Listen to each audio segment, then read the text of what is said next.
User authentication is such an important aspect of web applications, and without missing words, it involves a lot of work to get it right.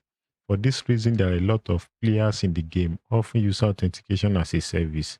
And sincerely, some of these services are great. They offer great service at a reasonable cost. But there are situations where you just want to have a total control of your authentication process. And in other sense, you may also be cool with using any of these third-party service providers providing authentication as a service. However, understanding how the whole process works is a big plus on your side because you never can tell when you are going to be needing that knowledge. And for this reason, that is why I created this project to show you what a complete user authentication flow looks like. Okay, this project consists of different means of user authentication, such as email and password. You can authenticate your user with their email and registered password, and you can also authenticate your user using different OAuth providers like Google, like Github. And I also structured the project in such a way that you can easily integrate other OAuth providers into your project without making notable changes to your code. All you have to do is to just register your app with your desired OAuth provider, possibly Facebook, Discord, and so on, and register your app, and then you just integrate it into your project. You don't have to make any notable changes to your code with the way I structured the project.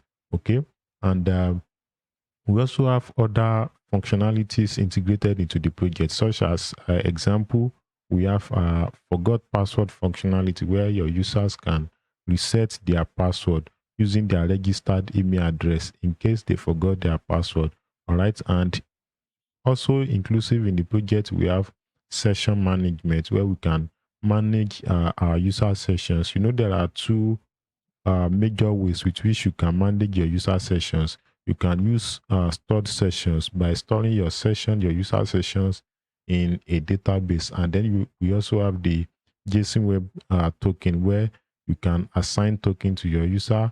But for this project, we'll be using stored sessions because it offers more benefits than JSON Web token. Okay, and in this project, we'll also be doing data validation. We'll be validating user provided data both on the front end and on the back end for better security. Okay, and to make the project for you easier to follow along, I divided the project into short sections so that you don't get overwhelmed at a stretch.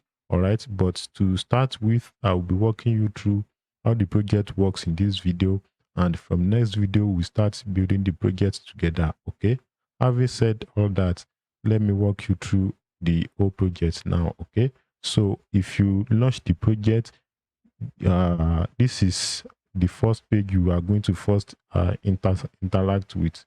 Okay, so on the home page we have a card that is welcoming you to the project, and then we have the sign in link that is going to direct you to the sign in page, and we also have the create account link that is going to direct you to the sign up page. First off, before you can sign in, you have to first create your account. Okay, so by clicking on that, that is going to direct you to the sign up page. Okay, let me zoom this a little bit in so that you can see this more better. Okay, and here you have an input that is asking for your name.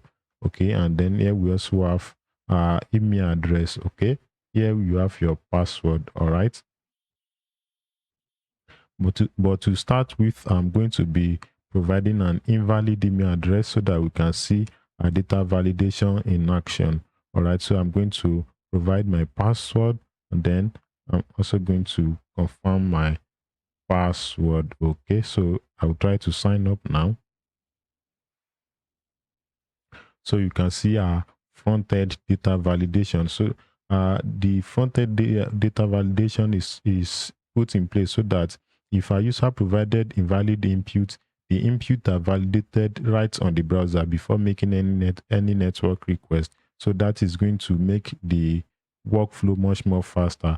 But in case we have other malicious users that may want to bypass our front-end validation, then we also have our back-end validation. Okay. All right, so here we have invalid email address. Okay, so I'm just going to provide a valid email address now, and you can see here we have password must be at least 8 characters long. So I'm going to make this 8 characters long, at least 8 characters. You can have more than 8 characters. Okay, and then I'm going to try to sign up now. Okay, so you can see password do not match. Okay, so that means the provided confirmed password is not the same as the password. Okay, all right, so I'm going to make sure they match now, then I'm going to sign up. Okay, so on successful sign up, we're going to have a toast. All right, so here this toast is going to be telling the user the state of their authentication process. If the sign up is successful, you have a green toast like this, and if it is not, you have an error toast, and that is going to be red. Okay, and the toast is also having a close button here. By default, the toast is going to close after 10 seconds, but if the user doesn't want to wait, then they can also make use of this close button. Okay,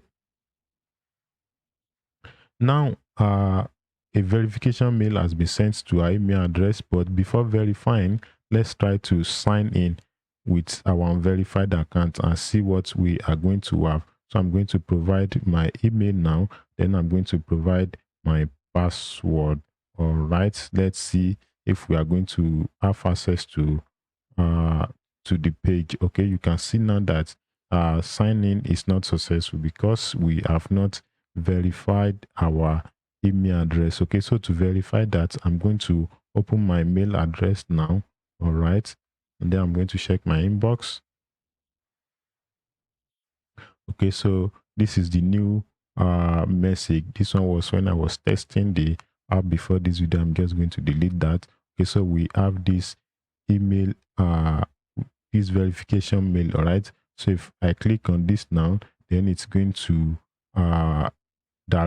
is going to verify my account. But let's say each verification mail has a lifespan of 15 minutes. So after 15 minutes, if you have not used the verification mail, then the mail is going to be invalidated. All right, but even if you have an invalid mail, let's say your validation link has expired, you can also request for a new verification mail. So let's assume that this one has expired now. I'm going to request for a new verification mail. Okay,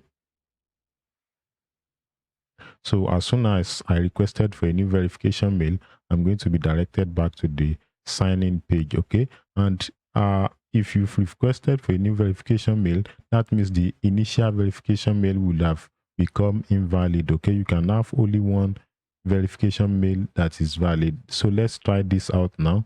This was the previous one, the first one. So you can see now we have invalid or expired verification link. Okay, so I'm going to use the most recent verification mail now. All right, so let's try to, okay, so you can see email verified successfully. You can now continue to sign in. So now I can now sign into my account. So I'm going to, first off, let me provide a wrong password. Okay, so I'm going to provide a wrong password. Let's see. So you can see invalid email or password. Okay, so I'm going to provide a correct password now. All right. Okay, so on successful signing now, we have our dashboard. This is just a simple dashboard to illustrate a successful signing. In your own project, in your personal project, you can have a more fancy dashboard. This is just to illustrate a successful signing. And after signing in, you are going to have this sign out button. If you are not signed in, you are not going to be having this sign out button. Okay, so with this button you can easily sign out. All right, so that is the workflow of email and password authentication. You can as well, if you forgot your password, you can as well use the forgot password functionality to reset your password. So if you want to reset your password, you are going to provide your registered email address. Okay, so if you provide the email address, then you are going to send a password reset mail. Okay, so you are going to check your inbox for that. All right, so this is the password reset mail. All right, so I'm going to use this to reset my password. All right, so I'm going to provide my new password now. Okay, and then I'm going to confirm my password. Okay, so password did not match. I'm going to make sure they match now, right? So you can see password reset successfully, redirecting to sign in page. Now I can now sign in with my new password. All right. Okay, so that is the workflow of email and password. And you can also sign up or sign in with any of these OAuth providers. Actually, you can use any other ones that you desire. I just use these two for this project. The way the project is structured, as I said, it is easy for you to integrate other word providers. We get there very soon. So let's start with Google. Now I'm going to click on this. All right. So that is going to redirect you to your Google, let's say, profile. Okay. So I'm going to select this. Okay. Continue.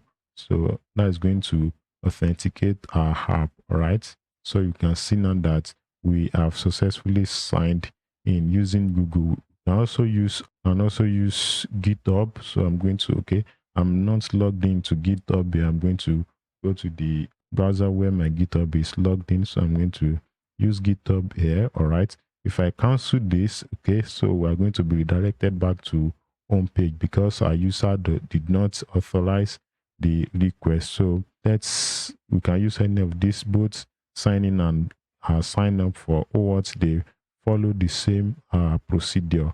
Okay, so I'm going to use GitHub again, and now I'm going to authorize the app. Okay, so you can see now that the sign up was successful. So that is a summary of the project. Okay, so in preparation for the next video, I included a link to the starter file for this project. Okay, so go to the description of this video. You see the link to the starter file there.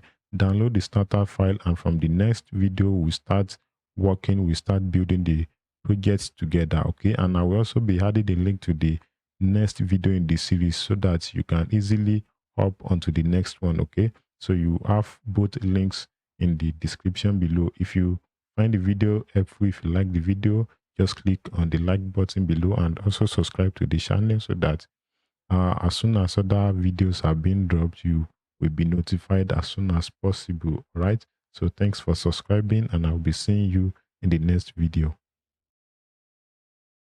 In this video, we'll start working on our project.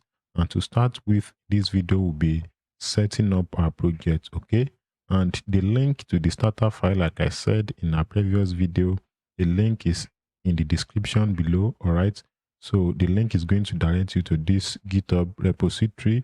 Okay, this is our starter file. Okay, so from here you can download the repository. Okay, so you are going to click on the green button. If you are not so familiar with GitHub, then you are going to click on the download zip link. Okay, so that is going to download the starter file for you in a zip format, as you can see now. Right, so I'm going to unzip this now, and I'm going to open it with VS Code. All right, I think I'm done with this. I can close it. Okay, so I'm going to move the downloaded file. I'm going to move it to my desktop so that we can easily work with it on my desktop. So I'm going to first extract the project. I'm going to extract it here. All right, so this is the folder. Now I'm going to open it with VS Code. Okay, you can use any of your favorite IDE. Okay, but I'll be using VS Code. All right, it has been opened on my okay, so this is it here. All right, let me zoom this in so that you can see this much more clearly. All right, let me drag this to the right here. Okay, so to start with, let's start installing our dependencies. So as we're installing our dependencies, we'll now have a look around of what we have there. Okay, so let me close the terminal. What that did there. All right, let me just, okay, so we're going to install, I want to drag this down there. All right, so to install our dependencies, you are going to run the command npm install. Okay, so that is going to install our dependencies for us. Okay, so now let's have a walkthrough of our dependencies. Okay, so we have the upstart Redis clients. Like I said, we'll be using Redis to store our user sessions. All right, so we'll be using the upstart Redis clients. All right, if you don't know how to set up a Redis instance on upstart, I have a video on that. I will include the link in the description, so you can just look through the video and set up a Redis instance. We'll be needing it for our session management in this project. Okay, we also have the Next.js package.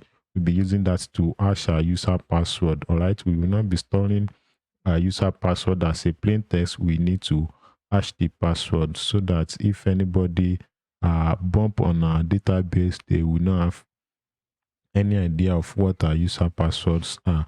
Okay, so all these are from shardcn. The toaster you saw in our last video, the toaster we'll be using in the project is from shardcn. Okay, so all these are from shardcn. Okay, and we also have the lucid react. The project is built on Next.js. All right, but even if you are not using Next.js, don't let that discourage you. The main purpose is for you to understand how user authentication works, the complete flow of the user authentication. So if you understand it, if you have a good grasp of it, then you can replicate authentication using your favorite stack. But for this project, we'll be using Next.js. Okay, this comes with shardcn. All right, we have node mailer. Okay, so this is the package we'll be using to send emails to our users, either for verification, for resetting password. So we'll be using node mailer to send mails to our user. You can also use your favorite email service provider. You have Mailgun, you have several providers. You can use anyone you like, but for this project, we'll be using node mailer. It is free. You can send as many emails as possible. All right, we also have the pg module. All right, so this is the node package you can use with Postgres. In this project, we'll be using Postgres database to store our users data. All right, so this pg module is the node package that we use to interact with our Postgres database. Okay, and we have the Postgres array package. All right, in the project, we'll be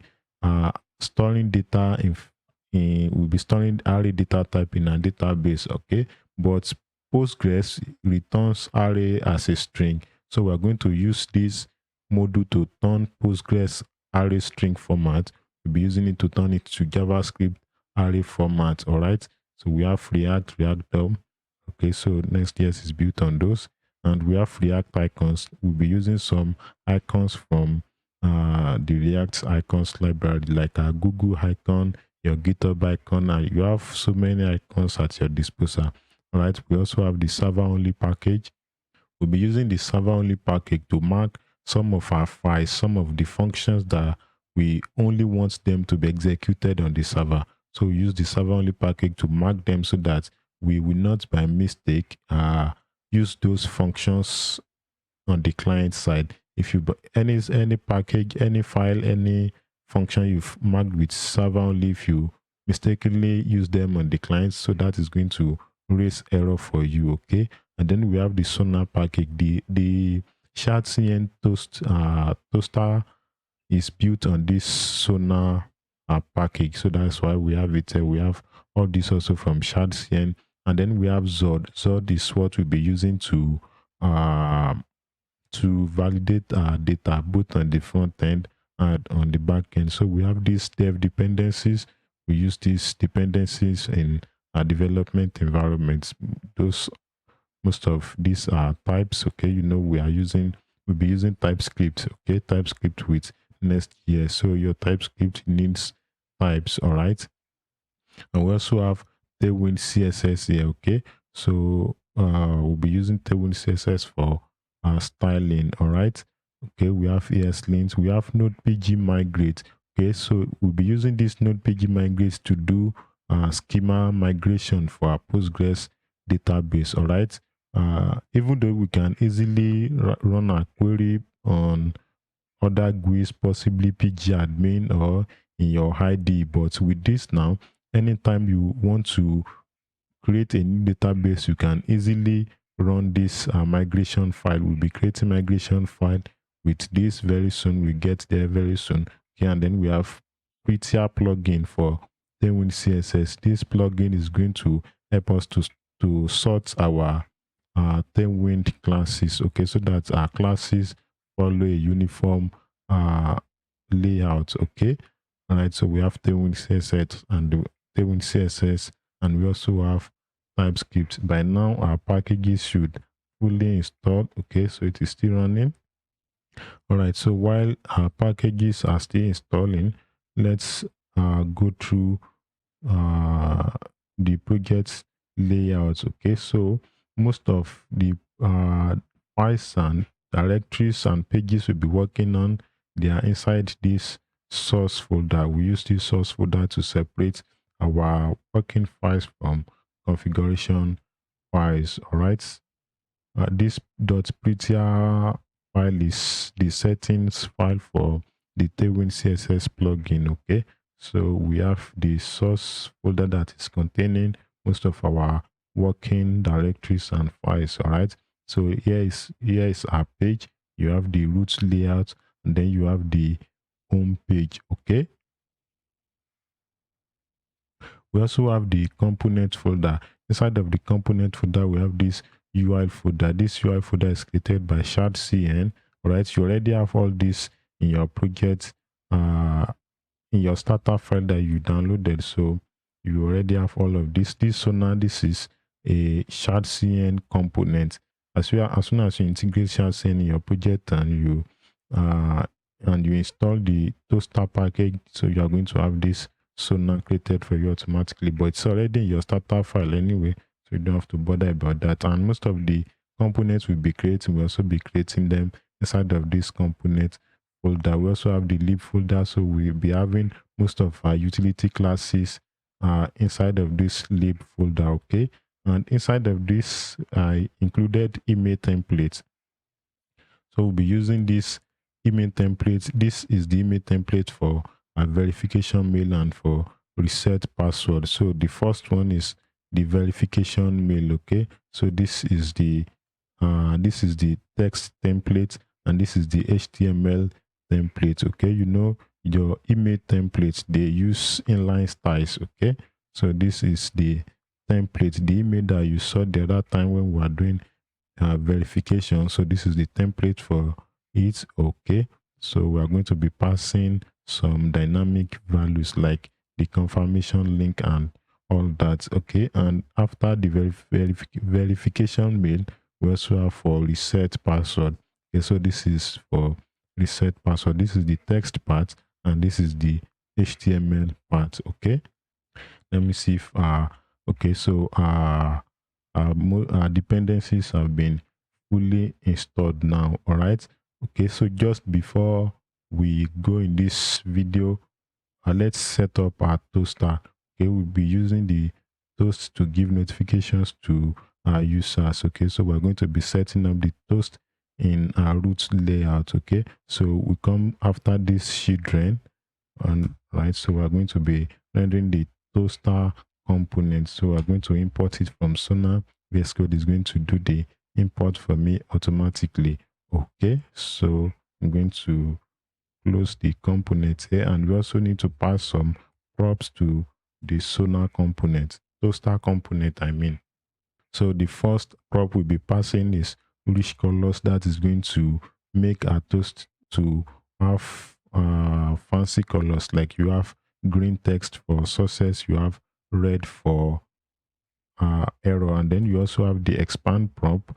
You know, by default, if you have multiple toasts at the same time, the toasts will be they will be rendered one on top of each other. So this expand prop is going to ensure that the toasts are not rendered on top of each other. You have them aligned vertically. Okay, and then you also have the close button. Okay, so this is what we make. You know, we use the close button in our last video. So this is what we make the toast, each toast to have close button. All right. Then we're also going to have duration. Okay, so we're going to set the duration to 10 seconds. That is 10,000 in millisecond. Uh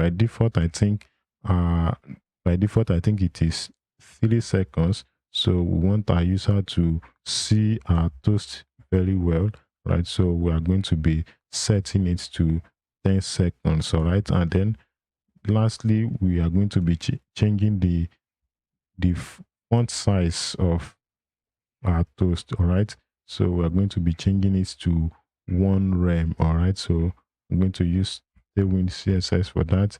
So that's going to be text base. Okay, all right, so this is supposed to be class names. So I've been wondering what could be the problem. So it is class names, not class name. All right, so that is going to give tied to the text on our toast. It's going to give it a font size of 1 rem. I think by default it is less than 1 rem, maybe 14 pixels or 12 pixels or so. Okay, so that's going to set up our toaster for us. Okay, so that's all for this video. Okay, so in the next video we start working on the home page. So for that I'll be seeing you in the next video. Don't forget to subscribe to the channel.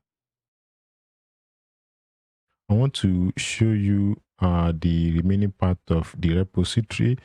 At the top here, you have the repository where you can download your file. Okay, but beneath that, I have a comprehensive README written out. So if you want to have a beforehand understanding of how the whole project works, so you can just go through this README. Actually, we still get into all that. I'm still going to explain how the whole thing works as we proceed in the project, but you also have the option of this. You can go through it. You have the features, you have the stack, the prerequisites, how to set up the project, how to set up your database and all that.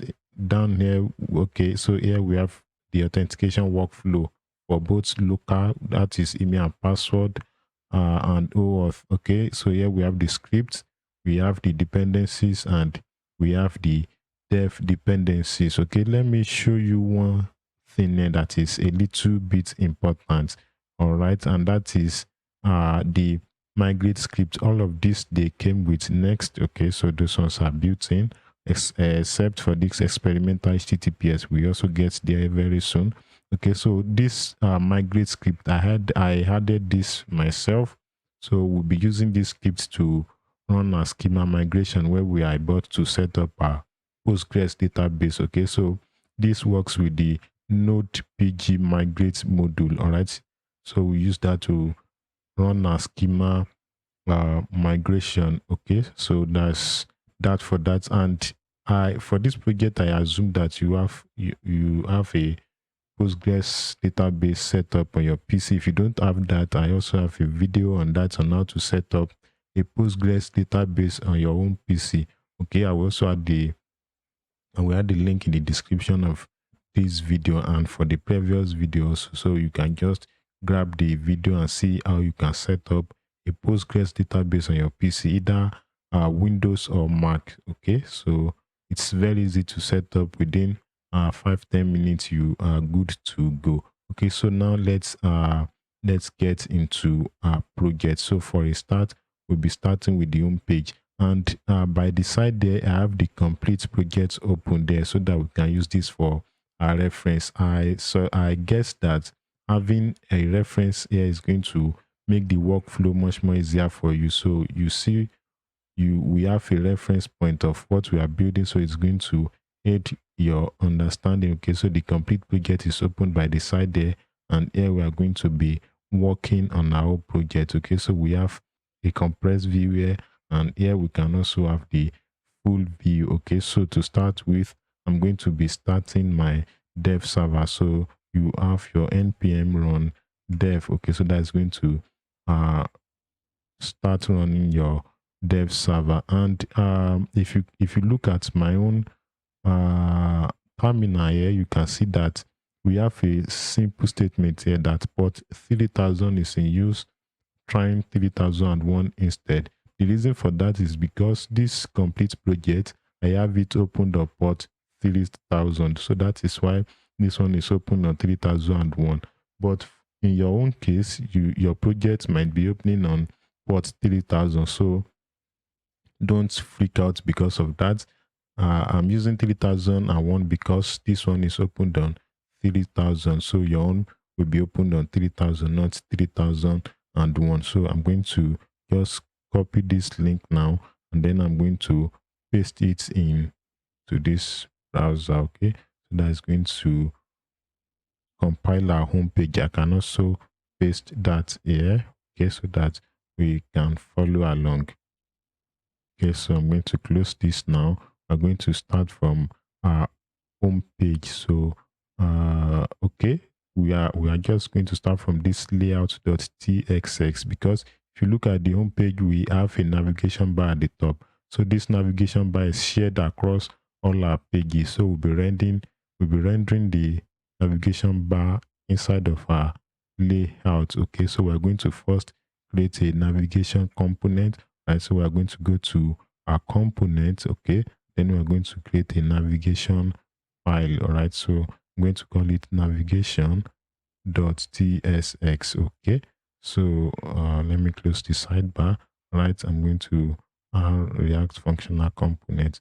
Okay, so I'm using React snippet extension to do that. You can as well write all of this out. Okay, so that's not a big deal. So we're going to have a nav HTML element here with a class name attribute. And because our main focus is on authentication, so we'll not be spending too much time on styling our classes. Okay, so I'll mostly be copying the styling. Okay, our main focus is authentication, not CSS. Okay, so if I save that now, okay, so we need to render this component in our layout. We need to render the JSX. So to render that, we go to our layout. Okay, before the children, we're going to render the navigation. Sorry, navigation. Okay, let me just type this out. Okay, so I'm going to import that. I save that.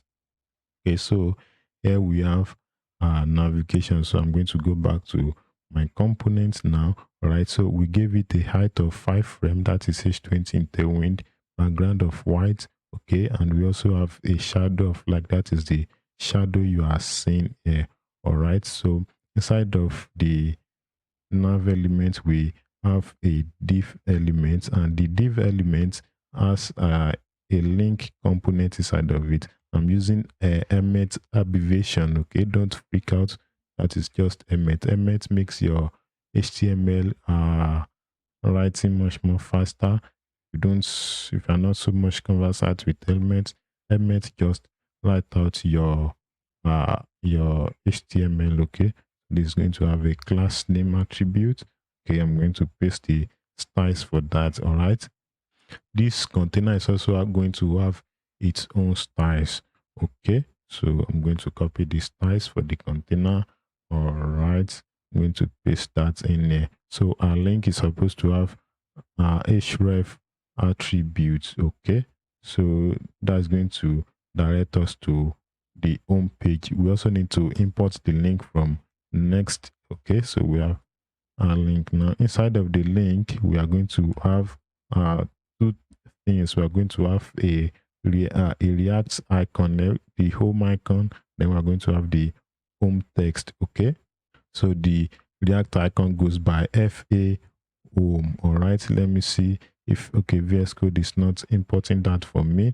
We can import that ourselves. So we're going to import, all right, FA home from React icons. React icon has already been installed alongside our other dependencies. Okay, so here we're going to have size of 5. Okay, that is width and height of 1.25 rem. Okay, so after that, we are going to have a span here, and the span is going to carry home. Okay, we're going to give it font medium, that is font weight of 500, font weight of 500, and then we are going to have home. Okay, so if I save that now, home.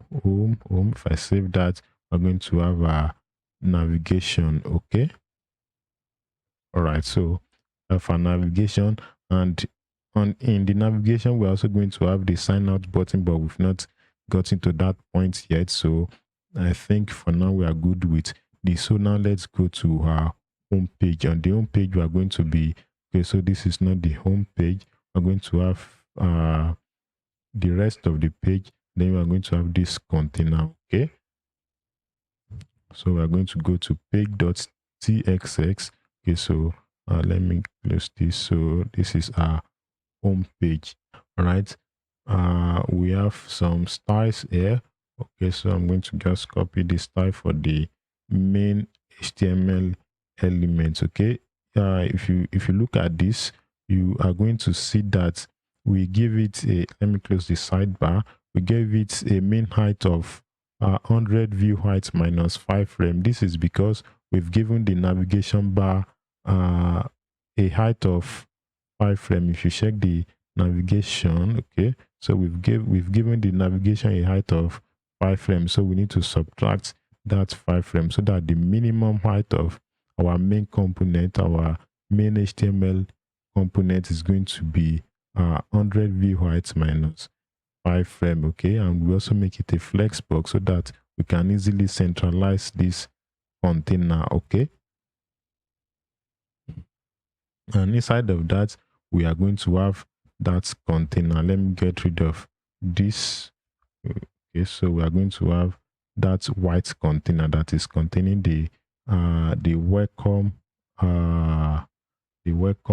nodes. Okay, so we're going to have a div. Okay, inside of the div we are going to have an h1 HTML element. Okay, so and inside of the heading 1 we are going to have a span. All right, so we are going to have a greater than symbol here. The span is also having a class name attribute. Okay, so don't freak out, it is just emmet. All right, I'm going to copy the styles for the container. That is the white container we are having here. Okay, so this container, I'm going to copy the styles. Okay, paste that. And for our heading 1, I'm also going to copy the styles. Okay, so I'm going to paste the style there. All right, inside of the heading 1 we have a welcome note, but if you check, you see that the W has a greater font size than others, so that is why we'll be using the span to give this W a separate font size from others. Okay, so others will be having a font size of 5XL, while this one will be having a font size of 7XL. Okay, so we have text 7XL. Okay, so we have the W for welcome, and after that we are going to be having the remaining part of the text. Okay, so I save that. Now we have a welcome. Okay, so after the heading 1 we're going to have a paragraph. Okay, so the paragraph is going to contain the text, the welcome text. Okay, so we're going to have please sign in to continue. We have please sign in to continue. Sign in to continue, that is supposed to be 2 separate words, or create a new account. All right, so sign in to continue. We're also going to style this. Okay, let me just copy the style. Margin bottom, give it a margin bottom of 2.5 frame, a font size of 18 pixels, and color of gray 600. Okay, so we have the sign in notes. Okay, this is what it looks like on a larger screen. All right, and after that we are going to be having a container for this sign in and create account link. Okay, I clicked on that, so we are going to have a container for that after this paragraph. Okay, so our container is going to have a class name of a class of space y5, that is space between both of our links. Okay, so here we're going to be having a link component. Okay, we need to import that from Next. All right, and then we're going to give this href attribute. This is going to be for sign in page. So we are going to have / sign in. Okay. And then this is going to have a gigantic number of styles. I'm just going to copy that. Okay. I'm going to paste that here. All right. And inside of that, let me save that first. Okay. So inside of that, we're going to have a span. Okay. If you look at this, whenever you hover over this, you see that we have this gradient from indigo to purple. All right. So we'll be using this span to give it that gradient. Okay. So I'm just going to copy that. Okay, so here we're going to have a span, all right, with class name attributes, and then I'm going to paste that here. Okay, so if you hover that, you see we have that gradient there. Okay, and after that, we're going to have a sign in text. That's another span. Okay, then we're going to give it a class of relative. So we have a sign in. All right.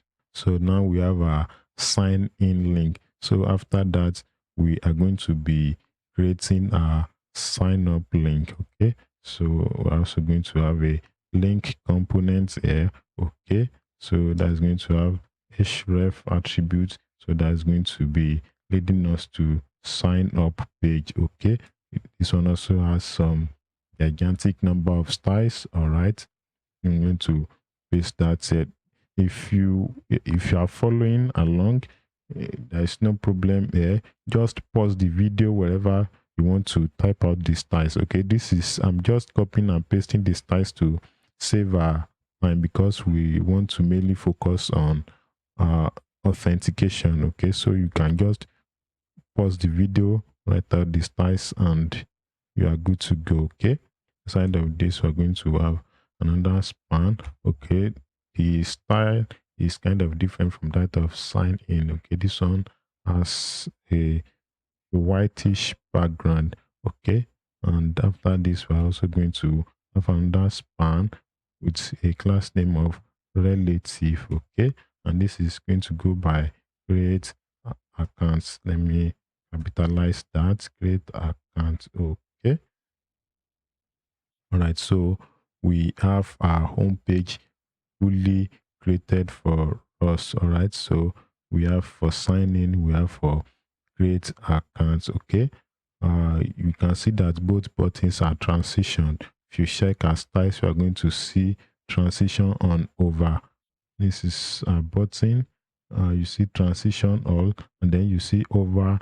We are translating it with a value of negative 0.125 rem. Okay, so that is what is responsible for that displacement. All right, so if you click on this now, we're going to have a 404 page because we've not created a sign in and sign up page. Okay, so Next.js is going to automatically give us a 404 page for non-existent pages. All right, so that will be all for this video. In the next video, we are going to start creating a sign up page. Okay, don't forget to like the video, click on the subscribe button so that by the time the next video is ready, you'll be notified. And for other videos that will be coming up from this channel, thanks for subscribing, and I'll be seeing you in the next lesson. All right, welcome. In this video, we'll be dealing with the sign up page, the create account page. And this is what the sign up page looks like. We have the main part, which has this gradient background. And then we have the form. Okay, so we have the form input, we have the submit button, we have this OAuth part. All right, so on the OAuth part, we have Google button, and then we have GitHub button. And beneath, we have this question: do you already have an account? If you have an account, then we have a link to the sign-in page. Okay, so without much talks, let's get to work. Okay, so the first thing we're going to be doing is to create a sign-up page. Okay, so we are going to go to directory inside of this app directory. In your source directory, inside of the app directory, we are going to create a folder. So we are going to be grouping all of our authentication pages, we'll be grouping them in the same parent folder so that our directories, our pages will be much more organized. So we are going to have a group route here. Okay, so this is not going to reflect on your link. Okay, so it's just like a route group. Okay, so inside of this now, we are going to create a sign up page. Okay, so I'm going to create a file now. The file is going to be inside of the sign up directory, and inside of the sign up directory, we are going to have page.tsx. Okay, so that's going to be where our sign up page is. All right, so inside of this place now, we cannot create our page. I'm going to use React snippet. Okay, so that's going to create the page for me. We can call the page sign up. All right, let's call it sign up so that it's more descriptive. All right, so we have a sign up. Okay, I'm going to save that now. So if I click on create account page, it's going to direct me to that page. Okay, all right, so now we have a sign up page. The first thing we're going to be doing is to create our main component, our main HTML component. All right, so I'm going to create that now. So we are going to be giving it this styles. It's going to be flex container to centralize this form. And then we give it this gradient background. All right, to save our time, I'm just going to copy the styles. All right, so we have numerous styles there. Okay, so I'm going to paste it here. If we save, then we're going to have our page. Okay, so now you can see we have this gradient to bottom right, starting from here to bottom right. That is the direction from indigo 500 via purple 500 to pink 500. That is the gradient. Okay, and we give it a height of 100 v height minus 5 frame, the 5 frame being the nav bar, the height of the nav bar. Okay, so inside of this now, we are going to be having a container, this container that is containing the form, right? So we are going to be having a div container for that. Okay, so we are going to have a div. All right, and inside of the div, we are going to be having heading 2. All right, inside of the div, we are going to have heading 2. That is the one that is going to be having the create account statement. Okay, so we are going to give it a width of give it a full width. I'm going to close that. Give it a full width, max width of let's give it large, not medium, space y8. All right, that is going to be the space between this heading 2 and the form. All right, so rounded, let's give it XL, that is border radius. Okay, background of white, we are not giving it, we're not giving the background any opacity. Okay, let's give it a padding of 8. All right, and the shadow of 2xl 2xl. All right, so there we are going to have create account, that is the heading. All right, and the styles, I'm just going to copy the styles to save time. Okay, so I'm going to paste that, give it a margin top of 6, empty 6, that is 1.5 frame. We centralize it, then give it a font size of 3xl, that is 30 pixels, and we bolden it, and color of gray 900. So after the heading now, we're going to be having our form. All right, so we'll be creating a custom component for our form. So for now, let's create a comment here to signify that we'll be having the signing up form here. Okay, so let's say form for signing up. We come back to that. So after the form, we have this statement. All of these are going to be inside of the form. So we come back to that. We create a custom component for that. But beneath it, we have this statement that is asking if the user already has an account. So we are going to have link to sign in. Okay, so here we are going to have a paragraph. Okay, and inside of the paragraph, we have a link. Okay, I'm just going to copy this. Okay, the styles for the paragraph. All right, okay, and inside of the paragraph, we are going to ask a question. Already have an account. Okay, so there we are going to have a link to the sign up page. All right. I'm going to have a sign in, sorry, not sign up, sign in. Okay. Then we are going to say sign in. Okay. So we need to style this. I'm going to import the link now from Next. Okay. So we need to style the link also. I'm going to give it a class name. Then, so we'll give it a font weight of 600, text color 500, I mean, not 600. Give it a color of gray and on hover. So if I save this now, we are going to have our comment, our link. Okay. So this is what it's, let me click on this. This is what it looks like on our full screen. Okay. So now let's work on our sign up form. This is where the majority of the work is on this page. Okay. So we are going to go to our components directory. Okay. So these are components. Inside of the components, we are going to create a forms directory, or let's just create file. So here we are going to have a forms directory, and inside of the forms directory, we are going to be having a sign up form component. So let's call it sign up form.tsx. I'm going to enter that. So that's going to create the file for me. Okay, so we'll be grouping everything that has to do with forms. We'll be grouping them. Every component that has to do with form, we'll be grouping them inside of this forms directory. Okay, so here I'm going to create my form, my sign up form. All right, so I'm just going to make this a form component. All right, so the form is having a class of mth, that is margin top of 2 rem, and then we have a space y, that is going to be the space between each input. Okay, so I'm going to use mth for that. For now, let's get rid of action. We get to that when we are dealing with form submission. Okay, so inside of our form, we have a div, okay, with class of space y4. That's going to be the space between each input. All right, this is going to be the space between the input and the submit button, while this one is going to be the space between each form input. If I save that now, I'm not going to see anything yet other than space.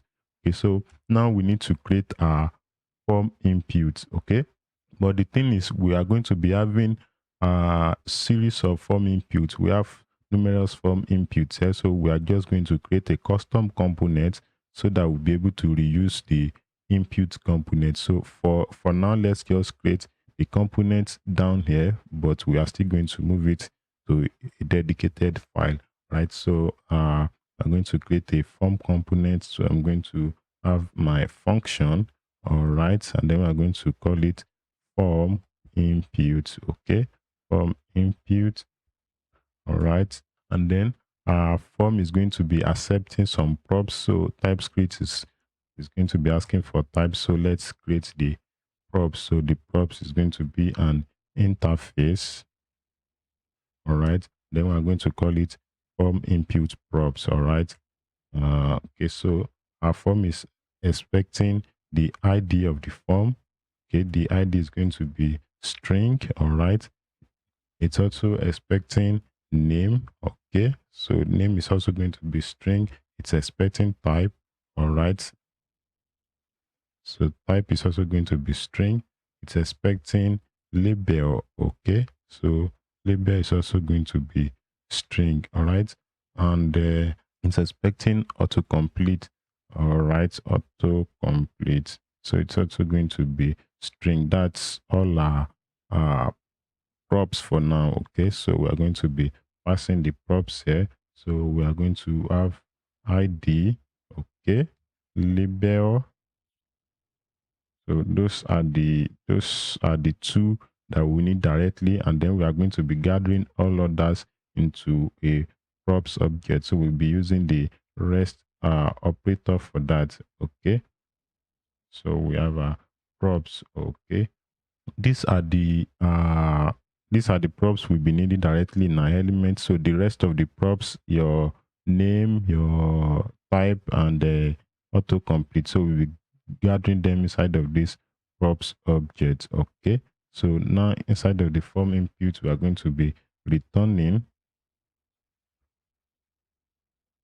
So here we are going to have a div. Let me see if this goes. Let me just accept this.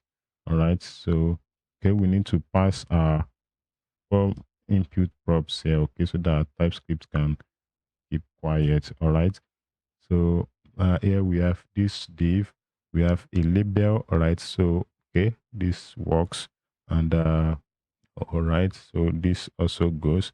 Okay, so we have this is going to be the label for each input, and we are going to be passing the ID so that the label can focus on the input. So all other props will be breaking them using this spread operator. Okay, so the rest of the props will be breaking them into the input using this rest operator. And then the class name, this is not all the classes we have, so I'm just going to copy the classes. All right, then I'm going to paste it here. The class is kind of anonymous. All right, should work. Okay, so what is the error here?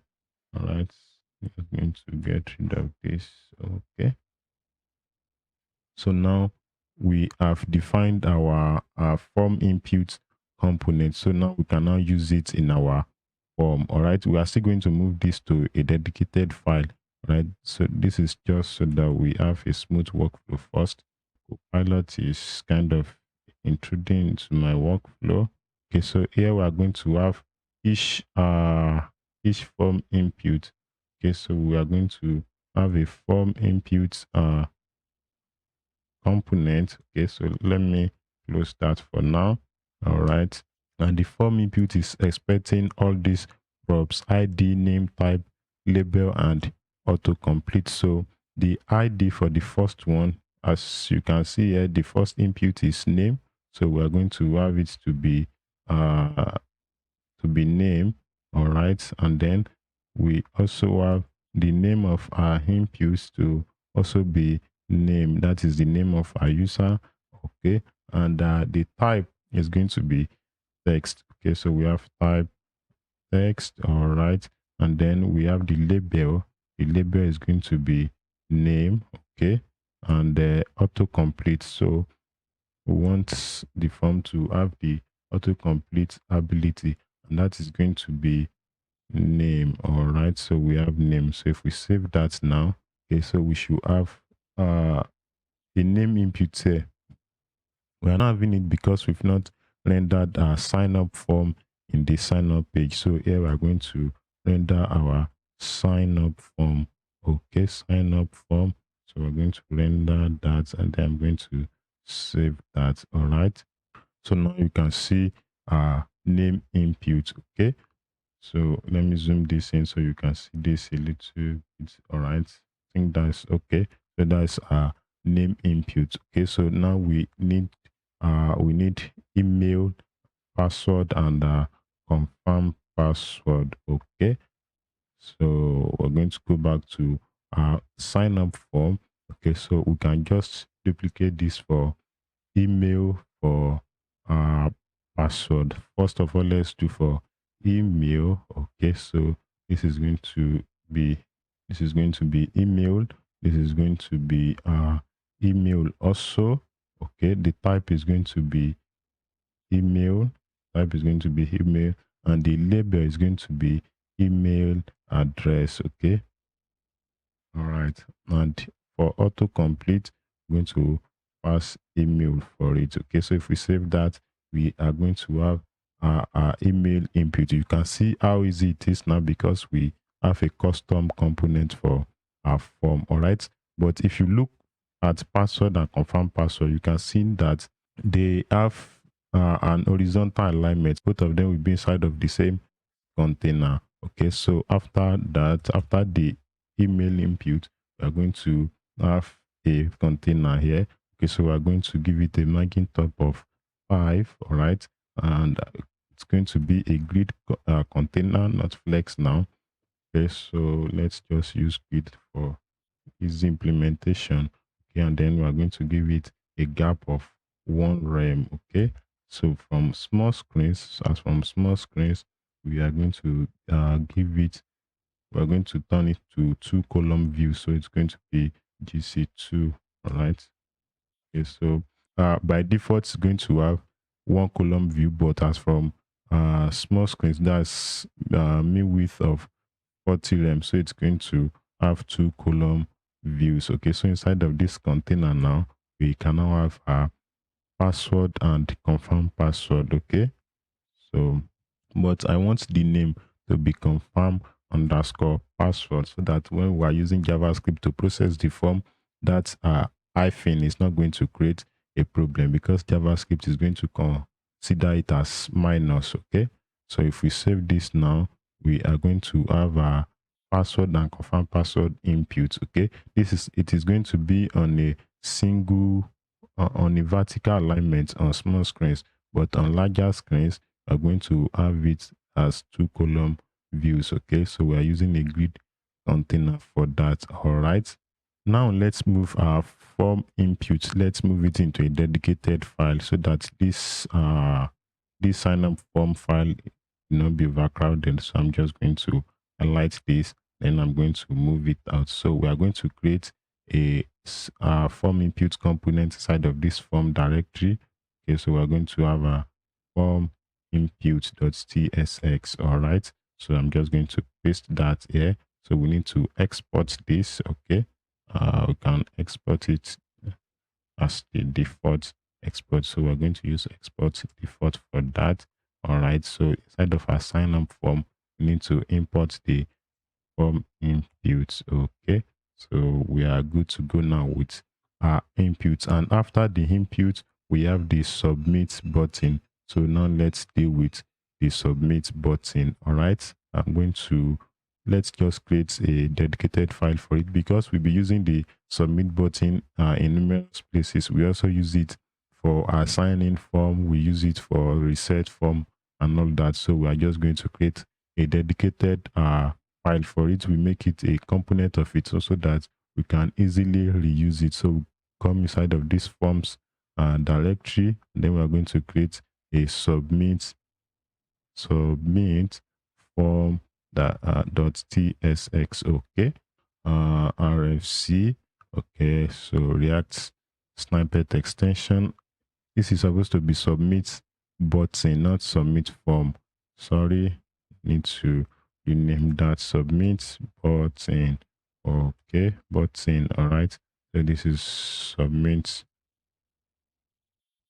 Need to select that. Submit button. All right, need to save that. Okay, so the extension I'm using, just in case you don't know, it's the ES7 React snippet extension. This is the extension that is doing the snippet writing for me. Okay, so if you want that, you can as well install that at your own convenience if you want it. Okay, so now let's go to our submit button. So this is going to be, it's going to be a button component. Okay, so but let's define the props that this is going to be accepting. It's going to be accepting is pending it's going to be accepting is pending prop. Okay, it's also going to accept pending test. Okay, so when we are submitting our form, so the pending text is what will be displayed, and when the form is not submitting on a normal state, then we are going to have the default text. Okay, so we'll be passing all this as default. All this, we'll be passing all this as props, so that we can easily customize them. Okay, now we need to pass the props here. Okay, so we can just create an interface for that. I'm going to come at the top here. We are going to have an interface, submit button props. Okay, I'm going to close that. So its pending is going to be boolean, either true or false. Okay, and pending text is going to be string, and default text is also going to be string. So we'll be passing the submit button props here. this is one of the downside of TypeScript. Is always more verbose, but it saves you a lot of error along the way, which is net gain. Okay, so now we need to pass a type of submit to our button that is necessary. Okay, so what is the issue here? All right, so it's supposed to be an attribute, not a text, right? So we have type and submit. Okay, we have a submit type, and then we are going to be disabling the submit button anytime the form is submitting. Okay, so I'm going to pass the a pending value here. So you know a pending is going to be boolean. So when it is true, then the submit button will be disabled. When it is false, the submit button will be active. Okay, so we have a lot of text here, a lot of class name, a lot of classes. So I'm just going to copy the classes to save our time. All right, when you are coding along, you can always pause the video, all right, and write out the styles. Okay, this is just to save the time of all of us so that the videos are not unnecessarily lengthy. Okay, so we are going to come inside of our button. All right, so inside of our button, if it is pending, okay, if it is pending, then we are going to be displaying a loading state. Okay, I'm going to close this bracket. All right, so here we'll be displaying a loader cycle from Lucid React. Okay, so we are going to have the loader cycle component from Lucid React loader cycle. Okay, so this is supposed to come from Lucid React. If VS Code is not importing that, can as well import it here. Okay, so we have a import. Okay, so loader cycle from Lucid React. Okay, this is cycle, not cycler. Loader cycle from Lucid React. So we need to style it. All right. Okay, so we can just combine this to size. Right, it's a new table CSS class. Okay, we don't need to give it a text of white. Okay, so when the form is submitting, so we'll be having this cycling loader. So that is what this one is for. And so we need to pass this spin animation so that it keeps spinning when the form is submitting. And in front of it, we're going to be passing our pending test. Okay, so if it is signing up, we can say signing up. If it is signing in, our pending test can be signing in. Okay, so we need to wrap both of them in. Okay, so I'm going to bring this down here, right? So we need to wrap them inside of a single parent. You know, your JXS must always return a single JSX. So here we are going to be passing our default test. All right, so if its pending is true, we're going to be having this loader cycle that will be spinning, and then the pending test that will pass to our button. But if it is false, then we are going to have this default test. Okay, now let's render our submit button in our form. All right, so we're going to go to our sign up form after this container. So we're going to come here. All right, so we're going to have the submit button. Okay, so don't forget to import your submit button.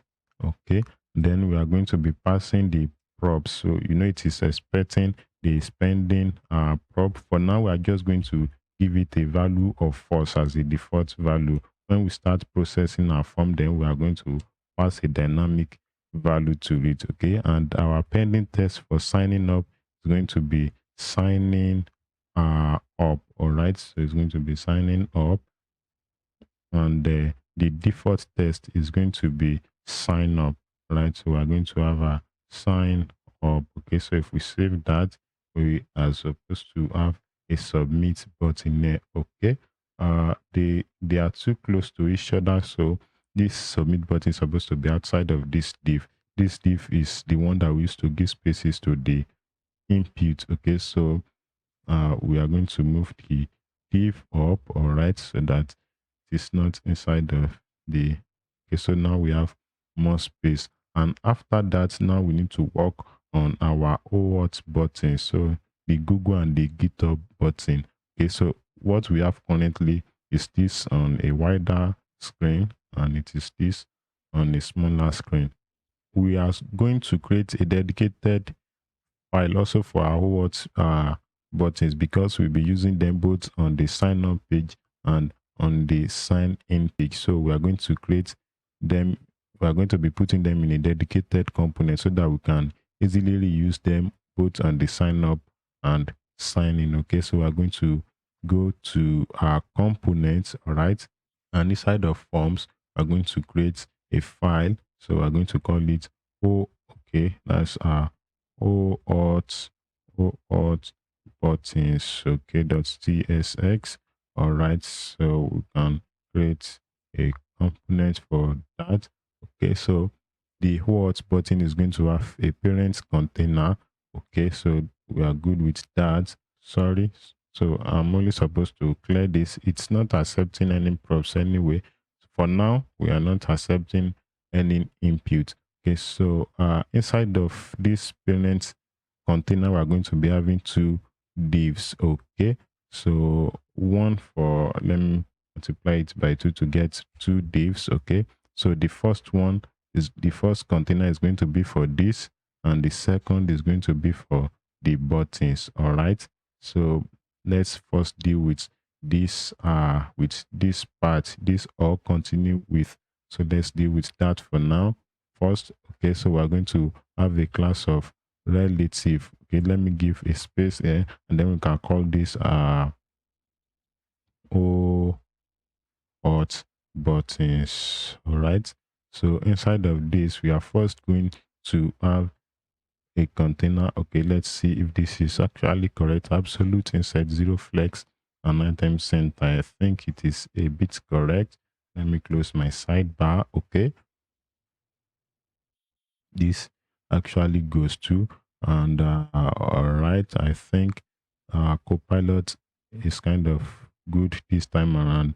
Okay, so let's save that first. So we're going to have, okay, I think we've not rendered our components. We are going to go to sign up form. After the submit button, then we are now going to render our whole auth. This is one of, okay, so we're going to render our OAuth buttons. Okay, so we are supposed to, okay, so you can see, or continue with, after this net we're going to have our Google and our GitHub button. Okay, so we are going to be doing all of that inside of this container. Okay, we are going to give this a margin top of 1.5 rem, which is MT6. Okay, and then we give it, we make it a flex container, and flex call by default, and we give it a gap of 3. All right, so as from extra small screen, I defined a custom a custom breakpoint. I'm going to show you now in the CSS file, but let's close this first. So extra small, that is from 480 pixels. Okay, so we are going to make it a 2-column view. So we are going to have grid cost 2 as from 180 pixels. All right, so if you go to your CSS file, where's the CSS, globals.css, okay, so I have a custom breakpoint that I defined here. Okay, it's already in your starter file. So this is the custom breakpoint. This extra small breakpoint, I gave it 480 pixels, which is 30 rem. All right, so that is why this one is going to be effective. If you don't define that, this breakpoint, this media query is not going to work. All right, so now we can now have our OAuth buttons. First, let's deal with the Google OAuth button. So now we're going to have button. All right, and this one, ensure that you give it this type attribute. the type is going to be button. You know, we already have a submit button in the form. Okay, so we need to ensure that this one is of the type button, not type submit. All right, so that we don't have inconsistent behavior of our form. This is our submit button, while these ones are normal buttons. All right, so you ensure that you give it type of button. Okay, so we have a quite number of styles here. I'm just going to copy that. All right, you can always pause your video and write out your styles. Okay, so we make it inline flex and width of full, justify center, and all that. Okay, so inside of the form, we're going to be having two things. We have the text, okay, which is going to be Google, and then we're also going to have the Google icon from React icon. So we're going to have the icon, which is going to be FA Google. So we have a FA Google from React icon. All right, so we're going to import that, and we also give it some styles. So we're going to have a class name,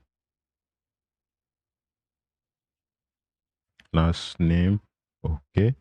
So margin right of 2 to give it space from the to space it from the text, okay, and then we give it a size of 5. All right, size, width, and height of 1.25 rem. If I save that, then we're going to have the Google button. Okay, so by default the width is full, so it's going to be having uh the same width as its parent container, but as from this extra small screen, which is 180 pixel, we're going to be having 2 column views. Okay, so after the Google button, we're going to be having the Github button. They are actually having the same style, so you can just duplicate this and change this to GitHub. All right, so this is going to be GitHub. All right, I'm going to change this to FA GitHub. So that is going to be FA, then you have GitHub. Don't forget to import that. So, but I'm banking on VS Code for now. So you can see now we have, okay, so we're going to change the text to GitHub also. GitHub. All right. Now we have our buttons. We have our submit form, our sign up form complete. Okay, so this is what it looks like on a wide screen. If I put it on the normal zoom level, this is what we have on the normal zoom level. Okay, I think this one is also now on the normal zoom level. Okay, so this is the normal zoom level. Okay, so we have it like this. All right, so I'm only zooming in so that I can see it much more clearly. Okay, so that will be all for this video. In the next video, we'll be dealing with the sign in page. If you click on this now, you are going to see that we still have a 404 page. Okay, so that's what we'll be dealing with in the next lesson. Don't forget to like the video, subscribe to the channel so that you have more videos like this, and as the following the subsequent videos are coming in, you'll be notified. Okay, so thank you for subscribing. The link to the project files will be in the description, and related videos, the previous ones and the upcoming ones. So I'll be seeing you in the next video. So in this video, we'll be dealing with the sign-in page. This one will be much more faster than the last one because we've done the heavy lifting in the last video. So we'll just be using all the components that we've created in this in the sign up page. All right, so to create our sign-in page, we're going to go to this auth directory, this route group. Okay, so we're going to create a sign-in page there. So we first have the sign-in directory, and inside of it we're going to have pig.tsx. All right, that is going to be for our sign-in. Okay, so React functional component, and I'm going to just turn this to sign in. All right, so I'm going to get rid of this. So the sign-in page, if you look at the completed project, the sign-in page has the same styles as the sign up. So we're just going to copy the sign up page. All right. So let's go to sign up. Okay.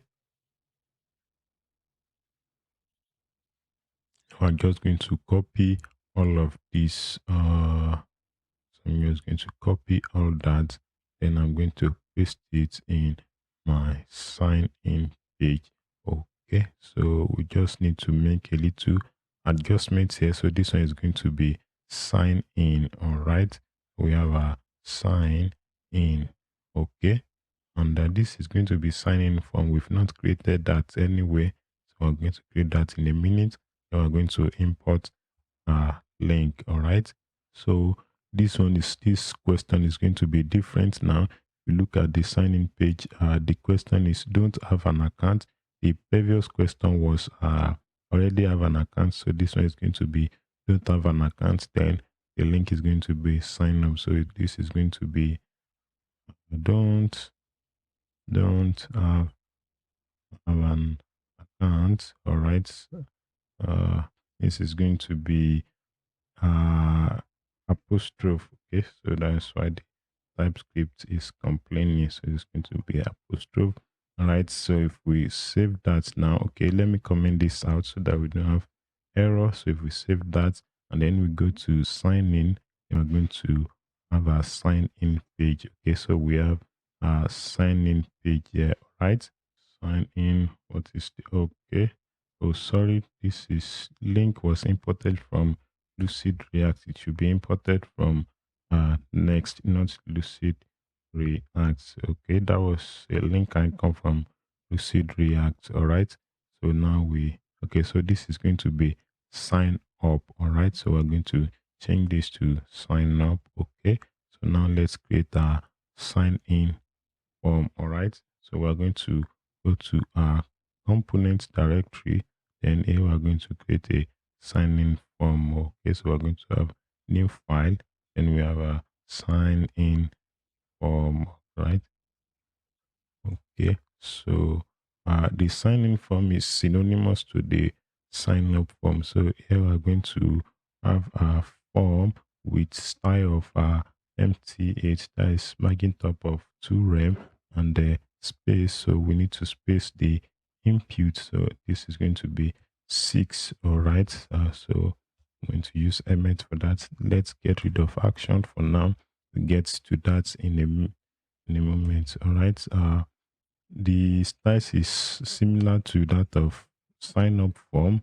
Okay, so we can as well copy some of the styles, or let's just go. Okay, it's not that anymore. So this is going to be space y for all right. So here we are going to be having our form input. So the first we are going to have is going to be for email. All right, so we have form input. Okay, so this is going to be a component. We need to import it from that. All right, and then we are going to be passing the necessary props. Okay, the first one is going to be email. So we are going to have ID to be email. All right, type is mail, label email address. Okay, we will not be using placeholder. We have label for that. We need autocomplete.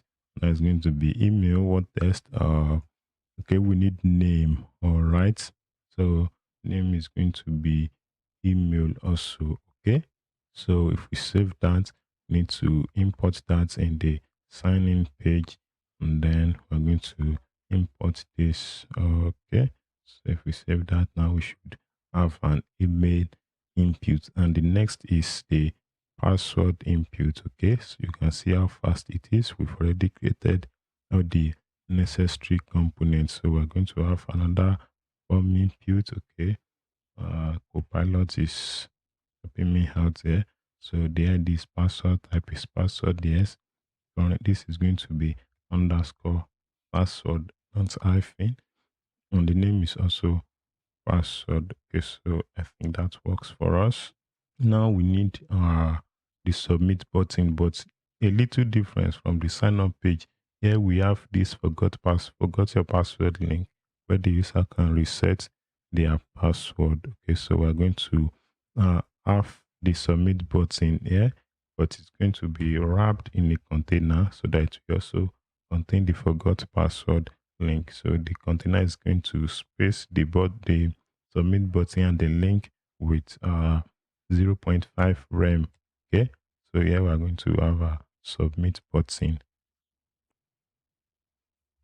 Okay, so we need to pass the submit button props. What are the props we have is pending, which we are going to give it a default value of false. We will get to that, we give it a dynamic value when we are dealing with our form submission. Okay, so the pending test is going to be signing. Okay, so that's when signing in, when the form is submitting, then we are going to have the default text to be sign in. All right, so we are going to have a sign in button here, and beneath that we are going to be having a link. Okay, so after the button, so I'm going to have a div. Okay, so we are going to align the text to right. Okay, I forgot password is going to be towards the right, and then we're going to have a link. Or let me put this. The link is from so we have a href, which is going to be to sign up page, sign up. All right, then need to style the link. Okay, so I'm going to have a class name. All right, so I'm going to copy the styles. It's not that much, uh, so I'm going to be okay. So cannot find the name link. Okay, we've not imported link. All right, so I'm going to import it from next. Okay, so now this is not going to direct to sign up page. It is going to direct to forgot password page. Okay, so that's a mistake on my path. All right, so it's going to direct to forgot password page. Okay, so I'm going to change this to forgot password. Forgot password. Okay, we should have the link beneath here. Let me refresh. Seems my dev server is sleeping. So why are we not having it? Oh, sorry, there is no text inside of it. The text is going to be forgot your password. All right, so it's a question. Okay, so we should have it here now. All right, so if you overwrite, you're going to have a color of blue. Okay, so that's the over state, and the default state is color of gray 600 with a font size of 14 pixels. That's 0.875 rem. I think, okay, what we are left with now is the OAuth buttons. All right, so we're going to come after this, and then we're going to render our OAuth buttons. So we have our OAuth buttons. Okay, so you can see how fast our sign in page is because we've done the heavy lifting in our previous work. Okay, I want to zoom this in. All right, so you can see it more clearly.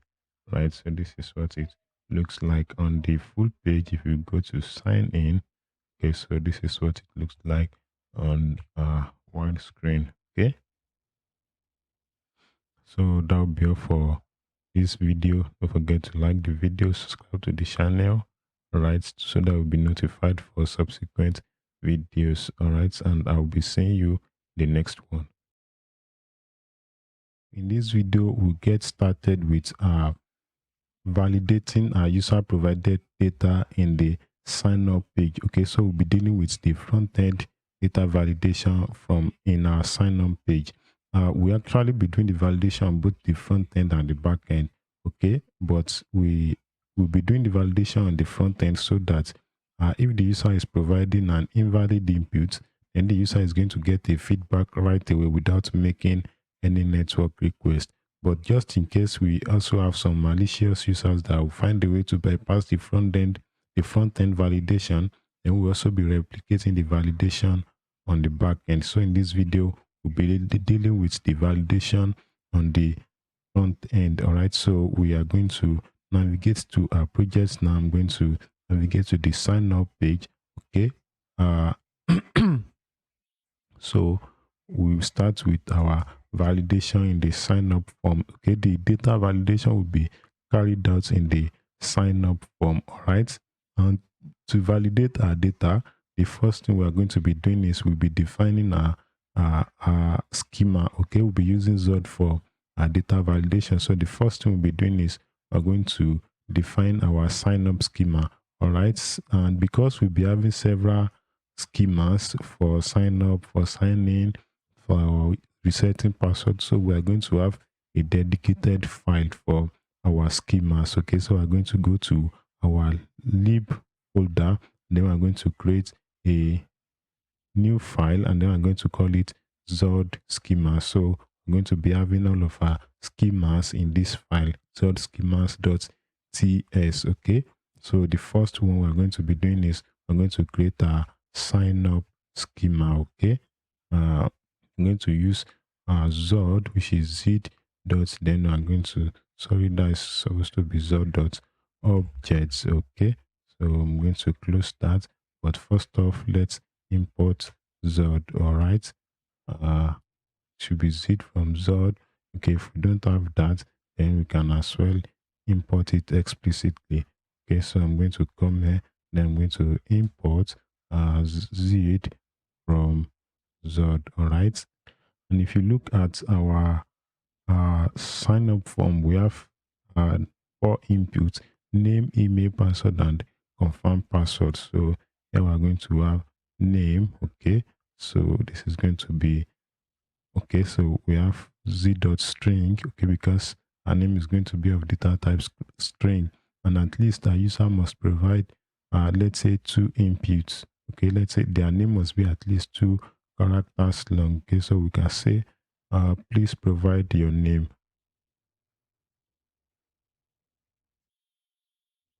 All right, and after that we're going to have the email input. Okay, do we have, all right, please provide a valid email address. All right, or we can just make it short, we can say invalid email address, and after that we're going to have password. Okay, all right, I think this one goes, okay, minimum of 8 characters. Please uh password must be at least 8 characters long. All right, okay, so okay, please confirm your password. Okay, this one should also go. All right, so after defining our schema, those are the inputs we are expecting. We're expecting name, email, password, and confirm password. And after writing out our schema, we need to refine our schema so that we ensure that the password provided by the user is also the same as the confirmed password. So we'll be using the refine method for that. Okay, so here we are going to pass message attribute and path attribute to this object. So the message is going to be password do not match if this condition is not true. If the password is not equal to confirm password, then the user is going to have this message. Okay, and the message is going to be attributed to the confirm password path. Okay, it is this path that is going to determine which of the inputs is going to be carrying the error. So now the error is going to be carried by the confirm password path. All right, so now we need to export our schema. Okay, I'm going to come here, then I'm going to export this so that we can use it in our sign up form. All right, so now we go to our form. Okay, so here we're going to be defining our form action. So our form action is going to be an asynchronous function. Okay, so we're going to call it form action, right? We're not using server action inside of this component. Okay, so if this form action, if you pass it to the form element, it's going to receive the form data arguments by default, but we'll not be passing it directly. We'll be passing it to use action state. Okay, there is another hook with the name of use action state. Okay, so we're going to have a use action state. Okay, the use action state is going to accept the form action, this function that we defined, and it's also going to accept another input. So we're going to call that initial state. Okay, so we're going to define our initial state after now. Okay, So now let's define our initial state. We can come to the top here and define our initial state. Okay, I'm going to close this. This is going to be an object, and initial state is going to be of the data type form state. All right, so let's create our form state now. Okay, so our form state, I'm going to call this form state. Our form state is going to contain two properties. The first is going to be the data, okay, and data type is going to be, we'll be inferring it from our sign up schema. Okay, so we're going to import the sign up schema that we defined. All right, and the second attribute of the form state is going to be error. Okay, we can call it errors. Okay, so the error is going to be structured in the same form as Zod error. Okay, so we can actually create a different type here. Then we're going to call it, let's call it field error. Okay, we'll be getting that from Zod. All right, so let's just pass it here. Let's pass the field errors here for now. Then we are going to define it afterwards. This is going to be optional because if the form submission is successful, then these errors property will not be present. But if it is not successful, then it is going to be present. Let's import Zod there. Okay. Okay, now let's define the attribute that is going to be, that are going to be in our field error. So one of them is going to be name. So if the name provided by our user is invalid, this is going to be customer because it is optional. If the name is invalid, then it is going to be present. If the name is valid, then it is not going to be present in the error object. So this is going to be I'm going to have underscore errors. Okay, and then it's going to be okay. So we are going to model this in the same structure as Zod error password and the confirm password. And after all that, we're going to have a generic errors property. Okay, so this one will always be in the error object returned by Zod. Okay, but all these are optional because they are dependent on if any of the inputs are invalid. If it is name input that is invalid, then it is only name that will be present in the error object and this generic error attribute. So if it is email, then it is only going to be email. If email and password are invalid, then you are going to have email, password, and the errors are attribute. Okay, now let's define our initial state. Okay, so our initial state is going to have a data attribute. Okay, and initially on page load, all of our inputs will be empty, so we're going to make them empty. All right, I actually have a separate video that explained all this, how you can persist your form data after submission. You know, by default in React 19, React is going to automatically clear out all your inputs whenever you process a form. Either the processing is successful or the processing is not successful. React will always clear the inputs. So all we are doing there is to ensure that if this form submission is not successful, then we return the data back to the form so that we persist the data after submission. But if the form data is successful, then we are going to clear out all the form data. Okay, so that is all we are doing right now. Right now, let's go to our form action now. Okay, so by passing this form action to this use action state, then we are going to be having two inputs by default. Okay, assuming we pass this form action directly to the form, we are going to have only this parameter, this argument. Okay, but by passing it to this now, then we'll be having two parameters. The first is going to be the previous state. Okay, so this one is also going to be of data type form state. All right, and our form action is going to be returning a promise that is going to resolve into form state. Okay, so first off, we're going to be getting out all our data, which is what we've gotten here, but we're going to put all of this inside of a inside of an object. Let's call the object raw data. All right, so we're going to put all of this inside of this. Oh, sorry. I want to copy all of this. Okay. Then I'm going to get rid of all this. All right. Then this, I'm going to paste this here. So I'm going to turn all this to colon. Okay. So get rid of that.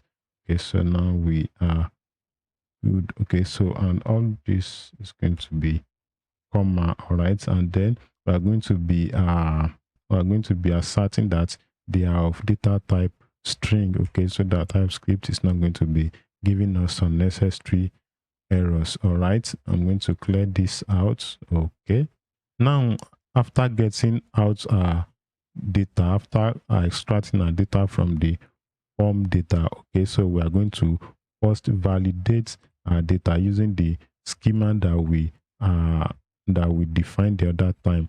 Okay, so we are using the sign up schema that we defined, and then we pass the raw data. Okay, so this validated data is going to be an object, and inside of the object we are going to have a success attribute.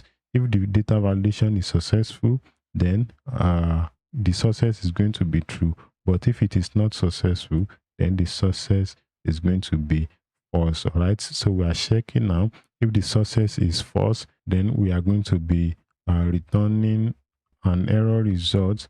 Okay, so we are going to say inside of our return object, we're going to have the data object, and the data is going to be the raw data that the user sends to us. We will be sending the raw data back if the validation is not successful. Okay, and then we are going to return an error object that is going to be containing a formatted that's a formatted zod error. Okay, so what do we have? A property confirm password is missing.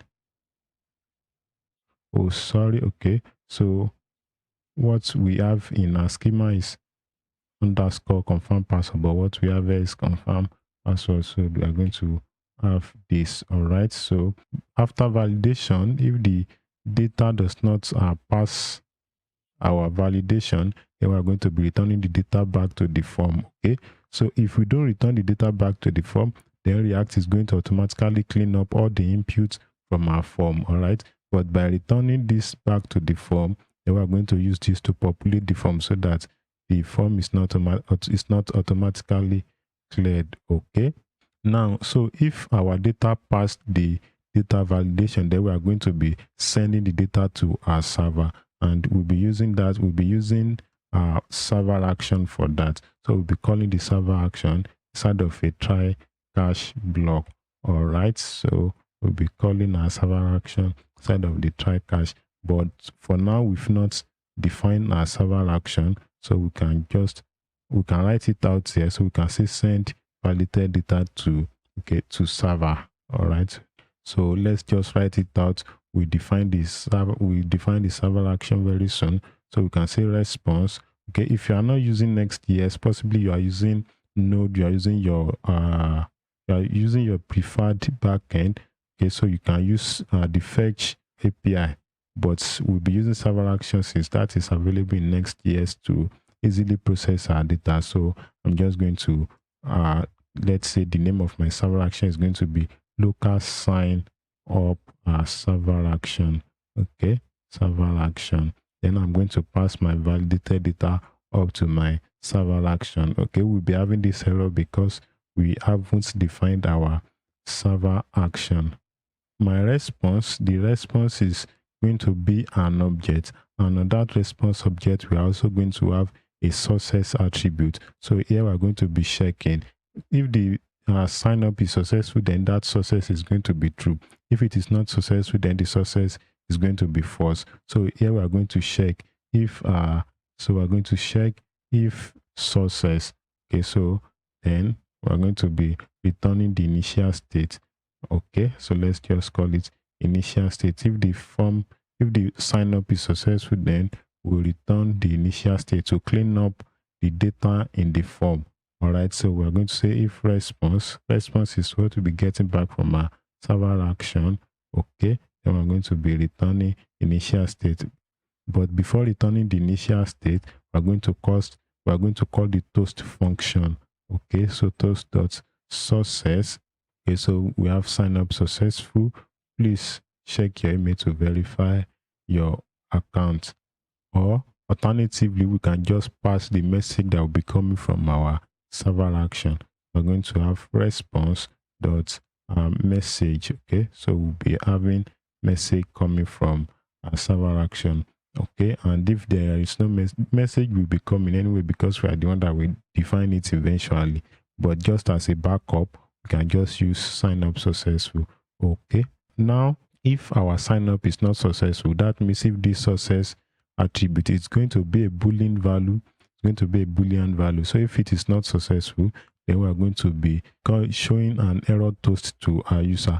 But before we show the toast, we are going to check if there is an error message on the response. So we're going to say if response dot error. All of this will be much more clearer when we've defined our server action. Okay, so we have errors. All right, you know, from our error structure, you can see that it is an array of string. All right, so but it is not always populated. If there is no error, then this one will not be there. But if there is error, if there is a generic error, then it will be there. All right, so that is what we are checking at this point.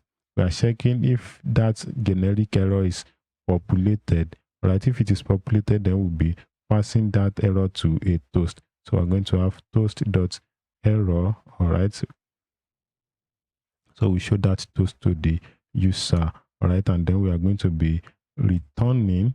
Okay, we are going to be returning the user provided data to populate the data, so that the form to populate the form, so that the form is not automatically cleared. Okay, so we need to close this conditional block here. All right, need to close that. Okay, so I'm going to save that. Let's add the comments here. So I'm going to say if there are errors, return the raw data and the error. All right, so that is going to be all for the try parts of our block. Now in the cache block, just in case there is an error while we are calling our server action, maybe there is a network error or there is a redirect error from our server, so we'll be caching the error in the cache block. All right, the first thing we're going to do is we're going to check if it is a redirect error. So we're going to say if error is redirect error. Okay, because let's say a user that has previously registered on our app, but the person has not validated their account. So if in such cases, that user will be redirected from the server action to the verify account page. Okay, so we are going to check if the error we are getting is a redirect error. Then we are just going to clear up our form. Okay, so we're going to have a conditional statement. We're going to say if error. Okay, we've not defined what our error is, so we're going to say catch, then we're going to have error. So we're going to say if the error we are getting, okay, is an instance of error.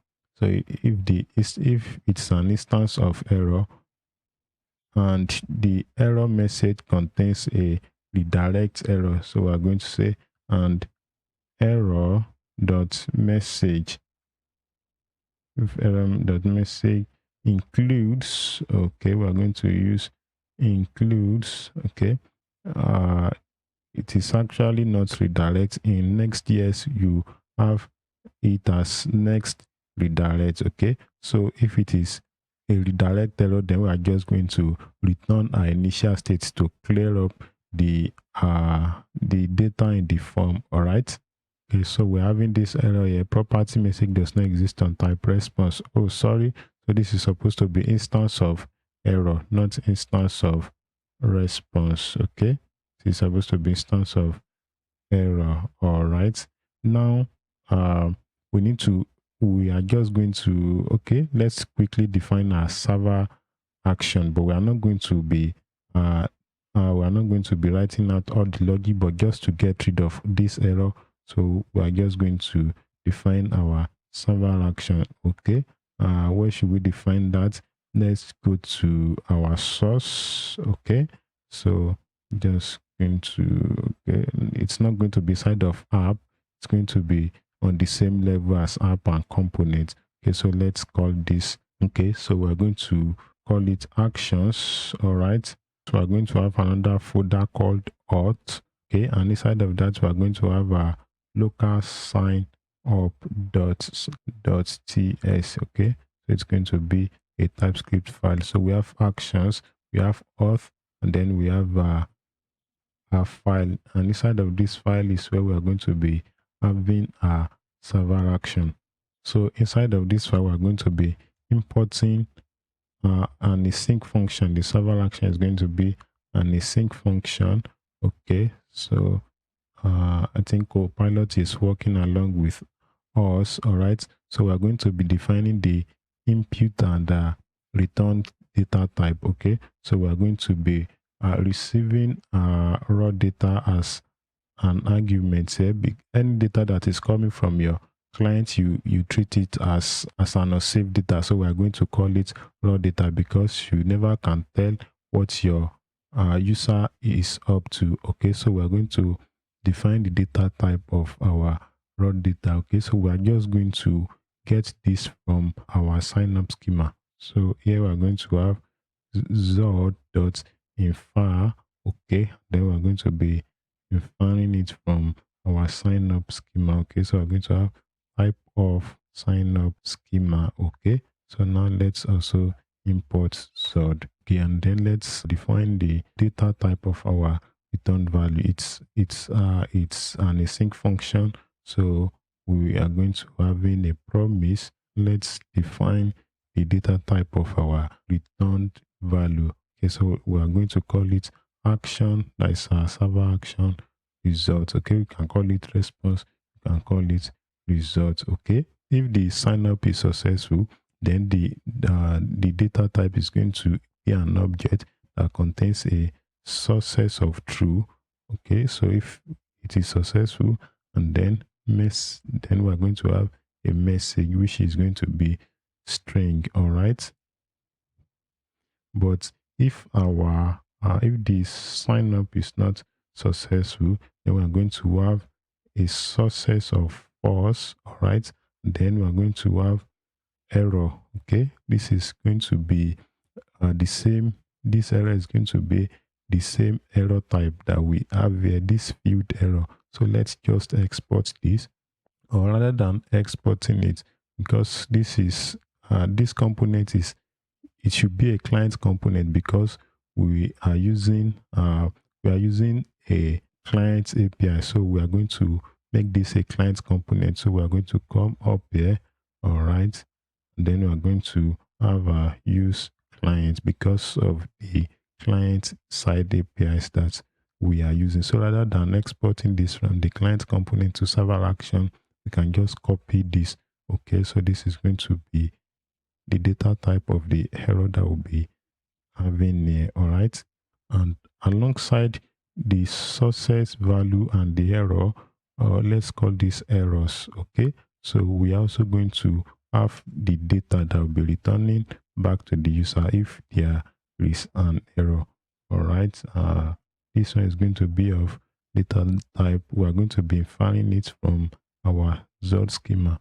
Okay, so we can just copy it from here and copy it from here rather than retyping it. Okay, so this one is going to, we're supposed to have that there. All right, I'm going to paste that here. Okay, so our server action is going to be returning a promise that is going to resolve into this action results data type. All right, and just to get rid of all these errors, we can just return let's return a success. Okay, so sign up success, just to get rid of all those errors. And for now, let's just console log our input data, so that TypeScript can just keep quiet. So let's say raw data. Okay, so we are good with this now. All right, so now let's import the function here. Okay, so where are we? All right, we've imported that. Okay, so what do we have here? Function lacks ending return statement and return type does not include undefined. Okay, I think we are omitting a return statement here. Okay, so this is going to be errors.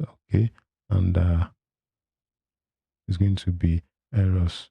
Okay, so this is also going to be errors. All right, okay, so we've gotten rid of all of that. Okay, so now to take care of this error, that's one of the beauty of TypeScript. It's going to catch some errors that you are likely to omit. So that error is coming from this part. You know, this return statement is conditional. So what if this condition is not true? So that means we'll be returning undefined, and undefined is not part of the returned data type. Okay, so now what we're going to be doing next, we're going to be handling some unexpected errors, some errors that may occur unexpectedly. Okay, so we're just going to call the toast function, and then it's going to be toast dot error. Okay, and then we're going to say unexpected error, please try again. Okay, and then we're going to return, I'm going to return the user data back so that the form is not cleared. Okay, and errors and unexpected error occurred, please try again. I think we are good with that. Okay, so we are done with the form action, and now let's pass it down to our form. Okay, so this use action state is going to be returning some properties, and one of them is going to be the state which we are going to use to persist the data to our form, and then it's going to return a function that we are going to be calling action. You can call it whatever name you like. And the third value it is going to be returned is going to be a pending value. Okay, so it's either going to be true or false. When the form is processing, it is going to be true, and when it is not processing, it's going to be false. All right, so we're going to be passing that pending value. I'm going to be passing it to our submit button. Okay, so we're going to say it's pending. Okay, so we are good with our submit button now. All right, and now let's use our state and action. Okay, so the action, I'm going to pass it to this action attribute of the form element. So now we need to deal with our state. So first off, we're going to pass a default value to our form input. Okay, so initially on page load, so the default value is going to be an empty string, just as we have here. All of them are going to be empty, but as soon as the user is providing input and submitting the form, then we are going to have value. So if the form submission is not successful at any point, we'll be returning the data back, and then the data is going to be assigned to this state. Okay, so now we'll be passing the data to the input. Okay, and like I said, I have a value that explicitly explain this. Okay, so you can just grab the video, the link is going to be in the description, then you understand better how you can prevent React from resetting your form data if the submission is not successful. But if it is not the behavior you want, you can as well get rid of all those. Okay, so this is giving us error because we are not accepting the default value as a prop when we define our form input. So we are going to take care of that in a minute. So we need an additional prop that we want to pass to our form input component. Okay, but this is not what we want to pass to it. We are going to check if the error we are getting back from our form action, if the error does not contain it, then we are just going to pass undefined. But if the error object contains some field errors, then we are going to be passing the field error down to our form input. Okay, so rather than passing the error directly, we're going to have a utility function that is going to check if the error object we are getting has some field errors in it.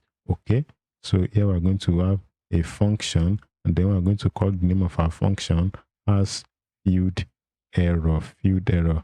Okay, this is not what I want.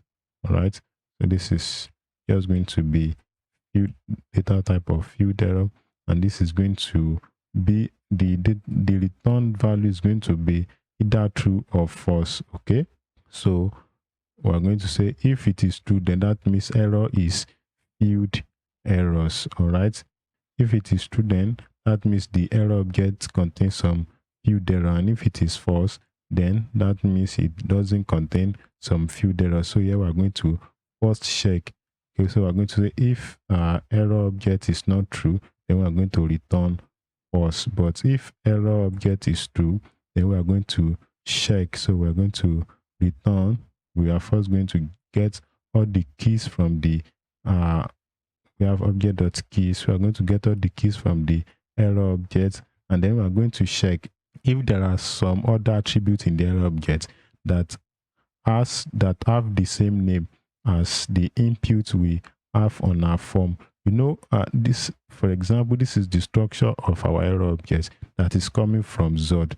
Okay, if there is an error, but the error is not concerning any inputs, any field input, then all of this will be false. We only have this. So this one is a constant value. It is always in the error object. Okay, so now if it is a field error, we're going to be checking if the error object contains any of these field inputs, any of this either name, email, password, and confirm password. So that's what we want to check here. So we're going to say this one is going to return all the keys in the error object. Then we're going to check. Okay, so we're going to say if some of the key in the error object is not the same, it's not equal to errors. Okay, this one should do. Okay, sorry, we're supposed to have an arrow here. If there are some keys that are not the same as this, that means the error object is field errors. But if it only contains this, that means it is not field errors. So we can say, okay, let me just call this errors. All right, so now we can now use this function to check if we are getting field errors. So we can say as field error, then we pass it. Okay, is this correct? It's a little bit correct, but not totally. So I'm just going to get rid of all this. All right, so what are we having here? Okay, argument of type field errors undefined is not assignable to parameter field errors. This is field errors. Okay, this is the issue here. Okay, this error is coming because, you know, these errors, there is possibility that it will not be true, because if our form processing is successful, where is it? Okay, so if our form processing is successful, we are only returning the initial state, and the initial state does not contain any error. You know, when you just load your form, there will be no error now. Okay, so that means our data type here is going to be either field errors or undefined. Okay, or undefined. All right, so that's going to get rid of that error. So on the remaining form input, okay, so default value, and okay, so that's going to work for us. Okay, and this one also default value and field errors. Okay, and yeah, okay, so I think we are good now. Now we need to accept this prop. We need to accept them in our form input. So we're going to go to our form input now. Form inputs, okay. And then we're going to be accepting default value. Okay, default value should always be there, so it is not optional. All right, but errors is going to be, is it error or error? I don't know what this one is going to be optional. Okay, so it's going to be an object, and inside of that object we have, okay, so that is going to be the structure of let me see if it is actual error. Okay, so that is what we are passing there. So now we need to get our error from the prop now. Okay, this default value will be captured with this rest operator. Then it's going to be distributed into the elements using this spread operator. But our error now, we're going to be using this error to conditionally style our form inputs, just in case there is an error on that field. Okay, so we are going to make this template literal that we can conditionally style our form input. So we are going to come here. Okay, so we are going to do some string interpolation there. Okay, so let's just type this out. So we're going to say if error is true, then we are going to be giving it a border of red. Okay, so border, I think I'm going to finally have to turn off copilot. Let's see. Well, let's see. So we are going to give the input a border of red 500, and then we are going to give it a background of red 50, just a slight red background. But if error is false, okay, then we are going to be using the previous border color. Okay, so it's going to be gray 200. I'm just going to cut this out of there. Then I'm going to put this here. Okay, and then on over, we're going to give it border of gray 300. All right, so now we are done with this. Okay, so what are we left with here? What is giving us error? Okay, so there is nothing like this. Okay, so now we are done with our data validation on the front end. Let's test this out and see if we are actually on the way. Okay, so I'm going to zoom this in a little more. So let's say my email address is, I'm going to provide an invalid email. Okay, this is supposed to be for sign up. We've not handled sign in data validation. Okay, so let's say my name is Toyosi. Okay, and my email, okay, I'm going to provide an invalid email. Okay, I'm not using Google. Okay, let me just provide a wrong password. Okay, let's see if we, okay, so you can see now our data validation is actually working. You can see this is an invalid input.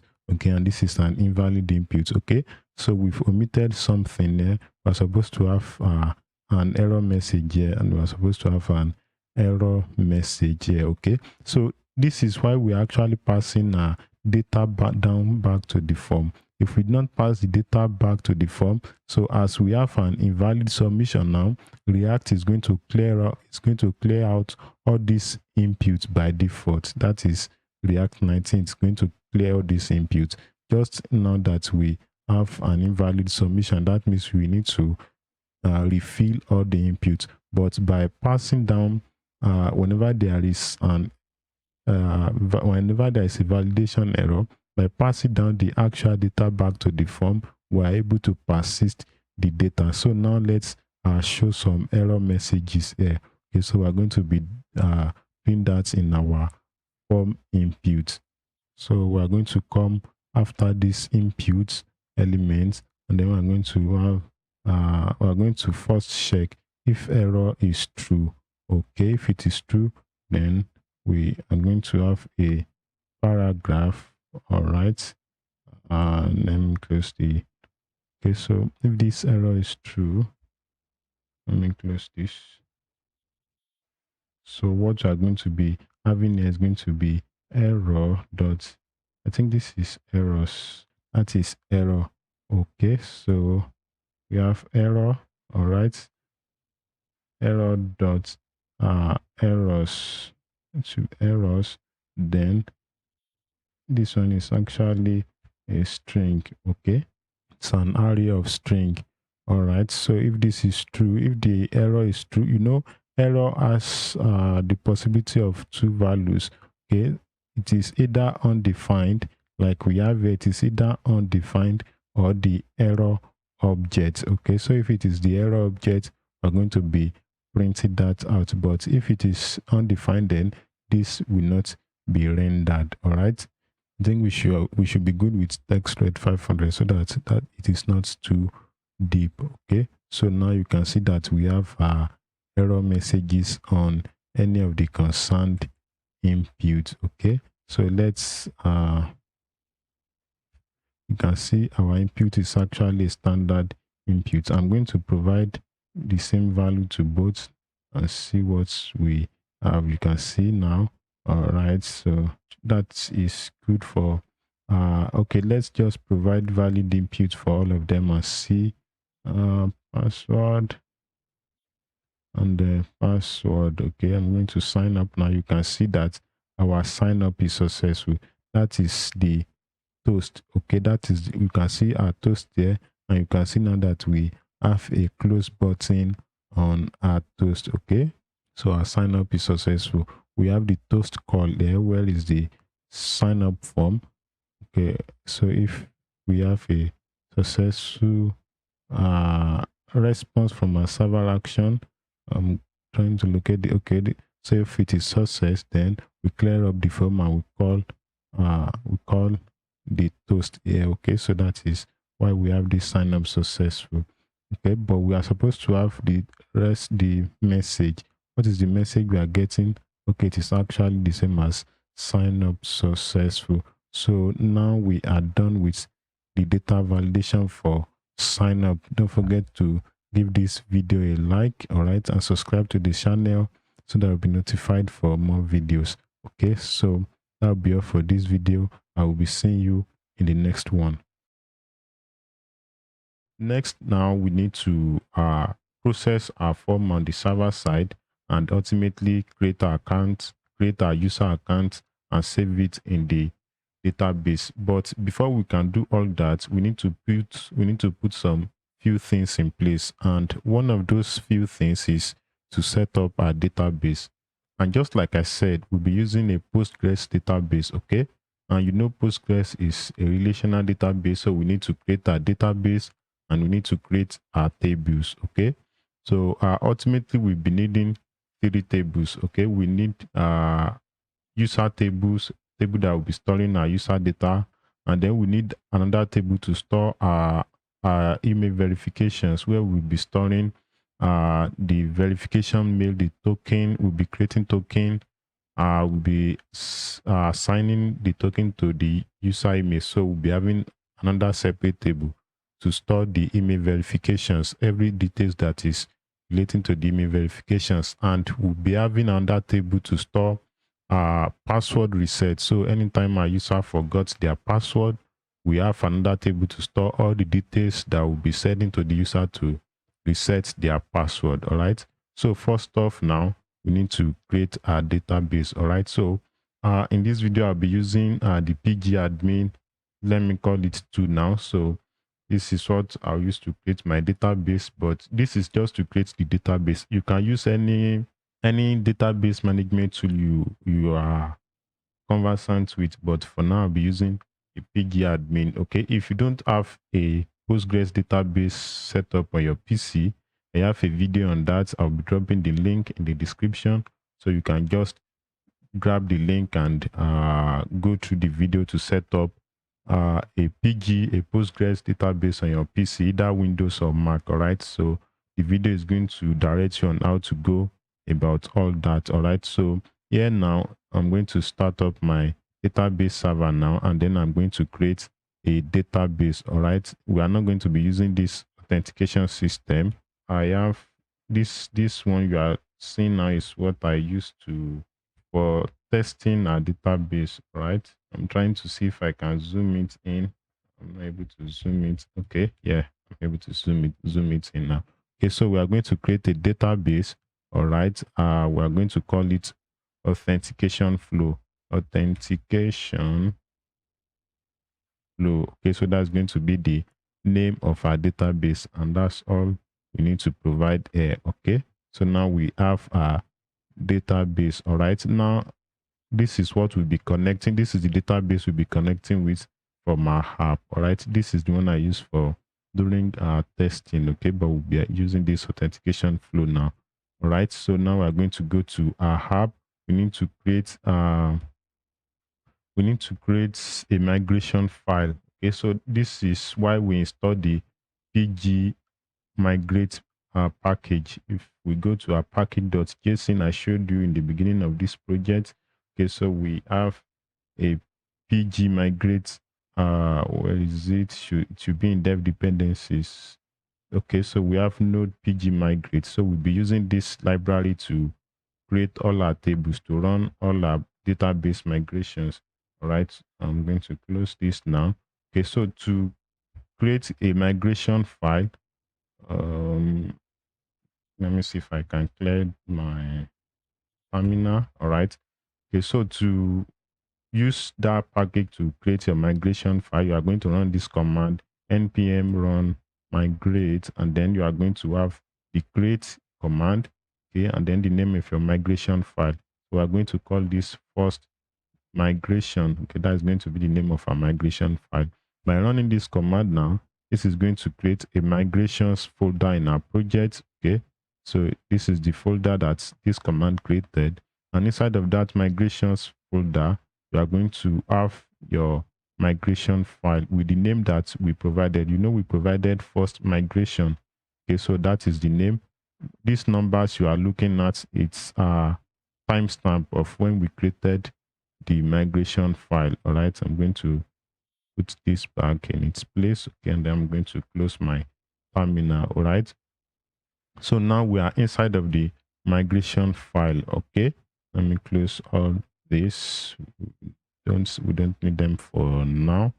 Okay, so the migration file consists of two sections. We have the up section, which is where you'll be putting the SQL queries for setting up your database, and this down part is used to revert whatever operation you did in the up part. Okay, that's one of the benefits of using migration. All right, you can easily revert whatever you do in your database, and it has some inbuilt database management. So any migration you perform, it doesn't perform it twice. Even if you run the command, if you run the migration file a million times, any migration that has been performed will not be redo. Okay, so now we are going to be creating a database. We are going to use pgm.sql. All right, so I'm going to have a template literals. Okay, so inside of this place will be writing our query. So the first thing we are going to create is we are going to create a custom type, create type, and then we're going to call it user role. Okay, so it's going to be an enum, so an enumerated custom type enum. Okay, and then our user role can either be admin or user. All right, okay, it's going to be a semicolon, right? And then we're going to create another custom type. Then we're going to call it auth provider. So this is going to be an enum of all our auth providers. Okay, so the first one we'll be having is going to be local. So we'll be using local to stand for our email and password auth method, right? And then we are going to have Google for Google OAuth method, and then we are going to have GitHub for our GitHub OAuth method. All right, if you want to use other OAuth methods, OAuth providers, maybe Facebook, maybe LinkedIn, maybe Discord, so you can add them as part of the enum members. All right, this one is going, this local, we are using it to stand in for the email and password authentication method. Right, so after creating a custom type, we're going to be creating a users table. Okay, I'm going to come here now. Right, so we're going to have create table. This is where we're going to be storing our users table. Okay, so I'm going to say if not exist. Okay, and then the name of our table is going to be users. All right, I'm going to have this. Okay, I'm going to have a semicolon.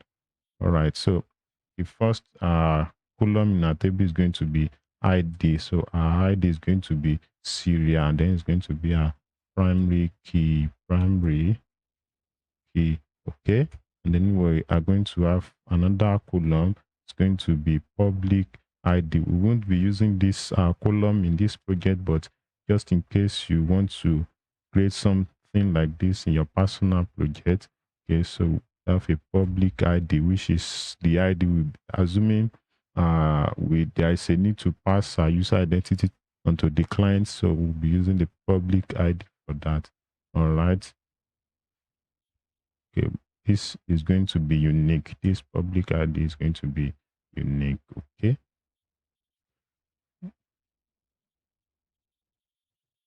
going to be 100. Okay, and then a user must have a name. If next we are going to have email, right? And email is also going to be variable character. Okay, and email is going to be unique. All right, there should be only one email per user, and then not null. Okay, so after that we are going to have role. This role is going to be of data type user role, which is the custom type we created at this point. All right, and the default value is going to be user. Okay, so by default every user created is going to be user. Okay, and then we're going to have another column which is going to be auth providers. Auth providers is going to be an array of this custom type auth provider. Okay, because a single user can have multiple sign-in methods. Okay, there is possible that our user can have email and password authentication method, and the same user can also use Google to sign into their account. So we'll be having an array that is going to be storing all the method that each user can use to sign in into their account. So the default value for this is going to be an empty array. Okay, that is the syntax for array in Postgres database. Okay, and then we have a GitHub ID, which is going to be the ID from GitHub for every user that is signing in with GitHub. Okay, GitHub ID is going to be unique. Same for Google ID. Okay, so we'll be getting all this from Google and GitHub as the case may be. All right, and this is also going to be unique. Okay, the next is going to be our password hash. All right, so we'll be hashing the password that the user is going to be using to set up the account. We will not be storing the password as plain text, so we are going to be storing that in that column. Okay, and then the next is we're going to be having a column to store if our user email has been verified. Okay, so that is going to be of data type boolean. All right, and then we're going to have a created at column to store when a user created the account. It's going to be of data type timestamp with time zone. Okay, and then the default value is going to be current time stamp. All right, so the last column of this table is going to be updated at. All right, we are going to use that to track anytime the last time that the user make changes to their account. All right, current timestamp.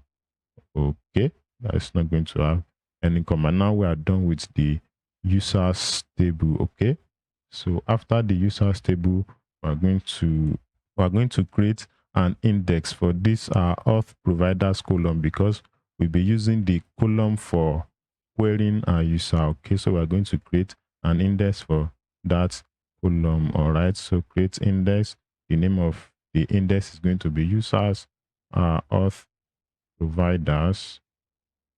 It's going to be IDX for index. So on users, okay, using GIN, that is generalized inverted index, because our auth providers column is an array column. Okay, and after creating the index, we'll be adding a custom check to our table. Okay, so this is going to be alter table.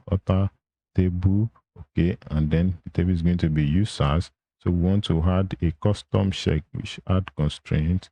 All right, constraint. Okay, the name of our constraint is going to be check password hash local. All right, the need for this custom check is going to be to check anytime a user is creating an account with email or password, which is going to be the local auth method. Okay, so we are going to ensure that the user provides their password. So we are going to have a check. Okay, we're going to have a check, and inside of the check, we're going to have a not to negate this statement. So if our user is using the local auth method, so I'm going to say if local equals, and we have ending. Inside of the ending, I'm going to have our auth provider. So okay. So it's either the user does not have local auth method, but if the user has local auth method, then the user must the password hash column must be filled. So we're going to have password hash. Okay, then is not null. All right, is not null.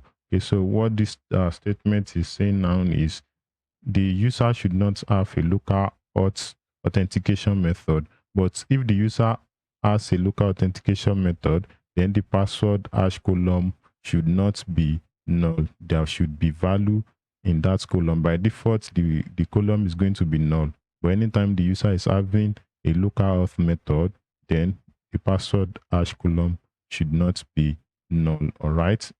Okay. And then next, now we're going to be creating our email verifications table. All right, so we are going to have create table if not exist. All right, then the name of our table is going to be email verifications. I'm going to drag this down and close my query. Okay, and then the first column is going to be user ID. Okay, and then it's going to be integer. Okay, it's going to be a primary key. Okay, and then it's going to be referencing. We have reference. It's going to be referencing the users table on the ID column. Okay, we're going to have on delete cascade. So anytime the user account is deleted, any email verifications that is attached to them should also be deleted alongside. All right. And then next is we have the email colon. Okay, that is going to be the email of the user. Right, it's going to be unique and then not null. Okay, so we have a token. This is going to be the verification token of the user. Let's say 255. It's actually not going to be up to that, but we're just going to use that as our validation. Okay, we're going to have an expires at column, which is going to be the timestamp of when the verification email is going to expire. So timestamp with time zone. All right, and then it should not be null. Okay, it should be provided always. So the last column for this table is going to be the created at column, which is going to be timestamp to track when the entry was created in a table. Okay, so this is going to be current timestamp. Okay, that's going to be the end of that table. All right, the last table we'll be creating is going to be for our password reset. So we're going to have create table if not exist. Okay, and the name of our table is going to be password reset. Okay, I'm going to open this. Right, I'm going to close the query at that point. Okay, so the colon is going to be user ID. Okay, and then it's also going to be integer. All right, integer. Okay, it's going to be a primary key. Then it's going to be referencing the user table references. Then we have a users referencing the ID column. Okay, so we have on delete cascade. Okay, so after that, we're going to have a token column that is going to be storing the password reset, the reset token. All right, then this is going to be unique and it must always be provided. Okay, we also have expires at and created at. So I'm just going to copy from this and paste here. Okay, so that's that for that. Now, before we round up this part, we need to create a trigger function that is always going to be updating this updated at column. By default, Postgres does not have any inbuilt functionality to update our updated at column. Okay, so anytime a user makes a changes to their account, we are going to be creating a trigger function that is going to be updating this column to the current time at which the user is making the changes to their account. Okay, so the first thing we are going to do is we're going to create the trigger function, and then we are going to be creating the trigger itself. Okay, so to start with, we're going to create a trigger function, create or replace function. All right, so the name of the function is going to be set updated at. Okay, so that's going to be a function, and the function is going to be returning a trigger type. All right, so limit that to $$ to start with. Okay, so the new data the new entry that is about to be created, I'm going to set the updated at column to current timestamp. All right, timestamp. Okay, and then we're going to be returning the new entry. Okay, so that's at that point we're going to end the function. So we have our $, and then we are going to have language. Language is going to be PGSQL as a procedural language. Now, lastly, we're going to be creating the trigger itself. This is the function that the trigger is going to be executing. Now we are going to be creating the trigger and attaching it to the users table. Okay, so create trigger. So we're going to call the name of the trigger update timestamp. All right, timestamp. Okay, so we're going to say when this is when the trigger is going to be triggered. So before updating users table. Okay, so for each row, want to execute the trigger function. Okay, execute function. The name of the function is set updated, the function we just created before now. All right, so I'm going to close the query.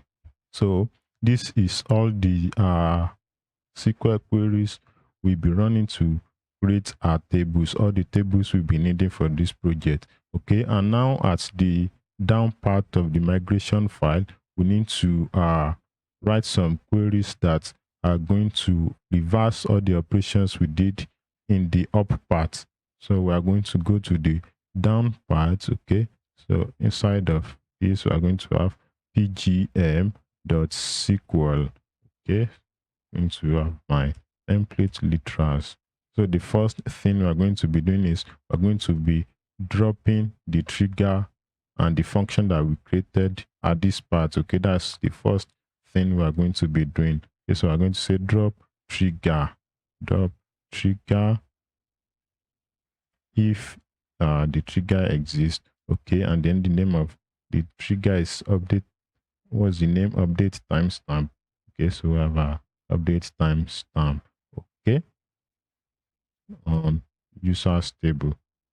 Okay, and then the next is we're going to be dropping the trigger function. So drop function if the function exists, and the name of the function is, what's the name? Set updated at. Okay, all right, so now we've dropped the trigger and the function. So next is we are going to be dropping the tables. All right, we're going to have a drop.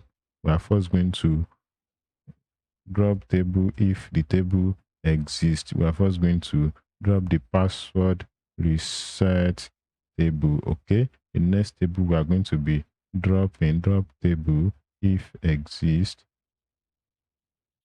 It's going to be the email verifications table. All right, and then the last table we'll be dropping is going to be the user table if exists. Okay, going to be users. All right, so we've dropped the trigger, the function, and the tables. Now the last is our custom types that we created. Okay, so we are going to come and are going to say drop, all right, type if the type exists, and the type is auth provider. All right, and then the second type is Nice. User role.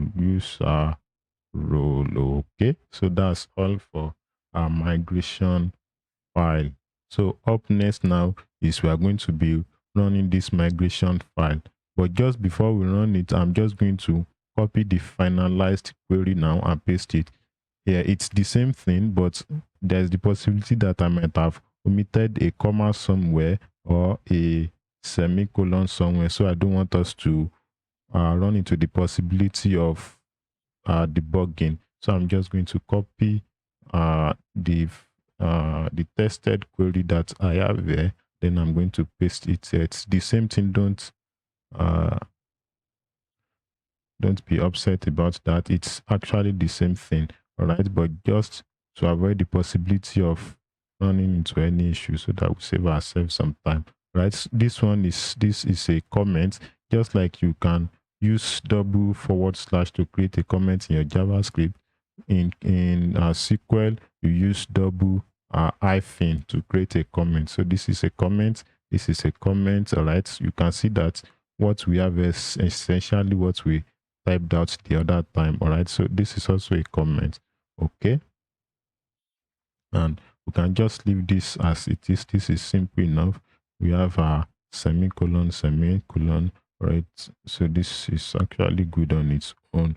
Okay, now we need to run a migration file. But before we are going to run our migration file, we need to set up our environment variables, which is where we are going to be providing the details of the database that we set up at this point. Okay, so if you go to your file explorer, I added the file to the starter file, which is .env.example. If you open that file, I'm going to be seeing some envs there. Okay, so all the envs, environment variables we'll be using for this project, you have the name inside of that file. Okay, so you can just copy all that, and then we're going to create an .env file, the actual file. Okay, this is just an example to show you the environment variables we'll be using for this project. Okay, so for our database, these are all the env variables that we need for our database. So I'm just going to copy this alongside this base URL. Okay, I'm going to copy that. We don't need this base URL for now, but let's just copy it at once. Okay, let me copy that. All right, and then we are going to create .env file. Okay, it's going to be in the root directory. Okay, so we are going to have .env. All right, then I'm going to paste that here. For now, our project is running on HTTP. We've not gotten to where we are going to change it to HTTPS. So for now, let's leave it at HTTP. Okay, we can get rid of this comment. All right, or let me just leave it there. Okay, so this is going to be the host of our database, which is localhost. If you are running a local instance of Postgres database, if you are running a remote instance, possibly you have a database remotely, you're going to provide your host there. Your provider is going to provide that for you. Okay, if you want to get all these details for your local database, you can come here. All right, you right click on your database and you go to properties. Okay, so this is the name of the database. All right, definition. Okay, let's go to parameters, security. Okay, I think what we needed is not here. Okay, this is actually what we needed. Okay, so you right click on the server itself, not on the database now. On the server, you right click on it and then you come to properties. Okay, so this is what we need. This is our host, local host, because we are running a local instance. So if your own is different, just use what you have there. This is going to be our port and this is our username. Okay, we also need the database name, which is the name of our database, all right, and a password, the password that you set up when you were installing the Postgres database. Okay, so we are going to go here. Our host is localhost, as we saw here. I'm going to reopen this. Okay, so this is our host and this is our port. So I'm going to copy that 5432. okay, so we need to create the port variable. So we have a db port. Okay, so I'm going to paste that. Okay, the user is, that's the username, which is the same as Postgres. If you are using Mac, there is the possibility that your username might be different, but for Windows it's most likely this. Just use whatever you find here. Okay, so our username is also going to be Postgres. Okay, the name of our database is Authentication Flow. That's this. If you click on properties, so this is the name of our database. All right, that's the name. Okay, I'm going to paste that here. And the password, that is the password you set up when you are installing the local instance of your database. So my password was just password. Okay, that one doesn't have so much difference. Okay, so we've set up all our variables for our database now. Okay, so now let's go ahead and run our migration file. Okay, so to run this migration file, we are going to create another file inside of this lib uh, file. Okay, so we are going to call the name of the file run migration. Should we add an S? Okay, let's just leave it like that. Okay, so the first thing we'll be importing in this file is the server only package, because we don't want this to be executed on the client side, and we don't want it to also be bundled as part of the client module. Okay, so we are going to be getting all of our database parameters. So the first is going to be our database host. Okay, so we have our db host. Okay, so we are going to get it from process.env. All right, and then we have our db host. Okay, so the next is going to be the user. Okay, so we have a user. Okay, that is going to be the name of our user, the username of our database. So we have our process.env.db user. Okay, the next is going to be the password. Okay, so now I'm going to close my sidebar. Now let's check if our values are all provided, just in case you forget. Possibly when you are hosting your app, you might forget to provide your environment variables. Okay, so we're going to create a checker, okay, just to ensure that we do not forget pass. Okay, and there position, if not written name. Okay, and mission again, no, it's import db ports. All right, so if any of this is undefined, okay, then we are going to throw an error here.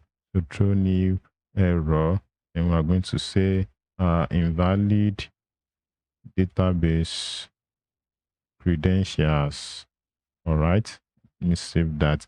Now we are actually going to run a migration file now. Okay, but before we run that, let's create a variable for our migration directory. We are going to be needing a part of our migration directory. This migration directory, okay, we need the path to this, right? So we're going to call the name of the variable, let's say migration,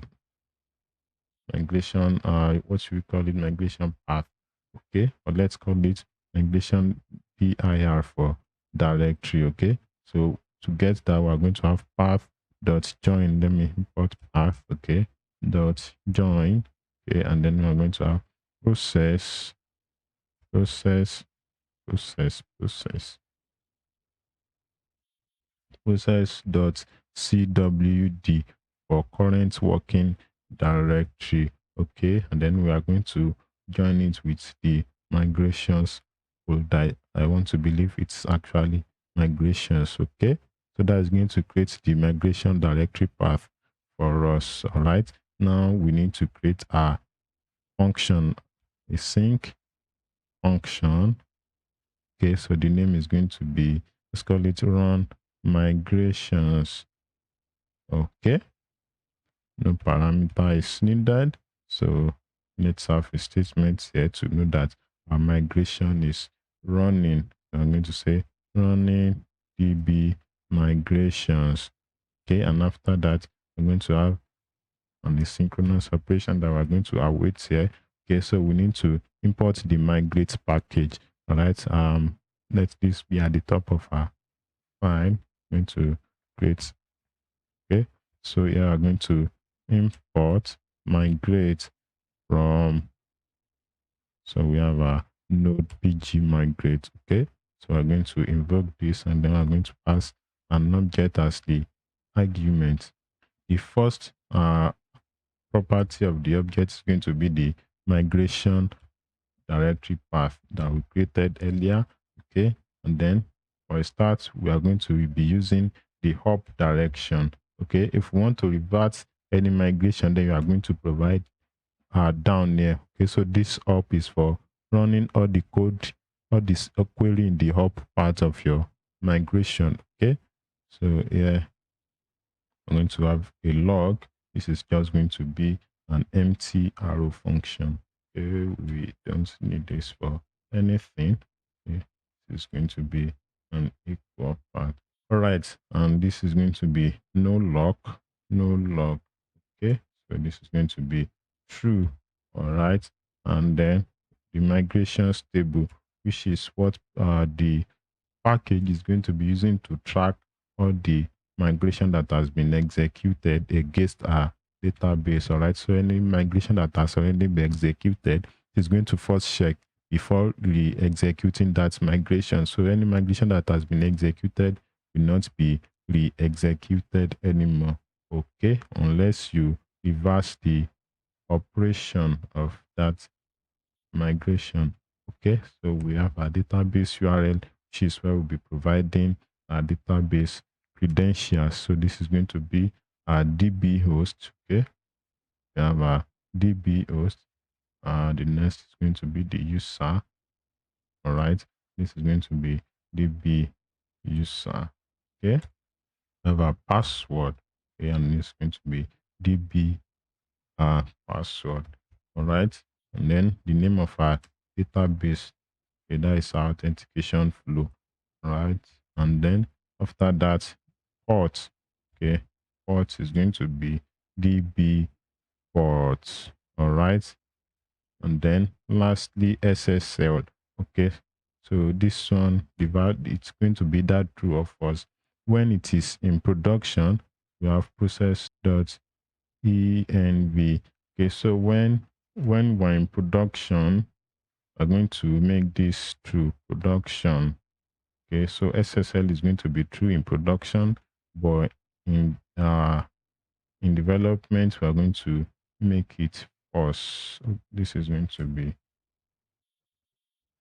then. But if you're in production, if the database provider you'll be using in production does not require SSL, then you can as well just leave it out entirely. Okay, there's a problem there. Type string or undefined is not unable to type number. Okay, from our env we'll be getting the port as a string, so we need to convert it to number. So I'm just going to wrap this in the number constructor function. Okay, so that's going to convert that to number. Now we need to call our function. Okay, so we are good to go now. But just so that this file will be executed, because it is just a standalone file now, right? Let's import it into our project so that the file will actually be executed. Okay, so we are going to go to layout. Okay, that is the root of our project. I think layout is already open somewhere here. Okay, so we're going to import that file. If we don't import it, then nothing will happen because it is currently standalone. Okay, so we're going to go to library, and inside of library we have our run migration file. Okay, so let's save that, and now let's start our dev server. Okay, so we have npm run dev. Okay, it hasn't executed yet. By the time I refresh this page, it's going to execute. Like just before that, let me make a simple changes here so that we know that this migration is actually successful. Okay, so I'm going to come after this, then I'm going to have another statement here, also.log. Okay, so that we know if it is successful or not. Right, then I'm going to have a database migration successful. Right, we can make this migrations. Okay, let me save that. Okay, now let me refresh this page. Okay, so now you can see running DB migrations. All right, so database migrations successful. So that means all the queries that we have here have been successfully executed. Now let's check our database and see if it has actually been executed. Okay, so let's refresh our database. Refresh. Okay, so now let's go to schemas. Okay, okay, in public we are going to see tables. Okay, so right, so you can see we have all our tables there. We have the email verifications table, we have the password reset table, and we have the users table. This pg migrations table, that is the table we specified. Let me close this. In our run migration file, that is the name that we specified there. Okay, it is this table. If you open the, what is it, pg migrations, if you open the table now, okay, so you are going to see the details of the migrations that we've executed. Okay, so you can see now this is the name of the only migration file that we have in our project. Okay, so it is this table that the package is using to track which of the migrations has been executed. If you revert the migration, if you come here and let's change this to down. Okay, so if you revert the migration, and let me save this, let's see. I don't actually know if, okay, it has been executed. So let's recheck our database. We can refresh this. Okay, so you can see now that the entry has been deleted. This is because the migration has been reverted. If you go back to your table, okay, let's refresh our database. Okay, I'm going to refresh that. So if you check tables, you can see now that we don't have users table, we don't have password reset, we don't have email verifications. Okay, so the migration has been reverted. Okay, that's why there is no entry in the pg migrations table. Okay, so no entry there. But if we rerun the migration now, so let's change this to up. I'm going to save that. Okay, so the migration has been run successfully. So if we refresh this again, so now you can see that we have an entry which is telling us that the migration has been executed. If we refresh our database again, I'm going to refresh this. Now let's go to our schemas and our tables. Okay, so you can see now that we have our tables back. All right, so that's all for this video. The next video, we're going to be looking at some other things that we need to put in place before we create our user account. Don't forget to like the video and subscribe to the channel, and I'll be seeing you in the next one. In our last video, we created this file to run our database migration. But if you look at this part where we should I say where we collected our database credentials, you can see we need to first get our database credentials, validate them, because with TypeScript you need to do some validation. And at this point, you see that we have to convert this to number, because env by default is going to give you string or undefined. We had to convert that to number. Okay, and this is just a simple part of our project in general. Okay, we'll be using the database credentials over and over again in numerous places, and we also be having some other environment variables that we have to be validating manually. Okay, this method of validation is not it is not efficient. Importing env variables, validating it all by hand, and assuming we are just going to be doing this in a single place, it would have been better. But doing it there in another place, do that again, in another place, do that again, so that is not efficient. All right, so in this video we'll be creating a centralized point where we do our environment variables validation. Okay, so we're going to be creating a centralized system, all right, where we are going to be importing our environment variables, all of them, and then we validate them all at once, rather than having something like this over and over again in every part of our project. Okay, so to start with, we are going to be creating a file. We go to our Explorer. Inside of this lib folder, we're going to create a file, and then we're going to call it env server. Okay, so we're assuming though in this project we don't have any client-side environment variables, or assuming we have one, then we are going to have another file to validate our environment variable for the client. All right, so this is for the server. Okay, so inside of this file, let me close my sidebar. First off, let's import the server only package just to keep us safe, right? So we'll be using Zod to validate our envs. All right, so we're going to be importing that from Zod, and you know that with Zod you have to have your schema. Okay, so we're going to call this env schema, and that is going to contain the schema of to validate our environment variables. Okay, so inside of this we are going to have base URL. All right, that is let me show you that in our env. That is the URL for our app, which is currently localhost. Okay, this one for mine, this is 3001 because my project is running on 3001 because I have two projects running concurrently. Yours is going to be 3000. Just leave yours at 3000, but for now mine is going to be 3001. Okay, and this should be HTTP currently. HTTP, not HTTPS for now. I'm going to save that. Okay, so I'm going to close that. All right, we can as well. Okay, let's first validate this first. So we're going to have z dot string. It is going to be string, and this string is going to be URL. That is our main URL for the whole project. So let's add a comment and let's call it main site, or we can call it main app URL.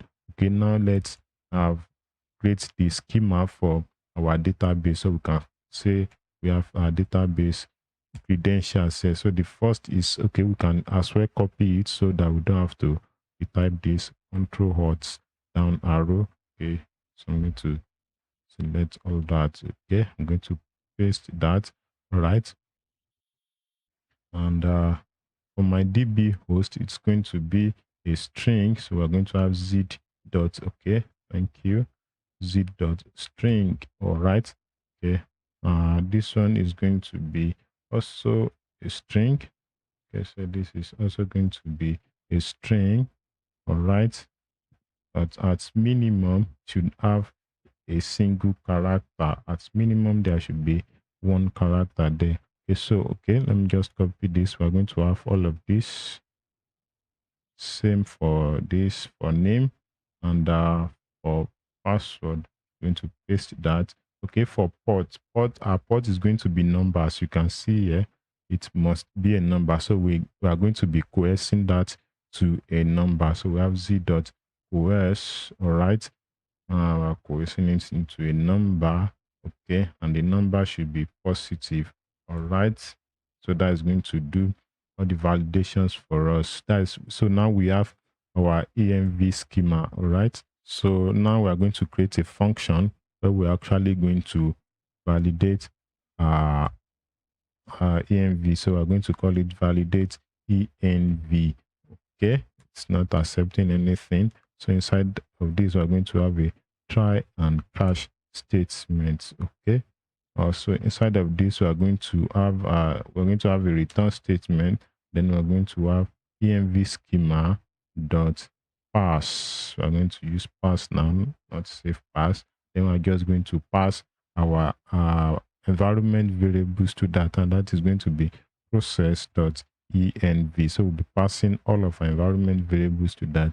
Okay, so if the environment variables in the file does not satisfy all of our schema conditions here, then it's going to throw error. So we're going to be caching the error in this part of the code. Okay, so we're going to have, okay, first off, let's check if the error is an instance of error. Okay, so we're going to say if error is instance of z.zod error. Okay, zod error. All right, so if it's an instance of zod error, then we are going to have a missing, let's call it missing variable constant here. Okay, and then we're going to have error dot errors. Okay, so we're going to map this. Okay, let's have our callback function properly. I'm going to have error dot path dot join. Okay, so we are joining it with a period. Okay, then now we are going to be joining everything from this array. I'm going to be joining it with a comma dot join. Let's join. I'm going to join it with a comma and a space. Okay, so after getting all of our missing variables, so this one now, this line of code, we are mapping through the error instance, the zod error instance, and then we are joining all the parts, all the error parts. Possibly it is the DB user or the DB password or the DB port. So we are joining all of them together, right? So we are going to be throwing an error here. So we have throw new error. Okay, so we are going to have invalid environment variables. Okay, so this is supposed to be template literals. Okay, so I'm going to have this here. I'm going to change this to template literals. All right, so here we are going to pass the missing variables that we created at this point. And just in case, if the error is not an instance of zod error, then we're just going to throw error here, which is most likely never going to happen. Okay, all right, at this point let me just add what they call it. I'm just going to add this here. If you are using Windows, if you want to get this emoji, just press your window key and your full stop. That's going to bring this up. There is a way to do that in Mac. I don't know that. I don't use Mac for now. Okay, so now we need to export the return value from our validation. Okay, so we're going to come to the end part here. I'm going to have export default. All right, then we're going to invoke our function validate env, which is going to return a validated env object. All right, so I'm going to save that. Now we can now go to our own migration folder, so we can just get rid of all this now. Okay, that's one of the downside of TypeScript. TypeScript is kind of verbose, though it has its own upside. All right, it helps you to catch your error as soon as possible. So I'm going to be importing this. Okay, so I'm just going to call it env to shorten the name from env server. That is the file we just created. This env server. Okay, so we'll be importing it here. Then we're going to call this env. All right, we're also going to have env here. Okay, so that is going to validate every of our environment variables for us. Okay, let me just copy that. Okay, I'm just going to paste that here. Okay, yeah, we don't need to wrap this to with a number anymore because we've already validated that. Okay, so you can see that we do not run into any error. Okay, so it's going to function the same way. But for a test, let's get rid of one of the environment variables of, okay, let me just get rid of the username and see if it's going to pass the test. Okay, so now you can see, so you can see now because one of the envs does not pass the test, so we have an error in our server. Okay, so you can see this one is much more efficient. All right, so if I save that now, then we do not have any error again. You can see that this means of validating our env, it's much more efficient. Now all we have to do is to keep providing whatever env we need in our project inside of this schema. It's going to validate it for us. Okay, so and all we need to do is just to be importing the env file in anywhere we need our envs. All right, so that will be all for this video. Don't forget to like the video and please subscribe to the channel. All right, and I'll be seeing you in the next video. In this video, I want to show you something that is very crucial for you to understand how this project works. All right, without these parts, it will be kind of a little bit hard for you to understand how the whole project works and what is that actually. Okay, in the way this project is set up, the way it is set up is that a single user can authenticate with different authentication methods. Like we have the local authentication method, which is our email and password. Let's just call it our own custom authentication method. And a user can also authenticate with GitHub and Google. So a single user can authenticate with either one or more of these authentication methods. Okay, so what I'm saying is, let's say I'm a user now, so I can authenticate with the local authentication method, which is the email and password. The same me can also authenticate with GitHub, and the same me can also authenticate with Google. So either I use one of this method or I use all of them. So no matter the number of authentication methods I'm using, all of those method will be tied to the same single user account. All right. So if I have a local authentication method and I also have a GitHub authentication method, both of them will be tied to the same user account. All right. And this is how we keep track of all the authentication methods that a single user is using. We are going to be using the email as the source of truth, as the single source of truth. So if a user uses one email to sign up locally, which is our email and password method that we have there. So if a user uses an email to sign up, let's say this my email now, codingatlas0@gmail.com. So if I use this email to sign up locally and I use the same email to sign up with Google, so both authentication method will be tied to the same single user account and we'll be using the email as our source of truth. Okay, so if a single user is signing in or signing up with the same email for local, for GitHub, and for Google, so all those accounts will be tied to the same single email. All right, and we'll be storing all of those methods in this auth providers column. All right, so let's say, for example, I'm signing in with the local auth method now, and I'm also signing in with the Google auth method. So all of those methods will be stored in this auth providers column. All right, let's say I'm also signing in with the same email using GitHub. Okay, so we are going to have GitHub also added as part of the entries in this auth providers array. All right, so we'll be keeping track of all the authentication methods used by the user through this auth providers column, and we'll be using the email as our source of truth. Okay, so any user that has signed up locally, then the hashed password will be stored in this column, and this email verified column is only meant for users that signed up with the local auth method. So if our user doesn't sign up with the local auth method, which is our email and password, if our user doesn't sign up with that, then the email verified column will be null.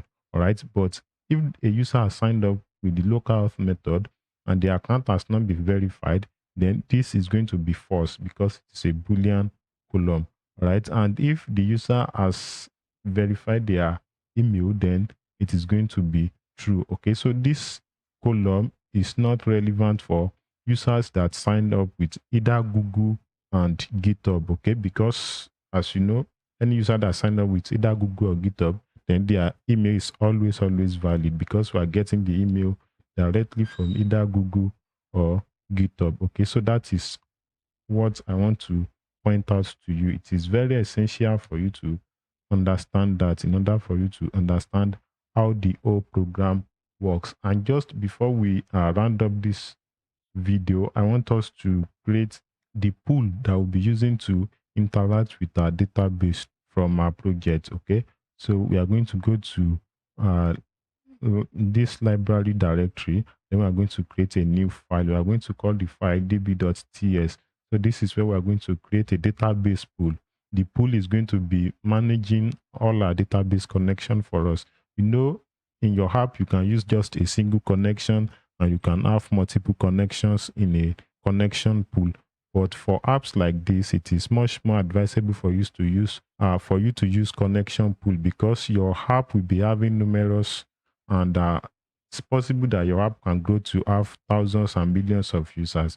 It will not be very wise for you to be using just a single database connection for all of your users, because that is going to make your app extremely sluggish. So it is advisable for you to have a pool of database connections where you can have multiple connections in your database pool. So even if you have multiple users at once, different users can be interacting with the database using through different uh, connections. All right, so we're going to be creating the pool here. All right, so to do that, first off, we're going to import the server only package, just so that this function will only be executed on the server, right? And then we are going to create our pool. So pool is going to be, we're going to have the new keyword. So we are going to have pool. All right, we need to import that from the Postgres package. Okay, so we're going to have import, then we are going to have a pool from, then that's going to be PG, that's the Postgres node client. All right, so we're going to invoke our pool. Then we're going to be providing some properties needed by the pool. Okay, so our host, just like we have in our run migration file, we can as well copy all of this. It's actually the same. Okay, so we can copy all of this, and going to provide that here. All right. So what is the problem? Okay, so I need to import this env. We are going to turn this to env. So you can as well leave it as env server, but just to make it much more shorter, I'm going to just call it env. All right, now we are good to go. So we need to export this connection pool. We're going to have export default. I'm going to export it as export default. We have a pool. Okay, but just before we leave this, I want us to just to set up array parser. Okay, you know, by default, by default, Postgres is going to be returning, where's the migration file? Migration file is going to be here. Okay, by default, if as we have an array data type here, this is our hot provider, you know, this is an array data type.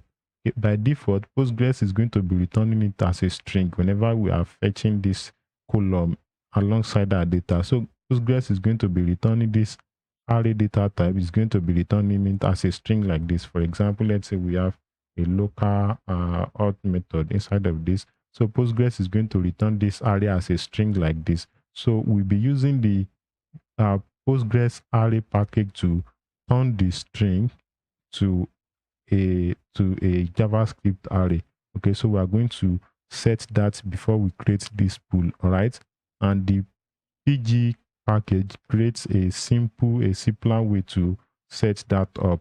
All right, so all we are going to do is, alongside this pool, we are going to import types. All right, so on these types, we can now set a custom parser that is going to be converting that Postgres array string to a JavaScript array, and that is where we are going to use the pg array node package. All right, so here we are going to say types dot set type parser. All right, set type parser, and the first argument you are going to be providing to this is going to be the OID of the data type that you want to convert. All right, that you want to pass.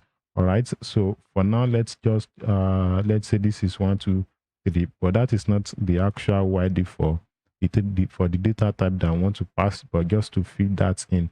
And the second argument you are going to be providing to this is going to be the parser function that you are going to be using to convert the Postgres array string to a JavaScript string. And we are going to be using parser from the pg array package. So we're going to have import, and then we're going to have parser. Okay, so we are importing it from Postgres array. It's one of the packages that we installed when we were setting up our program. So we're going to pass parser.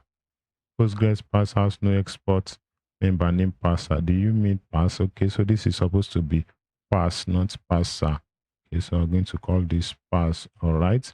So, and you can as well create your own custom function. You can define your own function. Just define the function and then pass, and then provide the name here. Okay, but since we already have a package that perform that excellently, we'll just use that package. Now we need to get the OID of the object ID of the data type that I want to convert. You know, in a migration file, in the migration that we created there, where's the okay, in this file we created a custom data type. Normally Postgres has standard OIDs for all of its data type. For example, if you are using text, if you are using integers, there is a standard OID for all of those standard data type. But here we are creating a custom data type for our auth provider. So what we need to do now is to get the OID of this custom data type. And how can we get that? We can get that from our database. Okay, so I'm going to go back to my PG admin now. I've actually closed it, and then we are going to query our PG admin to get the OID of this custom data type that we created. All right, so my PG admin has already opened here. Okay, no problem. We can as well run our query here to get the OID of our custom data type. So this is the database that we want to get the OID from this authentication flow. Let me zoom it in once again. All right, I want to believe that you can see it now. Okay, so I'm going to create a query tool on this database, the actual database that we are using for our project. Okay, so query tool. Now to get the OID of the custom data type that we created, so we are going to run this query, select type name, your type doesn't have E at the end, so TYP name. Okay, and then we have the OID. All right, and then we have TYP array. All right, array. Okay, so we are selecting that from PG type. Okay, and then we can, if you just run it like this, you are going to have an enormous amount of entries in the table. If you run this, so you are going to have a whole you are going to have a large number of entries from the table. So we can as well streamline this by providing a where clause. And though what we need, we can as well look for it here, since we are looking for auth providers, but that might be a little bit hard to, because it's a custom data type. Getting that might be okay. So we can just streamline this using the where clause. So we can say where, all right, to be after this, where TYP name equals, that is auth provider, which is the name of the custom type we created, provider. All right, so let's run this now so that we can, oh sorry, this should be TYP name. Just like I said, there is no E at the end of that. So if we run this now, all right, I think there is an error here, because normally we are supposed to get the an entry for this custom data type. Okay, because we actually created this custom data type when we run our migration. So that means there is an error with our database, right? I'm going to refresh the database and see if we have a table here. Okay, so in our tables part, you can see that what we have is only the GG migrations. We don't have the user table. We don't have the email verifications, password reset. That means by mistake, I have reversed my database migration, or possibly in the video where we did the database migration, I did not run the hop part of the program again. So I'm going to go to my run migration. Okay, so this is where the error is. I left it on the down part, which is going to reverse all the migrations that we did, all the database, all the tables creation that we did. So I'm going to change this back to up now, and then let me see if that has okay. So now we have successful database migration. So all the tables would have been created. Now I'm going to go back to my PG admin now let me refresh this. Okay, I'm going to refresh that. Do we have our tables now? Okay, now we have our email verifications, our password reset, and our users. So now we are going to have what we are looking for. So I'm going to create a query tool for this database. Query tool. Okay, now to get the OID we are looking for, we're going to be running this query. Select, we are going to have, okay, TYP name. Okay, just like I said, there should be no E. Okay, the OID, and we have the TYP array. All right, so we are selecting that from the table PG type. Okay, the table PG type. All right, if we run this, we are just going to have a gigantic table. All right, but what we actually need is for the auth providers. Okay, so now you can see that we have our custom table and data type. So this is actually what we are looking for.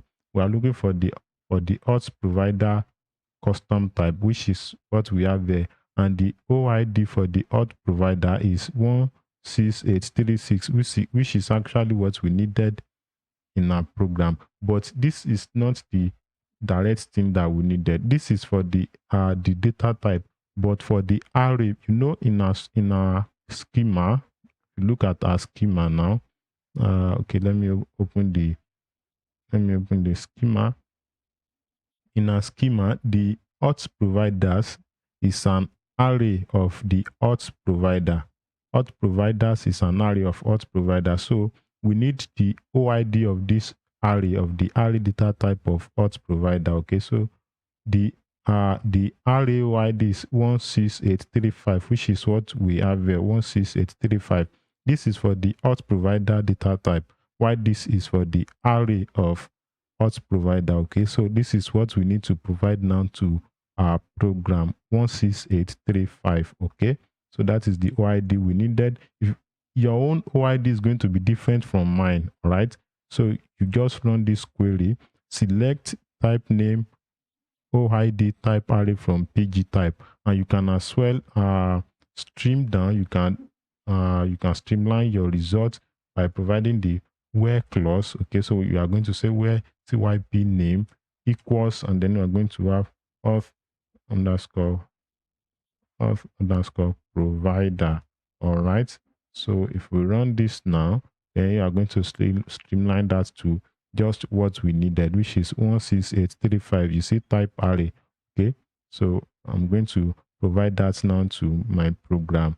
All right, so we are going to go to our db.ts, then we're going to provide 16835. All right, so with this now, anytime we are fetching data from our database and the auth providers column is part of our results, so this pass function now is going to convert the Postgres array string results to a JavaScript array structure. All right, so that will be all for this video. In the next video, we'll be setting up our email transporter that we'll be using to send a verification email to our users whenever they are creating an account. All right, so don't forget to like this video and subscribe to the channel, and I'll be seeing you in the next video. I would like to emphasize it again that this OID, my own OID, is not going to be the same as your own OID. So you actually need to run this query against your database after creating your tables and data type and all that. After running your migration file and creating your table, you need to run this query against your database to get your own OID. All right. So your OID is going to be different from mine. So I'm just going to paste the query here so that you can as well just look at the query from there and run it against your database to get your own OID. All right. So in this video, we are going to be setting up our email transporter, the transporter that we'll be using to send email to our users whenever our user is creating an account. And after this video, the next thing is we are going to be creating the actual user account. You know, all of this we've been doing is we are making preparations towards creating a user account. We need the database, we need our database connection pool, and we also need to send email during the creation of accounts. So all of these are to prepare us towards creating the accounts. And after now, we'll be creating the accounts. All right. So to create our email transport, actually this video will be divided into two. The first part is to create the transporter, and the second part is to create an app password that we'll be using to send emails. All right. We'll be using, you can use your own Gmail account. I'll be using my own Gmail account to send the mail just for test. In production, you can use any email provider service of your choice. You can use Mailgun. There are so many service provider. All right. So you can use any of them. You can use Twilio. You can use any email service provider. But for this project, we'll just be using our own personal Gmail. All right. So we'll be creating an app password that our app will be able to use to access our account to send email to our users. All right.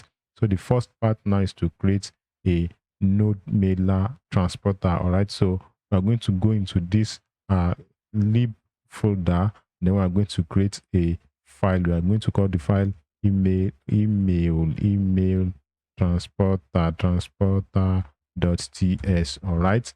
And first off, we're going to be importing the server only package just to make sure that is checking our work for us not to import a server side function into the client side. So we're going to import node mailer from node mailer. All right. So that is the package that we'll be using to send our email. Okay. So here we're going to create the transporter. So we're going to say create transporter. All right. So to create that, I'm going to have a variable with the name of transporter. All right. Let me get rid of this backslash. So our transporter is going to be of data type transporter. This data type is coming from node mailer. Okay, just to indicate that this is type, so we can just give it type. All right. So this is going to be node mailer. All right. Dot create transport. Okay. So inside of this function or this method, we are going to be providing email credentials. Okay. So this is going to be service, and normally we'll be using Gmail. Okay. We'll be using Gmail. You can use Yahoo Mail, but for this project and for what I'll be using Gmail. And the app password we'll be creating it with Gmail. So if you are going to be using a different email service, possibly Yahoo, then you are going to take on the responsibility of looking at how to create an app password of Yahoo email service provider. So this service we'll be using is going to be Gmail, but we'll not be coding this.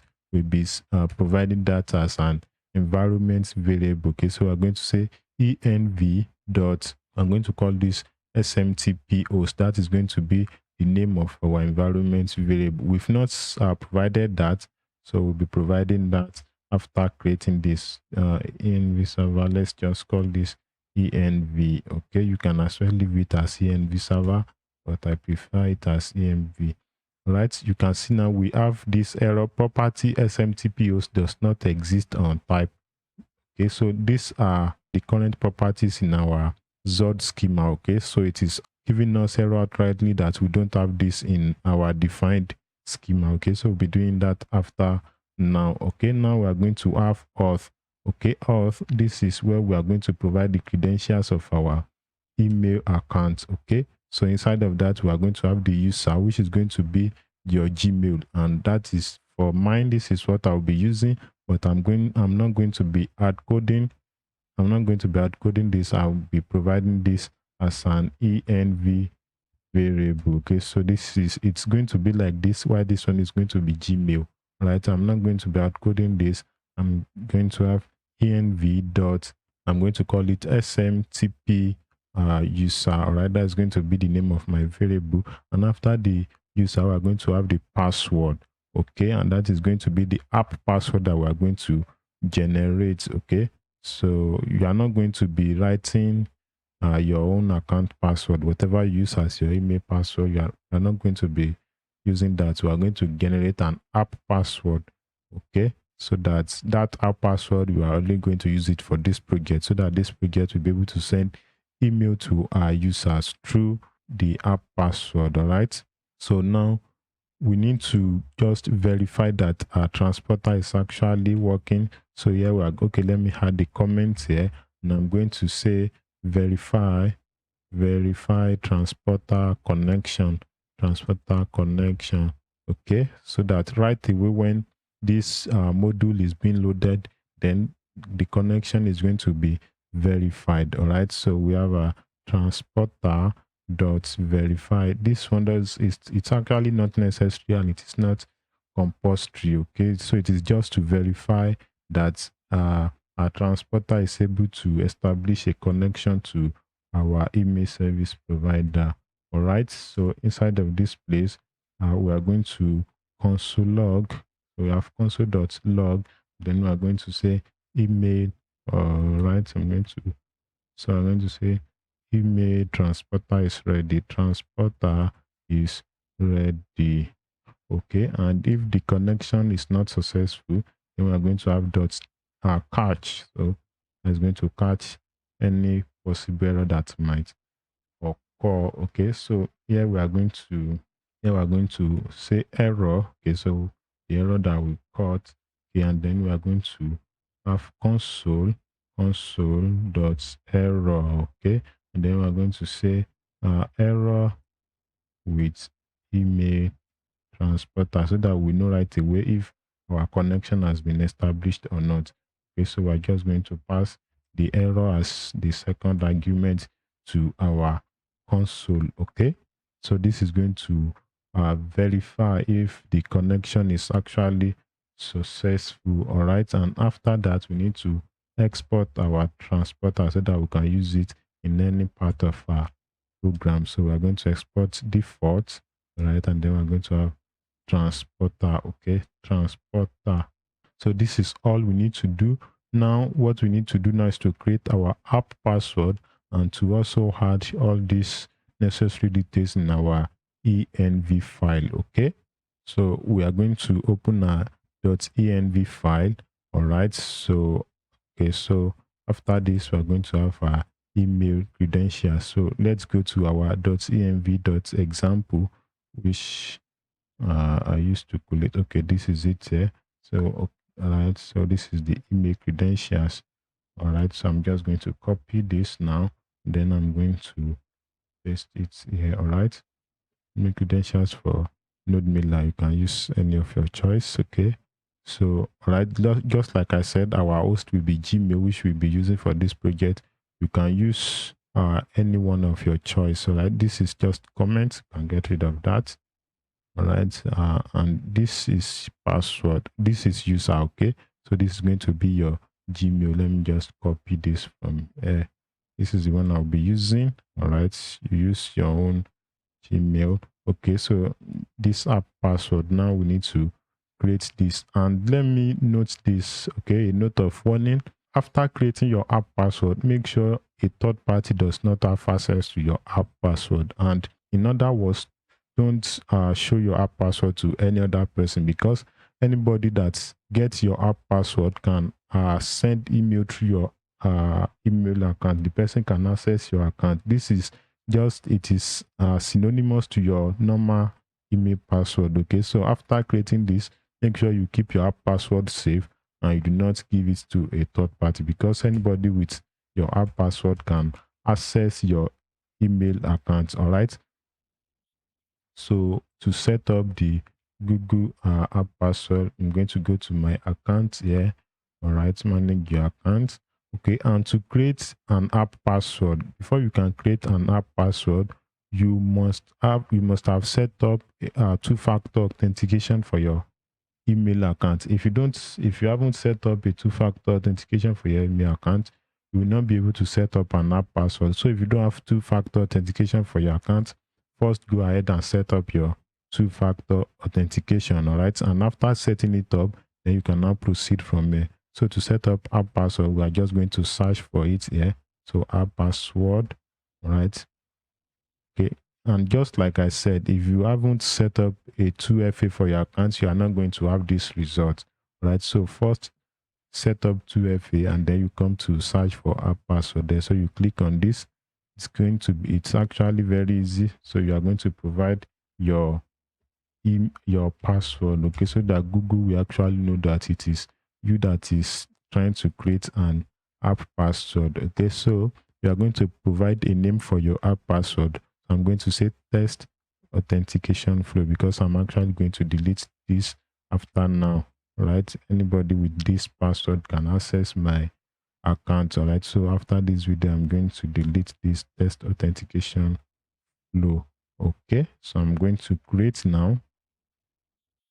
Okay, and immediately you created your app password, you should copy it, because after now you will not have access to it. You cannot see it again after now, but it will actually be tied to your account. But after now, you are not going to see it. The only thing you can do after now is to delete it, but you cannot see it again. So you should copy it and then you click on done. All right, so the app password now has been created. Okay, if I want to delete it now, I'm just going to click on this, which I'm going to actually delete after this video. Okay, so I'm just going to show you how to set it up in the project. Okay, so you are going to paste your app password here. All right, and then you are good to go. Okay, don't bother trying to use this, because by the time you are watching this video, it would have been long deleted. All right, and in that case, I'll be using, after for further testing of our project, I'll be using a different app password that you will not be able to see. So in other words, I won't be opening this env file again till the end of this project, so that you will not be able to see my app password. Okay, so now we are going to go to our env server. We need to set up our SMTP host.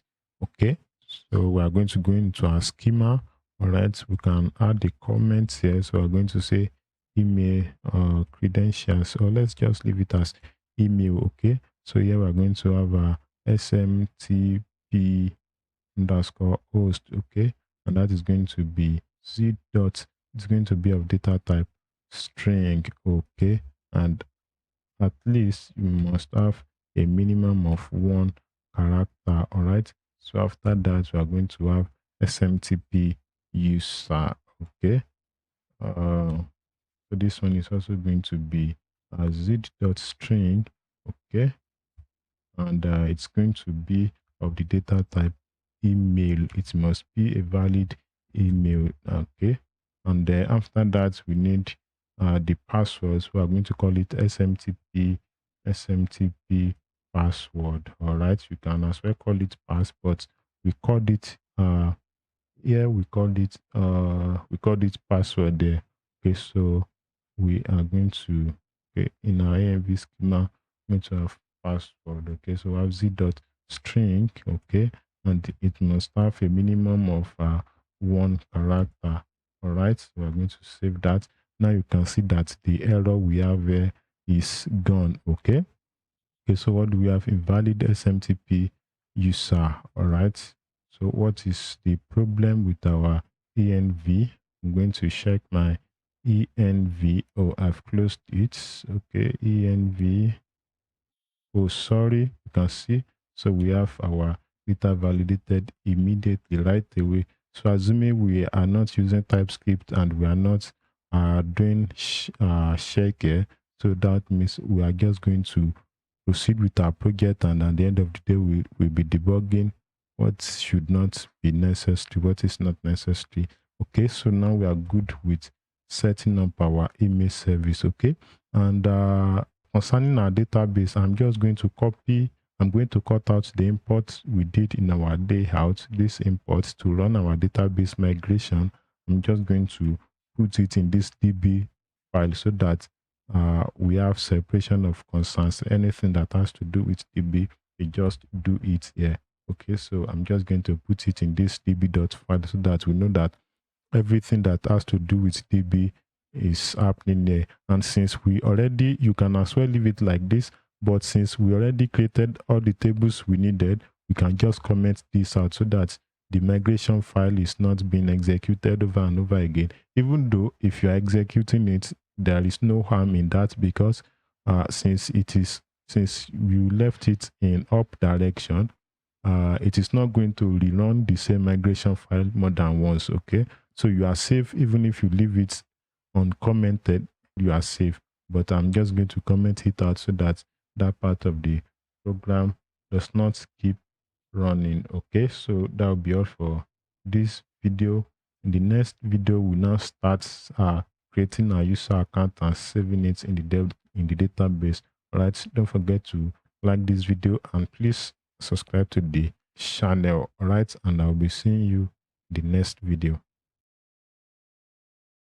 In this video, we'll be doing the actual user account creation on the server.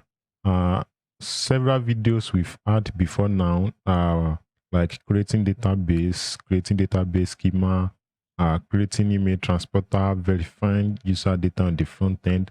All of those are for a preparation towards this video. So it is this video that we actually do the user account creation using their provided details, name, email, password, and yes, just password. Confirm password is just to ensure that the user is sure of what they are providing.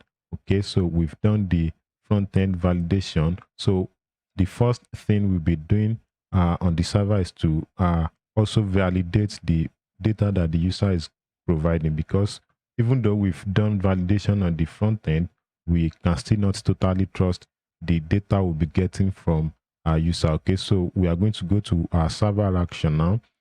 If you are not using Next.js, possibly you are using Node, you are using Django, or whatever it's your favorite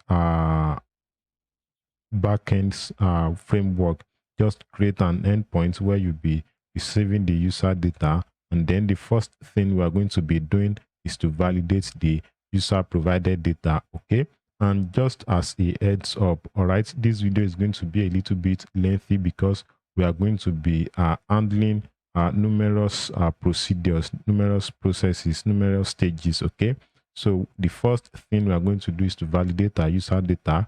After validating the data, if it is valid, then we need to check if the user already has an account in our database. Okay, so we check that with the user's provided email.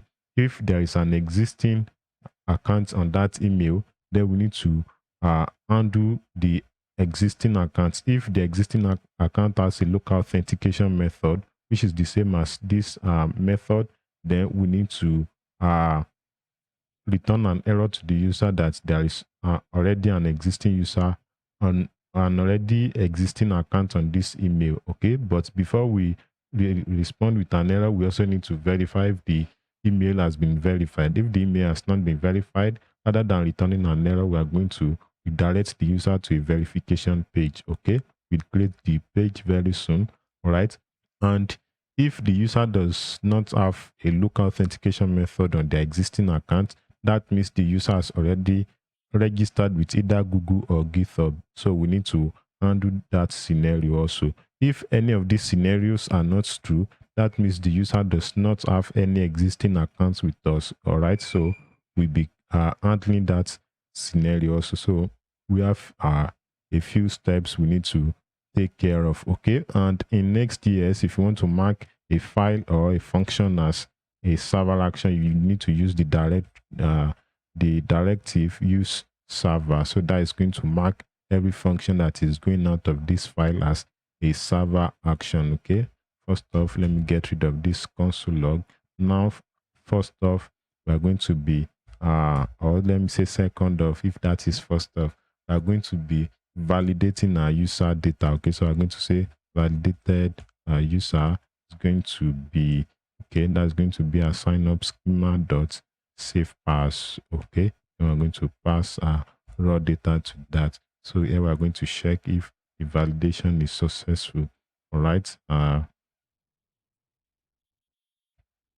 if it is not successful, then we're going to return an object. Success is going to be false. Okay,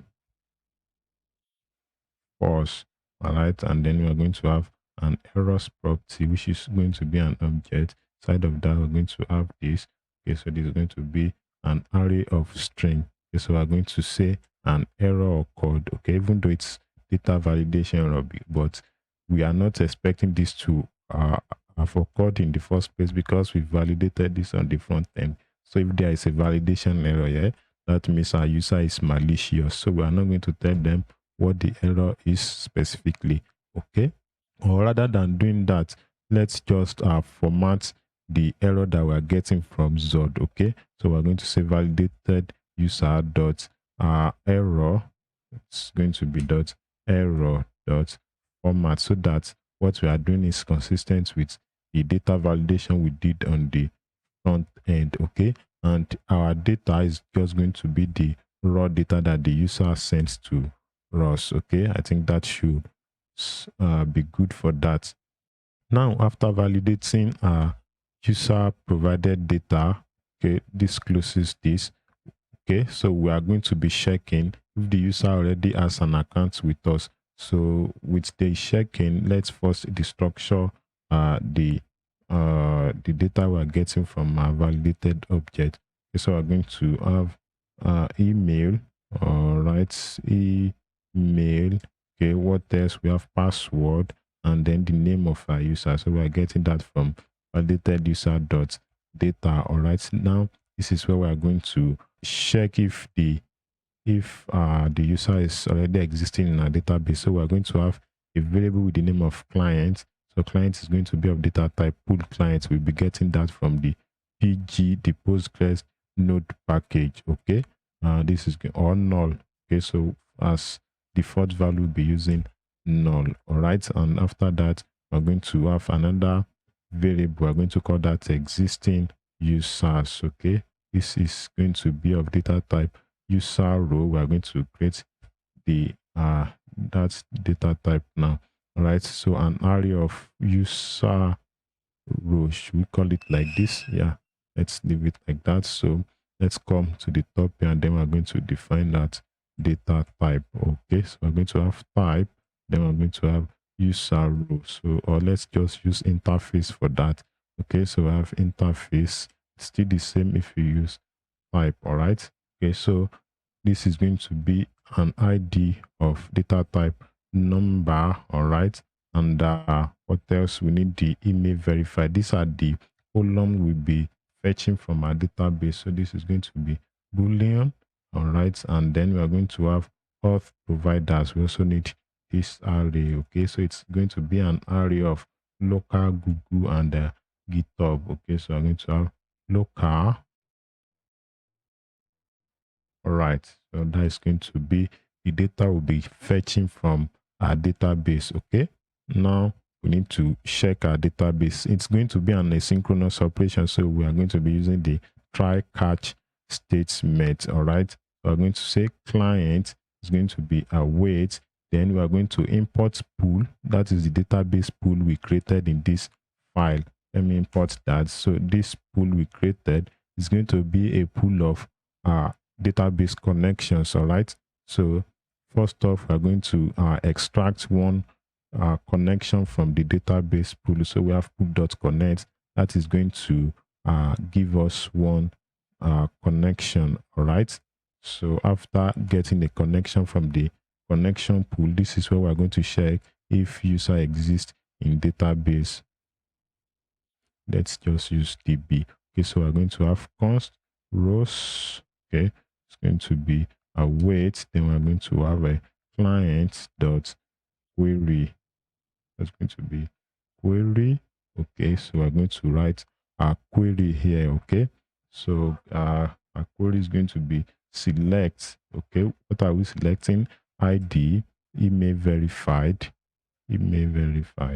and they want to select auth providers. Okay, so where are we selecting that from?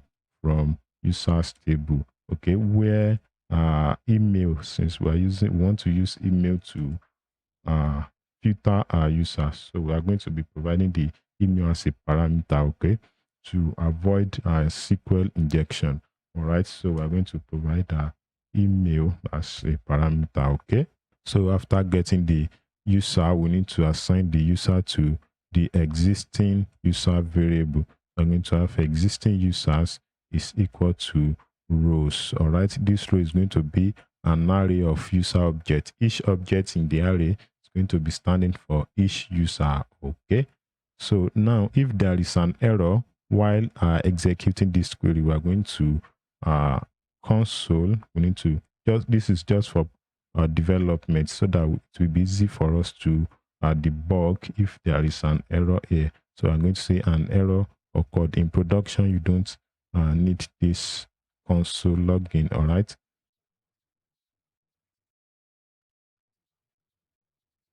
Okay, since there was an error, if there is a connection that has already been acquired from the pool, we need to release that connection back to the pool. Okay, so we have client dot release, that is going to release that connection back to the pool so that it will be available for use for the next database operation. Okay, so we need to return a state back to our front end. Okay, so first off, the sources is going to be false because an error occurred. Okay, and our errors property is going to be an object, and inside of that object we are going to have these errors. Okay, and it's going to be an array of string. So we're going to say an error. All right, and then we need to pass the submitted data back to the user. Okay, so we have our email, we have our password. Okay, there is supposed to be a colon at this point. All right, so we also have the confirm password. We need to pass all of this back to the front end so that the front end can use it to pass the data in the form. All right, so we are just assigning password back to confirm password since they are both the same values anyway. Okay, since we did not destructure confirm password at this point. All right, and let me save that. And in different other places we'll be returning this same error structure. So rather than retyping this over and over again, I'm going to assign this to a variable. Okay, so let's come to this point.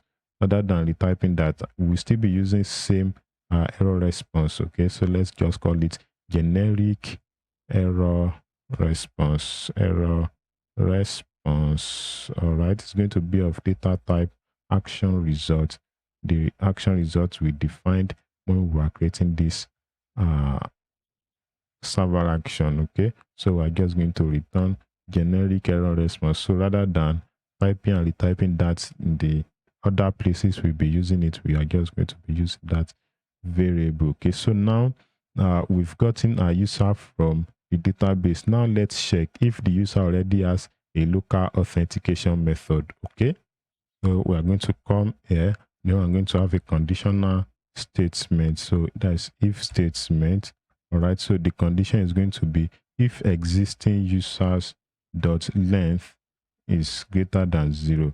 So if this existing users, if it has any object at all as its element, that means there is an existing user with that email. Okay, and then we are going to check if that existing user has local auth method as part of their auth provider array. So we are going to say existing users. Okay, we are going to get the first object in that array, and then inside of that object we are going to have auth providers. Then we are going to check if the auth providers array if it includes, this is going to be local. All right. So if the auth provider arrays from this existing user, if it includes the local auth method, that means the user has a local authentication method already. So now after that, we are first going to check if the user email has been verified. So we can just say our user is equal to existing users. So that's going to get a user from the array. Okay.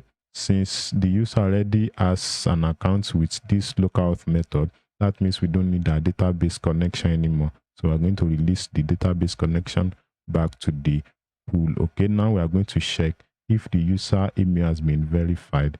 Okay. So we're going to say if this is going to be under conditional statement. So I'm going to say if user dot email verified is not true, that means the user email has not been verified. We can just redirect from this point. Okay, so we're going to use the redirect function from Next.js. Okay, then we're going to pass the path that we want to redirect to. Okay, so we're going to call this verification required. We are going to be creating the page later on. Okay, verification required.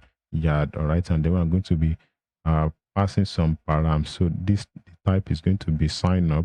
We use that to differentiate if it is either a sign up process or a sign in process. Okay, and the email of the user.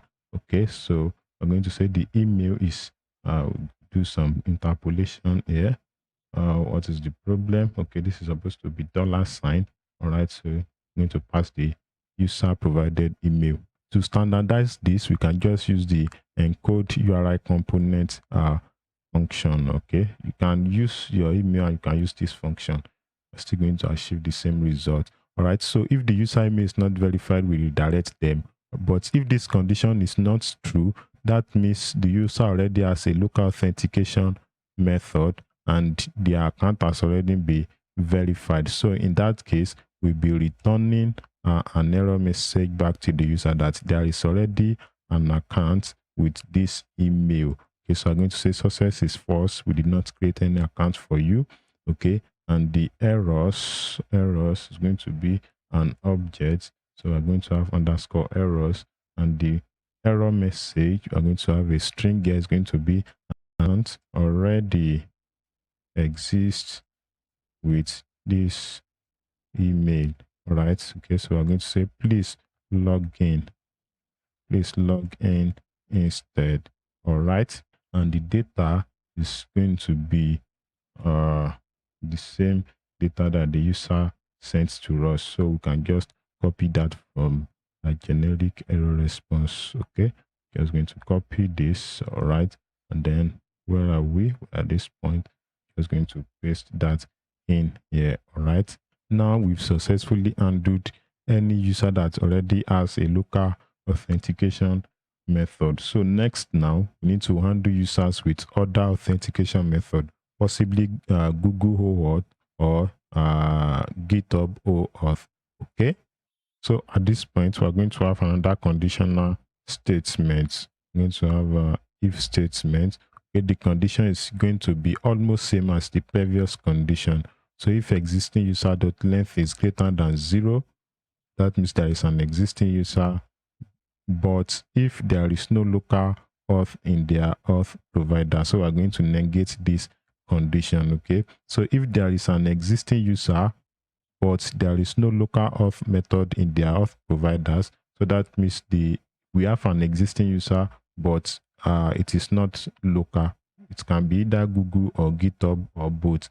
Okay, so this is where we are going to undo such condition. So what we are going to do is since the user is already in the database, all we need to do is to just add the local auth method to the user. Okay, so add local auth method to existing user. Okay, so we are going to be doing that with a different function so that this block is not overpopulated. We're going to create a custom function for that. So the function is going to be returning the authentication token because we are going to be sending a verification mail to the user, and this one is going to be error, just in case an error occur when we are adding the lookout method to the user. Okay, so we are going to call the function add local. So as argument, we are going to be passing the database connection. Then we're going to pass the existing user's ID. Okay, so we're going to say dot ID. All right. As argument, we're also going to be passing the email and the user provided password. Okay. So now let's define our function. I'm just going to copy the name of the function. Then I'm going to go down here. All right. So we're going to create an asynchronous function. Okay, synchronous function. So this is going to be the name, and as parameters, what are the things we accepted? We accepted the database connection client. So we have clients. The type is pool client that is coming from the PG package. Okay, what other? We also accepted the user ID. Okay, what else? What else? We also accepted the user email and the password. This is not going to fly. The user ID is going to be number. All right. The email is going to be string. Okay, and the password is going to be string. Okay, so now first off, let's create the verification token that will be using to verify the user's email. So token is going to be from a random byte from crypto, random byte from crypto. So ensure you import that. VS Code is going to do that for me. Okay.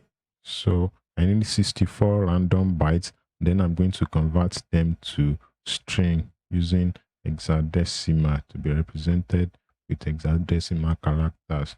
Okay. So now I need to update the user entry in the database. All right. So that is going to be a synchronous operation. So we need to use the try catch statement. Okay. So the first thing is to hash our user password. We will not be saving the password as a plain text. So we can call it hashed password. Okay. So we're going to be using the bcrypt package for that. Bcrypt. The spelling is kind of funky. Okay, so bcrypt.hash, we need to import the bcrypt package. So let's just go to the top of our file. It's supposed to auto import. That is not working. So we're going to have bcrypt. Okay, from it's supposed to be b, not by, from bcrypt.js. Okay, so now we're going to come here. Right, so now let's see if the hash okay, so it's working now. Then we need to provide the user provided password, then the factor.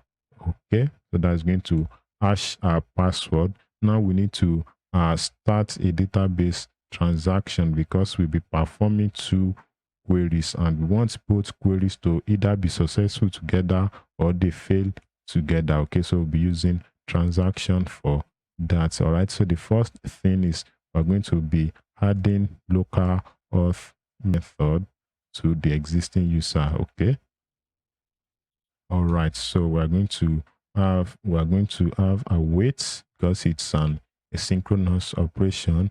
So we have our client dot query. Okay, so we're going to write a query here. Okay, so let's provide our query first. Okay, so since there is an existing user, so what we need to do is to update that existing user. Update users table. Okay, so what are the things we want to update? We're going to have set. The first thing we want to insert, we want to update is the password hash column. Okay, so we have password hash. Okay, and that is going to be the first parameter we'll be providing. All right, and the second column is going to be email verified.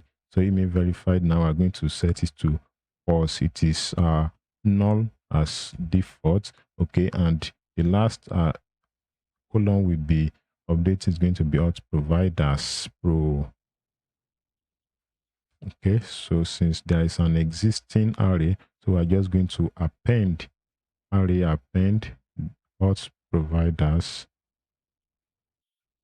So we are adding local to it. Okay, then we're going to passed the local data type of provider, the custom data type that we defined when we're creating a database schema. Okay, so now we're going to write our where clause. That is what we use to filter the actual user we want to update. So we'll be filtering it with the user ID. To format this, we can bring this in, break this in. Okay, that's good to go. And then we're going to be providing the parameters. The first parameter is the hashed password. Okay, and the second parameter is the user ID, which we received as a parameter. This is not supposed to be here. All right, and we also need to put a comma here. Okay, so we are good to go with updating the user entry. Now we need to create an entry in the email verifications table. Okay, so that we are going to use that to verify our users email. Add email verifications. We are going to await, and we have client.query. Okay, so we need to insert into the email verifications table. Insert into email verifications. All right, so what we are inserting to these columns: user ID, okay, email, okay, token, okay, and the expires at column. All right, so what are the values? These are the values we want to insert into those columns. Okay, so it's going to be 1. We're going to provide in all those as parameters, but else email token is also going to be as a parameter. All right, and expires at, we're going to use now plus, now is going to be a function, okay, plus 15 minutes interval. Okay, so we have interval, then we have a 15 minutes. Okay, so that entry is going to expire after 15 minutes. Okay, don't forget that for your SQL queries, you need to be closing them with semicolon. All right, but because this package, this PG package we are using is going to handle all of that for me, that is why I can just let them go without the semicolon. But if you are using actual raw SQL, it's going to run into error if you don't provide the semicolon. Right, now we need to provide this parameter. So we're going to have an array here. The first parameter we need is the user ID. All right, so this is going to be user ID. The second is the email. Okay, and then we have the token. All right, so those are the parameters that we need. Okay, so if all of those operations are successful, then we need to commit our database transaction. All right, so we have await client.query, then we are going to have our commit. Okay, and since this function, we need to return our token if everything is successful, so that we can use that token to send a verification email to our user. Okay, so let's add a return data type here. Since this is an asynchronous function, so it's going to return a promise. All right, so this promise is going to resolve to an array of this is going to be a string that is going to be the token if there is no error. But if there is an error, then we're going to pass this as an error. Okay, but if if there is no error, so we're going to return the token as the first item, and then we're going to return null to stand in for no error. All right, but if there is an error, so our token is going to be null, and then we're going to return error here. Okay, so that's going to be the returned data type. So if we after committing this, that means there is no error, then we're going to return an array of our token with null because there is no error. Okay, but if there is an error, so we are first going to console log our error. Right, so we have console.error. Okay, so I'm going to say, okay, this is going to be string. Like I said, this console statement is just for debugging, just in case we run into error while we are doing this during development. In production, you shouldn't be doing that. Okay, you shouldn't be logging unnecessarily. So before logging, let's roll back our transaction. Okay, so we are going to have await client dot query. All right, so what is going to be our query? We need to roll back our transaction. All right, and then after that we need to return from the function.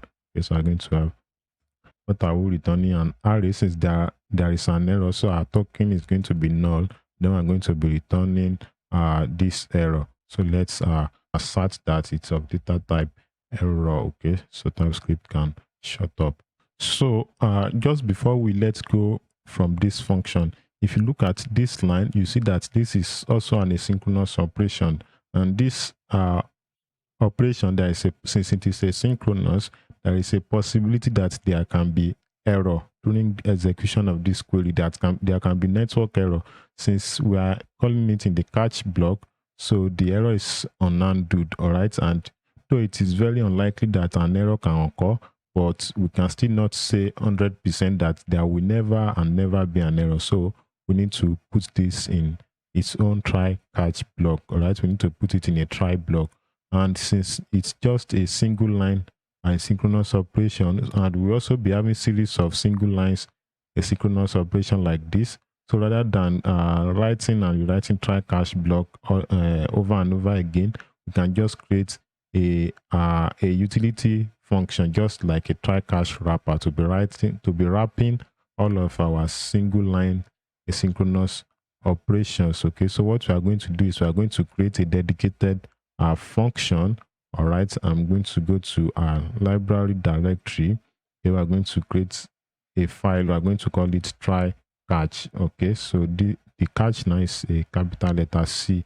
All right, this is actually not part of the old thing, so not to waste our time, I'm just going to paste the asynchronous function. Okay, so what do we have here? We have an asynchronous function with the name of try catch. Okay, so the function is receiving another function as a parameter. All right, and the function is going to resolve to a certain data type that is going to be the result of the asynchronous function passed as a parameter. Okay, so we are executing the function, we're executing it in a try catch block. All right, so the function is executed in the try part. All right, and what are we returning? We are returning an array. That is why we have this return statement. The asynchronous function is eventually going to return a promise, and the promise is going to resolve into this data type result, and the data type result is going to be an array. All right, so the first item is going to be the actual data that is being returned from the asynchronous function, or null. Yes, data type and null. So this null is signifying that there was no error when executing the function. Or so we have an array that is going to have null as its first item. So this null is signifying that there is no data, which means an error occurred. So the result of this function is going to be an array. The first item is going to be the data, and the second item is going to be the error. So if there is a data, that means there is no error. But if there is no data, that means there is an error. So in the try part, we are returning data and null, since there is no error. But if there is an error, we are returning null as the data, and then we are returning the error. Okay, so we're just going to be using this function now to wrap all of our single lines asynchronous operations, so that we don't have to be writing try and catch again and again. So what we are going to do is we are going to wrap this in the try catch function. Okay, the one with capital letter C that we just created. Okay, so I'm going to say this is a function, so we have a equal sign there. Okay, and then I'm going to wrap this in the parentheses. All right, so now this query now is being executed in a try catch block. All right, so this is going to save us from writing try catch over and over again. Okay, so now we've updated the existing user entry. Now let's continue with our execution. Okay, so after adding this, we are going to check if there was an error while updating the existing user entry. Okay, so we're going to say if add local auth error is true, that means an error occurred while doing that. So we are going to release our connection back to the pool. Okay, and then we are going to return the generic error response. Okay, that is what we defined up here. Where is it? Okay, so that is what we defined up there. Okay, so if this condition is not true, that means there was no error when adding the user to the database. Then we are going to be sending a verification mail. Okay, so send verification mail to the user. All right, so we're also going to be doing that in a separate function itself. Right, so we're going to have the name of the function is going to be, so we're going to call it send verification. Okay, verification mail. All right, and for the function we're going to be passing the user email and the verification token we generated earlier. All right, so we return the token as part of the result of this function. Okay, so it's going to be an asynchronous operation. So now let's come down here and then create. You see why I'm wrapping all of those functionalities in separate functions. Imagine we have to write all of this code also in this block. So this server action is going to be overpopulated. So we can just put all those functionalities in their dedicated function. So if you so wish now, you can just cut all of this out and put it in a dedicated file. Even though I'm not going to do that, I'm just going to leave everything here. Okay, there should be some, it's not giving me. Okay, this is it here. So you can just cut all of this out and put it in a dedicated file and then import the function. Okay, so this makes the whole thing much more modular. All right, so that's one of the advantages of having different functions. Okay, so now here let's define a function. So we have a synchronous, async, okay, function, async function statement. Okay, so the name is send verification mail, and we accepted the email, which is going to be of data type string. We also accepted the token, which is also of the data type string. Okay, so this one is not returning anything. You can just put void there, but we can as well leave it. Okay, so here, this is where we are going to be using our transporter that we created in the last video. So we're going to have a email transporter, or let me call it transporter. That is what this will remember. So transporter dot send mail. All right, we're going to be passing some parameters to it. So it is expecting our from, that is the sender of the email. Okay, so we have that in our environment variable. So we're going to have env. Okay, this is it here, dot smtp user, and that is going to be your own email address. Okay, just like I have my own email address that we used to create our password the other time. Okay, so that is going to be your email address. That's the sender. I've always preferred this to be just env rather than env server. Okay, so to prevent this from reoccurring, let's just go to our env server file. Okay, I don't want it to be importing as env server. Okay, so what we are going to do is we are going to say, let me just get rid of all this. I'm going to define a variable here. So I'm going to say const env. Okay, so that, and then I'm going to export default. All right, env. Okay, so with that now, okay, so I can just say env now, and then so you can see that we have it now as env. So we have smtp user, that is going to be our email address. There is an error at the top here, so I'm going to get rid of that. Okay, so now we've provided the from, that is the sender of the email. Okay, if possibly you are working for an organization, you have a custom email address, so that is what you are going to provide as the from. So this is the person you are sending the email address to. and that is going to be the email address provided by the user. So this is going to be the subject of our email. Okay, so like I said, I've already prepared an email template for you. Email template, where is it? Okay, this is it. So we have this for sign up. Okay, so we have this object.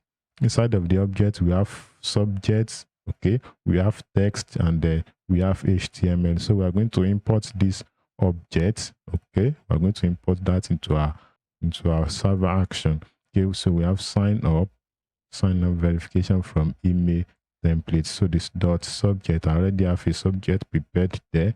Okay, and the text is going to be sign up verification dot text. But if you look at the text, you will realize that it's a function that is accepting an object. Okay, the object is the confirmation link. You can get rid of this to just make it an ordinary parameter, but I think this is going to make it much more clearer. So we have a confirm link. I hope I get the spelling correct. So the confirm link is going to be, we're going to be using template literals for that. So we have interpolation, so that's going to be env dot base. That is the base URL for the whole app. Okay, then we are going to have verify email. That is going to be the verified email path. Okay, now that we are going to create a page to verify our user email, and then we are going to pass the token as a param. All right, slash params. Okay, so we have equal to, then we have this. Okay, you can also use encode URI components just to standardize it. Okay, so this is going to be the it's accepting this, so it's going to pass that as part of the it's going to pass that as the href of our confirmation link. Okay, so after that we need to pass the HTML. Okay, so we're also going to have sign up verification. Okay, dot HTML. The HTML is also a function that is expecting the same parameter. Okay, so I'm going to just paste that in there. All right, so now we are good with sending our verification mail. Okay, so where did we call the function? We called it at this point, but you can see this is also this is an asynchronous operation that is happening there. So we need to wrap this also in a try catch. Okay, we are just going to use the utility function that we created earlier. So we're just going to wrap this here rather than writing another try catch. Okay, so we're going to have a try catch. That is the utility function we created. Okay, so this is going to be a function, and I'm going to wrap this in a parenthesis. Okay, so this try catch function is going to return an array that contains either there is an error or there is no error. So we need to check if an error occurred while sending the verification mail, because it won't make sense if we created the user in our database and an error occurred while sending verification mail and the user couldn't verify their account. So we're going to call this email error. So if an error occurred while sending the verification, then we are just going to remove the user we just created in our database. So if an error occurs, we're going to say if email error. Okay, so we are going to remove the user from our database. Okay, it's very important that the email is successful. So I'm going to say if email error, that means an error occurred while sending the verification mail. So we're going to first log before removing the user from our database. All right, so I'm going to say email sending, an error occurred sending email. Okay, so let's just log the error. So I'm going to have a email error. Okay, there should be a comma here. All right, and after logging that, we need to remove the user from our database because the user will not be able to verify their account. So we need to remove the user from our database. We're going to create a separate function for that also. We're going to say remove local auth. Intentionally use the longer name so that it's self-descriptive. Okay, so we are going to pass database connection to it. Okay, and we're also going to pass the user ID. That is what we are going to use to remove the user from the database. Now we need to define this function. Okay, but before we define that, let's just conclude this part. Okay, so we are going to release after removing the user from the database, we need to release our database connection back to the connection pool. And then we are going to be returning an error response. So we're going to have success to be false, okay, because we couldn't send the verification mail. Okay, and then we're going to have this errors object, which is having this. So this is going to be an array of strings. So we're going to say failed to send verification email. Okay, so please provide a valid email address. Possibly it is the email address that is invalid, or contact support, okay, so that they can assist you. Okay, and after that we need to provide data to persist the data in the form. Okay, so data is going to be same as what we've been writing here. Okay, so I'm just going to copy this.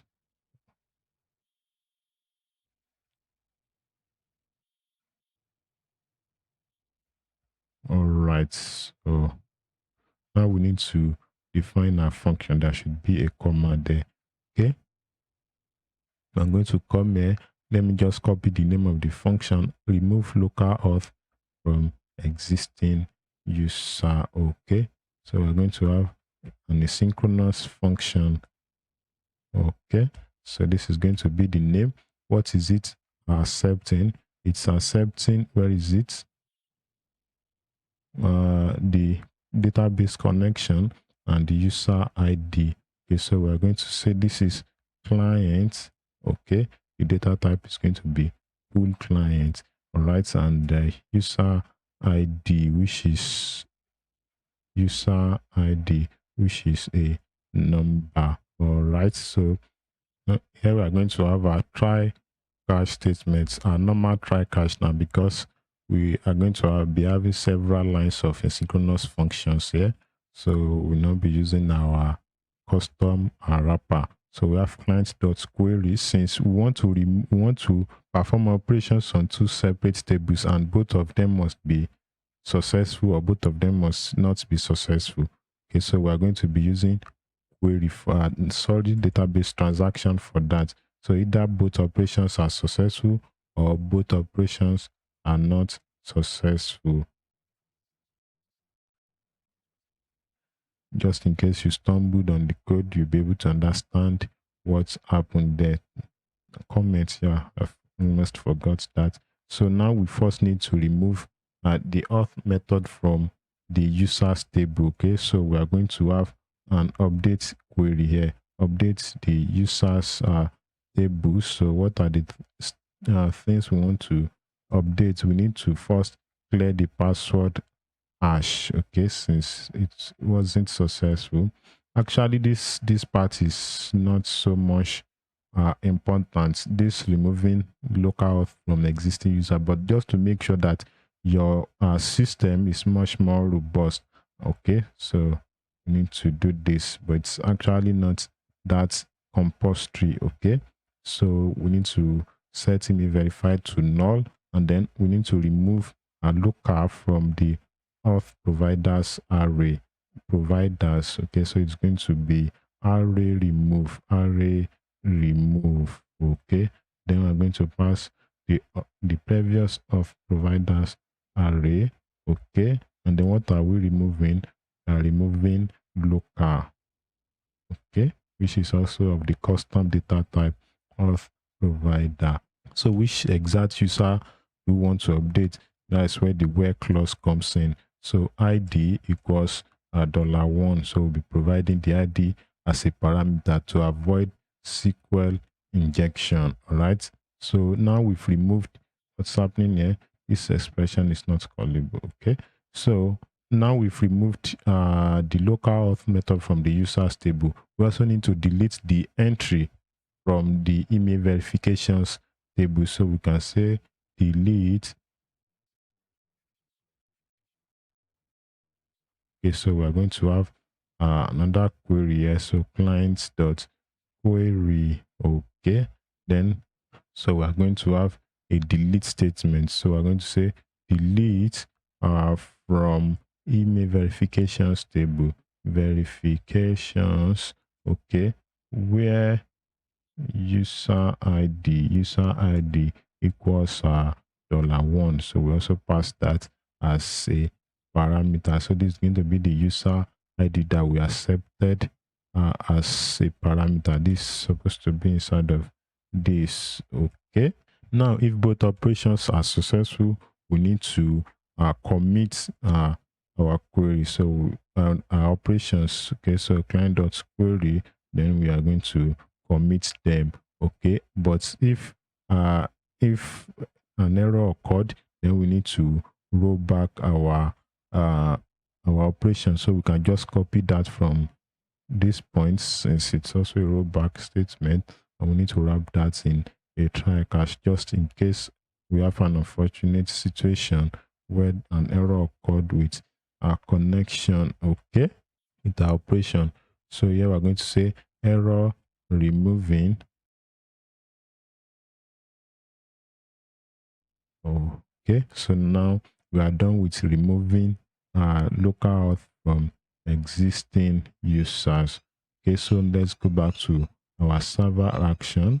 Okay, so you can see all this logic. Now you can see the numerous number of lines that we've taken out of our server action. You can as well create dedicated files for all of these functions and move them there and import them into this server action. Now, you know what we did. Removing the user was done if an error occurred while sending verification mail. So if there was no error while sending verification mail, that means the whole process of creating the user account is successful. So adding the user to the database and sending email, that means both of them are successful at this point. So after this point, now we are going to send a success response back to our user. So now let's locate the closing points of this conditional statement. This is the closing point. Okay, so now we need to send a success response back to this. But before we send the response, we need to release our database connection back to the pool so that it will be available for subsequent operations, either from another user or from the same user that is performing an operation that involves database interaction.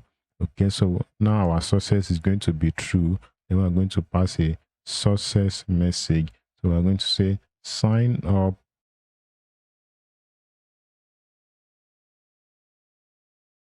So now, what are we left with? We are left with oh sorry, I've gotten out of that. So we are left with if there is no existing user in the database at all. What we've been doing up to this point is if there is an existing user in the database. Okay, this is where we check if there is an existing user. This is where we handled if the user already has a local authentication method, and this is where we handled if the user does not have a local authentication method. So now the only remaining condition now is if the user does not have an account with us at all before. Okay, so this is where we are going to be handling that. All right, we're almost done. Okay, so here this is where we are going to create a new user afresh. Okay, we're also going to be putting that in a dedicated function of its own. So the function is going to be returning the token, all right, which is what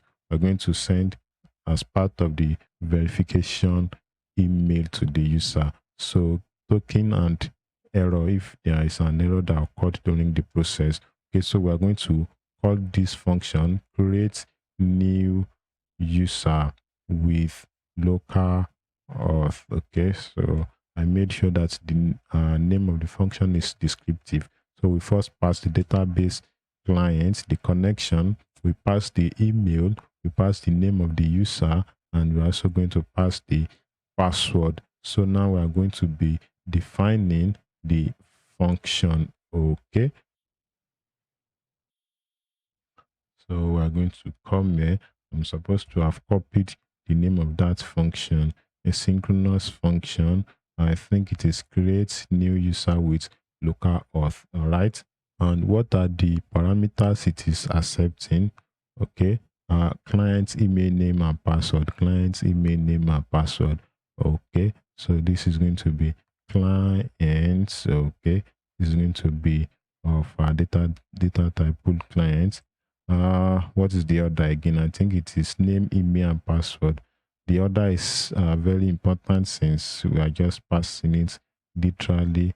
Okay, so we have email, name. I think I missed it. I think I missed the order. Okay, this is why we use object most of the time, so that you don't have to take note of the order. Email, name, and password. I think I'm actually correct. Okay, so we have a string. Okay, this all of them going to be string. All right, and this is going to also be string. So this function also is going to be returning the same data type as this, a promise that is either string or null and error, string and null and error, just in case an error occurred. Okay, so inside of this function, just almost same as this, so we're also going to create a token. We'll hash our password. Okay, so I'm just going to copy this. All right, up to this point, so both of them are almost same. All right, what did I do? Oh, I think I made a mistake there. I'm going to come here, I'm going to paste that. All right, so I'm going to have my catch statement. Okay, catch my error. Catch my error. Okay, then we're going to have that. So for now, let's deal with this. Okay, so we've gotten our token, we've hashed our password, we've started the transaction. Now we need to insert a new database, a new user into our database. Okay, so we are going to let's add a comment. Okay, so we're going to say add a new let me add fresh. It almost look like tautology. You add a new fresh user to database. Okay, so here we're going to await, and we're going to have clients dot query. Okay, so here we're going to write a query. Okay, so we are going to be inserting into the users table. So what are the things we want to insert? We need to insert the name, the email, the password, hash. Okay, and we need to provide the auth providers, which is going to be an array of local. Then we are going to provide email verifier. We need to set that to false. Okay, so values is going to be parameters. Okay, so the email is going to be parameter. What else? The email is also going to be parameter. Password hash. Okay, this is also going to be parameter. We could have embed them, but the risk of SQL injection, we can't do all that. Okay, and auth provider. So this is going to be okay. We're also going to make that a parameter. Okay, $4. While email verify, this is just going to be false. That's Boolean value. Okay, so those are the values. Okay, and then now we need to return the ID so that we can use that to create an entry in our email verifications table. So we need to return the user ID, that is the new user that is just created. So now we need to provide our parameter. So the name, that is the first parameter. We've accepted that as a parameter to the parent function. And what next? The email. Okay, so we need to pass the email. What next? The password hash, that is the hash password we just did here. Okay, and what is the next? Auth providers. That is going to be an array, and inside of that array we're going to have local. Okay, now that is going to create the new user for us, but mind you, we are returning the ID of the newly created user. So let's get that out of here. So we're going to say const rows, okay, so equals to that. So we are going to use that ID as part of the entry we'll be inserting into the email verification. So we're going to await clients.query. All right, if you take notes, you see that I've disabled my GitHub Copilot so that it doesn't interfere with what we are doing here. Okay, it's good for when you are doing personal work. All right, for tutorials like this, it's going to be disrupting your workflow. All right, so we have a user ID, okay, we have email, we have token, all right, and we also have expires at, all right, and the values is going to be, so the first one is the user ID, so we're going to provide that as a parameter. The second one is the email, also as a parameter. So the third one is the token, also as a parameter. Expire at is just going to be our present time represented with the now function, okay, plus 15 minutes interval. So we are going to have plus interval, okay, so we have a 15 minutes, okay, so that's that for that. Now we need to provide our parameters. The first parameter is the user ID, okay, we are getting that as inside of this row. Now this row is going to be an array of objects, so we're going to have rows. So the first object in that row dot ID, okay. If you want type safety here, you can just say this query is going to be returning, okay, it's going to be returning an array of object that looks like this. So we are going to have ID, which is going to be a number. All right, so at this point now you are going to have type safety, so now you see ID, okay. Now the second parameter we'll be providing is going to be the email, all right, and the last parameter is going to be the token, okay.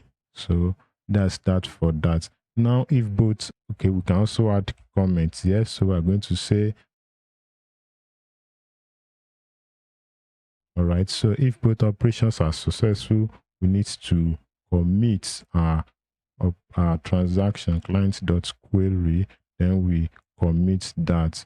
All right, so now we need to return an array, okay, an array of our token and null, because there is no error at this point.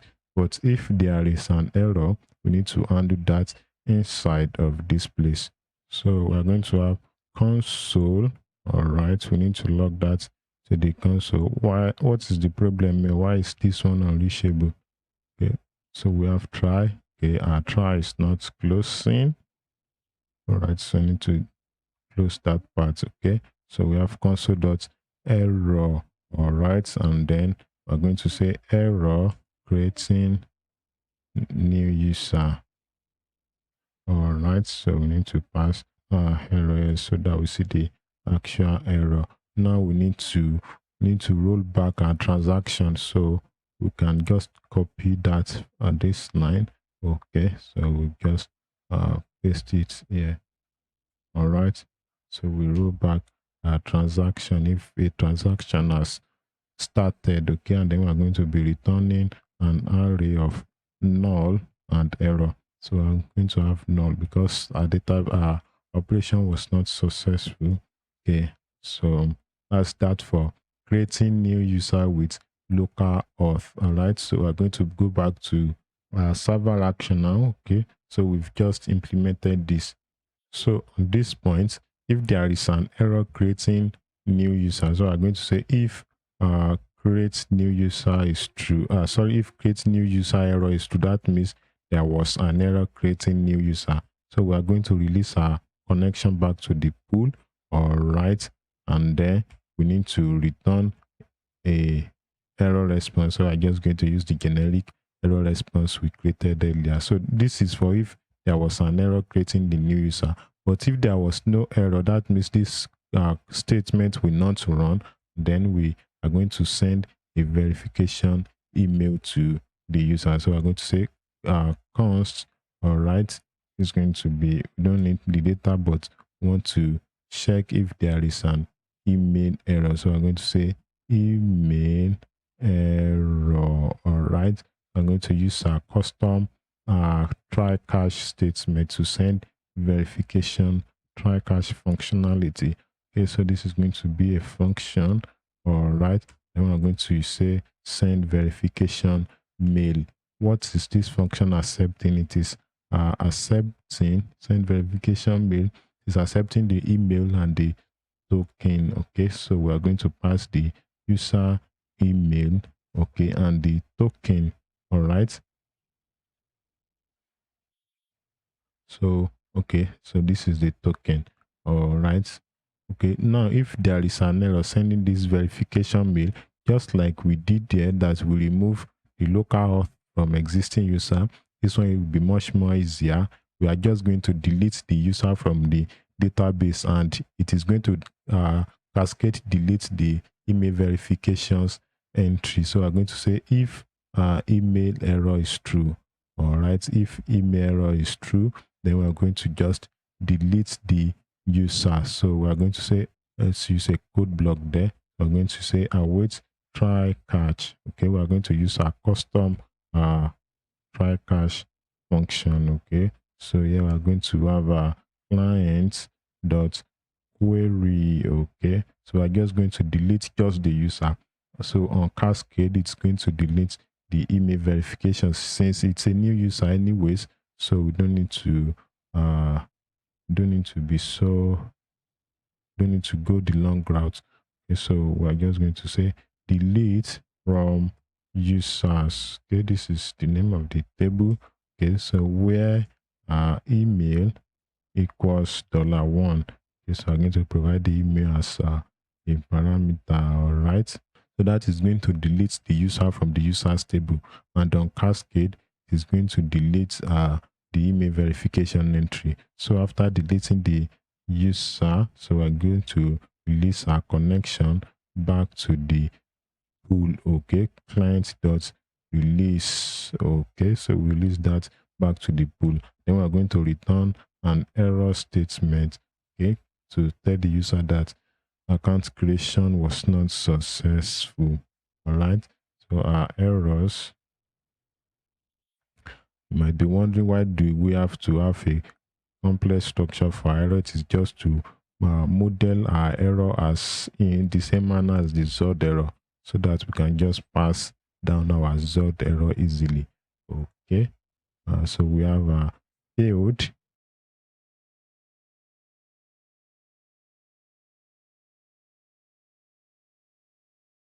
All right, now we need to send down our data. So I'm going to come after here. I'm going to say data is going to be, that's just the same as what we've been having up there. Okay, so I'm just going to copy all of this. All right, and then I'm going to paste them here. So if there was no error while sending the verification mail, that means the account creation was successful and the email verification sending was successful. So now we need to send a success message to our user that sign up was successful. But before we send the verification mail, we need to finally release database connection back to the pool. Okay, so that is going to release our connection. Then we're going to say voila, your sign up was successful. So you need to check your email, for verification. Okay, so now we've come to the end of this server action. What we need to do now is to just test out our server action. Okay, but just before we test it, okay, I want us to console log the structure of our user, even though we want to create a new user, a new fresh user. So let's go to where, okay, let's just try to create the same user twice. So I want to show you the structure of our user. This is where we got our user. Okay, so this is existing user equals rows. Let me log our rows here. Okay, so I'm going to have console dot log. Okay, so I'm going to have a rows that is going to be an array of objects. Okay, but initially when we are creating a new user afresh, it's going to be an empty array. You can see now that we have email transporter is ready. This is the verification we did in our where's the transporter file, email transporter. Okay, so where is it? Okay, so we did a little verification there. If the connection is successful, we are going to have this. If it is not successful, you have error with email transporter. Okay, so that is the function of that. With this now, you know that your email transporter is ready to go. Okay, so I'm just going to close that. All right, let me refresh this. Okay, so what do we have? Let's say my name is this, my email address is this. I'm just going to say password. Okay, and the password. All right, let's see if we are good to go. Okay, an error occurred.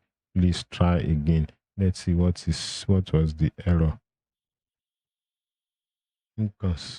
Inconsistent types induced for parameter 1. Okay, that is where we want to add email verification entry into the database. Line 291. Line 291. Let's go to line 291. Okay, insert into email verifications. Okay, user ID email token. All right, so this is the integer versus variable character. Okay, so it's telling us that this ID now is what we are getting is a variable character rather than returning ID. Let's log this row and see. So we have our console. I'm not supposed to having that error.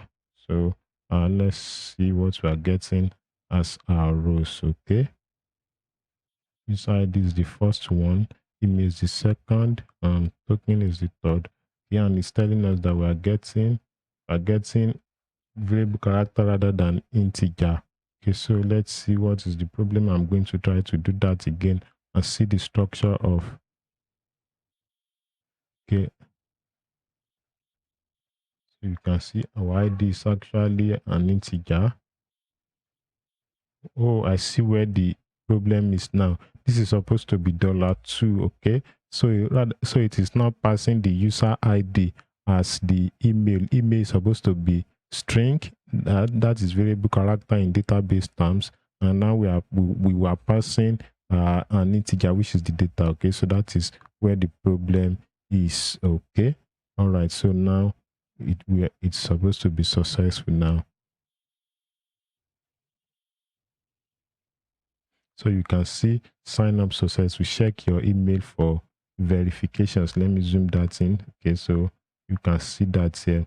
All right. I think there is a little mismatch here. You can see that our toast is actually white. You can leave it like this if you so wish, but I want it to be black. So this is actually using the Sonar package directly from Sonar, not the custom one from Shard CN. Okay, but our verification now is now successful. Okay, so this is the structure of the data we got at this point. Okay, I'm going to get rid of this now, but before we change our Sonar, okay, let's just change the Sonar. So we're going to go to layout. So we are supposed to, okay, this is the problem. We are not supposed to import directly from Sonar, but the one that is from Shard CN. Okay, so I'm going to have components, okay, and then it's going to be UI. Okay, then I'm going to have Sonar. Okay, so that is the custom one from Shard CN. Okay, so now we now have an account. Initially, when we did not have an account, the user row was an empty row. Okay, local sign up. That's we have a cons at the top when we were checking if there is an existing user. Okay, it should be on top of this, okay, this is where we check if there's an existing user. This is the console log. So you can see that this row was an empty array because there was no existing user with that email. But now we now have an existing user with that email. So if I try to create another account with the same email address now, we are supposed to run into error that there is an existing user with that email. Okay, but it's going to redirect us because the account is not verified yet. So at this point, it's going to redirect us. Okay, so let me try that again now. So you can see that we are redirected into the verification required page. This is 404 because we did not, we haven't created that page. Okay, and this is the structure of the user we got at this point. Where is it? Okay, at this point, this is the structure of this row. You can see it's an array of objects. Each object is now standing for a user, and you can see now that our auth providers is a normal JavaScript array. So it was turned into a normal JavaScript array using this parser. Assuming we were not using this parser, we are going to get that as a string. Okay, now let me get rid of this. Okay, for now, just so that you can see the structure of the database. All right, so I'm going to try that again. Okay, so this is going to password, and this is going to be password, so that you can see the function of that parser. Okay, let's try to sign up again. Okay, so we still have it as, I think it's because that has been compiled already. Let me try to see what we can do fast. Okay, I'm going to delete this next package, this next directory. Okay, now I'm going to start my server again.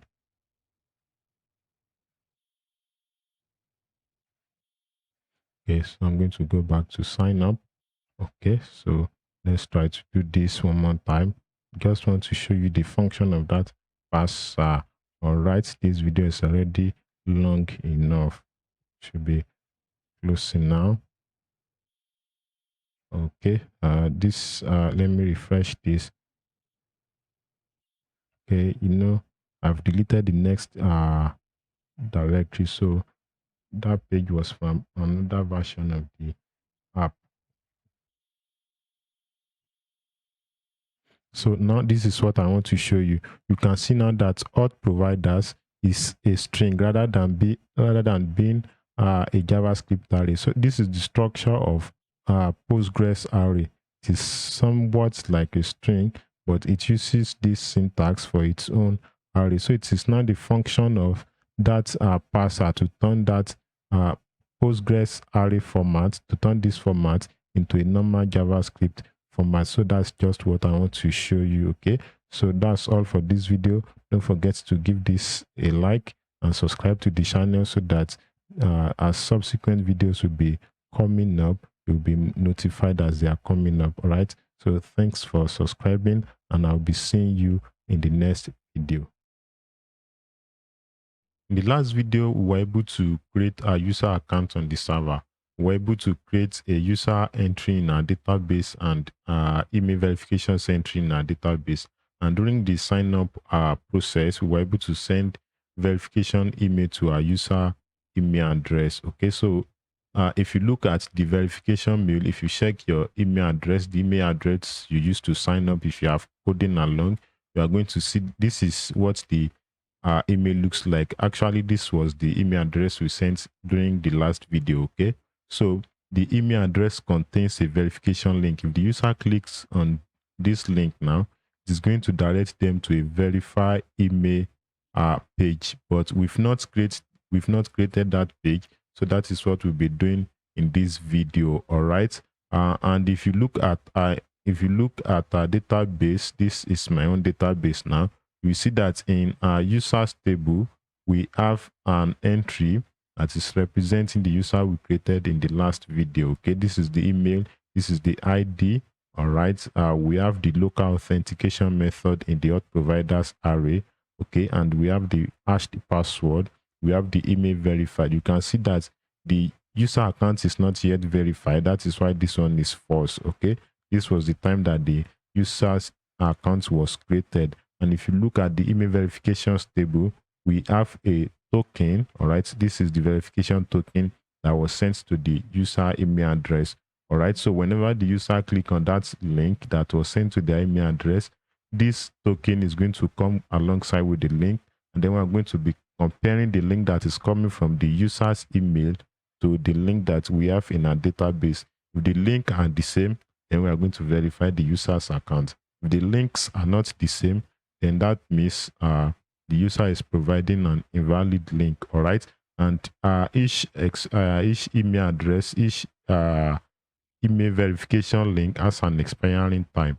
Okay, so this is the expiring time. If you check the email address, you are going to see that we have a 15-minute validity period for each verification link. Okay, so this is the time that the email verification link is going to expire. All right, actually this one has expired because it's more than 15 minutes since it was created. Actually, it's even more than 24 hours. Now I'm recording this video more than 24 hours after the last video. All right, so now we are going to go into our app, and then we are going to create a verify email page, because if you look at the link, we are going to see that there is a the link is directing to a verified email page. Okay, so I'm going to go to app now. Inside of this auth routes group, then we are going to create a verify email page. Verify email,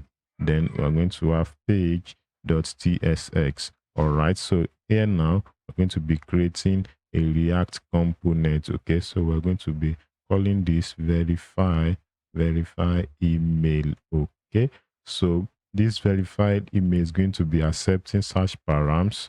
All right, search params. Okay, so this prop is going to contain search params.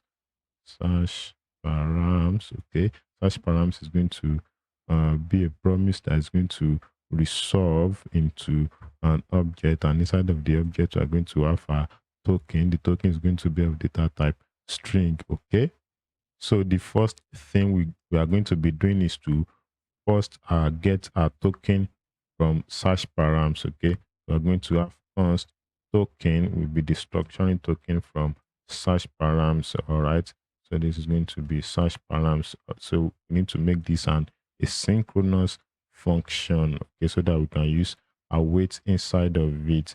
All right, so after getting the token, we need to check if the token is provided. Okay, so if token is not provided, then we are going to be redirecting the user back to the home page. Okay, if the token is not provided, the token is always supposed to be present if the user is clicking on the link directly from their email. Okay, so if the token is not present, that means something is wrong somewhere. Possibly the user is trying to manufacture a link that is not existing. Okay, so now the next thing after checking if the token is provided is to verify the email, the user account. All right, we'll be doing the verification inside of a dedicated function. Okay, so we're going to call the function verify email. Okay, the function is going to be accepting the token. All right, the function is going to return an object, and inside of that object we are going to be having a success attribute, which is going to be a boolean value. It is going to be true if the verification is successful, and false if it is not successful. We are also going to have a message accompanying the success attribute coming with the result from that function. Okay, now we are going to create this function in a file. All right, take note that this is starting with a uppercase V, which is the component, the React component, while this one is starting with a lowercase v, which is going to be a function that will be verifying the user's email. So we are going to go to our lib directory now, then we're going to create that function. Okay, we have a verify email. The first thing we're going to be doing inside of this file is to import server only package to ensure that the function is solely executed on the server. Okay, so we are going to be exporting a function from this file, a sync function. Okay, so the name is going to be verify email. All right, so it's going to be accepting the token, the verification token. The type is going to be of data type string. Okay, so this function is going to be returning a promise. It's an asynchronous function. So this promise is going to resolve to a verify results data type. We're going to create that type now. So we're going to create an interface. So I'm going to call it verify result. And as you already know, this function is returning an object with a success attribute, which is going to be boolean. Okay, and it's also going to return message, which is going to be a string. All right, I'm going to save that. Now we're going to open our function.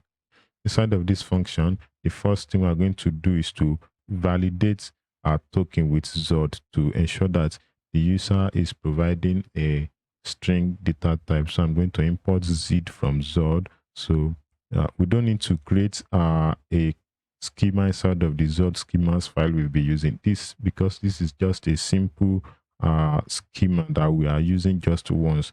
Okay, so it's just a string schema, and it must have a minimum of 1 character. Okay, so we don't need to take that all around. Now we're going to pass our token to this. Okay, so this is going to be returning sources and data. Okay, so we are just going to rename this data as validated token. Okay, now after validating the token, we're going to check if the validation is actually successful. So we're going to say if not success, if the validation is not successful, then we are going to be returning a false response to the caller of the function. So we're going to have success going to be false. Okay, and message is going to be invalid. It's going to be a string invalid verification link. All right, so that is going to be that for that. Now if it is successful, the validation is successful, then we need to get the verification entry from our database. Okay, this is the verification entry. We need to get it from our database. All right, so now we're going to create a client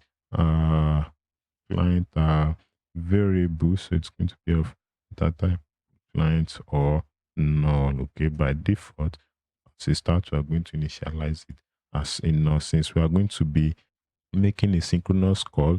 So we'll be using try catch block, and finally, okay, it's kind of a simple logic structure. So the first thing is to get a connection from the database connection pool.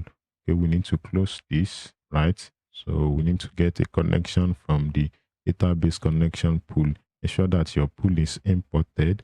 All right, we've done this over and over again. Okay, so after getting the connection from the pool, okay, we need to await this. We need to await that it's an asynchronous call. All right, so after getting a connection, now we need to query our database. So we are going to have rows, which is going to be an array of results, and each result is going to be an object. So we have a client.query. Okay, so this is where we are going to be providing a SQL query. Okay, and if we so wish, we can also provide the structure of the data we are expecting from our database. All right, so we are just going to be getting the user ID from the database, and data type is going to be number, which is an integer in the database, or serial integer. All right, so our query is going to go like this. So we are selecting user underscore ID from email verifications table, email underscore verifications. Okay, so let's break this into double lines, into 2 lines. Where token. So we'll be querying it with tokens. So I'm going to use $1 for that. We'll be providing the token as a parameter, and expires at is greater than our present time. Okay, so that is going to mean that the token has not expired. Okay, so now we're going to provide our validated token. Okay, now after getting that from the database, let's rename our results to verification. This row we are going to rename it to verifications. Okay, so after getting that from the database, we need to first check if we actually got any result from the database. Okay, if there is a token in the database and the token has not expired. Okay, so we're going to have a conditional statement here. We're going to say if verifications dot length, all right, is equal to 0. If it is equal to 0, that means there is no entry in the database. Okay, so we are going to be returning a an error response to the user. Let's say a false response. Okay, so success is false, and the message is going to be invalid or expired link. Invalid or expired. Okay, so that's that for that. If there is no uh, link, if the token is not in the database or the token has expired. But if it hasn't expired, if this condition is not true, that means we are getting a result from our database. So let's just assign this to verification. Verification is going to be verifications, and then it's going to be the first object in the verification array. So at this point, we've validated the user's provided token. We've gotten the token from the database. So at this point, that means if our logic gets executed up to this point, that means there is a valid token in the database. So if there is a valid token in the database, we need to update our users table to turn this email verified, to turn it to true, because there is a valid token in the database. Our user is providing a valid token. So in that case, we'll be starting a database transaction, because as we'll be turning this to a true Boolean value, we also need to delete this entry from the database, because the entry is not useful anymore since the user has validated their account. All right, so here we are going to be starting a database transaction. So we're going to have a client.query. So we are going to have a begin, which is going to start a database transaction. All right, so after starting the transaction, now we need to update our users table. I'm going to have update users, that is the users table. So what are we updating? We just want to update the email verified column. All right, column.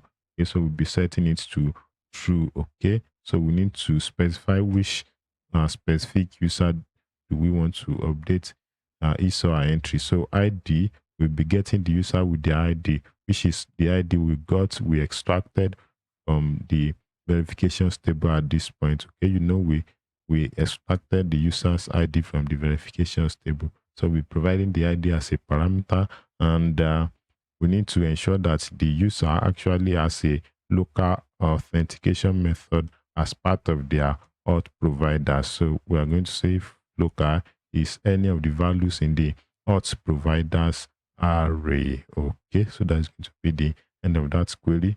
If you look at our database, this is our users table. Is that? Yeah, this is our users table.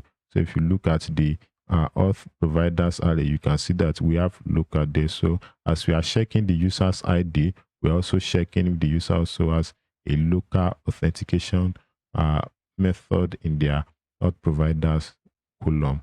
Okay, so after updating the users table, now we also need to delete the verification entry from the email verification table. Okay, so we have client.query. So I'm going to have delete from email verifications, okay, where token equals $1. Okay, so I'm going to provide a validated token there. Okay, all right, so now we are done with both operations we want to do in our transaction. So at this point, we need to commit our transaction. So we have a client dot query. Okay, so here we need to commit our transaction. Okay, so after doing that, then we are going to be returning a success response back to our user. Okay, so we're going to say success is true at this point. Our message is going to be email. Okay, it's going to be a string email verified successfully, or you can say account verified successfully, whichever you like. Now we need to handle any possible error in this catch part of our logic. Okay, so I'm going to say if our client is true, okay, now we need to revert, we need to roll back the database transaction if an error occurred during the process. Okay, so we're going to have a wait. Okay, we're going to use our custom try catch wrapper. Okay, and we're going to have clients dot query. Okay, so we need to roll that back. Right, I'm going to say roll back just in case an error occur at that process. Okay, so what is happening here? Type this is not assignable to let me get rid of this assert that. Okay, so that's going to get rid of that error. So TypeScript is telling us that there is the possibility that this client is null, but since we have created a conditional check here, so we've checked if client is true. So if client is true, that means it is no longer null. Okay, so we just need to assert that client is not going to be null.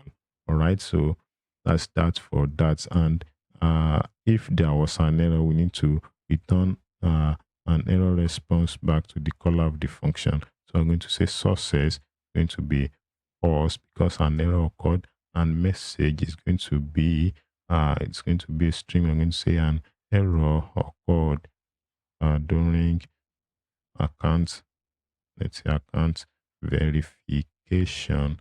Okay, that's going to be sufficient for that. All right, so in the finally block, we need to release our database connection back to the pool. Okay, so that's that for that. What is the problem here?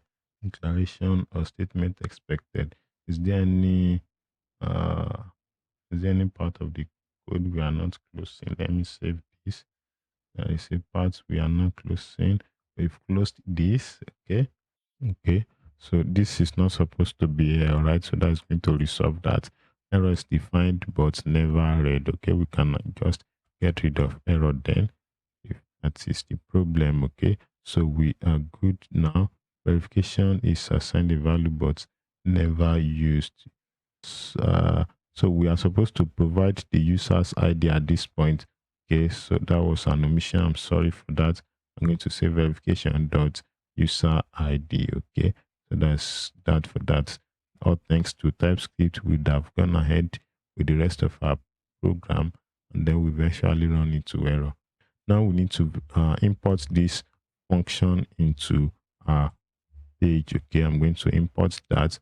All right, so that's going to undo the email verification. Now we need to write the UI for this page. So first off, we are going to have the main HTML element with a class name attribute. I'm just going to copy the styles, all right, so that we can so that we can focus on the authentication logic and not CSS. So okay, this is what the page looks like. Let me show you what it looks like so that you know what we are working towards. This is what it looks like. It's a simple page. Okay, we have the main background. Inside of that, we have a container, which is this white background. Okay, we have an heading. Okay, we have a simple paragraph. Then we have a link. Okay, if this is successful, it's going to be green. If it's not, it's going to be red. That is what the page looks like. Okay, so inside of this main element, we're going to have the white container. Okay, and I'm just going to copy the styles for the container. All right, it's going to be white. it's going to have some shadow. All right, we are going to give it a max width and all that. All right, so inside of that we have an ending one. Okay, so the ending one has a font size of 2XL, all right, with font bold, that is font weight of 700, and then the font color is text gray 900. All right, so that's that. Then we're going to say what's the heading email verification. Okay, so if we save that, uh let's just finish everything, then I'm going to open the page all at once. Okay, so after the ending one we have a paragraph, which is this paragraph. Okay, so we have a paragraph with some styles. Okay, the text is going to be large. All right, we're going to use template literals because we are going to be styling it with respect to either it is successful or not. Okay, so I'm going to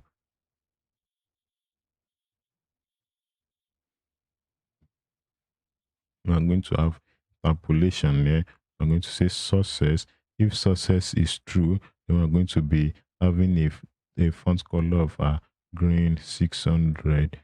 Okay. And if it is not successful, then we're going to be having red 600. Okay.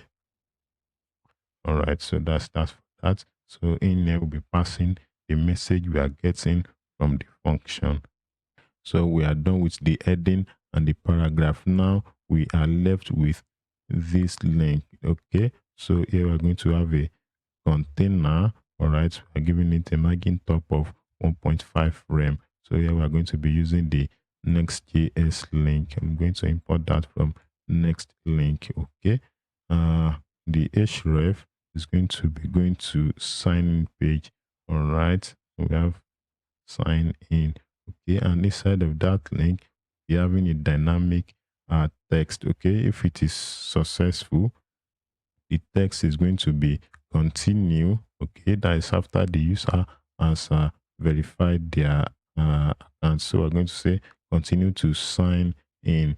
But if the verification is not successful, we're going to say back to sign in.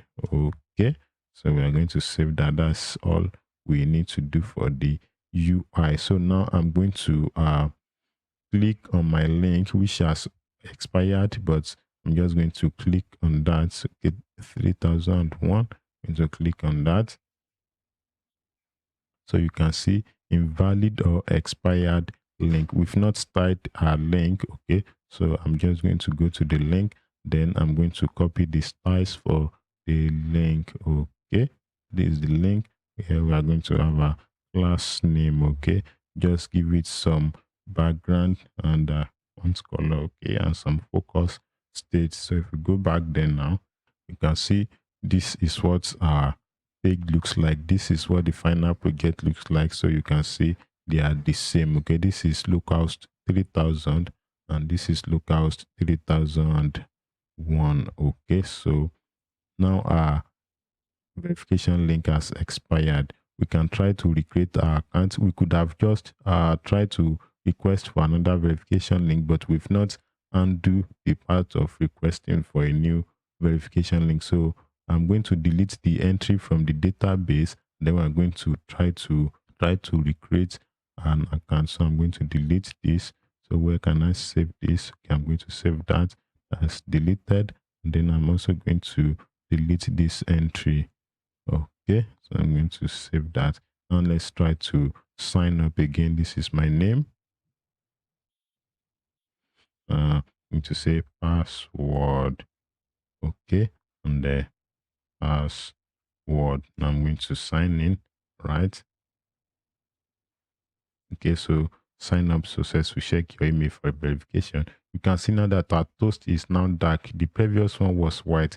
That one was from Sona directly. This one is from CN. So either one that you prefer, you can go with any one that is your favorite. So I'm going to check my inbox. Okay, I should have a verification mail there. This is the expired one, and this is the new one that was just sent. So I'm going to, okay, just before I click on this verify email link, let's check our entry database. Okay, I'm going to refresh this.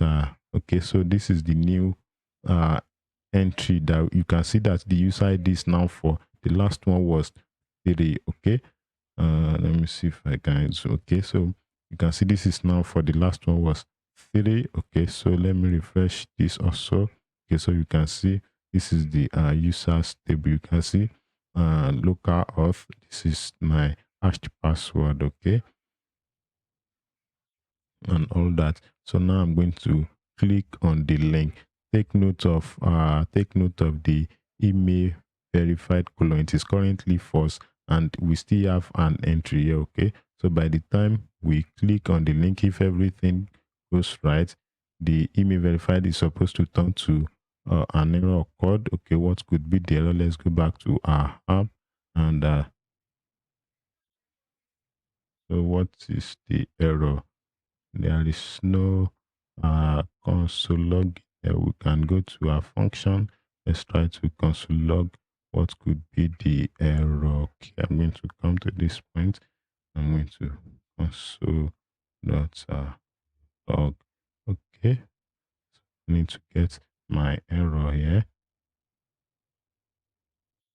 I'm going to log the error. What could be the error? Let me go and click the link. Okay, so do we have an error? Okay, there is an error with a query. What is the error? Syntax error at or near. Oh, sorry. So this is supposed to be from delete from email verifications.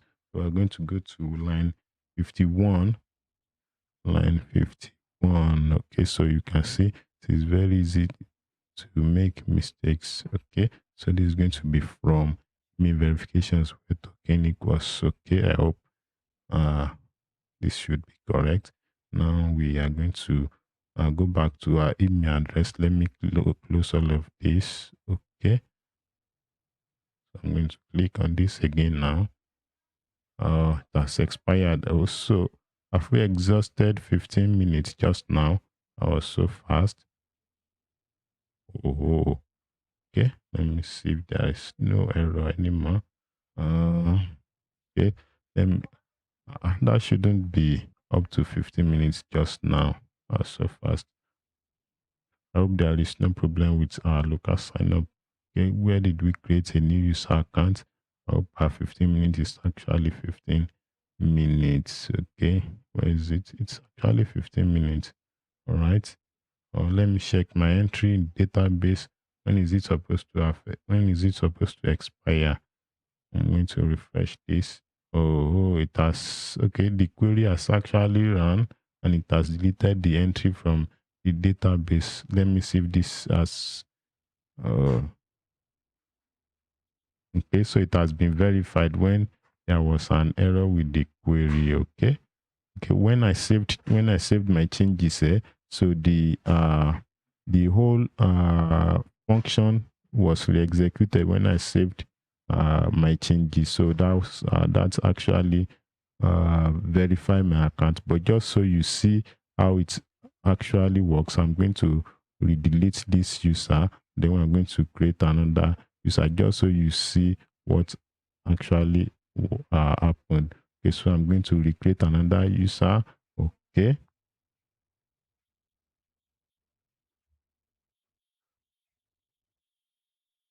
Okay, so as sign up was successful, now I'm going to check my email address. This is my email address. Okay, so I'm going to, sorry, I'm going to go to my email. So we are okay. Then I'm going to click on this. Okay, so you can now see that email has been verified successfully. So with this now, we can now sign into our account, but we've not handled our sign in. In the next video, we are going to be handling our verification required page. Okay, for users that have not verified and they are trying to sign in or already sign up, so they'll be redirected to such page. Okay, and then they can request for a new verification link. Okay, so that'll be all for this video. Forget to give this video a like and subscribe to the channel, and I'll be seeing you in the next one. In the last video, we were able to verify our user account, okay, but I omitted something. All right, so but just before we go into what I omitted, I want to show you the what our user entry now looks like in the database after verification. You know, initially the email verified was false, so after verification it became true. Okay, so and then the email verification entry was deleted. All right, so that's now the new state of our database after user was verified. Okay, and just before we do what we actually need to do in this video, when we're dealing with creating user accounts, that was in our local sign up file, there I discovered that there were two typos that was in our code, so we need to clear those typos. All right, okay, this is one of the typo. This is supposed to be just a single ampersand in the local sign up file. So this is supposed to be a single ampersand. All right, not double. All right, and the second typo I discovered was in one of our functions down there. So I'm supposed to write password, but I wrote password. Okay, let me just search for that. It's in one of these functions. Let me look out from uh, mm, okay, so this is it. So this is supposed to be PASS, not PASH. All right. So those are the changes we need to made in our file. Now let's do what we actually need to do in this video. So in this video, we'll be clearing the token, the verification token from the user history. You know, whenever the user click on the verification link, either it is successful or not, let's assume that it is successful. This one will not be successful anymore because we've already verified our user account. So the token is no longer in database. We've cleared data after verifying the user's account. Okay. So after a successful verification or a non-successful verification, we need to clear the token from the user's history. All right. So we don't want to leave our token in the user's history. Actually, it doesn't there is no harm in leaving it, but just to clear it. Okay, so just to clear it, okay, if you don't clear it, it's there is actually no problem with that, but let's just clean up after we are done. So we are going to go into the verify email page. Okay, so after this link, we are going to be rendering a component, a client component. I want to go outside of this container. We are going to be rendering a client component. We are going to call it remove from history. Okay, and this is going to close that. All right, so we're going to create a file in our component directory. Let's go to component. I'm just going to create it directly inside of this component directory. Okay, so I'm going to create a new file. I'm going to call it remove from history. We could have just written the code in the main page, but this is going to be a client component. All right, so here we're going to have use client. Okay, so we're going to create a React component here. All right, so inside of this place, we're going to use effect. The function is not going to be returning anything. We just created the function to purposely clear the token from user's history. Okay, so we're going to have a use effect. We import that from React. Okay, so inside of the use effect, we are going to be clearing the token from the user's history. So we're going to say window.history.replace state. Okay, so this is going to accept three arguments. Null as the first object is going to be an empty string, and then we're going to have window.location. Okay, then dot path name. So we are replacing the complete URL. You see, this is a complete URL now that is containing the token. So we are replacing the complete URL with only the path name, and that is going to delete the token from the user history. So we are going to save that now. Okay, then we are going to go to page. Okay, and we are going to import this component. All right, so if we save this now, let's go back to our page. Okay, so you can see now that the token is no longer part of the URL. So even if you click on the link again, so you can see after verifying either successful or not successful, the token was cleared from the URL. I can do that once more. Just look at my address bar, look at how it was initially and how it ended. So I'm going to click on this again now. Where is my email? So I'm going to click on this. So you know, if for a split second the token was there, but after verification the token was cleared out. So that is what we just did. Yeah, okay, so we replace the OURL with only the path name. So that is going to clear the token from the user history, right? So that's just what I want to show you in this video. The next video, we are going to proceed with users verification. In this video, we'll be handling our verification required page. In the last video, we were able to verify our users' accounts using their email and the verification token that was sent alongside the verification mail that was sent to the user's provided email address. All right, so in this video now, we'll be adding the verification required page for users that already has an existing account but haven't verified their account. So whenever such user is trying to recreate another account using the same email address, we are just going to inform the user that, all right, there is an existing account on this email address. Either you verify your account by checking your email or you request for a new verification mail. Okay, if you check our server action when we are dealing with this local sign up authentication method, at a certain stage, we checked if the user has an existing account and the email of the user has not been verified. So if the user has an existing account and the email has not been verified, then we redirect the user to a verification required page. All right. And alongside the redirect, we provide an action type, which is sign up in this case. All right. And if the user is trying to sign in without verifying their account, we also redirect them to this same page, but the action type is going to be sign in so that we can able to identify what particular action the user is trying to take. Okay, and then we also provide the user's email alongside the redirect. Okay, so now we'll be handling this page in this video. So to start with, we are going to be creating the page inside of this auth routes group. So inside of this, we're going to be creating a file. The file is going to be inside of a verification required directory. Okay, and inside of this directory, we're going to have page.tsx. Okay, so that is going to be our page. Now we can create a React component. All right, so now here let's change the name of this page so that it can reflect the purpose of the page. So, and as you can see, we are passing the type and email as params. So we need to get them in the search params. We are going to have a search params. All right, so this is going to be an object.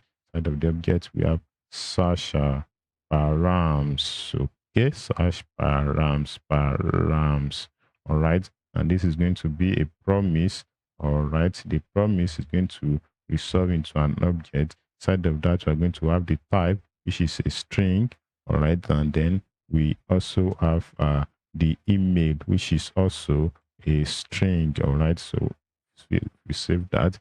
Okay, now we need to first get our type and email from the search params. Okay, so I'm going to have const. Okay, then I'm going to the structure type and email. Okay, so from search params. Okay, we need to turn this to an async function so that we'll be able to use the await keyword. All right, now after getting those, we need to check if both values are provided. So we're going to say if type is not provided or if email is not provided, then we are going to redirect the user back to sign in page. Okay, by default those are supposed to be provided because this page is not supposed to be arrived at by a user action. We are redirecting them from our server, so both values are supposed to be available. If they are not available, possibly the user is trying to manufacture a URL, and that is not meant to be.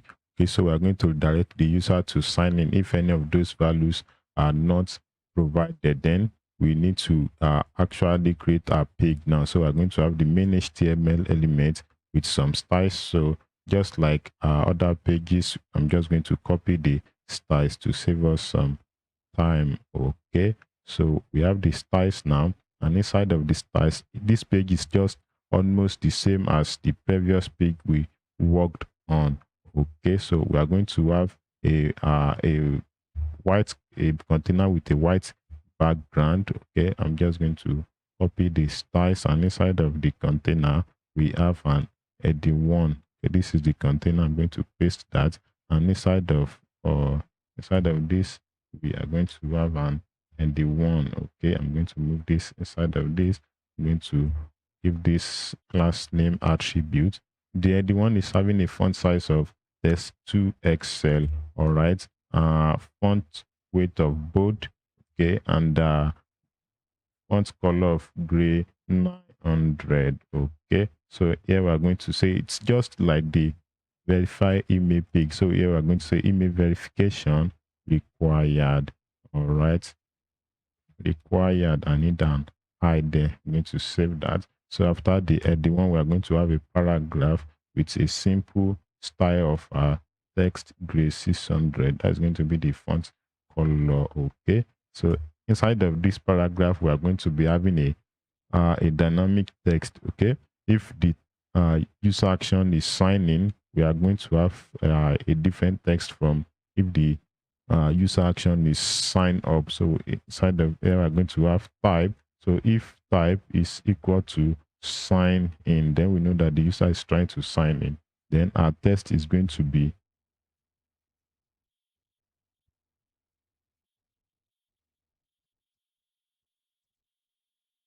okay, so that's going to be the test. If the user is trying to sign in, your email is not verified, please check your inbox for the verification email or request a new verification mail. But if the type is not signing, that means it is signed up. Then we're going to have a different text. The text is going to be like this.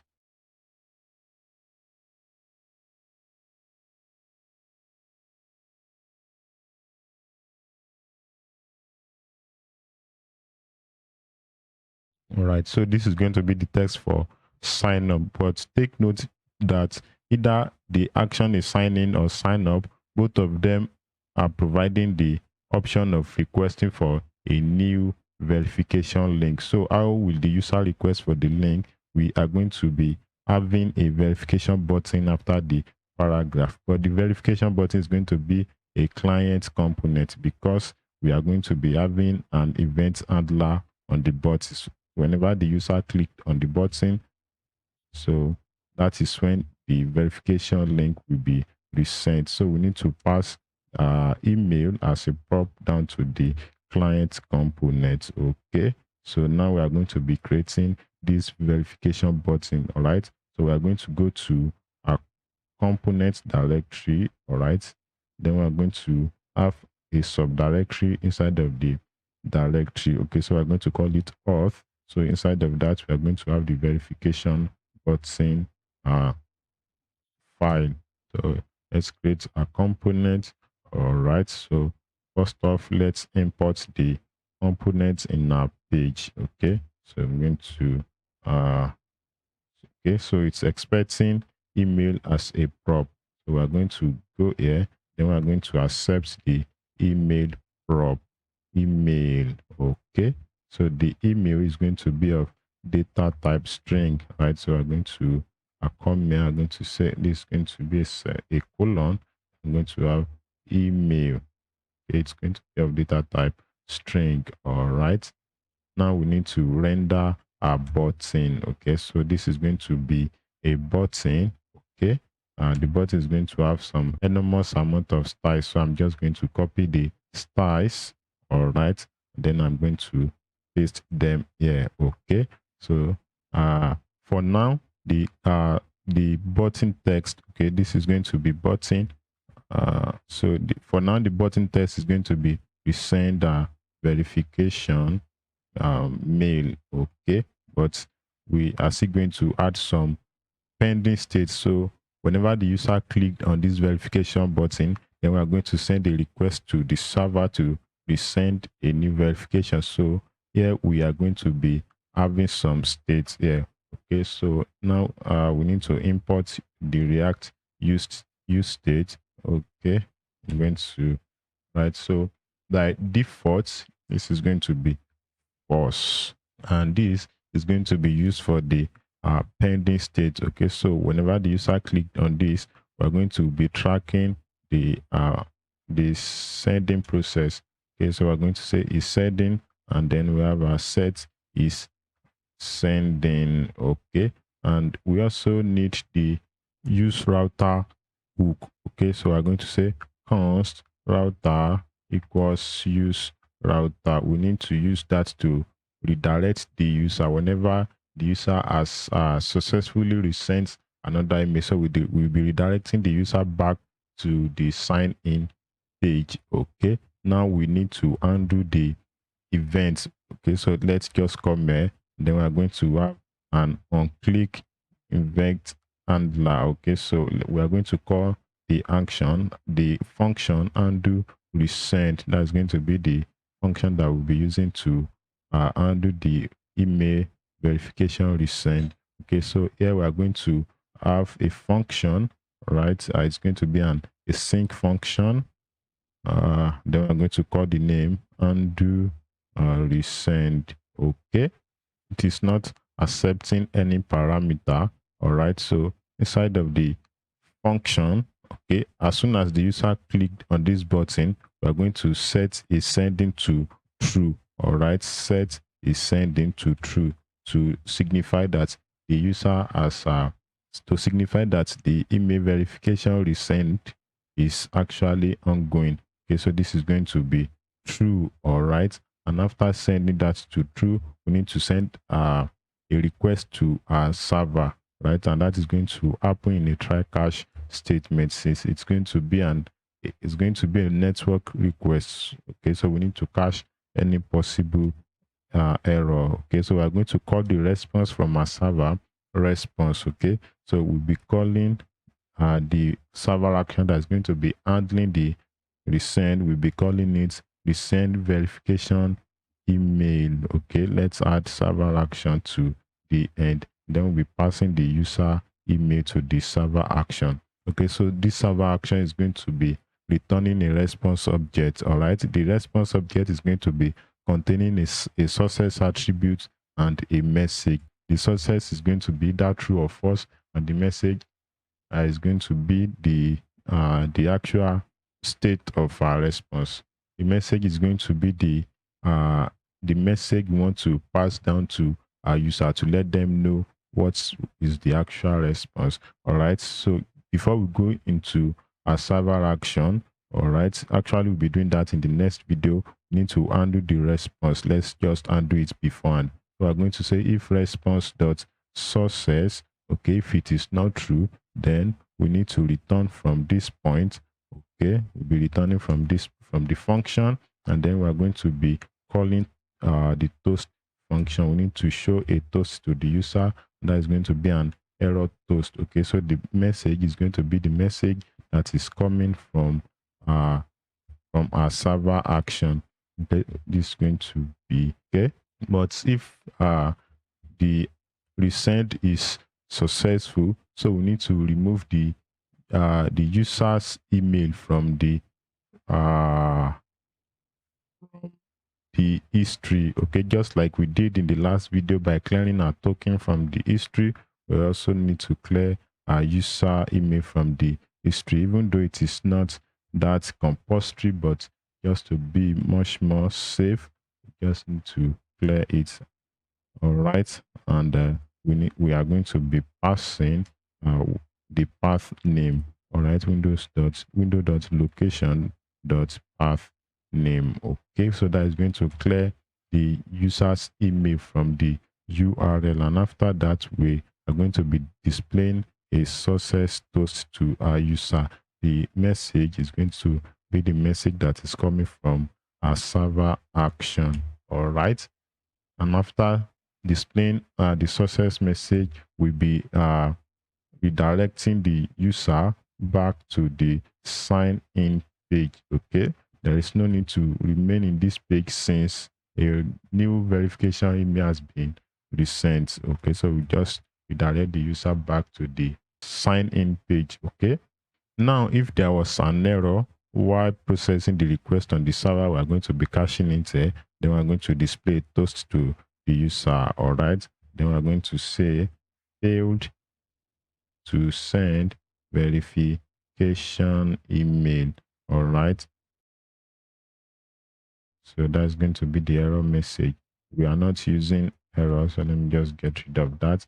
And now we are going to be having a finally part of the try catch block. So finally we are going to be setting is sending to false to signify that the processing is now done. All right, so while the request is processing, we need to disable our button. Okay, so that multiple request is not sent to the server. All right, so disable is going to work with is sending state. Okay, now all we need to do to round up this part is to create this verification server action. Right, we are just going to create it now, and then we'll be dealing with that in the next video. So we are going to go to our actions directory. All right, let's go to where do we, okay, so here we have our actions. All right, and inside of this auth directory we'll be creating the I should have copied the name. Right, so I'm just going to copy it. Okay, and then I'm going to have a new directory, a new file. All right, I'm going to paste that .ts. Okay, so inside of this server action we are going to give it a directory for view server to make it a server action. All right, so we are going to create the server action. So let me first export default. All right, and then we're going to have an async function. Okay, the name is going to be this. It's accepting email as a parameter, and the email is of data type string. Okay, so it's going to be returning a promise. Since it's an async function, okay, the promise is going to be an object. The object is going to contain a success attribute, success, which is going to be boolean, and it's going to contain a message attribute, which is going to be string. Okay, to get rid of these errors, I'm just going to return a dummy value here. So I'm going to say success is true.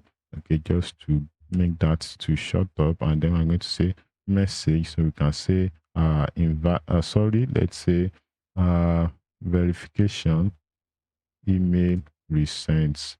All right, or let's say resent successfully.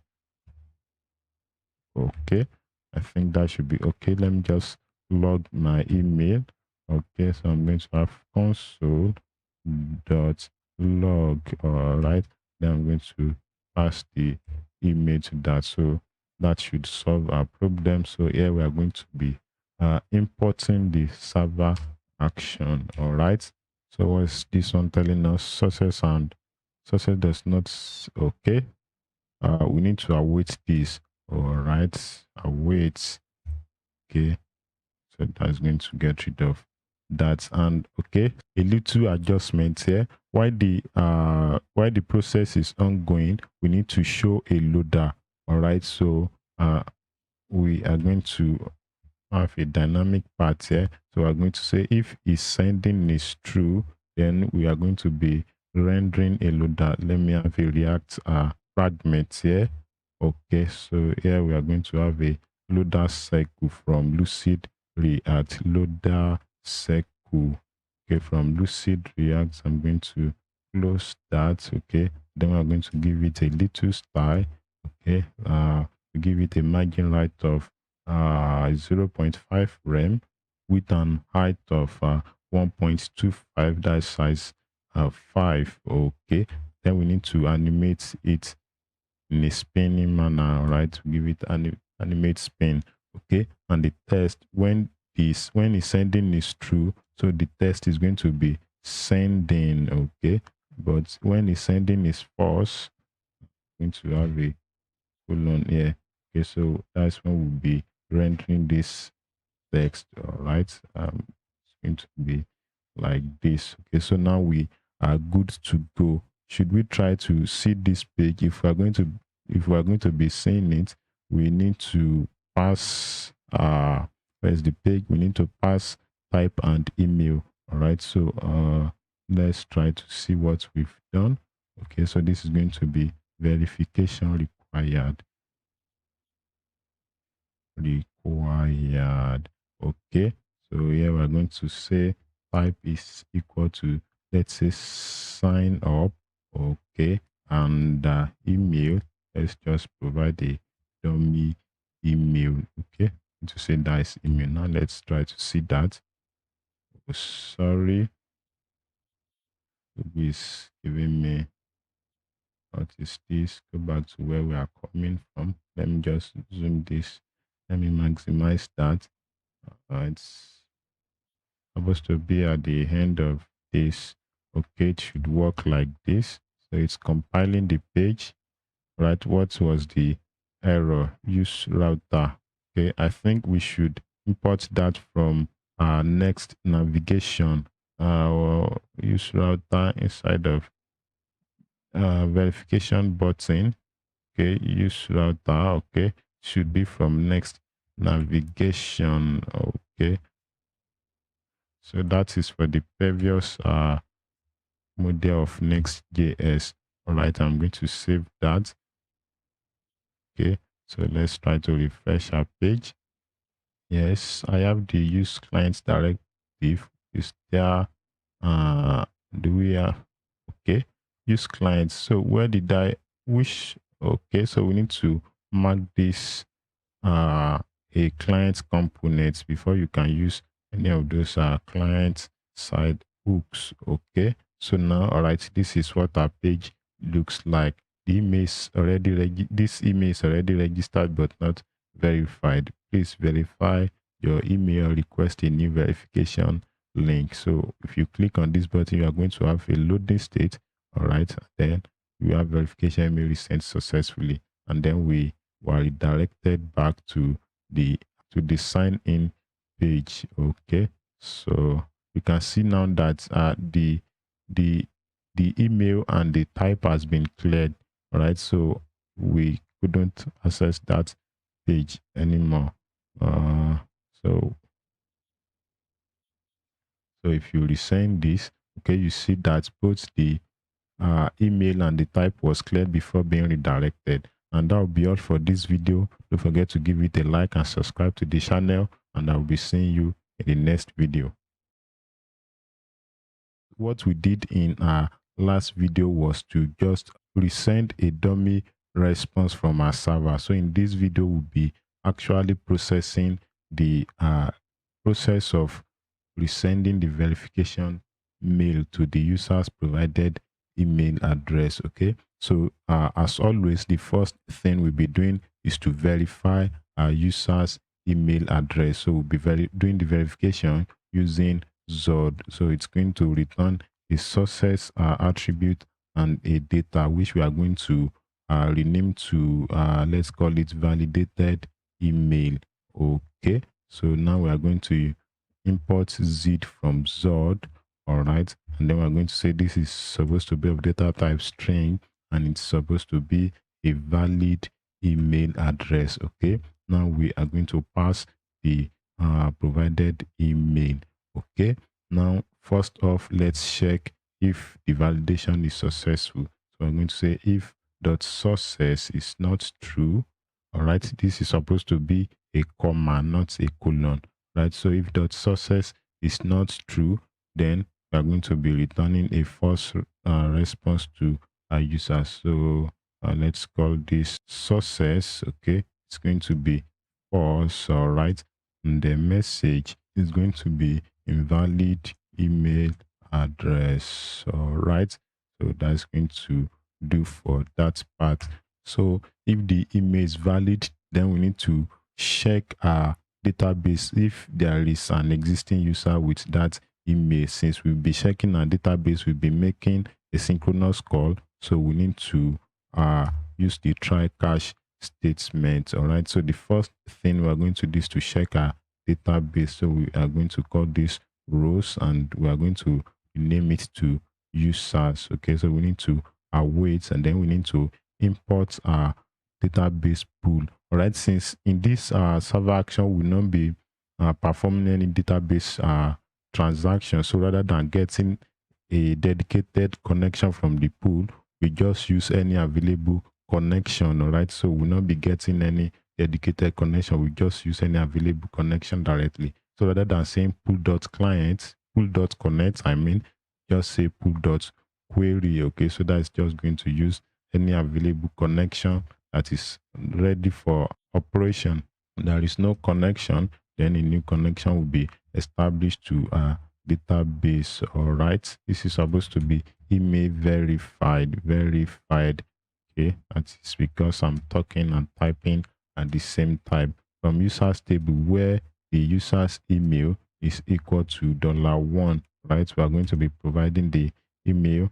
Okay, that is going to be a validated email. So that's going to select the user's ID and email verified column from the users table where the email is the same as the provided email address. Okay, and if you want this, if you want these users to be type safe, all right, if you need type checking whenever you are working with that, you can just provide the structure of the expected data type, which is going to be an object. Okay, and the ID is going to be of data type number. All right, and the email verified is going to be of data type boolean verified. I hope my verified is correct. Select ID from this. Okay, so that query is correct.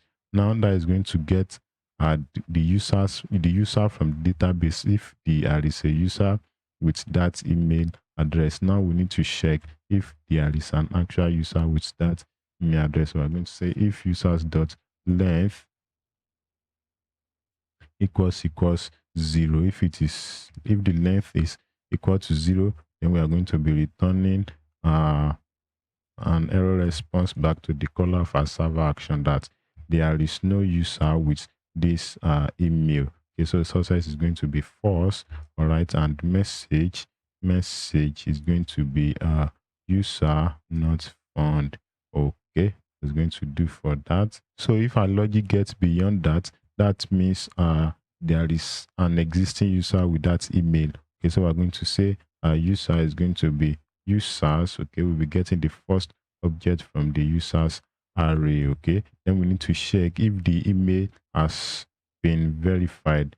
Okay, so I'm going to say user.email verified. We have this type suggestion because we provided this structure. If we did not provided this, that means we will not be having this type suggestion. Okay, so if the user's email has already been verified, then there is no need to resend another verification email. Okay, so here we are going to be returning an error response back to the user. Okay, so we're going to say success is false. All right, false, and message is going to be email is already verified, or you can say account is already verified. Okay, whatever grammar you want to use there. Okay, so we're going to say please sign in rather than trying to re-verify your account. And if our logic gets beyond that, that means the user's email is actually not verified. Okay, so we're going to generate a verification token. We'll be using a random bytes from crypto to generate 64 random bytes. All right, then we're going to convert that to string.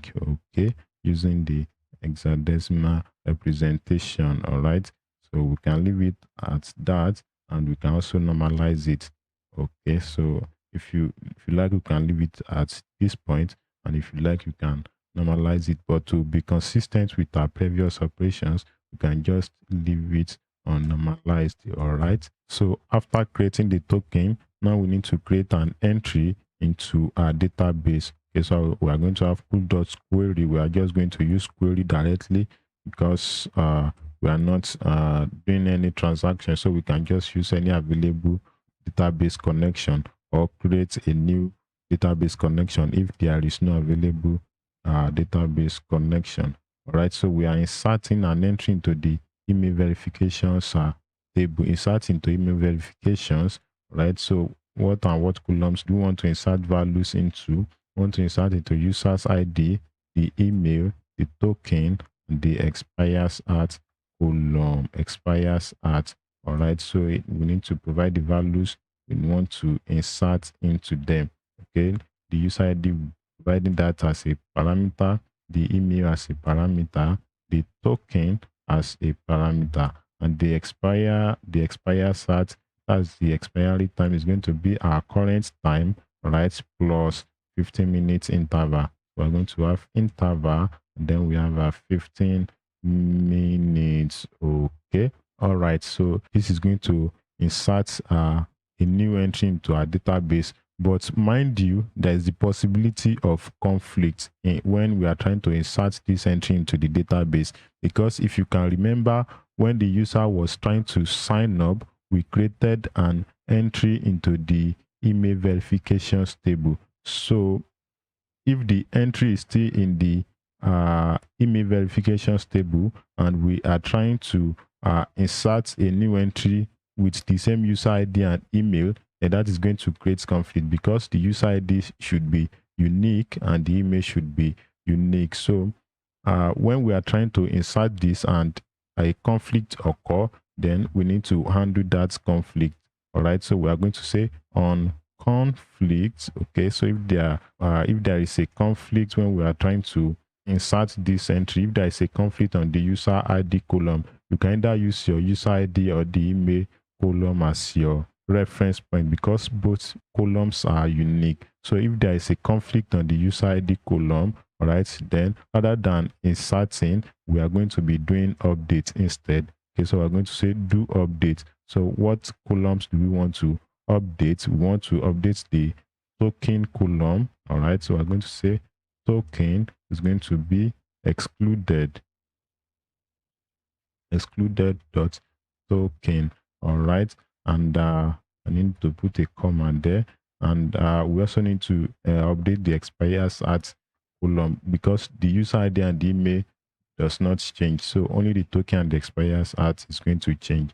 Okay, all right, so that is going to undo a possible conflict for us. Okay, so now we need to provide all these parameters. Okay, so the user ID, we are going to be getting it from the user that we fetched at this point. That is going to be user, right? So it's going to be user dot ID. Okay, the email is also going to be use. Okay, okay, we are not, so we are just going to use the validated email. Okay, validated email. The token is going to be the token that we generated. All right, this is going to create the entry into our database. The verification token will be saved into our database at this point, and after that we need to send the verification, we need to resend the verification message to our user's email. Okay, so let's create a confirmation link. All right, so let's say const confirm. Okay, let's call it confirm link. Okay, so it's going to be template literal. We are first going to get the base URL. All right, so we have a base URL. Then I'm going to direct it to the verify email page. Verify email. Okay, and the token, right, is going to be a newly created token. Okay, that's going to be a confirmation link. Now we need to send the email. Okay, so we are going to be importing transporter, the transporter we created, the email transporter we created dot send mail. Okay, so this one is expecting the from, that is the sender of the email. Okay, so we're going to have env. I hope we've actually imported our env. Okay, so env dot, that's going to be smtp user. All right, that's our own personal email address. Then two, that is going to be the recipient of our email. Okay, so that is going to be validated email. Okay, the validated user's email. All right, and then the subject is going to be resend verification from our email templates. We already have that object in our email template. If we check the email template, okay, this is it. This one is for new sign up. All right, we also have another for resend. This is for password resets if the user forgot their password, and then this is for resend verification. Okay, so they are all different email. We are going to be getting a subject from there. We need to get the text. Okay, we also need to get it from there. Resend verification. Okay, dot text, because it's an object, and this is expecting the confirmation link. Okay, now we need to provide the HTML attributes. This is going to be HTML. Okay, then we're going to have resend verification .html. We also need to provide the confirmation link. Okay, this is SMTP user. All right, what else is giving us error? This is giving us error. Okay, that is the only thing that is giving us error right now. If the email is successful, then we need to return a success message to our user rather than retyping that, and just use this. Okay, so we are returning success to be true, and the verification email is sent successfully. All right, now possibly there is something that went wrong when we were doing any of these async actions. Then we need to catch that error at this point. Okay, so we're going to console the error just for a development purpose. Then we are going to say error resending verification. Should we say email or mail? Whatever you prefer to use. Let's log the error. Okay, then we're going to return a false response to our user that an error occurred when we were trying to send the email. So success is going to be a false. All right, and the message is going to be failed to resend, failed to resend verification email. Okay, now we are good with our server action. So now we need to go and test out our work. All right, but first off, we need to have an account that has not been verified. So I'm just going to go to my database. I'm going to delete my account. Okay, let me delete it at this point so that we're going to recreate another account. Let's go to sign up. We've not dealt with signing in. Okay, so my name is this, my email address is this. Okay, all right, I'm not sure. Okay, that's actually the same. So let's see. Okay, now we have a new sign up. If I check my mail now, okay, I'm supposed to have that. All right, so we have a new verification mail, but I'm not going to verify my mail now. If I click on this, it's going to verify my account, but I'm not going to click on that to test our resend verification. I'm going to try to re-sign up with the same email address. Okay, now I'm going to provide password and the password. Okay, so we are supposed to be redirected to this page. You can see this now. So you see we have type to be signed up, and we have the email address, which is my email address. So it's telling me that the email is already registered but not verified yet. So verify your email request for a new verification link. I can still use this because it is still within the validity period. All right, so I can request. Let's assume that it has expired, or maybe I mistakenly deleted the email, so I can request for a new email. Okay, All right, you see verification email is sent successfully, and I was directed to the sign in page. So I can go check my email now. There should be a new one. All right, so I have a new email. Okay, so now that we have a new email, if you use the previous one, it will not be valid again, because at this point, okay, where is it? Okay, at this point we checked if if there is a conflict. That means if there was an existing entry with this user ID. Okay, so at that point, when there was a conflict, we updated the token, so the previous token is no longer valid.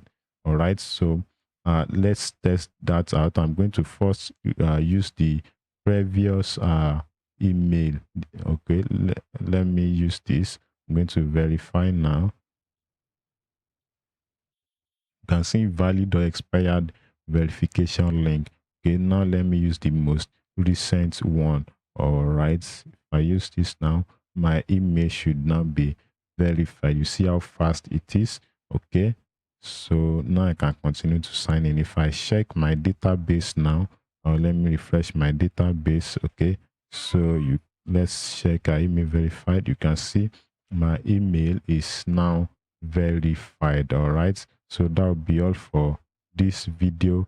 Don't forget to like the video and subscribe to the channel, and I will be seeing you in the next one. In this video, we'll be handling the sign-in form processing. In the last video, we were able to undo resending verification email to our users who could not verify their account for one reason or the other.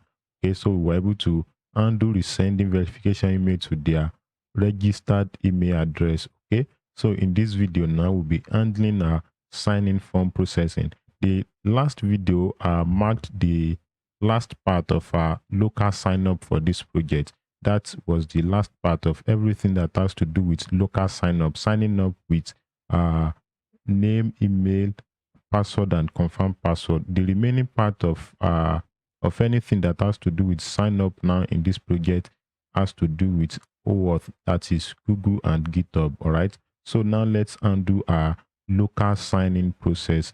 And the first thing we'll be doing in handling the local sign-in process is to first validate users provided input in the front end. All right, if they are providing an invalid input, then we are just going to be displaying a toast for them with respect to the input that is not valid, or possibly an error occur while sending their request to the server. All right, our sign-in form processing is somewhat similar to the sign-up form processing in the front end. So most of what we'll be doing in this video is just copying what we did, processing the sign-up form, and then modifying it to work with sign-in form. All right, okay, so we are going to go to our sign-in form. All right, but just before we go to that place, these are server action for resending verification email. I want us to rename it so that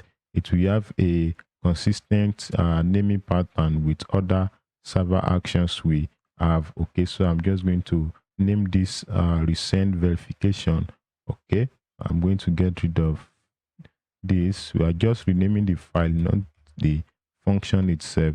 Okay, so I'm also going to get rid of this. I'm going to change this to underscore case p. All right, so that is going to work for the rename. Okay, I need to update our import in our verification button. Okay, so we need to save that. Okay, so this was changed from the last name to the current name, so I need to save this. Okay, now we can now go to our sign-in form, which is where we'll be working in this project. As you can already see, you can see that our sign-in, our form inputs are already complaining because they are missing some props. All right, but to start with, we are going to go to our sign up form to copy some of the logic there, because it's almost the same as what we'll be working with. So I'm going to copy it from this point. Okay, and then I'm going to go to the end of okay, I'm going to go to the end of this function. All right, I'm going to copy that. I'm going to, let me retain this here. So I'm going to go to my sign in form. All right, we don't need all of this for now. Where is my sign-in form? Let me just go to form, sign-in form. All right, and close my sidebar. Then I'm going to paste all of my copied logic here. Okay, so for these field errors, we can just get rid of this field errors. All right, then I'm going to import it from the sign up form. Okay, so let's go to where we have field errors. Okay, we are just going to export this from here. I'm going to save that. Then we're going to import field errors from our sign up form rather than the typing it. Okay, so that's going to work.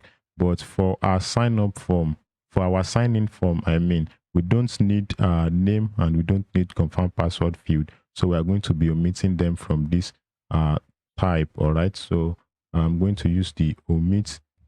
Right, so we are going to be omitting the name input. Okay, and then we're also going to be omitting the confirm underscore password.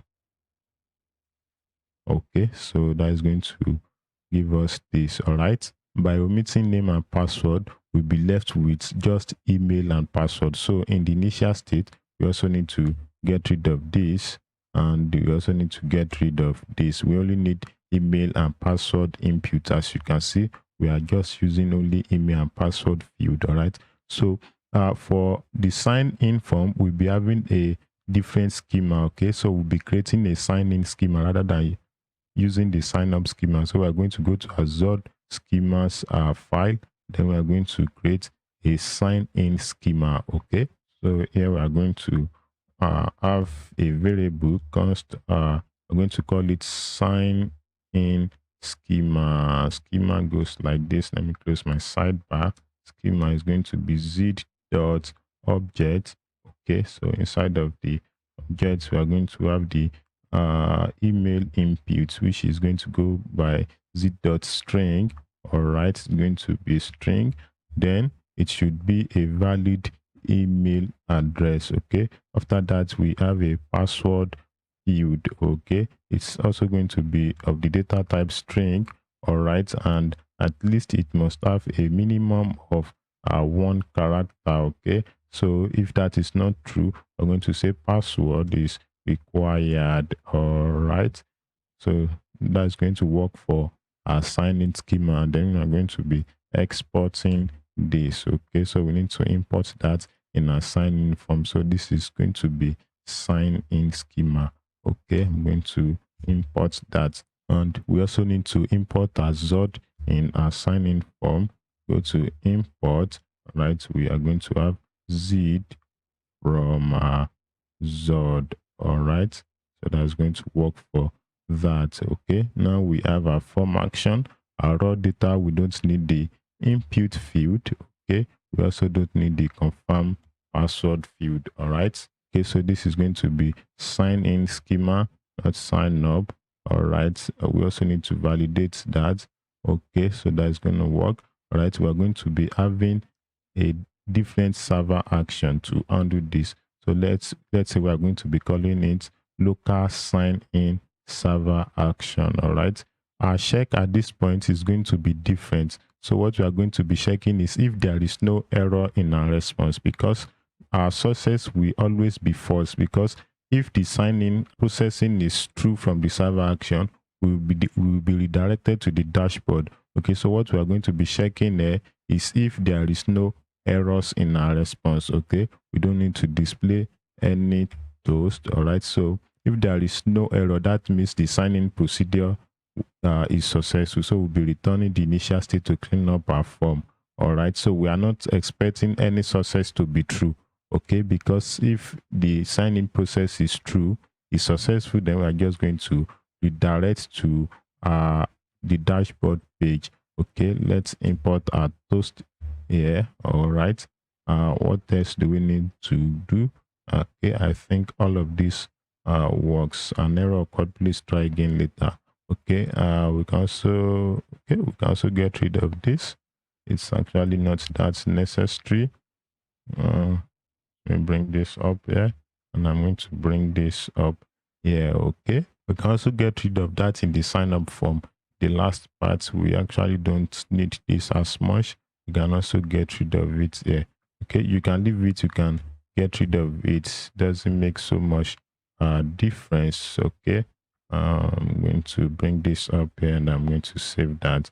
All right, so that is going to take care of our sign in form. Then we need to pass this down to our form. Okay, let me bring this up. Let's see if this is going to contain all of that. I save that it's contained. It's okay. I don't think it's going to contain that place. Okay, so let's go to our form. We need to pass down the form action. So we need to import. We have a const. Okay, we need to import use action state from React. Then we're going to pass our form action and the initial state. Okay, we have our initial state up here, which is the data, email, and password. All right, and here we are going to be getting the state. Okay, we're going to be getting the action function, then is pending. That is going to specify if the form is processing or if the form is not processing. Let me just get this to full screen. Okay, so now we need to pass action to the form. So I'm going to say action. Okay, it's going to be action. All right, now we are going to pass our state down to the form. We're going to have default value. Default value is going to be state dot data dot email. Okay, and the error prop is it? Okay, it's error. The error prop is going to, we're first going to check if the error is a field error. Okay, so this is going to be state dot errors. Okay, so if that is giving us a true result, that means it's field error. Then we're going to have state, all right, dot data dot email. This is for email input, and then we're also going to have a similar writing here. So, but we're just going to change this to password. All right, this is going to be password. Okay, so if this is not true, then it's going to be undefined, same as here. Okay, so we're going to have undefined. All right, I'm going to save that. So we're having this error here. Type string undefined is not assignable to this. Okay, error prop is expecting a data of this format. Okay, so this is where the issue is coming from. This is for error, not for default value. So this is going to be state dot errors. Okay, so that is the cause of that error. Okay, so we should be good now. All right, so what are we left with here is pending. Okay, we need to pass that to our submit button. Okay, so rather than having force here, this is just going to be is pending. So what else are we having as error? All right, so we need to define our local sign-in server action. So we're going to go to our actions directory. Okay, so we're going to create a new server action file. We're going to call it local. All right, local underscore sign in. Okay, .ts. So here we are going to be we're going to have a directive use server to mark that as a server action file. Okay, so we are going to be exporting a function here. I'm going to have a sync. I'm going to have a function. The name is going to be local server local sign in server action. Okay, so the data type, the parameter is going to be raw data, and the data type we are going to be inferring it from our sign-in schema. Okay, z.infer. So we are going to have type of, and we have sign-in schema. We need to import that. Okay, so I need to close that. Now we need to specify the return the data type. So it's going to return a promise. Okay, promise, and promise is going to resolve into a data type that we're going to call sign in result. So we are going to be creating that type up here. we have type, then we have sign in action result, which is going to be equal to, so we are going to have success to be false, success to be false. Okay, the success is never going to be true, because now if the sign in process is successful, we are just going to redirect straight away to the dashboard page. Okay, so this success is never expected to be true from the result that will be returned from this server action. All right, so we're going to have the errors property, which is going to be of the same data type as our field errors. Okay, where it's our field error, all right, we do not have it here. You can just copy it in a sign up form. Okay, just going to copy this. All right, then we're going to go back to our local sign-in. Then I'm just going to paste that. So we need to get rid of the name input and the confirm password input. So that's going to work for our errors. And then our data, okay, is going to be of the same data type as this. We need to import zip from zod.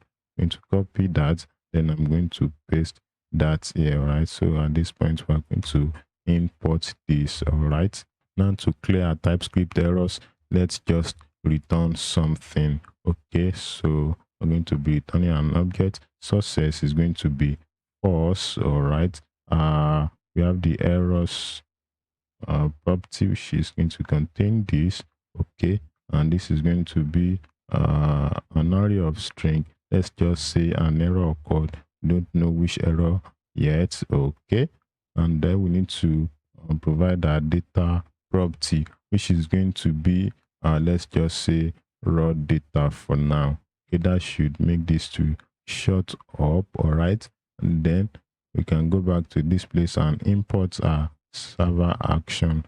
All right, I hope we're actually importing what's the right function. Okay, so that is gonna work for us. Now we are done with our sign-in form process. You can see how easy it was, because we've done most of the heavy lifting when we were processing our sign-up form. So now we can just test out our form. Okay, so I'm going to open my app. What is the error?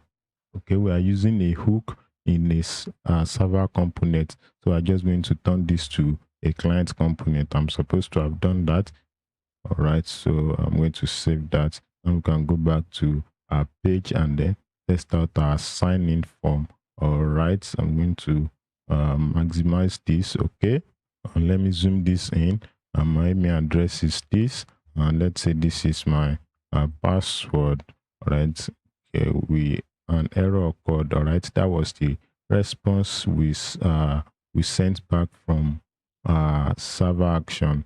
Okay, if the sign-in is successful, we are just going to redirect from that server action, but we are going to be handling all of that in our next video. Okay, so don't forget to give this video a like and subscribe to the channel, and I'll be seeing you in the next video.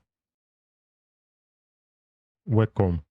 I hope you've been enjoying the project so far, and I hope you are actually having a good grasp of how the authentication process works.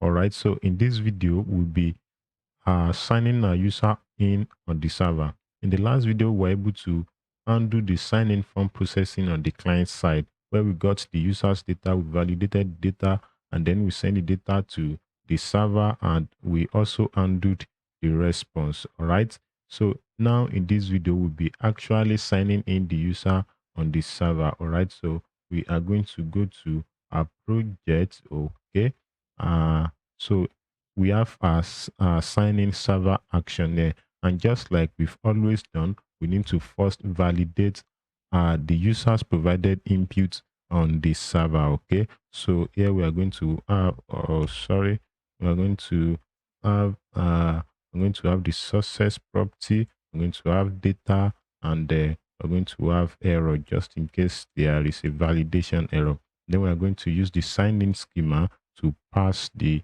users provided data, which we are going to call raw data. All right, so first off, we need to check if the validation was successful. So we're going to have a conditional statement. Then we're going to say if success is not true, then we are going to be returning a false response to our user. Okay, so we're going to say success is false, all right, and data is going to be raw data. Why errors? Okay, it's going to be the error we are getting from Zod. Okay, then we're going to format the error. Okay, that that should work for that. And then if this validation is successful, so first thing we are going to be doing is to get email and the password from the validated data. Okay, so we destructured that. All right, and the first thing we'll be doing, this signing process is actually very simple. So the first thing we do is to get a user from our database. If the user exists in the database, we're going to check if the user is providing a correct password that is the same as the password the user used to create their account. If the password is correct, we also check if the user's account has been verified. So that's all we'll just be doing in this video. Simple and short. All right. So we're going to have a try catch block to undo the asynchronous operations. So before this, we're going to have a user variable. Okay, it's going to be of data type user row. We are going to create that data type. So we can come here. We can either use type or interface, any one that you prefer. So I'm going to call it type row. So what are we going to be getting from our database? We are going to be getting the ID of our user, which is of data type number. Okay. We also need the role of the user. Either it is admin or user. So we are going to have admin or user.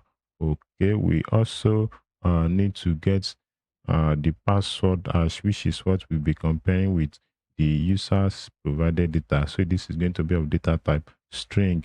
Okay, so what else do we need? We also need the email verified.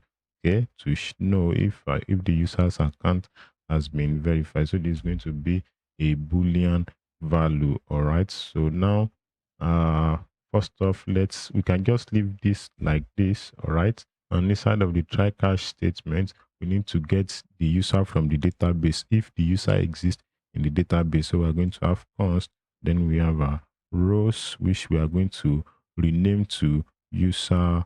Let's name it to user row. Okay, this one is starting with lowercase, unlike the type that is starting with the uppercase. So we need to import our database pool.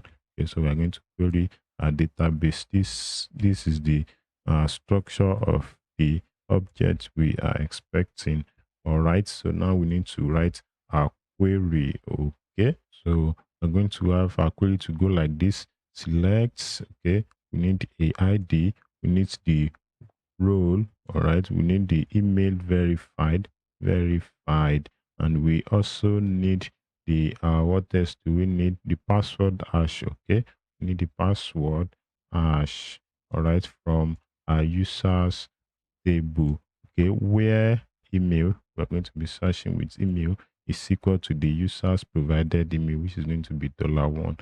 Right, so we're going to have a comma, then we're going to have email. I hope we got that from here. Okay, so that's that for that. That is going to give us the user if the user is present in the database. Okay, so first thing we're going to check is if the user is actually in the database. Check if the user exists. Okay, so I'm going to say if, all right, if user row, okay, which is what we are getting now, which is an array that is containing the user if the user exists. So if user row dot length equals 0, that means there is no user with that email in our database. Then we are going to be returning a false response. Success is going to be false. Okay, data is going to be email and password. Email, all right, and the password. Email and password is going to be comma, all right, password. And if you don't want to retain the provided password in your form, you can just make this an empty string. All right, if you don't want to retain the provided password when the user submitted the form, it's as simple as that. But if you want to retain the password, you can just leave it like this. Okay, and errors attribute is going to contain an object with the underscore errors. Okay, this is going to be an array, so we're going to say invalid email or password because no such user exists in our database, and will not be saying which of the input is actually not correct. Okay. Now, if our check passes this stage, that means there is an existing user with that email in our database. So we are going to be comparing the user's password. If the provided password is the same as the password that the user used to sign up when they were creating their account. So this is where we are going to check if password match. All right, either match or matches. Okay, if passwords match, because we are comparing two passwords now. Okay, so we're going to have a variable. We're going to call it password match. Okay, so we're going to use bcrypt package dot compare. All right, so we're going to provide the password that the user just provided and the password that we have in our database. You can just get out our user here. Just so let's call this user. Just so we save ourselves that stress of destruction in this point. So we can just say user dot password dash. So we are comparing the newly provided password with the password that we have in our database. All right. So this is going to be a Boolean value. This password dash is either going to be true or false. It's going to be true if both passwords are the same, and false if the passwords are not the same. All right. So we're going to have if password dash is not true, password match, I mean, if it is not true, then we're going to be returning a result.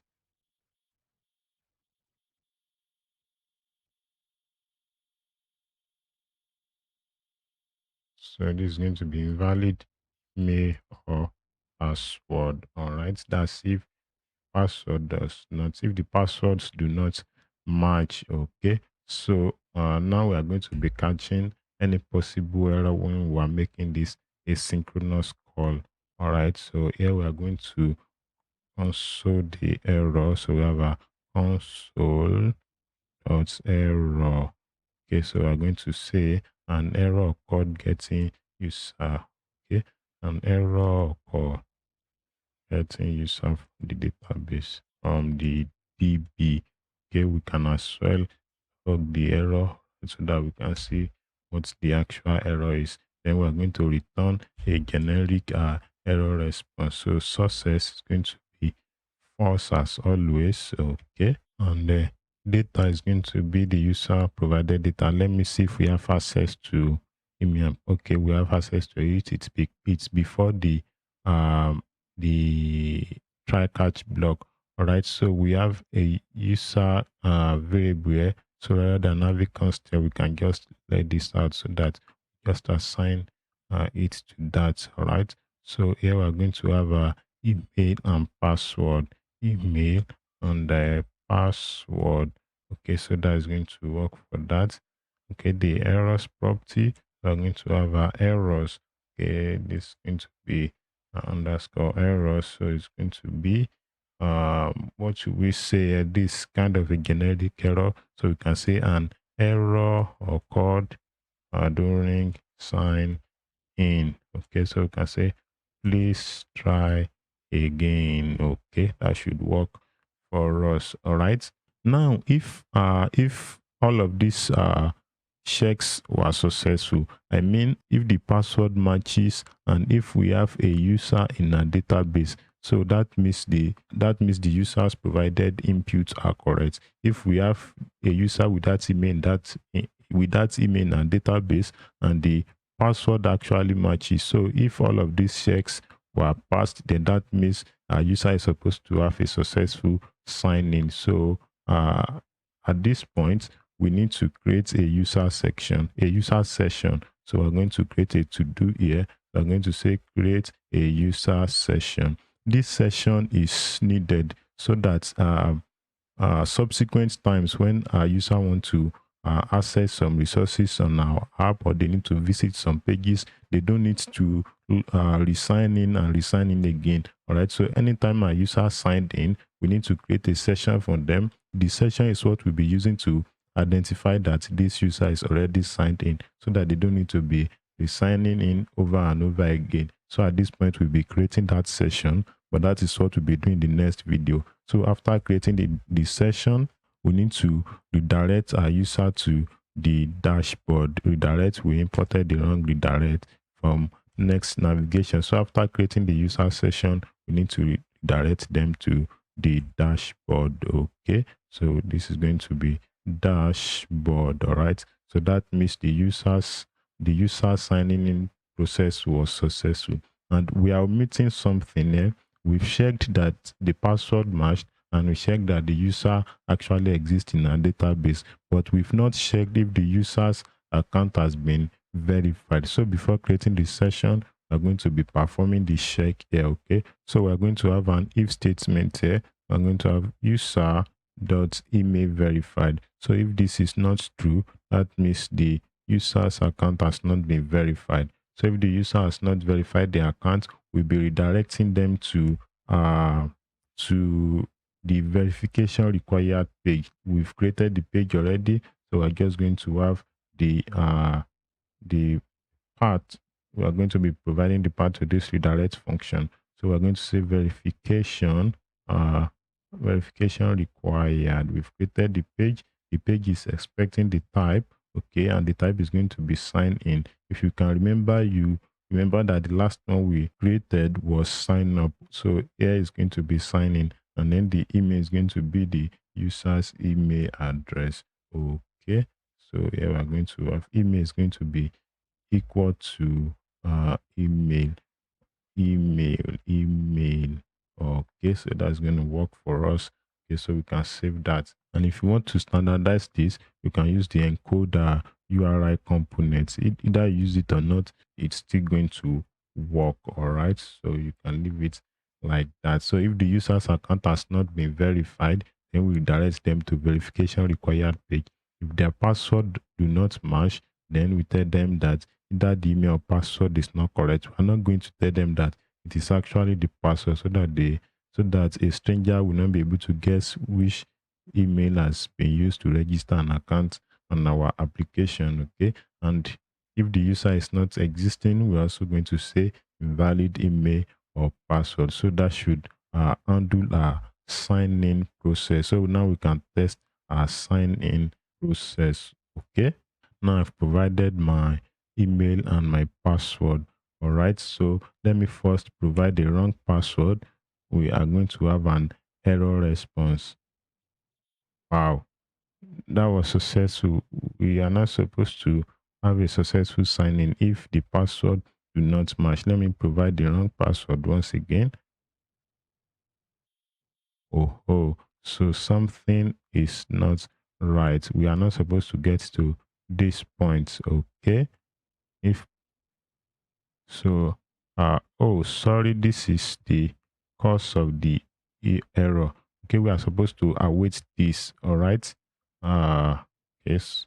So at this point, I guess this was a promise, and the promise is going to pass this test. Okay, so that is the source of our problem. Now we are going to test our sign-in process again. This is why it is very good for you to test your work every time you reach a reasonable checkpoint. Okay, so I'm providing a wrong password now. Let's see if, okay, so you can see that our sign up was not successful. Okay, so I'm going to provide the correct password now. Let's see what we have. My password is still not correct. Okay, this should be correct. Now we are directed to the dashboard. We're having a 404 page because we've not created our dashboard.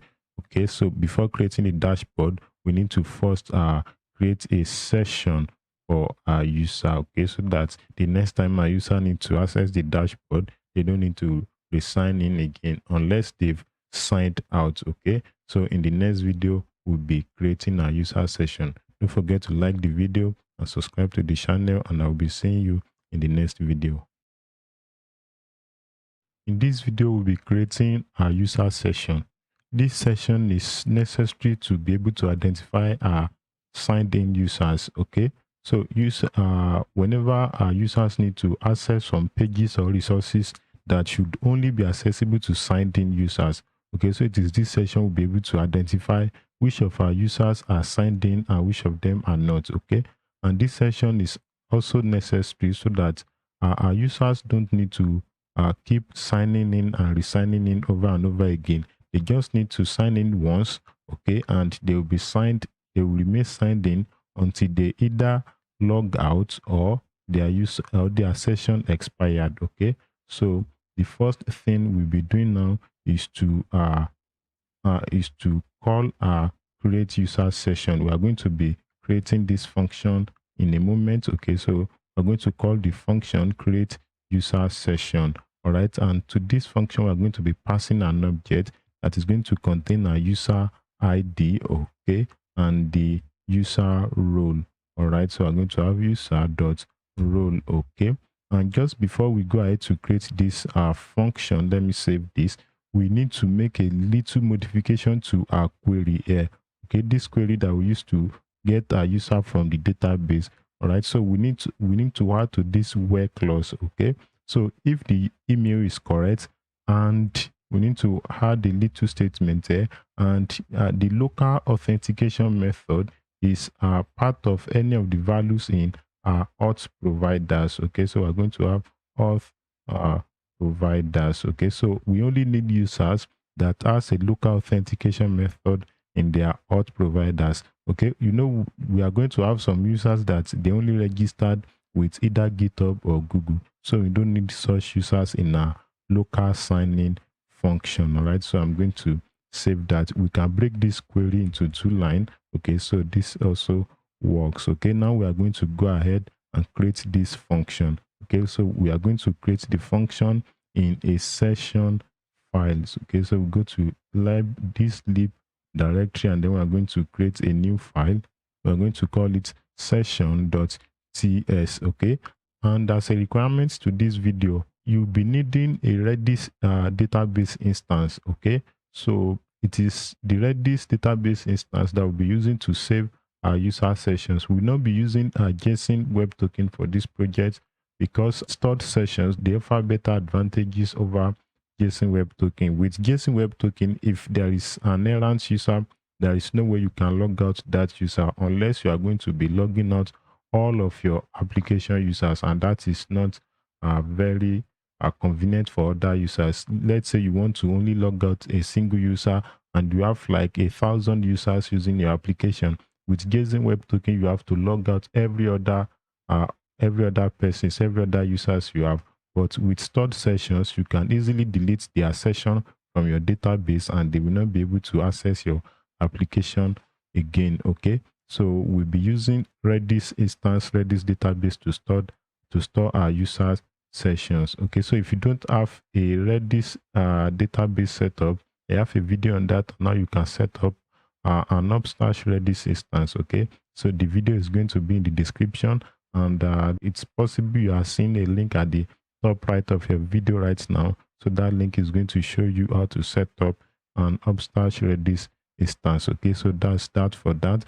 And here we are going to be creating a function. It's going to be an asynchronous function, so we're going to call it create user session. All right, it's going to be accepting a user object, and the type, or we are going to be creating a user schema, a user session schema. So we're going to go to Zod schema. Okay, so here we're going to have a user session schema. Okay, so let's call it user session. And we're going to have schema. Okay, so it's going to be z.object. And as you can see from what we passed to our create session function, we're going to be having an ID which is going to be a number. So we're going to have z.number. All right, and we also need role. Role is going to be one of 2 possible values. Okay, so we're going to have an enum here. Okay, so it's either the role is admin, okay, or I'm going to or the role is user. Okay, so that's going to be a user session schema. Okay, so we can just add a comment here so that that's going to be descriptive. We can say schema for user session. Okay, schema for user session. All right, so we need to import that. So this is going to be of data type user session schema. We can just come to the top here and create a type for that. All right, so I'm going to have type, then you are going to have a user session. Let's call it user session. Okay, so it's going to be equal to z. All right, let me import z from zod dot in file. Okay, so we're going to be passing our user session schema. We're going to have type of user session schema. Okay, so now we need to pass this user session as the data type of our user. All right, now the first thing we're going to do is to generate a session ID. Okay, so we need this session ID to be able to identify our user session in our Redis database, and we also be passing this ID down to the user browser. So anytime the user needs to interact with our app and the user need to access some pages that should only be accessible to signed in users, so we're going to use the session ID that we're going to store in the user browser.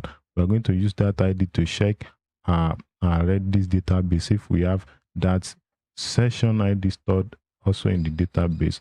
Okay, so we are going to be having a longer random byte. So we're going to be having 512 random bytes, so that any user cannot just guess what ID we are using in our database. Okay, so we're going to convert that to string. Now we need to store this session ID alongside the user data in our database, in our Redis instance database. Okay, and in that case we need to create a Redis client. Okay, so we're going to go to this directory. We're going to create a Redis file, right? So we're going to say redis.ts.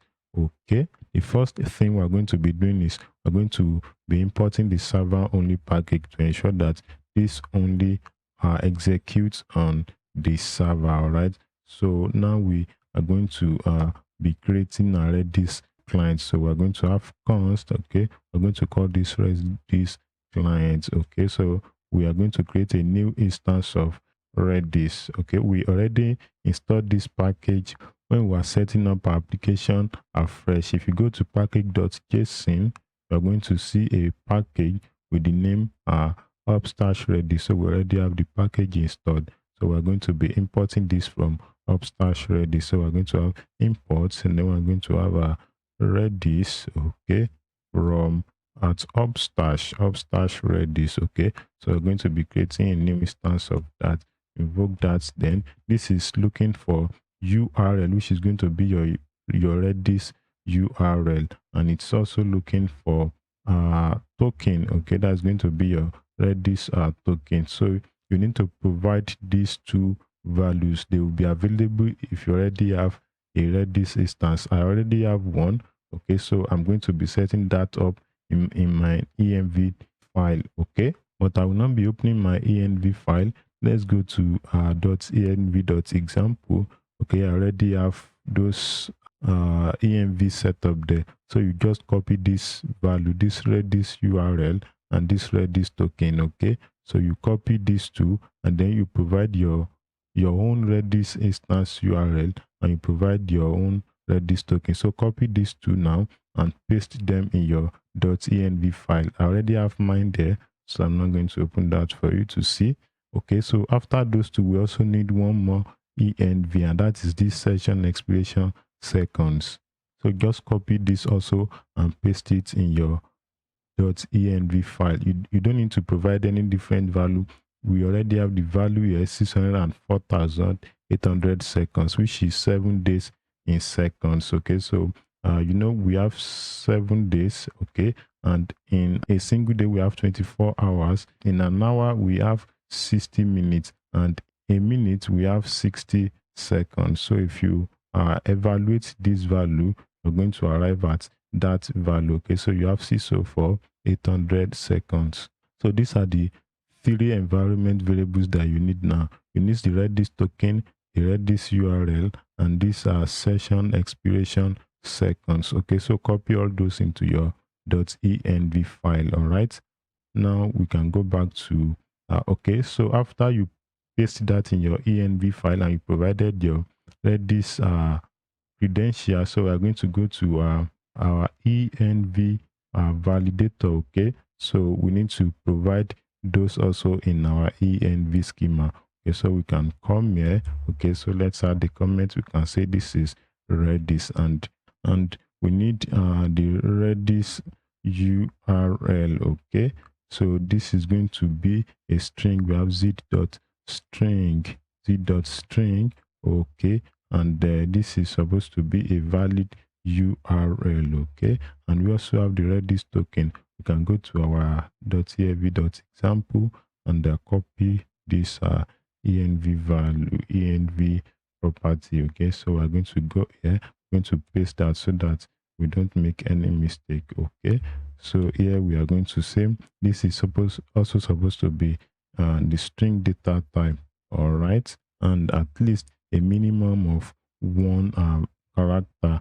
All right, so that's that for that. We also need to create another property for this session expiration seconds. Okay, so it's going to be, we are going to coerce this to a number. Okay, so we can come after here. So let's call this session. Okay, session with double S. I'm going to coerce this into a number. Okay, so we have z.coerce. Okay, so we are coercing it to data type of number. All right, why are we not having suggestion there? And this should be a positive number. Okay, so that's that for that. We are going to save our schema. Then we go back to our Redis file. So now we are going to say env. We need to import that from env server.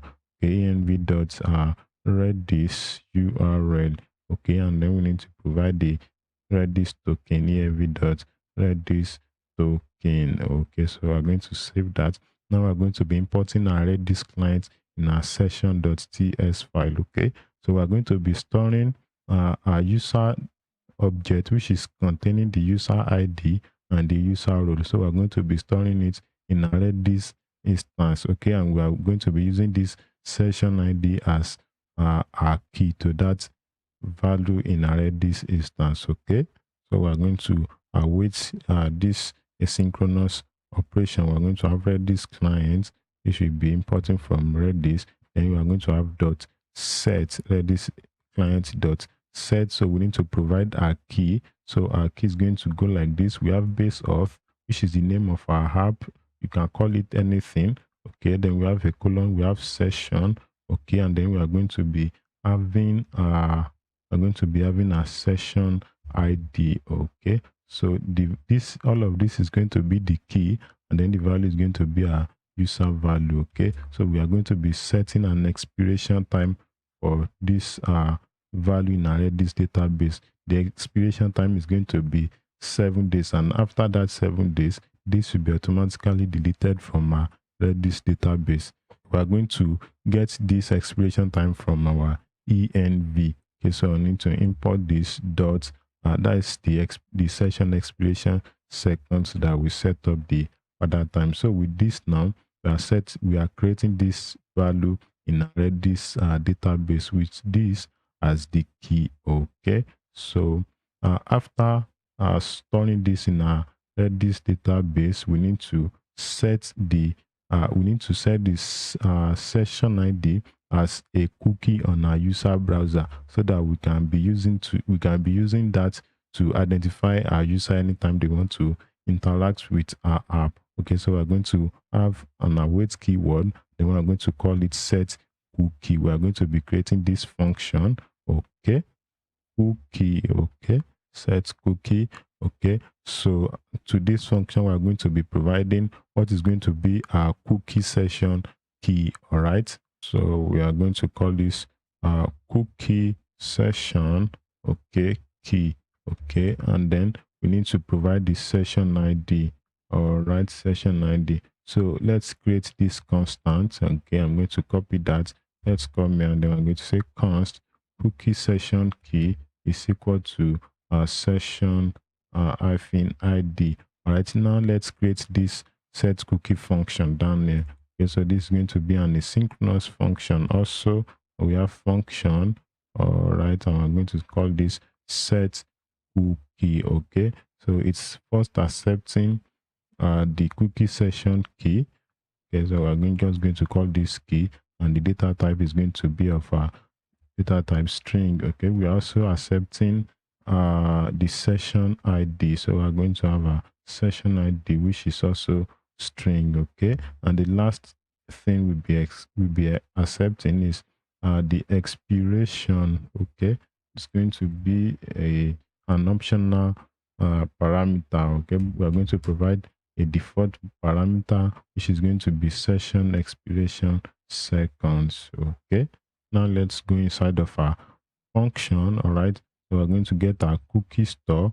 All right, Next.js provide a function to interact with our cookies. So we're going to be importing it from next headers. That's cookies from next headers. Okay, that is going to give us our cookie store. All right, and now we need to set our cookies. Okay, so we're going to have cookie store dot set. Okay, this is going to be accepting the key which we've provided as an argument here. All right, and then the value which is going to be our session ID. What did we call it here?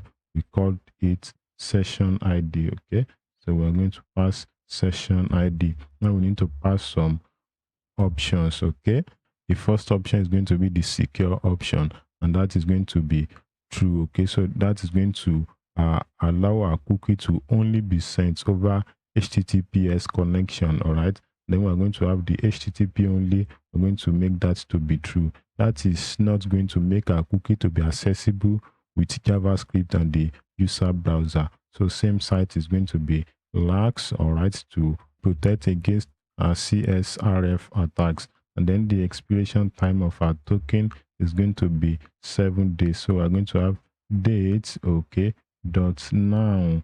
It's dot now, our current date, our current time plus 7 days, which is going to be the expiration time that we provided as the argument. By default, it's the 7 days in seconds.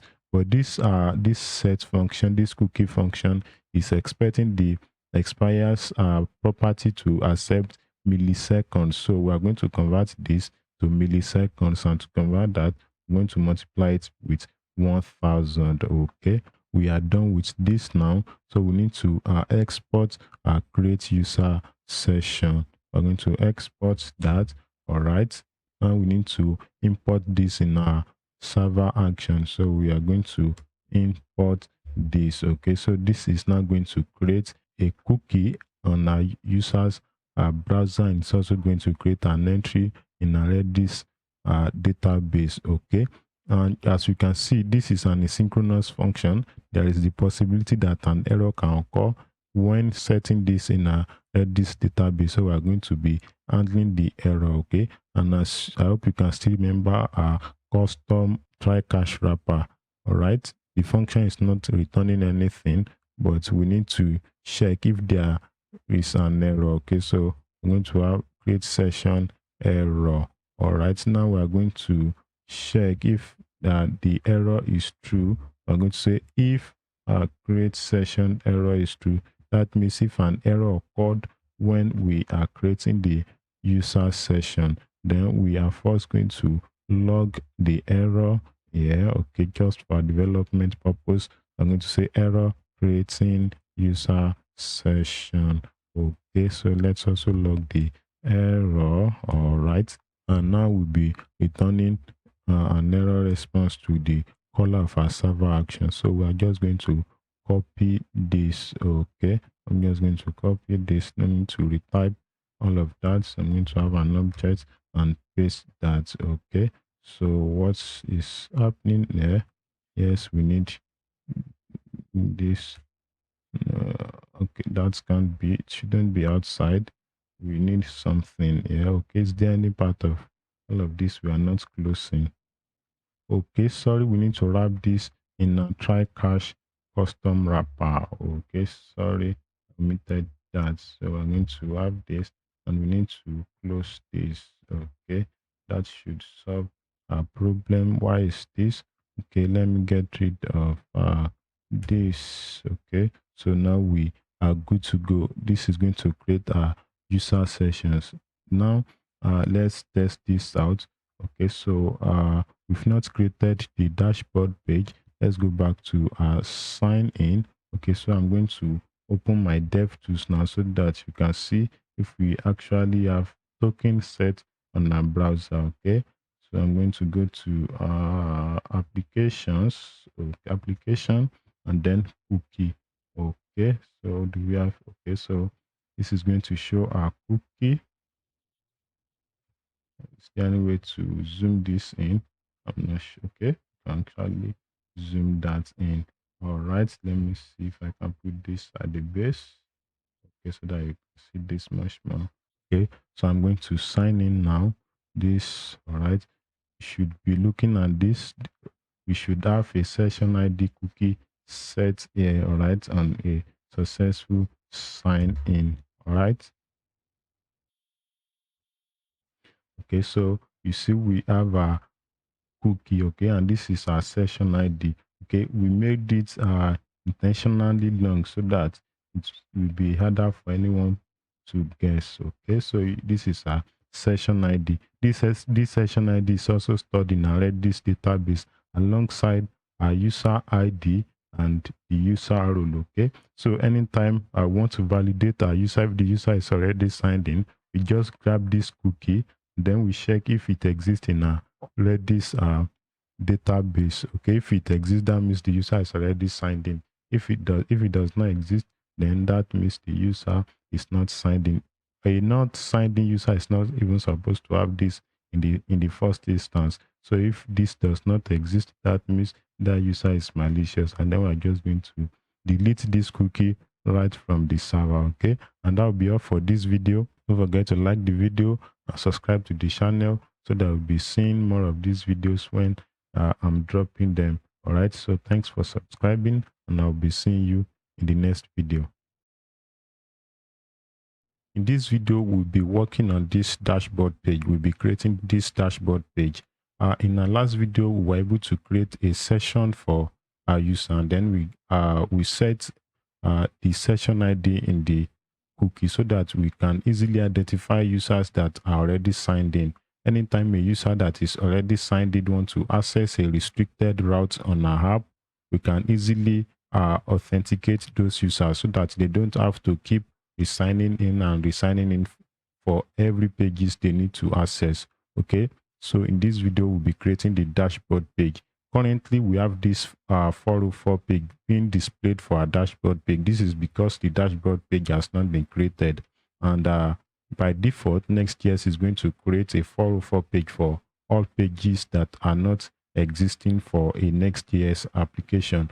Okay, so this is what the dashboard page looks like. All right, we just have a simple dashboard page to illustrate a protected route. Okay, so we also have this sign out button that will be conditionally rendered for only users that are signed in. Any user that is not signed in will not see the sign out button. All right, so it is only visible for only users that are already signed in. Let me sign in once again. All right, so here we have our dashboard. The dashboard is a simple one. We are just going to have a main container, and then we are going to have this white container. Okay, so to start with, we are going to go to our app directory, and then we are going to be creating a dashboard file. Okay, ensure that the dashboard is directly inside of this app directory. It is not inside of this auth. It is directly inside of the app directory. So we're going to create a file inside of dashboard directory. So I'm going to have dashboard. Okay, then I'm going to have page.tsx. All right, so here let's create a React component. All right, I'm going to call this dashboard so that it is descriptive. Okay, so here we are going to have a main component, and like we always do, I'm just going to copy the styles, okay, to save us some time. Okay, and then I'm going to paste it here. Okay, so if we save this now, let's see. Okay, the default export is not a React component.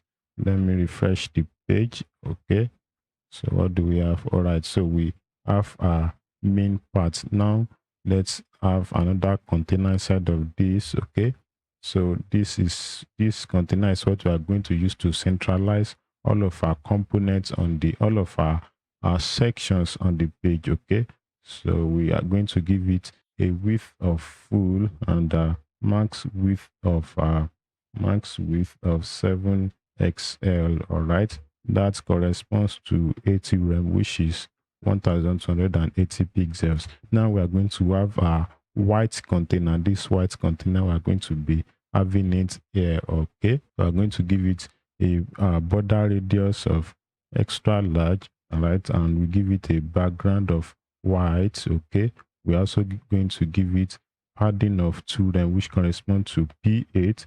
Okay, and then we're going to have a shadow of large. Okay, so that's going to be our white background. If we see our page now, okay, so you can see our white container. All right, so the first thing we are going to have there is this dashboard, which is going to be heading 1. All right, so we are going to have this heading 1. Okay, and inside of the heading 1, we are going to have this dashboard test dashboard. Okay, so if we use emet for this now, we're going to have this. So let me copy the styles for this. Okay, then I'm going to paste that here. All right, if we save that, we are going to have a dashboard heading 1. Now after that, we are going to be creating these cards, this welcome back, quick start, and for recent activity. Okay, so I'm going to have a grid container here. Okay, so this is going to be the container for the cards. All right, I'm going to copy the styles to save us time. Okay, we are focusing on authentication, not on CSS. So this is going to be the first one, is going to be the welcome card. Okay, so here we're going to have a container for the card, and inside of the container we are going to have heading 2. Okay, and as a sibling, the heading 2 is going to have a paragraph as a sibling. So we have this paragraph, we save that. Okay, so this is the styles for the card. All right, and for the heading 2, this is also the styles. Okay, so I'm gonna paste the styles here. All right, and inside of the heading 2, we are going to have a welcome back. Okay, then we have back. All right, and inside of the paragraph, we are going to have admin user. Okay, this is going to be a dynamic value. Okay, if the user is admin, we have admin user. If the user is a regular user, then we are going to have regular user. So it is going to be a dynamic value, right? But we are going to get to that in later videos. Okay, so this is going to be text grade 600. All right, so if we save that, we are going to have our first card. So if we check that, so here we have our first card. Now let's move on to the second card. So the second card has a similar structure to this, so I'm just going to copy this. Okay, so let's call this quick start. Okay, so this is the overall container for the card. This is going to be quick start. All right, so I'm going to have a quick start. Okay, and here we are going to have 2 paragraphs. Okay, so I'm going to copy this. All right, I'm going to duplicate that, then we're going to call this profile status. All right, okay, and then we're going to say it is active, and this one I'm going to say what is the role. The role is going to be admin for an admin user. Okay, for a regular user, the role is just going to be user, but we need to wrap these 2 in a container. Wrap with abbreviation. Okay, so I'm going to use a div for that, then I'm just going to give it a class of space y2. Okay, that's going to, all right, I'm just using VS Code element abbreviation. You can just type it out manually. All right, okay, so that goes for the second card. Okay, so now we need to create the third card. Then we're going to call this recent activity. Okay, So this heading is going to be resent, then activity. All right, I'm going to get rid of this. I'm just going to delete this. Okay, I need just a single paragraph here, and then this is going to be no recent activity to display. This is just a template dashboard. Okay, so if we save that, now we have our dashboard. So that's all about our dashboard, but there is something that we need to take note of. Currently now, any user can access this dashboard. Either the user is signed in or the user is not signed in. Let me show you that. I'm going to log out manually. Let me delete my session. Okay, I'm going to delete the cookie from my session. Then that is going to log me out manually. Okay, so let me delete this. All right, normally by deleting this, I shouldn't be able to access this dashboard. Okay, so but you can see now I can still access it. All right, so currently any user can still access our dashboard. If I go to my address bar now, okay, and I typed dashboard in there, you can see I can still access the dashboard, whereas only a logged in user should be able to access the dashboard. If you check my cookie, you can see I don't have an active session. Okay, so in our next video now, we'll be handling this access management with Next.js middleware. Don't forget to give this video a like and subscribe to the channel so that you'll be able to see more of the videos as I'm dropping them. Okay, so that's all for now. I'll be seeing you in the next video. In our last video, we were able to create the dashboard page, okay? But currently as it is, any user can access our dashboard, but the way it should be, only signed in users should be able to access the dashboard, okay? So in this video, we'll be managing our access, okay, to public routes and to protected route, and we'll be doing that using Next.js middleware. The way the middleware works is such that whenever you are sending a request to the server, the middleware will first run before your request gets to its destination and subsequently processed. Okay, so now we'll be creating a middleware to check the request that the user is sending. If the user is sending a request to a protected route, then we are going to first verify if the user is signed in.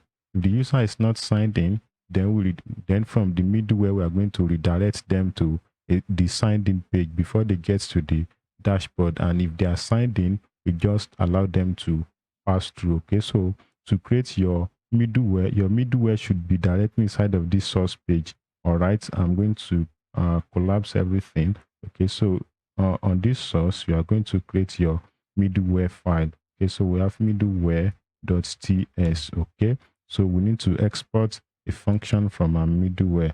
All right, okay, let's just export default. Okay, and then we're going to have an async function, async function. So we're going to call it middleware. Okay, so this is going to be a request. Okay, it's going to be of the data type next request. Okay, so we need to import that. This is type, not the actual next request. Okay, we also need to export a config object. Okay, so we're going to have export, then const config. Okay, so in this config object, we're going to, this is going to be equal to, in this config object, we are going to stipulate the route that we want the middleware to execute for. Okay, so we're going to have a matcher property, matcher.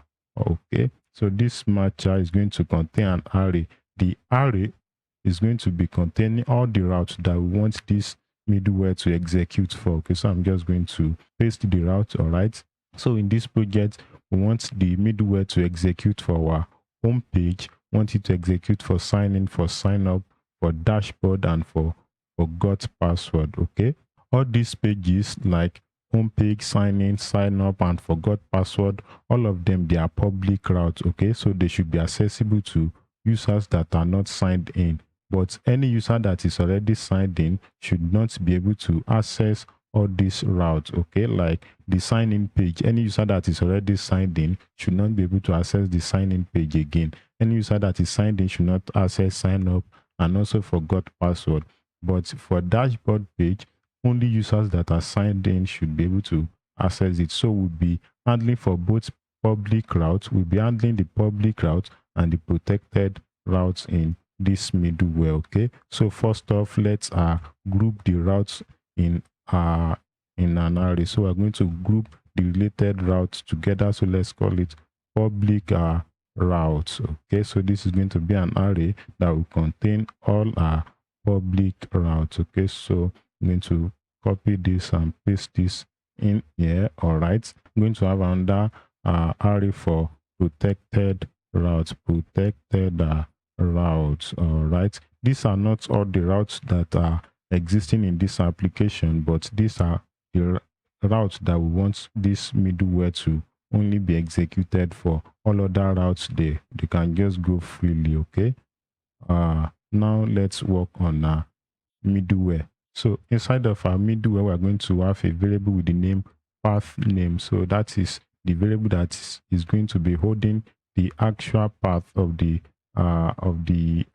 page that the user wants to access. Okay, so we're going to get that from request.nexturl.pathname. Okay, so now we are going to check the if the path that the user wants to access is either in the protected route or it's in the public route. Okay, so we're going to say if, okay, first off, let's undo the protected route first off. So I'm going to say if protected route dot includes, okay, so path name, if our protected routes include, if the path name is part of our protected route, in other words, if the page that the user wants to access is part of our protected route, then we are going to undo it. Let's have a comment here. Okay, so we're going to say undo protected route. Okay, so after that we can also undo the public route. Okay, so let's have a comment and then we're going to say undo public route. Okay, so here let's have a conditional statement for this. I'm going to say if public route dot includes, then we're going to have a path name. Okay, and let's have the block for this. On that do, you're going to create that. Okay, so that is going to undo our public route. And for other routes that are not either in the public or protected route, let's as default, okay, this part of the code should never execute, but just as a safeguard. So we are going to have next response. We are going to be redirecting all of those requests back to the sign-in page, but this part of the code should not run ordinarily, okay, because these are all the routes that the middleware should execute for. Okay, and all the route all of them have been grouped into public and protected routes. Okay, so it is either this condition is true or this condition is true, but just as a safeguard, we are going to be redirecting any extraneous request to the sign in page. Okay, so we are going to have this is going to be a string, then we're going to have sign in, should be lowercase sign in. Okay,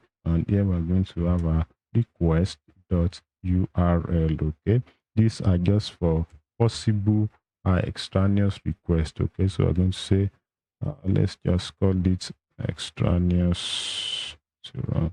All right, so now let's undo protected route. Okay, like for example, our dashboard page, our dashboard should be protected. It should only be accessible for users that are signed in. Okay, so first off, we are going to validate the user session. So we're going to have const, and we're going to say session is equal to await. Then we are going to have a function that we're going to call our check session. Okay, so we're going to create the session outside of this middleware. I'm going to have a sync function. We could have just written all of the logic here, but we are going to be using the same logic for both public and protected routes. So rather than duplicating the logic, we can just put them in a function, and then we can call it for both parts of the middleware. All right, so here we are going to have a request. We're going to be passing the request to the function. Okay, so we're going to have request, and data type is going to be next request. Okay, don't forget to import your response. Okay, so you need to import that if VS Code did not import it for you automatically. So we're going to have a try catch block. Okay, so first off, we need to get our session ID. So we have a session ID. Okay, so we'll be getting it from the cookies that we store in the user's browser.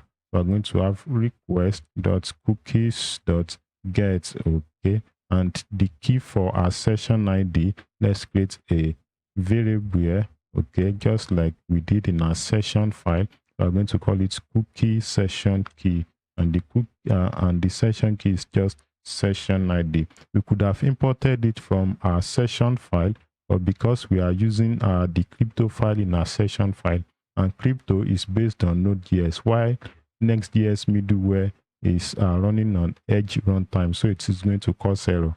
All right, this is not a Node runtime. All right, so we need to recreate this cookie session key. Okay, so we're going to pass the key here. So we're going to have cookie session key. All right, so if this session ID is existing on the cookie, then we are going to be extracting the value out of the cookie. All right, now we need to check if the cookie is available. So I'm going to say if session ID is not true. Okay, so if session ID is not true, then we are going to be returning an object. Okay, so the object is going to have a property is valid. I think something happened there. No, we are not getting this. Sorry, we are not getting this from Zod. Okay, so I'm going to say is valid is false. Okay, that means the session is not valid. Okay, I guess we should create a data type for the return value of this check session function. Since it's an async function, that means it's going to return a promise. Okay, the promise is going to resolve into session check result. We're going to create the data type result. All right, so now let's create this data type. So we're going to say session check results. This is going to be an object. So inside of the object, we're going to have is valid, which is going to be false. Okay, so if the session is not valid, then this value is going to be false. And we're also going to have another property which we're going to call delete session. Okay, this is going to be an optional property. If it is provided, then it should be true. We're going to use this property to detect if we need to delete the user session for invalid sessions. Okay, but if the session is valid, then we're going to have is valid to be true. Okay, to signify valid sessions. And if the session is valid, then we need to return the session ID. So this is going to be string. All right, and we need to return the user structure. Okay, so this is going to be of data type user session. Okay, so we need to also create this user session. We can say type user session. Okay, so we're going to be inferring this from user schema. So user session schema, schema. We need to import this. We're going to be importing this from Zod library. Okay, so we're going to have import, and we're going to have user session schema from. Okay, so I think that one has woken up, and this is going to be zip.infer. Okay, then we're going to have type of, then we have a user session schema. Okay, so we need to provide that user session as the data type of this. Okay, now we are good with our data types. All right, so let's proceed with validating user session. Okay, so if the session is not available on the cookie, we're going to return is valid to be false. Okay, so after checking if the session ID is available on the cookies on the request, then we are going to be getting the user from our database. So if it gets to this point, that means there is a session ID. There is a session session ID available on the request cookies. Okay, so we need to check our database to validate if the session is actually valid. Okay, so we're going to be using our Redis client. So I'm going to have .get. Okay, so we need to provide the key for the user session. So we're going to have base of. Okay, this is just the same as what we have in our session file. If you check our session file, okay, so it is just the same as this. All right, I'm going to go back to our middleware. So I'm going to have interpolation. Then I'm going to have a session ID. So that is going to get the user for us if the user is in our database. But so now we're going to check if the user is not in our database. That means the session ID is not available. It's not valid. So we're going to be returning an object. Okay, so it's valid is going to be false. Okay, because the session is not available in our database, and we need to delete the session from the user browser. Okay, so delete session is going to be true. All right, because the user is having a session on their browser that is not available in our database, so we need to delete the session from the user browser. Okay, so if the user is also available in our database, then we are going to be returning a valid session from this function. So I'm going to have an object is valid is going to be true. Okay, we also need to return the session ID, and we also need to return the user. Okay, so we are going to validate it using our schema, okay, to ensure that the structure follows the structure we are using in our app. Okay, so we are going to pass it with the Zod schema. All right, if there is an error passing the user we got from our database, actually there should be no error because we are the one that still define the structure of the user we are storing in our Redis database. But under any unfortunate circumstance, if it fails this passing, then we are going to be catching the error here. So we are just going to return is valid to be false. Okay, this also is going to undo if there was an error making this network request to our database. Let's get rid of this because we are not using that. All right, so we need to pass our request to this check session function. Now we have checked the user session if it is valid or not valid. All right, so here let's see if the session is not valid. I'm going to say if our session dot is valid. Okay, so if it is not true, that means this is a protected route. So if the user session is not true, then we are going to be redirecting them to the sign in page. Okay, so let's create a response object here.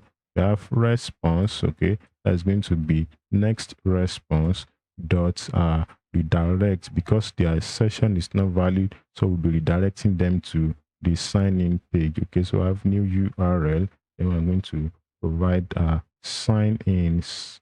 All right, this is going to be request dot URL. Okay, but before we return the response, let's check if we should delete the user session in cases that there is a session ID on the user's browser and the session is not in our database. So we are going to check if session, okay, dot delete session. If that is true, then we need to delete the cookie from the user's browser. So we are going to have response dot cookies dot delete. Okay, then we are going to pass the cookie key, which is going to be session ID that we defined at this point. Okay, so what is the error? Cannot find Zod.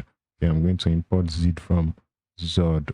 Okay, now after checking if we should delete the session, then we are going to be returning our response. Okay, it's going to be return response. Okay, so that is going to redirect the user to the sign in page for invalid sessions. Okay, but if the session is valid, okay, so that means we should allow the user to proceed to the dashboard page. All right, so I'm going to return a next response that should allow the user to proceed to the dashboard page. So I'm just going to say next response dot next, which means the user session is valid.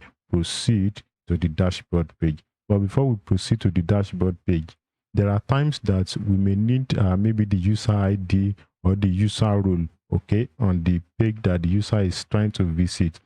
Actually, we can just leave it at this point, and then on the page that the user wants to access, for example, the dashboard page, we can now access the cookies, get the user session, check our database. If the session is in a database, then we can now get the user ID from the Redis database and use it for whatever purpose we want to use it for. But since we've made the database check in the middleware, it is kind of redundant to still go and make another database check in our page. So we can just pass along the user ID and their role on this request, so that we can just grab the user ID and the role from the request, rather than making a duplicate database check. Okay, so we are going to be passing the user ID and their role alongside the request down to the page. Okay, so to do that, we're going to be attaching the user ID and their role to the request headers. Okay, so that we can just, if we need the ID or the role, we can just grab it from the headers in the page, rather than making another request down to the Redis database. Okay, so to attach the user ID to the request header, we are going to first duplicate, we are first going to clone the current headers on the request. Okay, so we're going to have const, and then we're going to have a request headers. Okay, so we are going to clone all the current headers in the request. Okay, so that's going to be request, all right, request, okay, dot headers. Okay, so that's going to clone all the current headers on the request. Then we are going to be adding the user ID as part of the headers on the request. Okay, so we are going to call it user ID. Let's add from middleware. Okay, middleware. Actually, this is optional. Like I said, you have the option of doing all of this on the page. On the page, you can just grab the cookies, get the user session. Okay, after getting the user session, validate if the session is in your Redis database, and then use the ID for whatever purpose you want to use it for. What I'm doing now is just to avoid making duplicate requests to our Redis database, since we've made the same request in our middleware, so we can just pass along the ID and the role. Okay, so I'm going to call this user ID, user role from middleware. Okay, I'm going to change this ID to role. Okay, what I did there is to change the ID to string. You know, by default, from what we are getting from our Redis database, the ID is of data type number. Okay, so this template literal is going to change it to string, because headers should always be string. Now we need to pass a user role. Okay, so I'm going to have session dot user dot role. Okay, that should be a comma here. All right, so this is going to undo any request that is made to a protected route. Okay, if the session is not valid, we direct them to sign in. If the session is valid, then we allow them to proceed to the dashboard. At this point, we can test what we've done so far. Okay, so let's go to our page. I'm going to refresh this. Okay, we are currently having error because our user is currently not logged in. You know, you can remember the other time I deleted the session ID. So when the user was trying to access the dashboard, the user was redirected to the sign-in page. Where is it?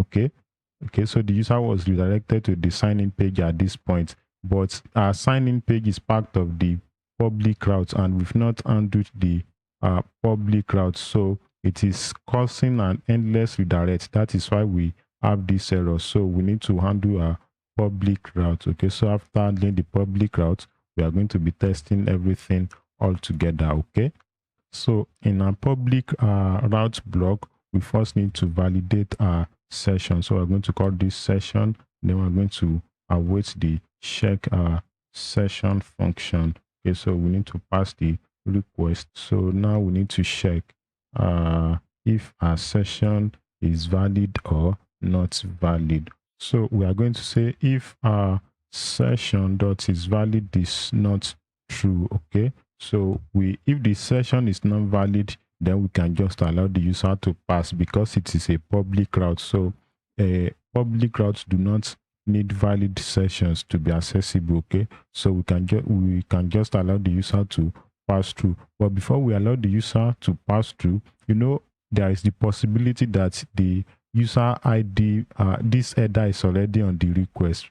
Okay, so we need to delete this header if it is on the request, since this is a public route. Okay, so if the session is not valid, then we need to delete those headers from the request. So first off, let's clone all the available headers first. Okay, so we're going to have new, then we have headers. Okay, so we're going to pass request dot headers. That is going to create a clone of our current headers. Okay, so we need to delete the two headers that we set earlier. Okay, just so they are not passed along to our public routes. Okay, so that's going to delete that. Then let's just duplicate this, and then we're going to call this role. Okay, so that's going to delete all the headers all the custom headers that we set. Okay, now let's create our response. Okay, so response is going to be next response dot next. Okay, so we should allow the user to proceed to the page they want to access, since public routes do not need valid sessions to be accessed. Okay, so we're going to have a headers. Okay, and this is going to be request headers. All right, I hope we actually set it properly when we were setting it here. Sorry, like we are supposed to pass a request object here. So inside of the request object, we are going to have headers. Then we have our request headers. We are supposed to pass the headers alongside with the request that is proceeding to the dashboard page. Okay, so we also passing the headers alongside the request that is proceeding to the public route after deleting the custom headers that we set earlier on. Okay, now after creating the response, we need to check if the session asks us to delete the session. So we're going to say if session.delete session. If it is true, then we're going to have response.cookies.delete. Okay, so we need to pass the cookie session key. All right, so after that, we need to return our response. Okay, response. Now for public routes, if the session is valid, this block is to undo invalid sessions, and for public routes, invalid sessions should proceed to public routes.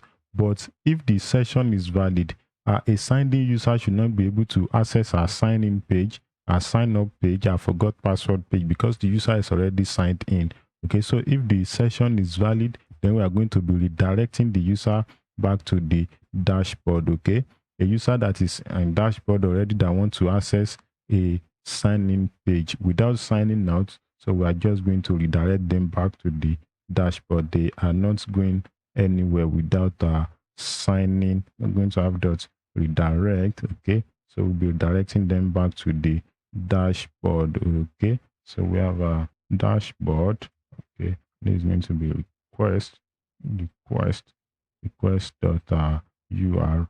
Okay, so with this, we've completed our middleware. It's as simple as that. Okay, so now let's test our app. Let's refresh our sign-in page. Okay, so now let's sign in. All right, our password. Okay, so we should be able to access our dashboard. Okay, because we just signed in, we have a valid session. We don't have our logout button yet. Okay, so I'm going to delete our session manually. Go to application. Right, so this is our session ID. I'm going to delete this session ID. Okay, so now I'm going to refresh our dashboard page. Okay, on refresh, we are supposed to be directed to sign in. Okay, you can see that. So our middleware is working perfectly. Okay, I'm going to log in again, and then I'm going to try to go to sign in page. Okay, password, log in.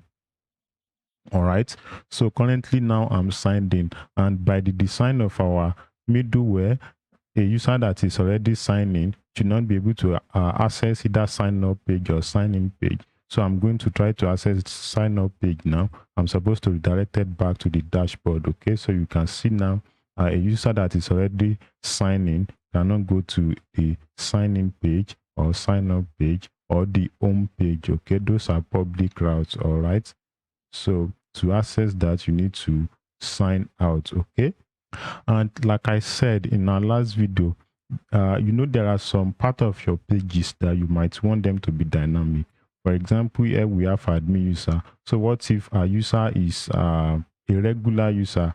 Okay, so we need to make this part dynamic. All right, and since we've passed down the user role and the user ID onto the request as headers on the request, then we can just grab the user role from headers in our page. Okay, so here we can just come here, we can say const, let's say headers, let's call it headers list. Okay, so here we are going to await it. Headers is it's an asynchronous function that is going to get headers for us. Okay, so we can say const user role is equal to headers list, okay, dot get, and then we need to pass the ID of the header. So I'm just going to copy this. Okay, then I'm going to paste it here as a string. All right, so that's going to give us the user role. Okay, so on this point I'm going to make this dynamic. All right, so I'm going to say user role, if user role equals admin.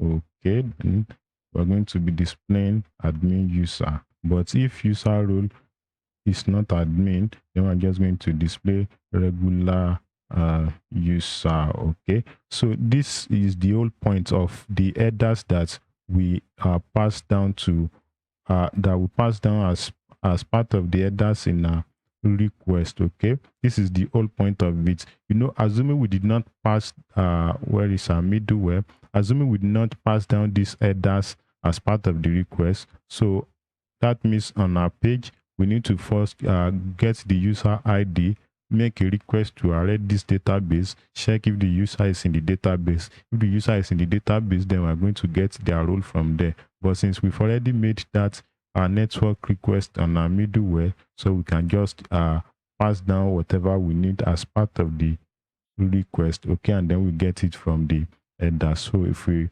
run this now, so on our dashboard you can see now we have regular user. The other time we add admin user, okay, which was hard coded. So we need to change this also to be dynamic. So we're going to go to where we have role. Okay, so this is going to be user role. Okay, so if we save that, so if the user is admin, it is going to be admin. If the user is a regular user, it is going to be user. Okay, so that will be all for this video. The next video we are going to be rendering our logout button. Okay, don't forget to give this video a like and subscribe to the channel so that you'll be notified when the next video is available. All right, that'll be all for now, and I'll be seeing you in the next video. In this video, we'll be handling refreshing our user sessions. You know, in the last video, I promised you that we'll be handling the sign out button, but I figured that, you know, the current expiration time of our user session, where is our AMV, the current expiration time is 7 days. Okay, but what if your user is still interacting with your app, let's say on the 6th day and let's say 23 hours and 55 minutes. Let's say at that time your user is still interacting with your app. Do you want to log out your user in the middle of an active session, the middle of an active usage? That is not, most times that is not the desired design that you want to have for your app.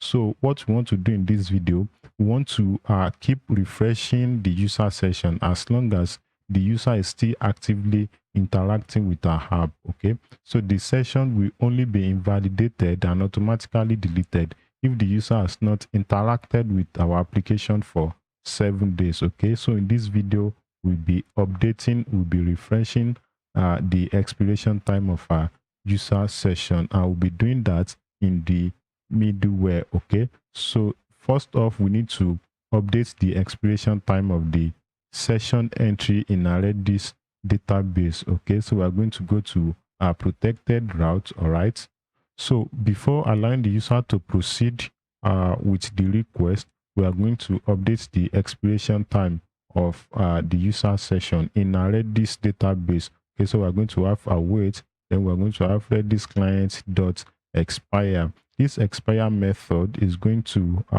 update the expiration time of that entry in the Redis database. Okay, so the first thing we need to provide is the session ID. Okay, we've already used the session ID at a point here in the, okay, so we're going to grab the session ID. Okay, so I'm going to paste that here. All right, do we have our session ID? No, the session ID is inside of the session object, so we're going to have session dot session ID. Okay, now we need to provide the new expiration time that I want to give to our user session. Okay, so the expiration time, we're going to be getting it from our environment variables validator. Okay, so we need to import that env. We need to import it from our env server. Okay, dot session expiration seconds. So that is going to update the expiration time of the entry in our Redis database. It's going to update it to 7 days afresh. Okay, so after updating it in our Redis database, we also need to update the cookies that is on the user browser. Okay, so to update that, we are going to be creating a response at this point. So we're going to have const response. Okay, so after that, we need to set the cookie. We need to set a new fresh cookie on this response. So we're going to have a response.cookies.set. Okay, first off, we need to provide the cookie key, which is that, and then the value of the cookie, which is going to be session.session ID. Okay, so we need to provide some options. Okay, so secure, I'm going to make it to be true. Okay, HTTP only, I'm going to make it to be true. Okay, same site, I'm going to make it lax. All right, and we have expires, which is going to be the new expiration time.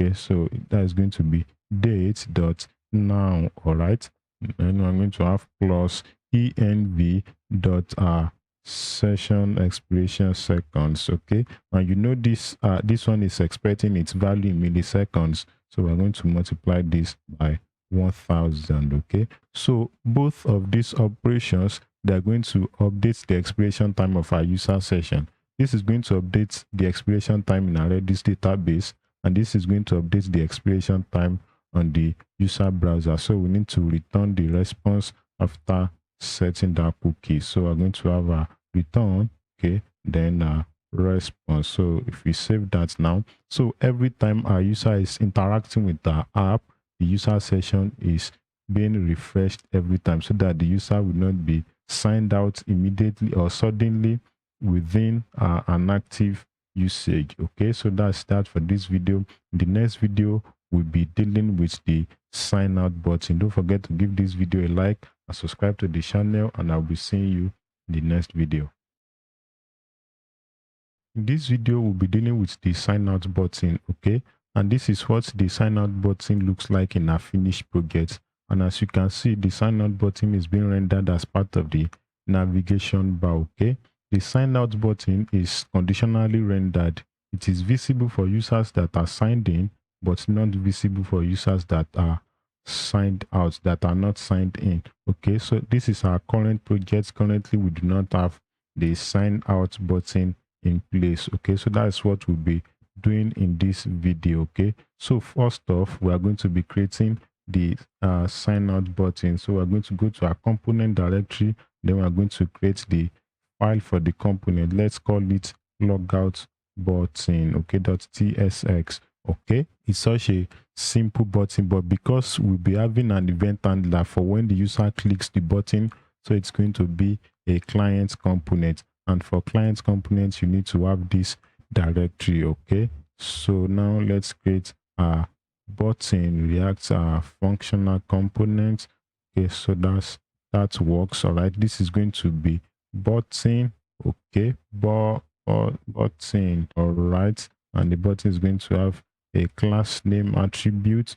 Okay, so the classes are kind of numerous, so I'm just going to copy and paste them all. All right, so if you save this now, okay, we've not rendered it, so we will not be able to see it for now. And inside of the button, we are going to be having a loading state. Okay, so we are going to use states here. So we are going to have a const, let's call it is pending, or let's call it is loading. Should we call it pending or loading? We've been using pending right from time, so let's just call it pending.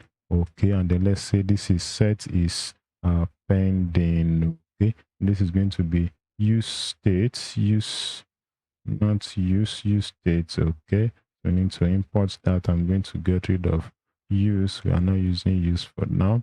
Okay, so when signing out is in progress, then this is going to be true, but when it is not in progress, it is going to be false by default. So we need to give this a default value of false. All right, and here we'll be having a loading state, but so that we'll not repeat what we've done before, I'm just going to go to let's go to our our submit button. We have a submit button. Okay, so this is same thing we want to do. Okay, so I'm just going to copy that and paste that here. There's no need of repeating same thing we've done earlier, so I'm going to import this. Okay, and we are not going to call this default and pending test. I'm just going to say this is signing out out. Okay, and this is going to be sign out sign. Okay, this is going to be string sign out. Okay, that should work for us. Okay, so this is all about our sign out button for now. So we need to render this in the navigation bar. All right, okay, this should not be here. All right, so this is what should be here. Okay, so I'm going to paste that here. Okay, so now let's render this. I hope this is not going to stop our component from rendering. Let's render it first. Okay, so we're going to go to navigation.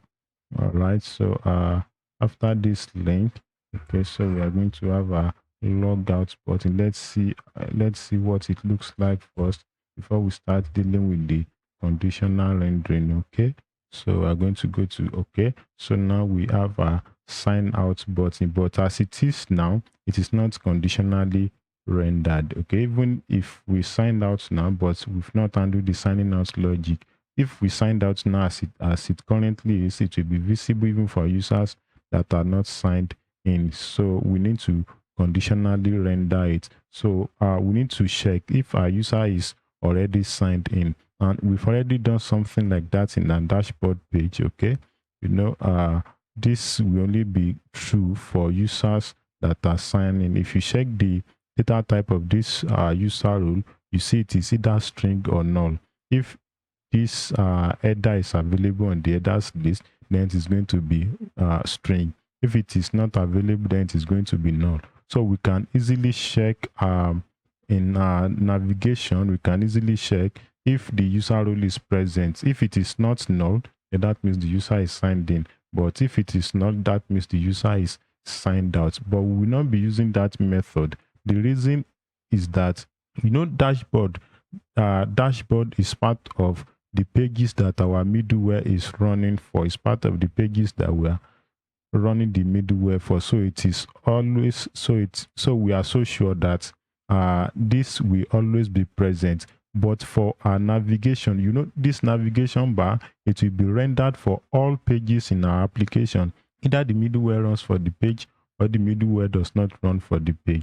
So navigation will always be rendered for all pages. So in that case, we cannot solely depend on these headers, because what if the page that is to be rendered at that moment is not part of the pages that middleware is being executed for? So in this navigation now, we are first going to check if this header is available on our request. If it is available, we just use the ID and role to determine if our user is signed in. But if it is not available, then there is the possibility that the page that is currently being rendered is not part of the pages that middleware has been executed for. Okay, so in that case, we'll be validating the user session separately and check if the user session is available in our Redis database. So all of that, we are going to be creating a dedicated function for them. Okay, so we are going to be calling the dedicated function. We are going to get current user. Okay, it is not accepting any parameter. Okay, so we are going to be creating this function in our sessions.ts. Okay, so let's go down here. So let's just export it first. Export. Okay, export. Okay, then const get current user. So we're going to use React cache for this. Okay, just so that the same function is being called more than once during the same render pass. So rather than be executing the function over and over again, the function is just going to be executed once and the result will be cached. Okay, so that means this function will only be executed once per request. Okay, so now we are going to create a function. So we're going to have a sync function. It's going to be an anonymous function since we already cached it and assigned it to the get current user variable. Okay, so the data type is going to be promises. The return data type, since it's an async function, so it's going to be promise, and then it's going to be user session or null. It's going to be null if the user is not signed in, but if the user is signed in, then the return data type is going to be user session. All right, okay, so we need to have a promise here, open the brackets. Okay, so now we're going to have a try catch. Okay, that reminds me, in our middleware, okay, at this point where we updated the expiration time of our session, you know, this is an asynchronous call, so there is the possibility that there can be network failure. Okay, so we are going to wrap this in a try catch block. Okay, but we're just going to use a custom try catch wrapper, since this is just a single line async operation. So I'm just going to wrap this in a function just to undo any possible network error. Okay, so now let's go back to our session. Okay, so first off, we are going to be checking if these headers are available, if they are available on the request. Okay, so if they are available on the request headers, so if they are available, we are just going to use them. If they are not available, then we can proceed to validate the user session. So we're going to have const. Okay, so we're going to have headers, or let's call it headers list. Okay, so we're going to await this, then we're going to have the headers function imported from next headers. Okay, then we are going to say const user id is equal to, we're going to have headers list list dot get. Okay, so what are we getting? We are getting the user id. Let me just copy it to avoid typo errors. Okay, I'm going to paste that in session. All right, I'm going to paste that here. Okay, we need just a single open parenthesis. Okay, now we are going to have user role, and that's going to be headers list. Okay, dot get. All right, and I'm going to my middleware, and I'm going to copy all of this. Okay, so if the page that is currently being rendered, if the page is part of the pages that the middleware has executed for and the user session has already been validated, so we are just going to grab the user ID and the user role from the request headers. Okay, that's what we are doing at this point. Okay, so we need to check if both of them are true. So I'm going to say if user ID is true and if user role is true. If both of them are true, then that means they are available on the request headers. That means the middleware has run for that route. Okay, so what we are going to return is going to be user schema, user session schema. We need to user object, which is going to be ID. Okay, so we need to turn the string to a number, right? So we're going to have user ID.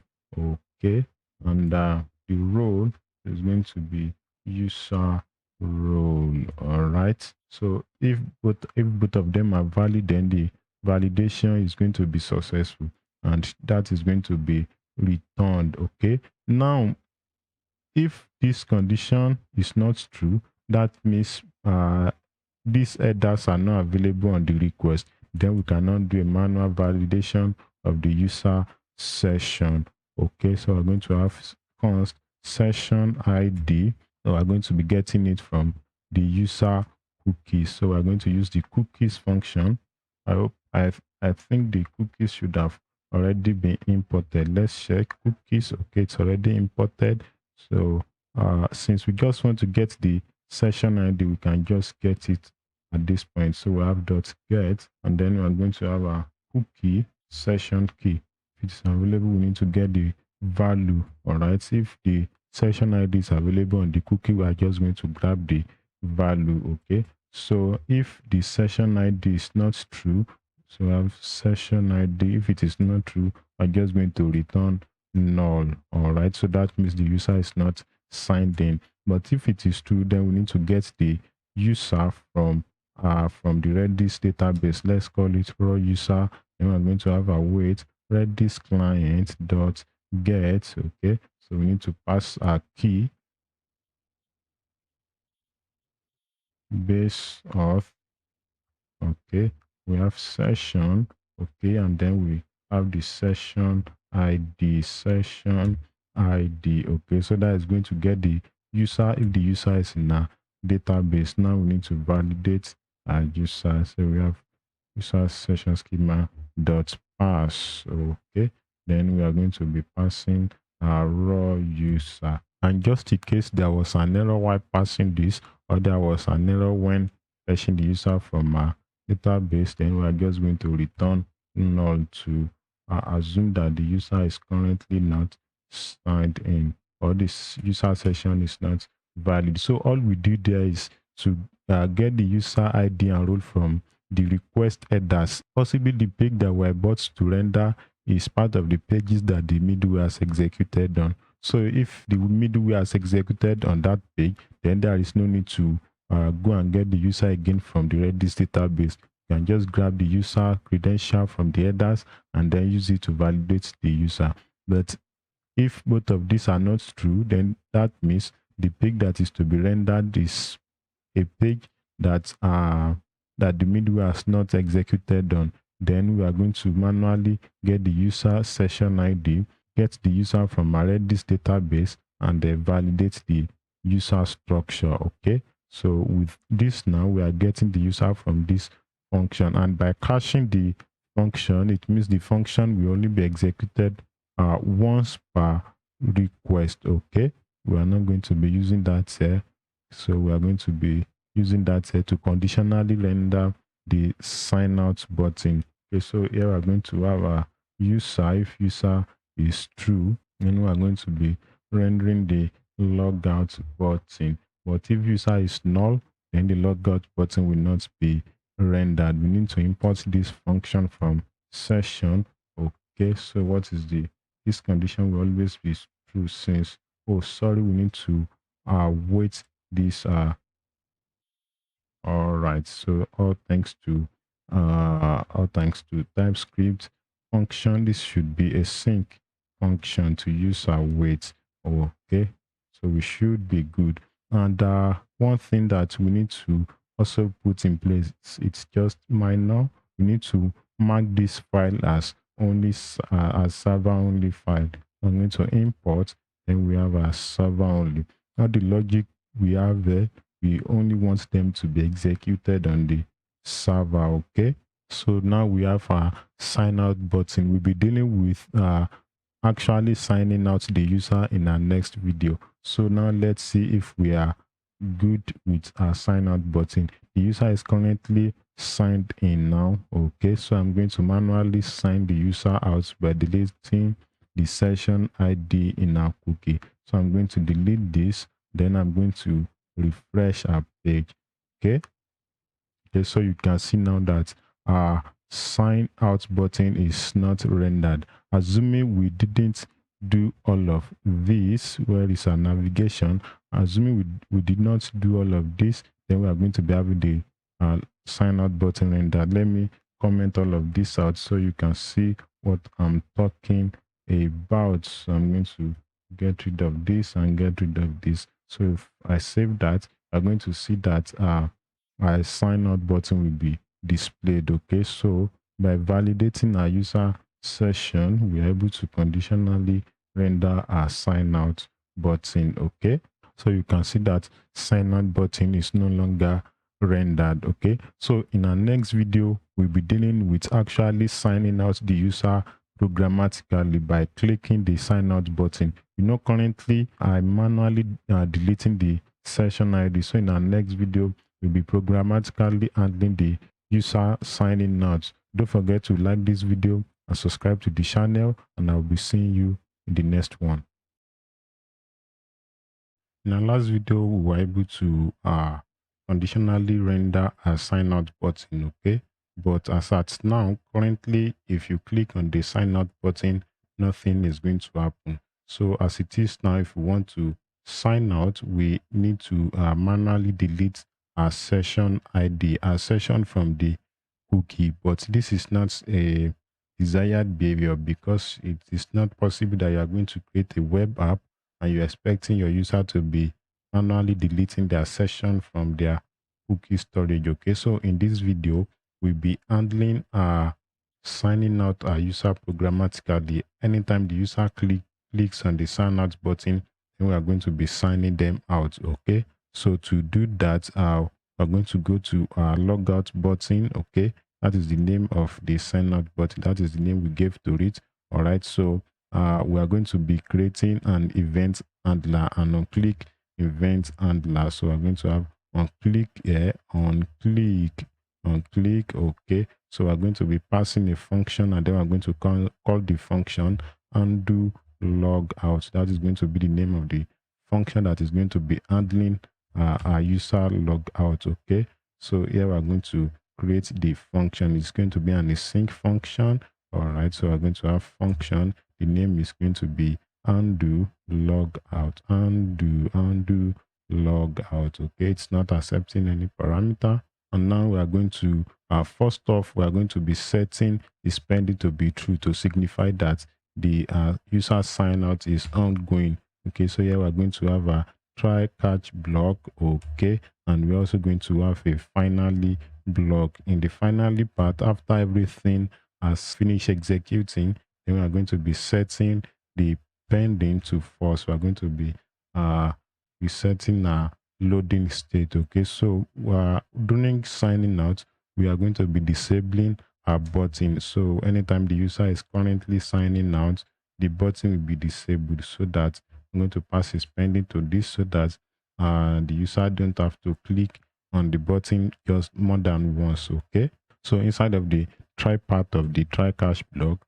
first off, we are going to call our server action, our logout server action. We're going to be creating the server action in a moment, so we're going to await it. It's going to be an asynchronous function. We're going to call the server action log out. Okay, so after executing the function, the server action, we're going to check if the logout was successful. So if it is not successful, we're going to be success. If it is not successful, we're going to be displaying a toast to our user to tell them that their sign out was not successful. I'm going to have toast.error. So I'm going to say error logging out, or let's say error signing out. Okay, so we can say try again.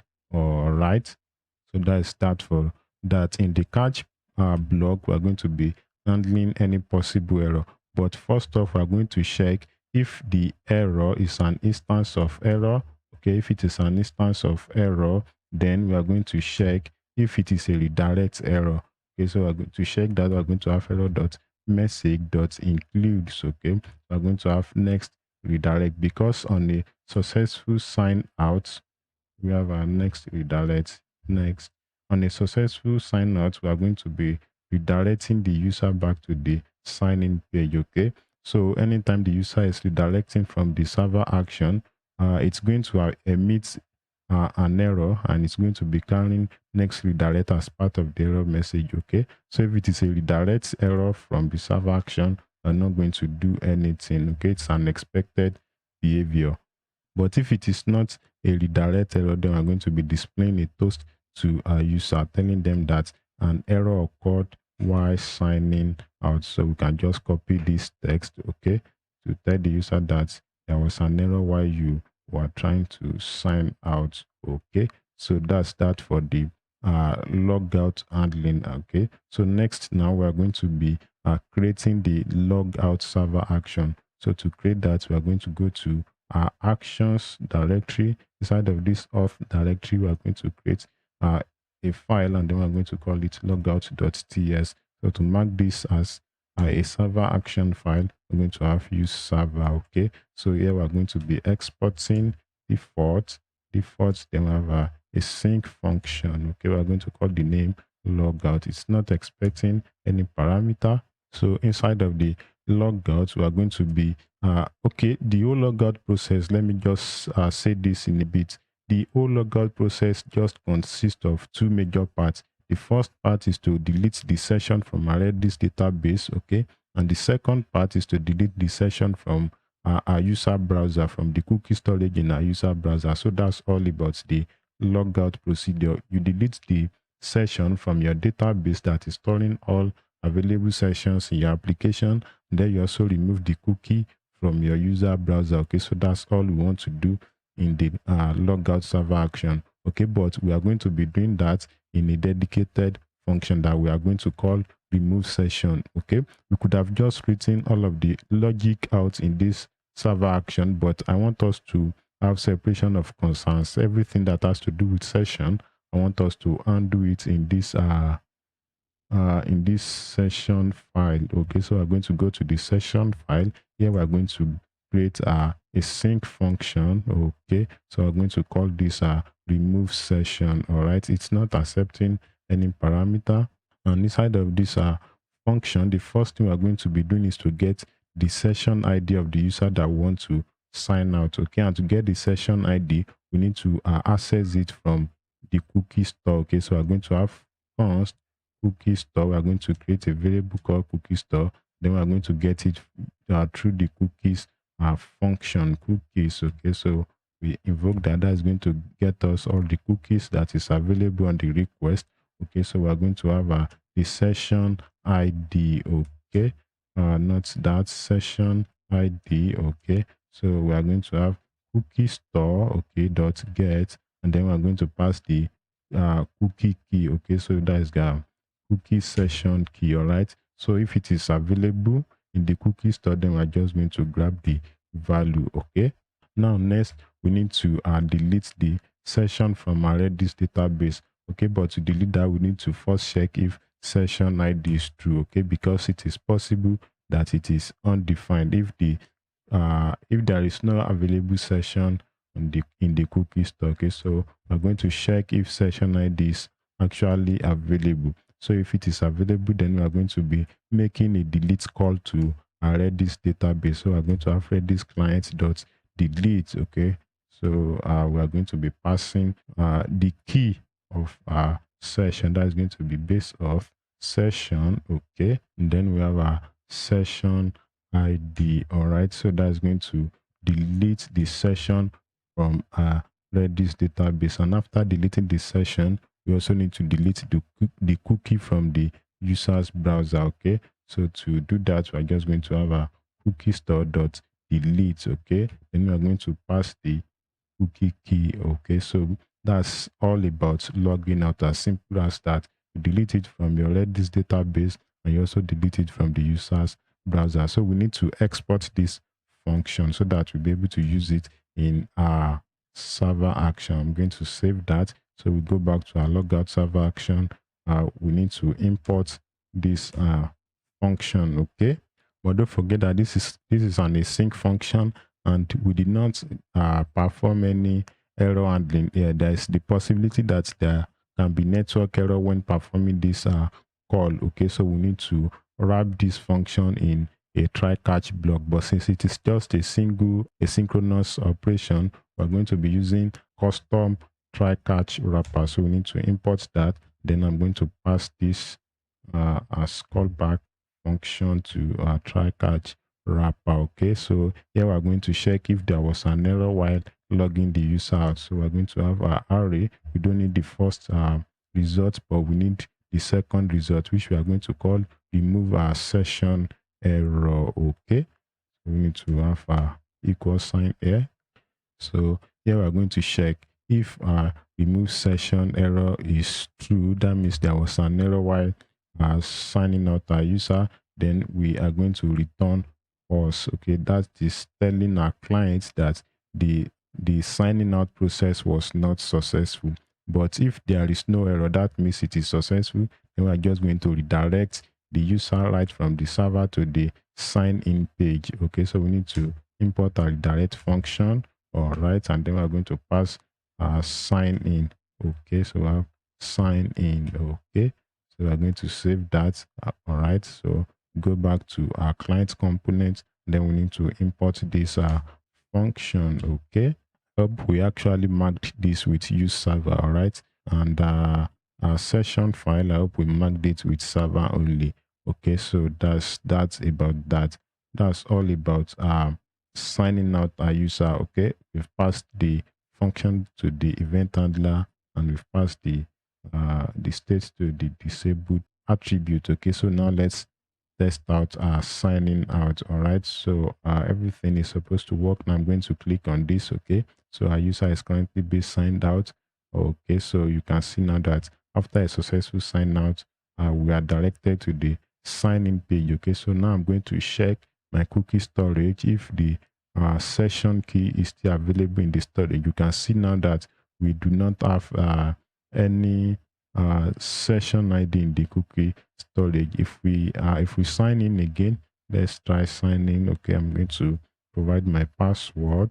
All right, so you can see on a successful sign in, we have our session ID, which will also be available in our Redis database. Okay, so on sign out, the ID is going to be deleted from our database, and it is also deleted from the user browser. So that's all about the process of signing out, and that'll be all for this video. Don't forget to give this video a like, and please subscribe to the channel, and I'll be seeing you in the next one.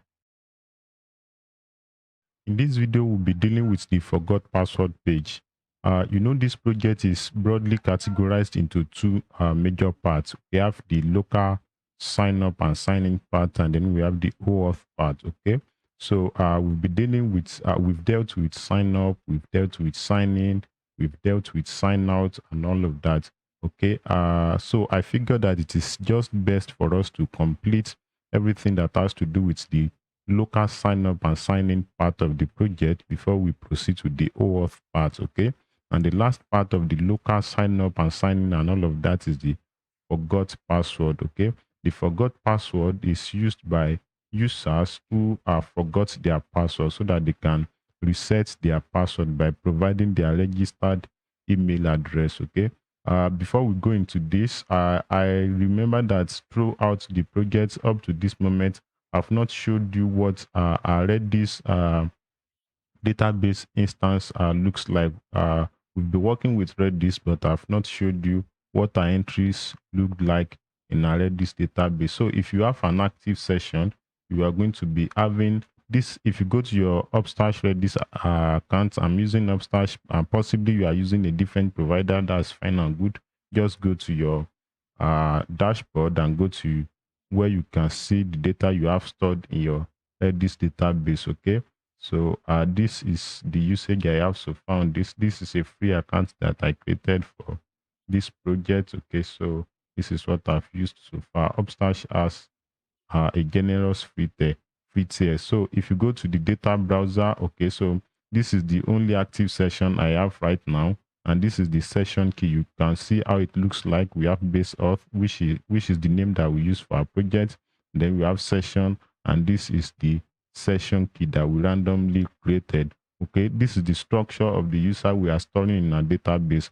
We have the ID of the user, and then we have the role. Okay, and this is the expiration time of this session. Okay, it is called time to live. As we can see now, currently this one has 6 days more to live. You know, by default the maximum lifespan of our user session is 7 days, so this one has 6 more days. Okay, this is just an approximation. If you click on this, you're going to see the exact number of seconds that is remaining for this to live. Okay, and you can also edit the remaining lifespan here.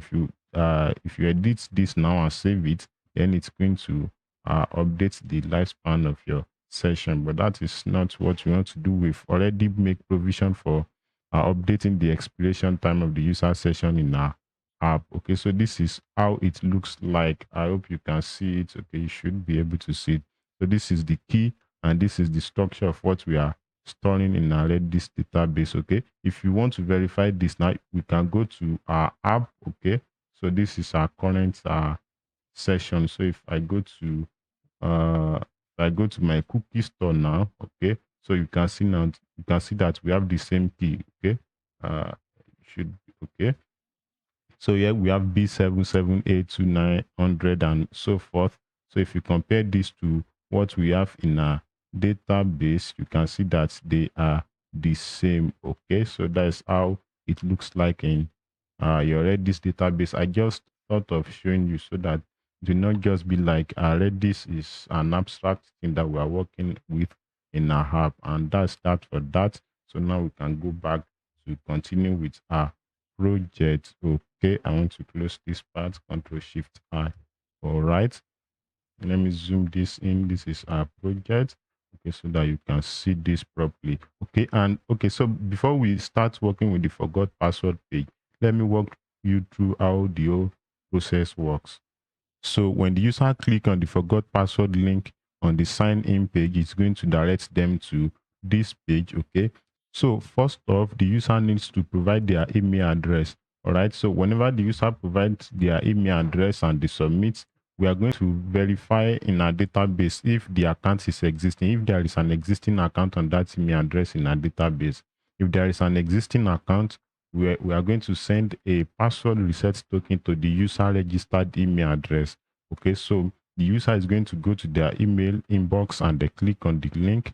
So with that, we'll be able to identify that, all right, so this is the actual owner of this account.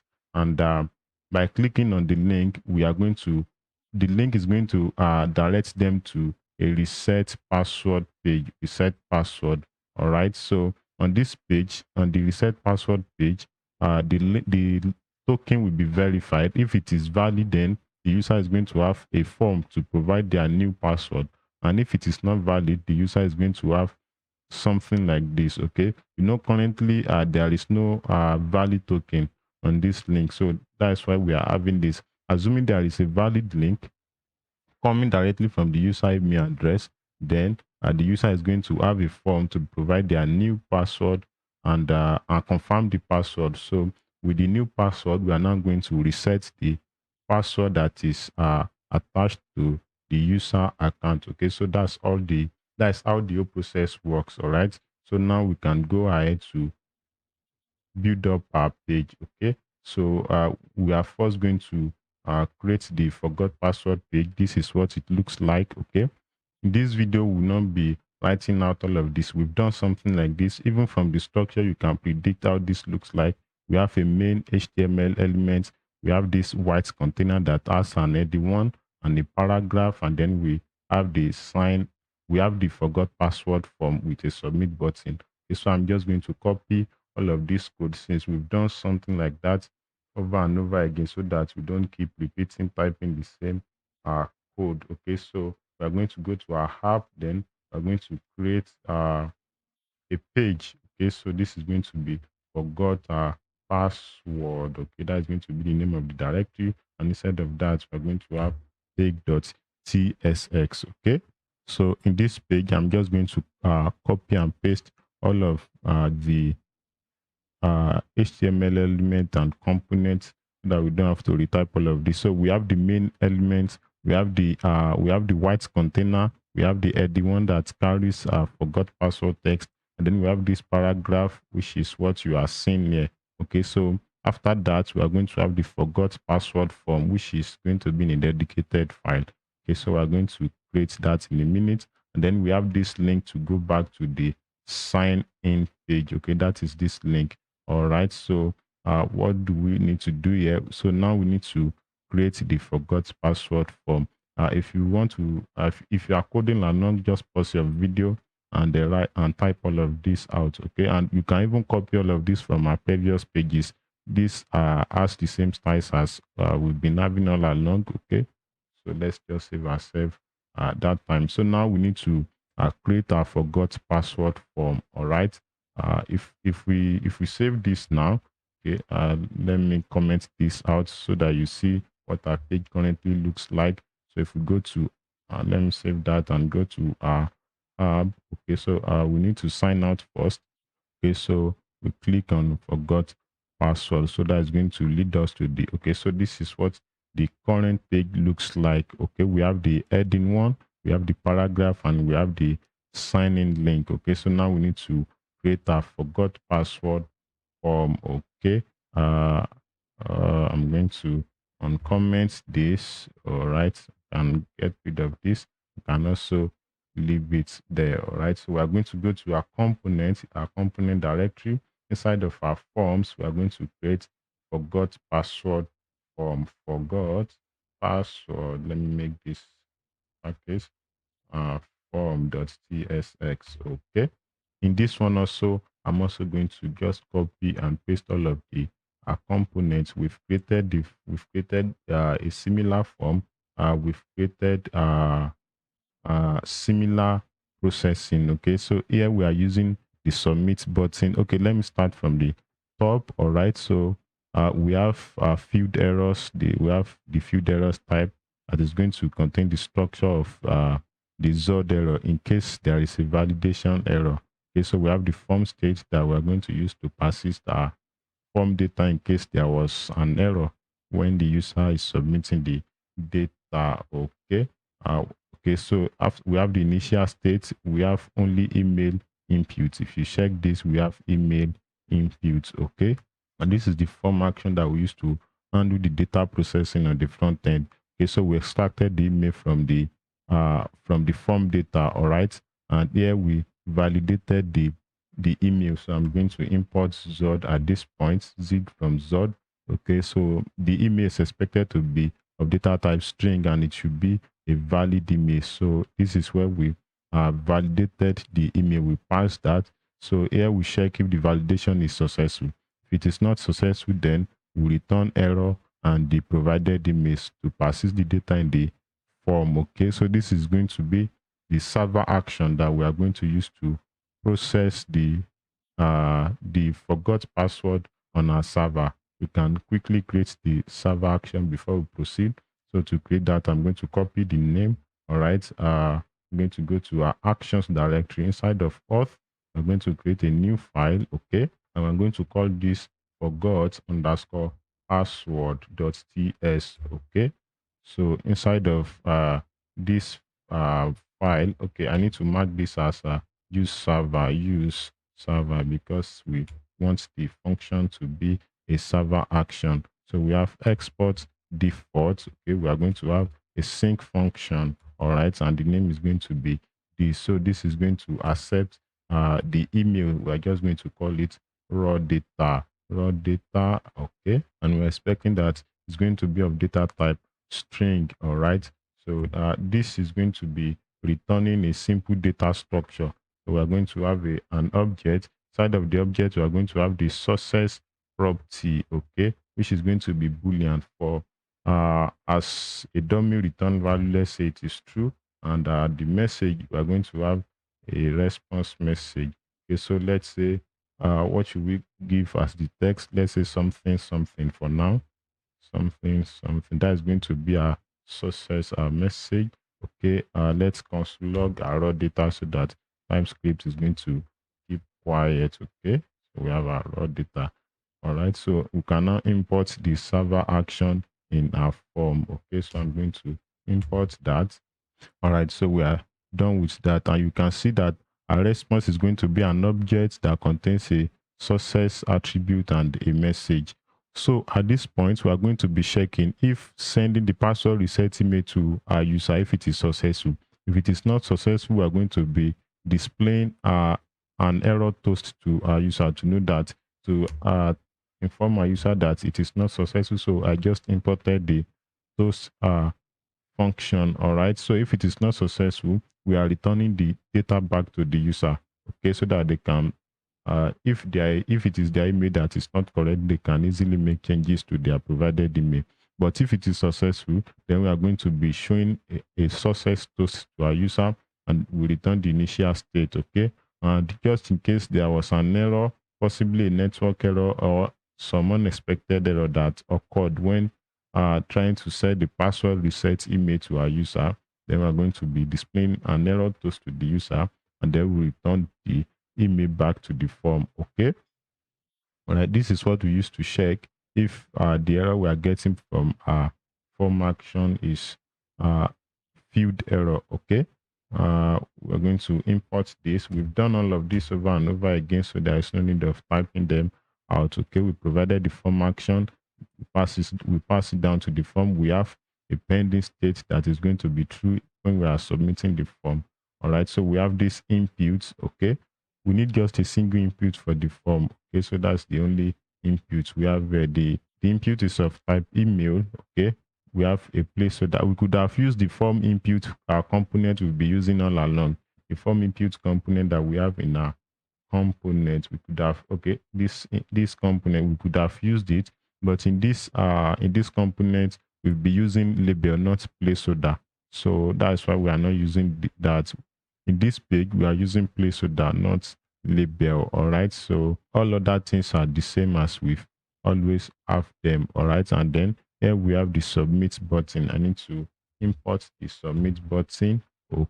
Okay, but our submit button is not accepting a class name prop. We could have used the submit button as it were, but this button is having a different style from the previous submit button. So we'll be passing an optional prop to our submit button. So now I'm going to open my submit button file. Okay, I'm going to add an optional prop, which is going to be class name. It's going to be optional, but if it is provided, then it's going to be of data type string. So here I need to accept my class name attribute. Okay, now I need to pass it down here. So this is going to be template literal.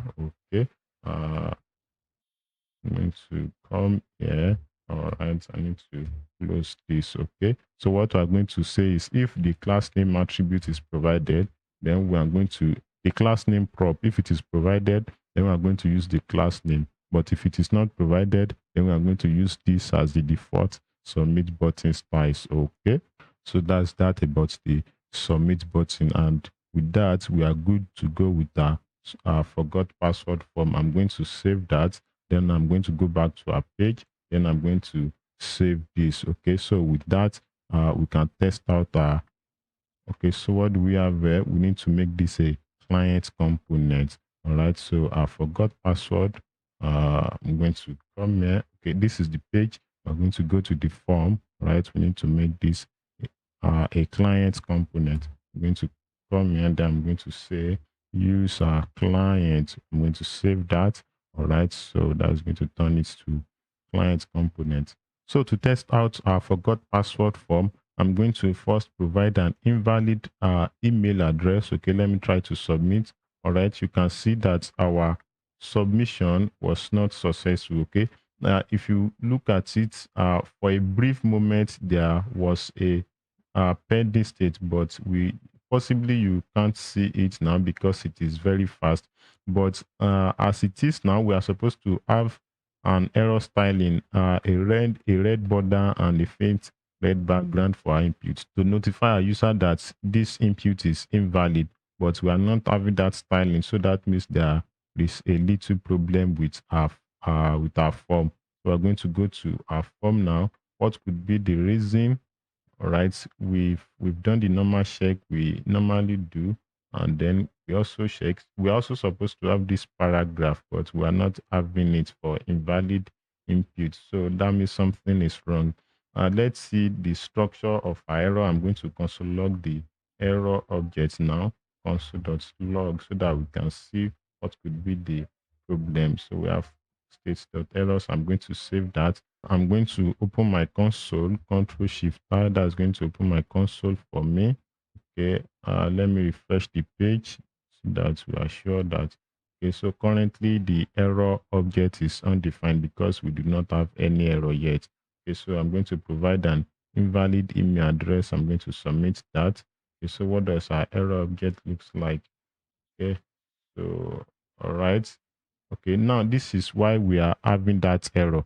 The reason is because in our error object, we have this underscore errors property, but in our component, we are checking for the email attribute. All right, so the reason why we are not having this email attribute in our error object is because in our form action, we are just doing a normal check. We are not using z.object. We are using z.string directly, since we just have only one input. So that is why we are not having the email property on our error object. So to correct that now, at this point, we are not going to be doing all this check. Okay, so what we are going to do here now is to check if the errors object is true. Okay, so let's narrow it down. Let's say dot underscore errors, but okay, so now we have this optional chaining to, because the errors object will not always be true. So if this is available on the error object, then we'll be applying the styles. Okay, so we don't need this for now. Okay, this one is sufficient for our checking. Okay, we also need to do same at this point. Okay, so I'm just going to copy this. All right, I'm going to paste it here. Okay, so that is supposed to solve our current problem. Okay, I'm going to say that what is the problem? There should be no comma at this point.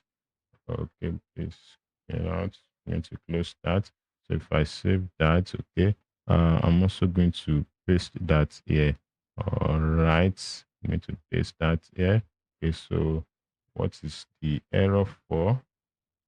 Okay, we are not using this again. I'm going to clean that up.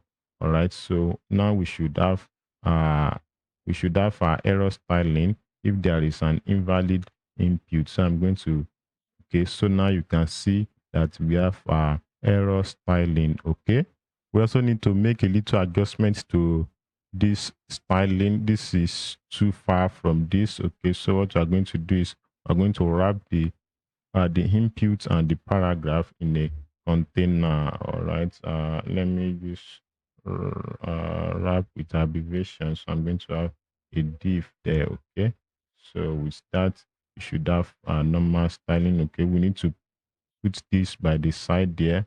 All right, I'm going to add a text left. Okay, so that's going to put that at the side. All right, so we have validation the way it is supposed to be. So in the next video, we'll be handling sending password reset email to our user. So don't forget to like this video and subscribe to the channel so that as subsequent videos will be released, you'll be notified. All right, thanks for subscribing, and I'll be seeing you in the next one. This video will be processing the forgot password request that is coming from our user. We'll be processing it on the server. Okay. In our last video, we were able to create this forgot password page. We created the form, and we were able to do the front end validation of data of the form. Okay. So now in this video, we'll be processing that request on the server. All right. But before we go ahead to process the request on the server, I want us to make a simple changes to this error message. This is the default error message that is coming from Zod.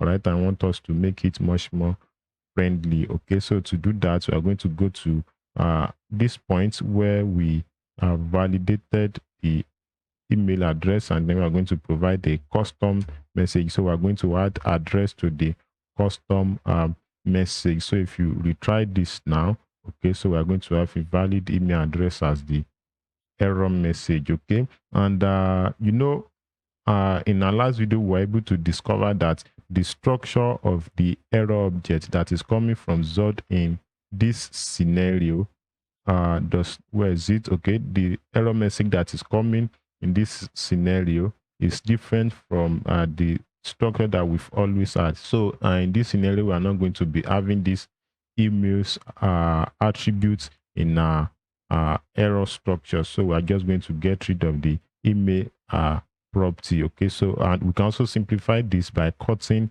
this out and deleting all of this. Okay, so we can just paste that here. Okay, this is the structure of the error we are expecting. So this also works for our current scenario. Okay, so now we can go ahead. It still works. If you test your form, it still works as expected. Okay, so and if you now provide a valid email address, you are going to have a success response. This was the message that we provided from our server as a dummy message. Okay, now we are going to go to our forgot password server action, and like we've always done, the first thing to do when you are getting data from the front end is to first validate your data. Okay, so that you know that your user is providing the correct data. Okay, so here we are going to have the same structure as we have in our front end. So I'm just going to copy the data validation from here. Okay, no need to type what we've typed once. Okay, so I'm going to paste that. I need to import this from Zod. Okay, we can just get rid of this. We'll be writing out, or I should just cut it. Okay, we'll be writing that as our response. So what we are going to be providing is a raw data. Okay, so I'm going to get rid of this console log. All right, now here we are going to check if the validation is not successful. We're going to have if success is not true. If success is not true, then we are going to be returning an error response to our user. So we're going to have return. Okay, so we're going to have an object with success attribute, which is going to be false or right. And then we're also going to have a message to accompany our response. So here we're going to say, let me just paste what I cut the other time. It's going to be invalid response. So what is the problem here? I need one here. Okay, so that is that for that. Now if the email provided by the user is valid, the next thing to do now is to check our database if we have an account with that email address. So we are going to have a try catch block because we are going to be making a synchronous call to our database. So here we are going to check if the user is available in our database. Okay, so here we are going to wait. Then we are going to import our database connection pool. Okay, so we are going to have pool.query. Okay, we are just making a simple call here, so we don't need to get a dedicated connection. We're just going to use any connection that is available in our database pool. Okay, so the structure of data we are expecting is just the user ID, which is going to be of data type number. Okay, we need to invoke this. So this is where we are going to write our query. Okay, so we need to get our user, select ID, then from users table. Okay, so here we are going to write our where clause where the email of our user is equal to the email we are going to provide as a parameter, and the user has a local authentication method as any of the values in the auth providers array. Okay, so that is going to be our query. We only need the user ID. Okay, now we need to provide the user provided email, which is the validated email.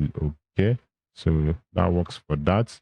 I'm going to save that. So that is going to get the user for us. If the user, if there is a user with that email in a database. Okay, so first thing we're going to do after getting the user is to check if there is an available user with that email. Okay, so we're going to say if users dot length. Okay, if the length of the array we are getting from our database is 0, that means there is no user with that email in our database. So what we are going to do is we are going to be returning a tricky response. Okay, because we don't want malicious users to be able to detect the kind of emails we have in our database. Okay, so even if there is no user with that email in our database, we are still going to return a success response, okay, to prevent enumeration attacks. All right, there are times that malicious users will write out some emails and begin to test them one after the other to see the emails that you have in your application. So even if the email is not existing, we are going to be sending a success response, okay, just so that they cannot predict the emails that we have in our database. Okay, so we're going to be telling the user that password reset email sent successfully. Please check your inbox. Even if there is no user with that email and we actually did not send any password reset email to the user. All right, now we are going to, so if this check was passed, that means there is an existing user with that email in an address in our database. Okay, so here we are going to get the user ID from what we got from our database. So we're going to have users. Okay, the first object dot ID. Okay, then we're going to create a random token that we're going to use as the password reset token. So we're going to create it using random bytes, and we're going to be using 64 random bytes like we've always used. Okay, so we need to convert it to string. All right, using hexadecimal representation. Okay, so that's going to create a random password reset token. So after creating the token, we need to store the token in a database. Okay, before we send the reset email to the user. All right, so we're going to have an insert query here to save the token in a database. Okay, so here we're going to insert, okay, into password reset table. We created this table earlier on when we were dealing with a schema migration. Okay, we created this table to store reset token like this. Okay, so inside of the table, we're going to be storing the user ID. Okay, we're also going to store the token and the expiration time of the token, which is inside the expires at column. Now we need to provide the values, okay, that will be stored in those columns. Okay, so the user ID, we are going to provide that as a parameter. All right, the reset token, we're also going to provide that as a parameter. All right, and the expiration time is going to be 10 minutes, so it's going to be the current time plus 10 minutes interval. So we're going to have interval string 10 minutes. Okay, now just in case there is an existing password reset entry for that user in our database, so that is going to cause conflict because the user ID is supposed to be unique. So if there is a conflict, we're going to be performing updates. So if there is a conflict on the user ID column, then we're going to do updates rather than inserting. Okay, so do updates, set what do we want to update. We want to update the token to be excluded dot excluded dot token. Okay, and the expiration time, we need to update the expiration time. Expires at is going to be excluded dot expires at. Okay, so that's going to insert or update the entry. Okay, now we need to provide the user email, the user ID, and the token. All right. So after creating the entry in our database, now we need to send the password reset email to our user. Okay. We've done something like this when we're dealing with that should be resend verification. Okay, let's go to resend verification. I'm just going to copy the transporter rather than retyping all of this. We just make modifications to this. So we need to send the password reset email. We're going to import this from env server. What did I do? To import this. Okay, so this is going to be reset reset password page, not verify email now. Okay, and we need to import our transporter. So I'm going to import that. Okay, so who are we sending this to? We are sending it to the user provided email. Okay, so we're going to provide that, and we're not going to be using this email template. We are going to be using the password reset template. Where is it? Let's go to our email template. Okay, password reset, password reset. Okay, so this is the template we'll be using. So we'll be importing this in our forgot password server action. I'm going to paste that. Okay, so let me import the template. Okay, so I'm going to paste that here, paste that here. Okay, so that is going to send the password reset email alongside uh, the token to our user.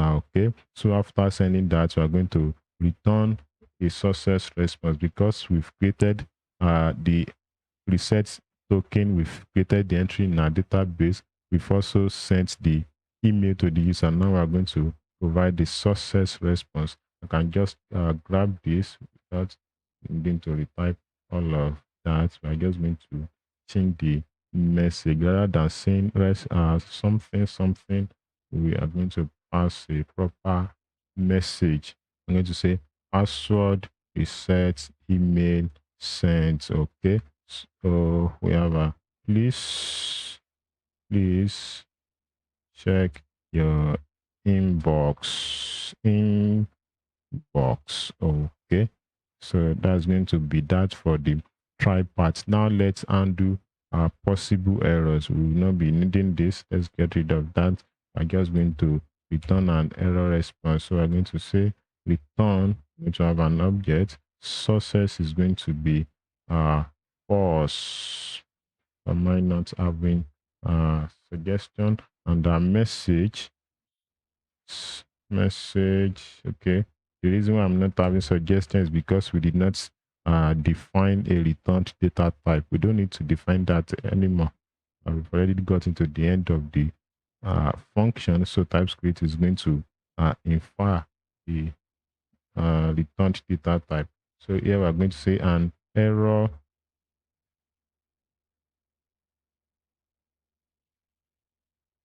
Okay, so that's going to work for that. So if you hover over your server action, now you are going to see that TypeScript is going to infer the returned data type.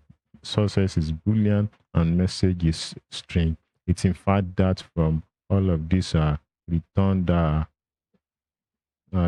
type. Okay, so that's that for the forgot password. Okay, so we can test that now. Let's go. I'm going to provide my email. Okay, let me submit processing. Okay, an error occurred while processing your request. Let me try again. What could be the error? Okay, an error occurred again. Okay, so let's come here and log our error. I hope I didn't make typo errors when we're typing a query. Okay, so I'm going to log this console.log. All right, error. So I'm going to save that. Let me open my console. Okay, so what is this source of the problem? Okay, so what are we having here? Okay, I know I already suggested that it is possible. It has to do with my query. Syntax error at near $2. Okay, it has to do with my query. That is one thing with SQL. You know, there is no when you are using string like this at line 35, there is no IntelliSense or any syntax highlights that you can use to guess. Possibly you've written something that is not correct. You should be fine with that. I'm going to test this once again. An error still occurred. What is the error? Do we have another? Okay, so this is where the error is. There is supposed to be a comma there. Okay. So let's try this one more. There should be no error anymore. All right, so now our password reset me has been sent successfully, so we can now go ahead and check our inbox. Okay, I'm going to check my inbox. Okay, so should have it here. All right, so we have the password reset email. Okay, so if the user click on this, they will be directed to the reset password page with which we've not created. All right, so as from our next video, we'll be working on the password reset page. Okay, we are supposed to have a 404 error response, not that. Okay, this is also undefined. There is still an error in our application. Okay, we are supposed to pass the confirm link. Okay, this is the confirm link. Let's check our email templates. Email template. Okay, email template, password reset.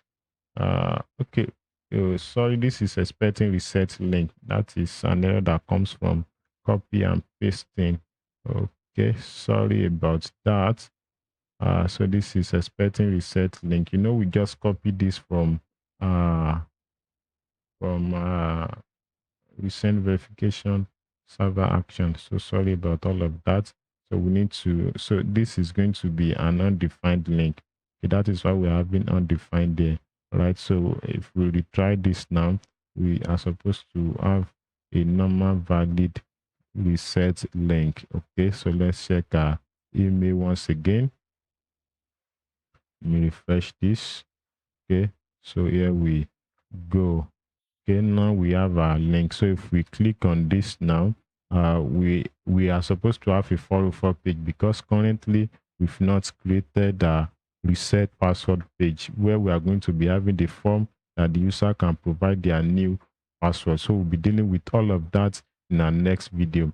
Don't forget to like the video and subscribe to the channel. Thanks for subscribing. See you in the next one. This video will be processing our password reset form on the front end. In the last video, we were able to verify our password reset token, and we were able to create the user interface for either invalid token or valid token. For invalid token, we have something like this, but for valid token, we have the form that is going to ask the user to provide their new password and to also confirm the passwords to ensure that the user is not making mistake in typing out their password, their new password. Okay, but currently as it is now, if you provide let's say if you provide your new password in the form and you try to submit, nothing is going to happen because we've not undid the form filling on the front end. Why we are having this now is because the password reset link has expired. Ordinarily, we are supposed to still have the form, but the reset link has expired, the token has expired. That is why we now have this after submission. Okay, assuming it's a new link. Let's try out a new link. Okay, I'm going to go to my email inbox. All right. Okay, so assume it's a new link now. Okay, so let's provide a new password into the available inputs. Okay, so if I submit, you can see nothing happened because we've not undone that form on the front end. So that is what we'll be doing in this video. Okay, so in reset password form, we're going to be creating a form action. Okay, so to start with, we are going to be importing our use action state code. So we're going to have the first we're going to have is our state. Okay. We're also going to have the what is this? That's the action that we're going to pass down to the form. Then we're going to have the ending state. Okay, so we're going to have use action state. So we're going to have a form action, and we're going to have some initial states, not initialized, initial state. Okay, so we're going to be defining of that in a minute. So we need to pass our action onto the form. So it's going to be our action. So beginning with all of this very soon. Let's first start with our form action. Okay, so at this point we are going to be having an async function. Okay, and it's going to be form action. The first data will be accepting is going to be previous state, which we will not be using. So this is going to be a data type form state. The second parameter is going to be the form data, alright, and it's going to be a data type form data, alright. So first up, before we proceed, let's create our form state. We've done this over and over again, so we don't need to retype all of those. We're just going to copy all of them, alright. So we need to retype what we've done over and over again. If you can see in our form, we have new password and confirm password input. That's why we have our password and our confirm password. This one is our new password. Okay. The form state is going to be data and errors, any possible validation error from sort. Okay, so this is our initial state. Password is an empty string, and this is an empty string. Okay. Now we need to grab our data from the form data. Okay. I'm also going to paste that. There is no need to go over that again. We've done this over and over again. We'll be getting a token from the form data because in our form, see we have a hidden input that is holding the value of our token. Okay, so we also be getting that from our form data, get our password, and we got our confirm password. So at this point, we'll be validating the data that we're getting from the form. So we need to create this reset password schema. All right. So to create this schema, we'll be going to our Zod schemas. Okay. Now we'll be defining a new schema here. So I'm going to have export. Okay. Let me copy the name so that that's a long one down there. All right. So to avoid the typos, let me get rid of all of this. We don't need this for now. Where this env. Okay, so it's going to paste the name. So this is going to be which.object. Okay, we have a token T. All right, we have data type string. Expect it to be a data type string and minimum. Okay, should be outside a minimum of at least one character. And if that is not available, I'm going to pass a custom message. Token is required. All right. Also have another field which we are going to put password. Okay.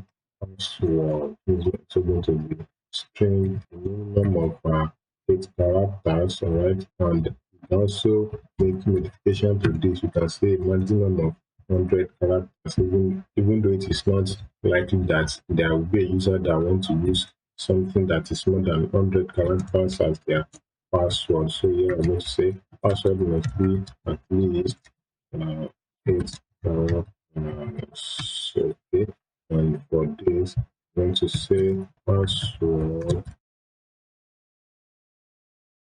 Right, so that's going to work for a password. Now we need to confirm password. So I'm going to say confirm password. Okay. Confirm password. We're just going to make this to be string. We are still going to refine this anyway. To refine this, make sure that password is the same as our confirm password. We're going to say this is data. We have a callback function there. So we're going to say data.password must be equal to data.confirm password. And if that is not true, then we're going to pass a message here. And we say message passwords to provide the part that is going to carry the error. So I'm going to say that the part should be confirmed import a schema, and then need to import that. So it's going to validate that input. So if the input is not valid, we're going to be formatted. So then alongside it and the start sent to us. Okay. Now we need to call a server action. The server action that will be handling our request. Okay, so here we're going to say response. We've done this over and over again. Now I'm going to call the name of the server action, the set password server action, okay, so that it's descriptive, and we're going to be passing data along. So we're going to say validated fields dot data. Alright. So any response we are getting from the server action, or let's just let's create a dummy server action. Okay, so we're going to go to our options. And so we're going to call this set password. Reset password. Okay, that's TS. So first off, we need to mark this as server action. And we're going to be exporting as a default into our async function. And then it's going to be set password and reset. So that just copy that server action. Action. Okay. So here I'm going to have a raw data, all right, and it's going to I'm going to define the data type from schema. Okay, so we have z.infar, all right, so this is going to be type of, okay, then I'm going to have a set password schema. We set here set password schema, okay, and the return data type for now it's going to be promise. Okay, so it's a sync function. Okay, and then we're going to call the data type action result. We're going to define that in don't import that. Alright, I'm going to create a custom action result type for ourselves. So I'm going to say type action result is going to be equal to, so it is either the result is either of this structure, that success is true, and we have a success message. Okay, this is going to be string, alright. Or if success is false, that means if there is an error processing the request, we need to have success to be false. Okay, and if it is false, we're going to have the errors structure. So this is going to be an object. You can just copy this from the front end. So where is our error structure? This is what we have. I'm just going to copy that. Okay, so let's go back to our server action. I'm going to color that here. Okay, so that is going to be the structure of our errors. Okay, and if there is an error, then also going to be returning the data back to the front end. So I just want to copy this data type. Okay, and I'm going to paste that here. All right, so now let's return something from our server action as a dummy response. Okay, so for now, let's say it is successful. So I need to say true, and you need to provide a dummy message. Okay, so I need to say password has been reset successfully. Okay, so that should work. Okay, so let's log data so that error can, okay. So now we need to import this in the front end. Right, where is it? Right, so to import that at this point. So after that, we need to check if the processing was successful on the server. I need to have a save response.success. Sorry, we need to await this. Okay, response dot success. So our success is not true. Okay, if that is not true, then we're going to display a conditional toast to our user. Okay, let me import toast. All right. So if there was an error message, then we display this toast. Okay, and return the error back to the form to persist the okay. But if this part of the code did not execute, that means the password reset was successful. So if it is successful, we are going to be removing the token from the user history. Okay, so we're going to have window.history.state. All right, so we are going to pass null here or an empty object, whatever you prefer. You can, as we have null there, you can also pass an empty object. Both are going to work the same way. So we want to replace the whole URL that is containing the token. We want to replace it with just the path name. Okay, so that's going to get rid of it. Okay, so we're going to have window.location, right, then dot path name. Okay, so that's going to get rid of the token from the user history. Okay, and then we're going to display a success toast. All right, so we're going to say password is set successfully. I would say directing to sign in page. After the user has set their password, then we'll be redirecting the user to the sign in page. Okay, but we're going to be redirecting them after 3 seconds. So we're going to use set timeout to time our redirection. So I'm going to have set timeout. Okay, then we're going to have a callback function. Okay, and then I'm going to provide the duration. So we want to redirect the user after 3 seconds. So inside of this, we're going to be using the router from Next. Should be from Next navigation, but let's wait for that. Okay, so we are going to have router dot push.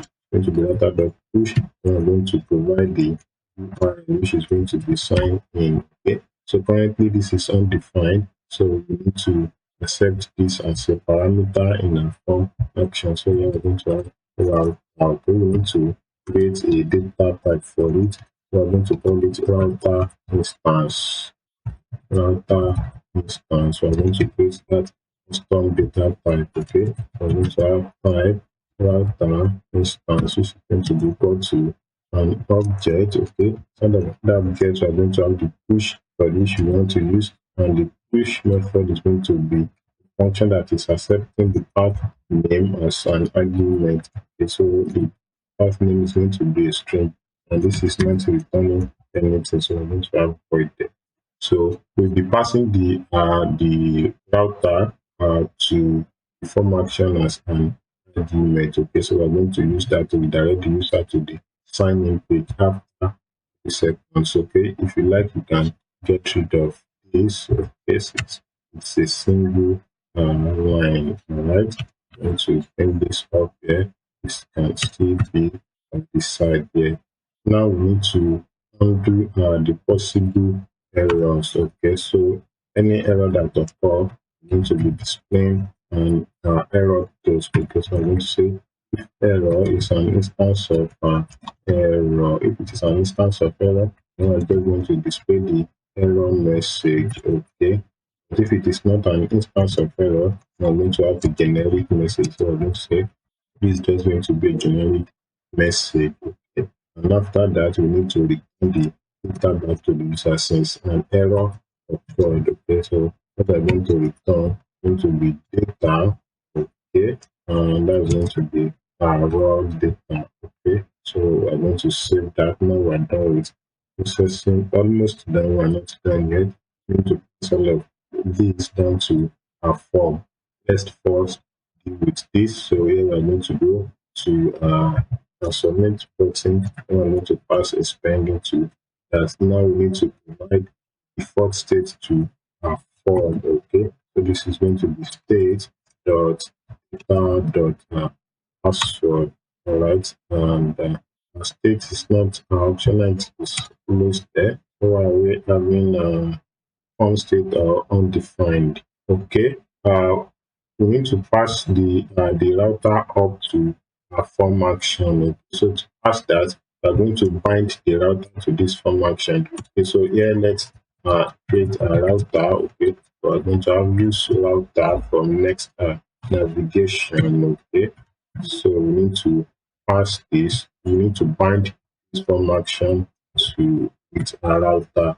It's going to have null. Okay, I'm going to have a router, right? Okay, so that's going to bind router with the form action, right? So we're having this TypeScript error, we have state is possibly undefined. So let's outrightly stipulate the return data type of this form action. So it's going to be promise, okay, that is going to solve into form state, okay.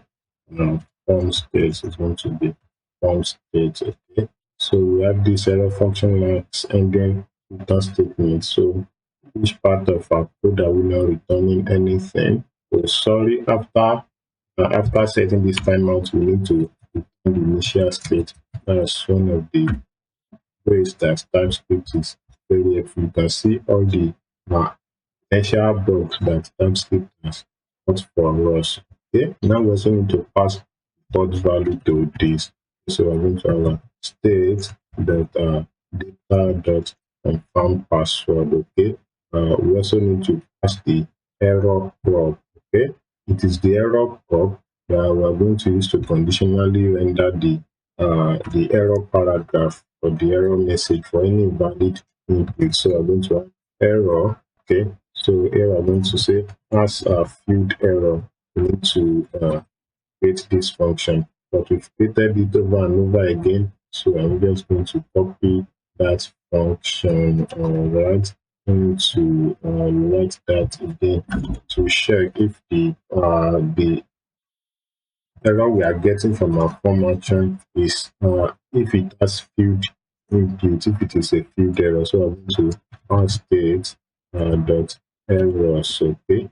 So if that is true, we're going to pass password input state dot errors dot password, okay.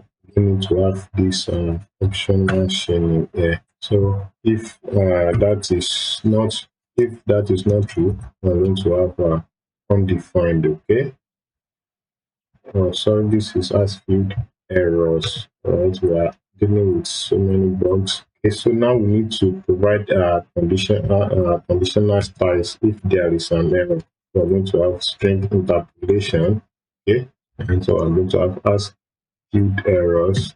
So I'm going to also provide state dot errors, okay, if it is a field error, and we have the password imputing the error instead of errors dot password. If all of those are true, then we're going to make the border red rather than gray. We're going to have border red 500.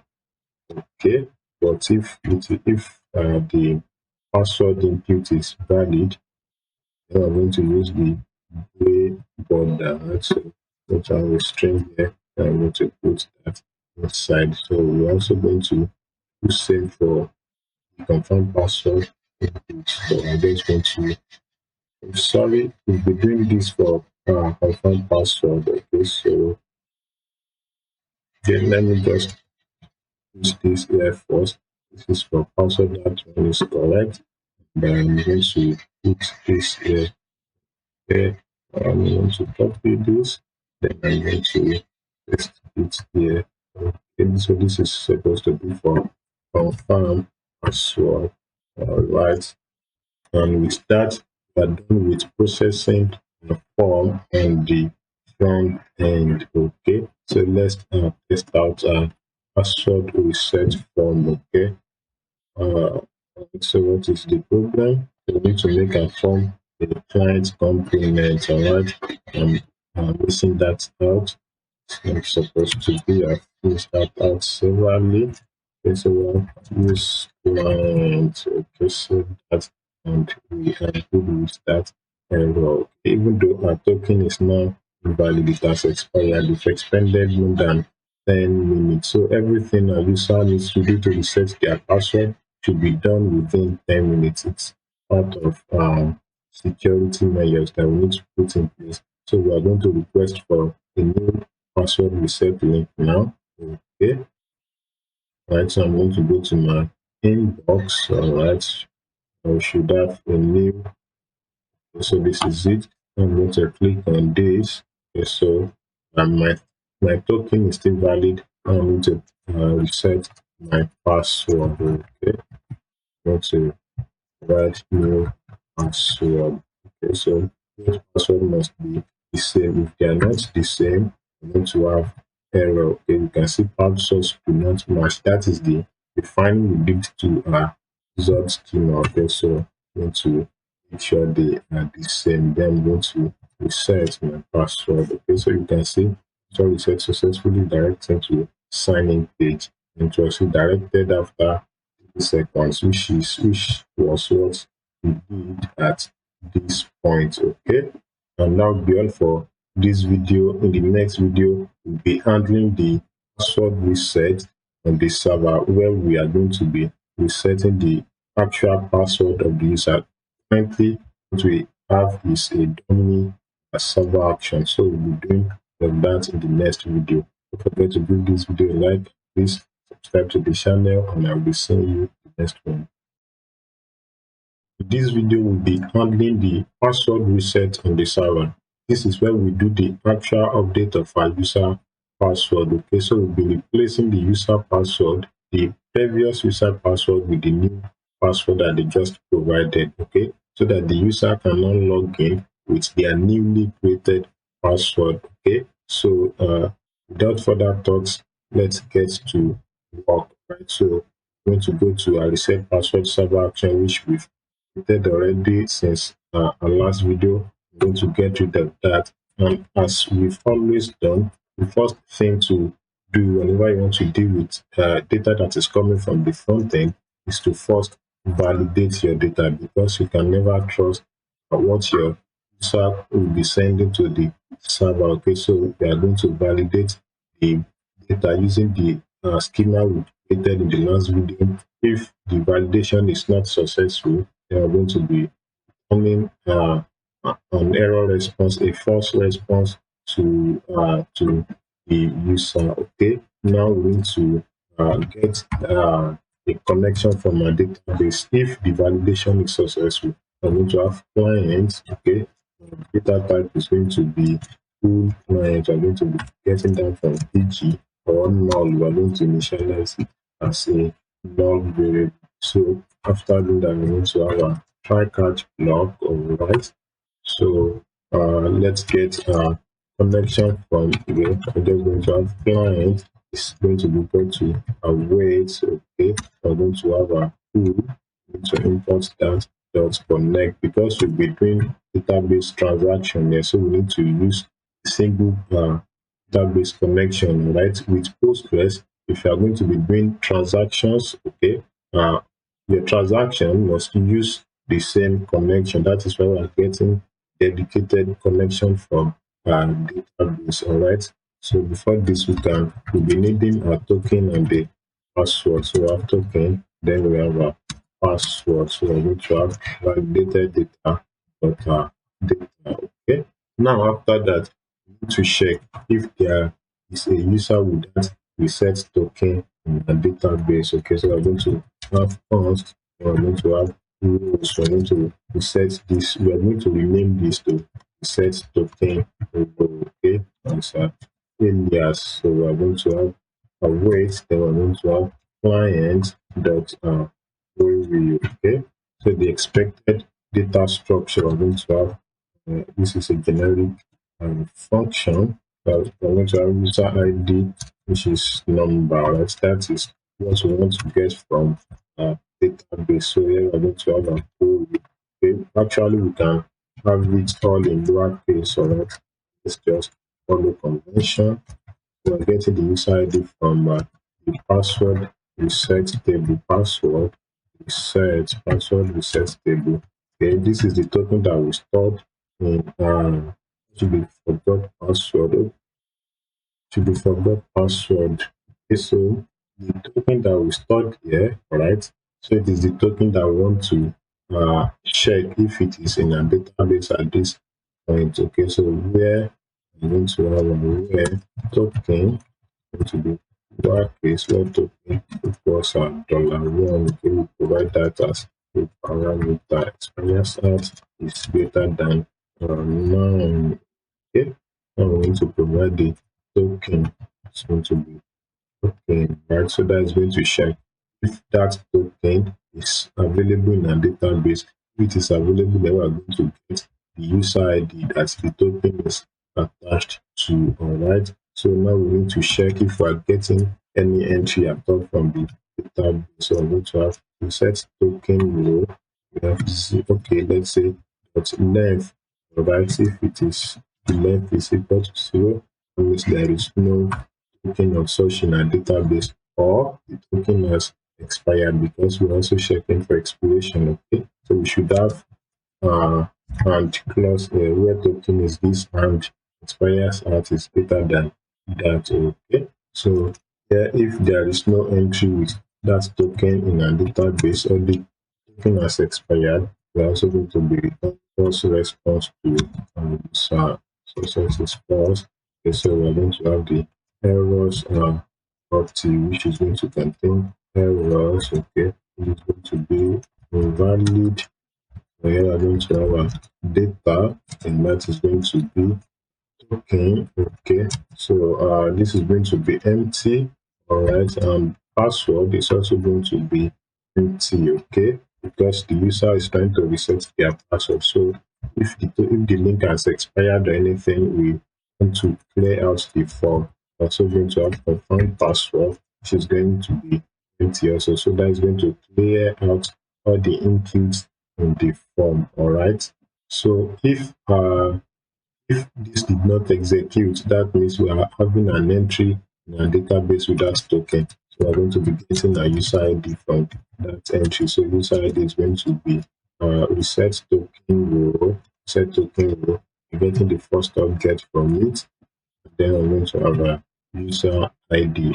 Okay, so now we need to hash a user password. The newly provided user password, we need to hash it. We're not going to be storing it as a plain text in a database. Okay, that is vulnerable. All right, so I'm going to have bcrypt.hash. Okay, so I'm going to provide the user provided password. You also need to provide the factor. Okay.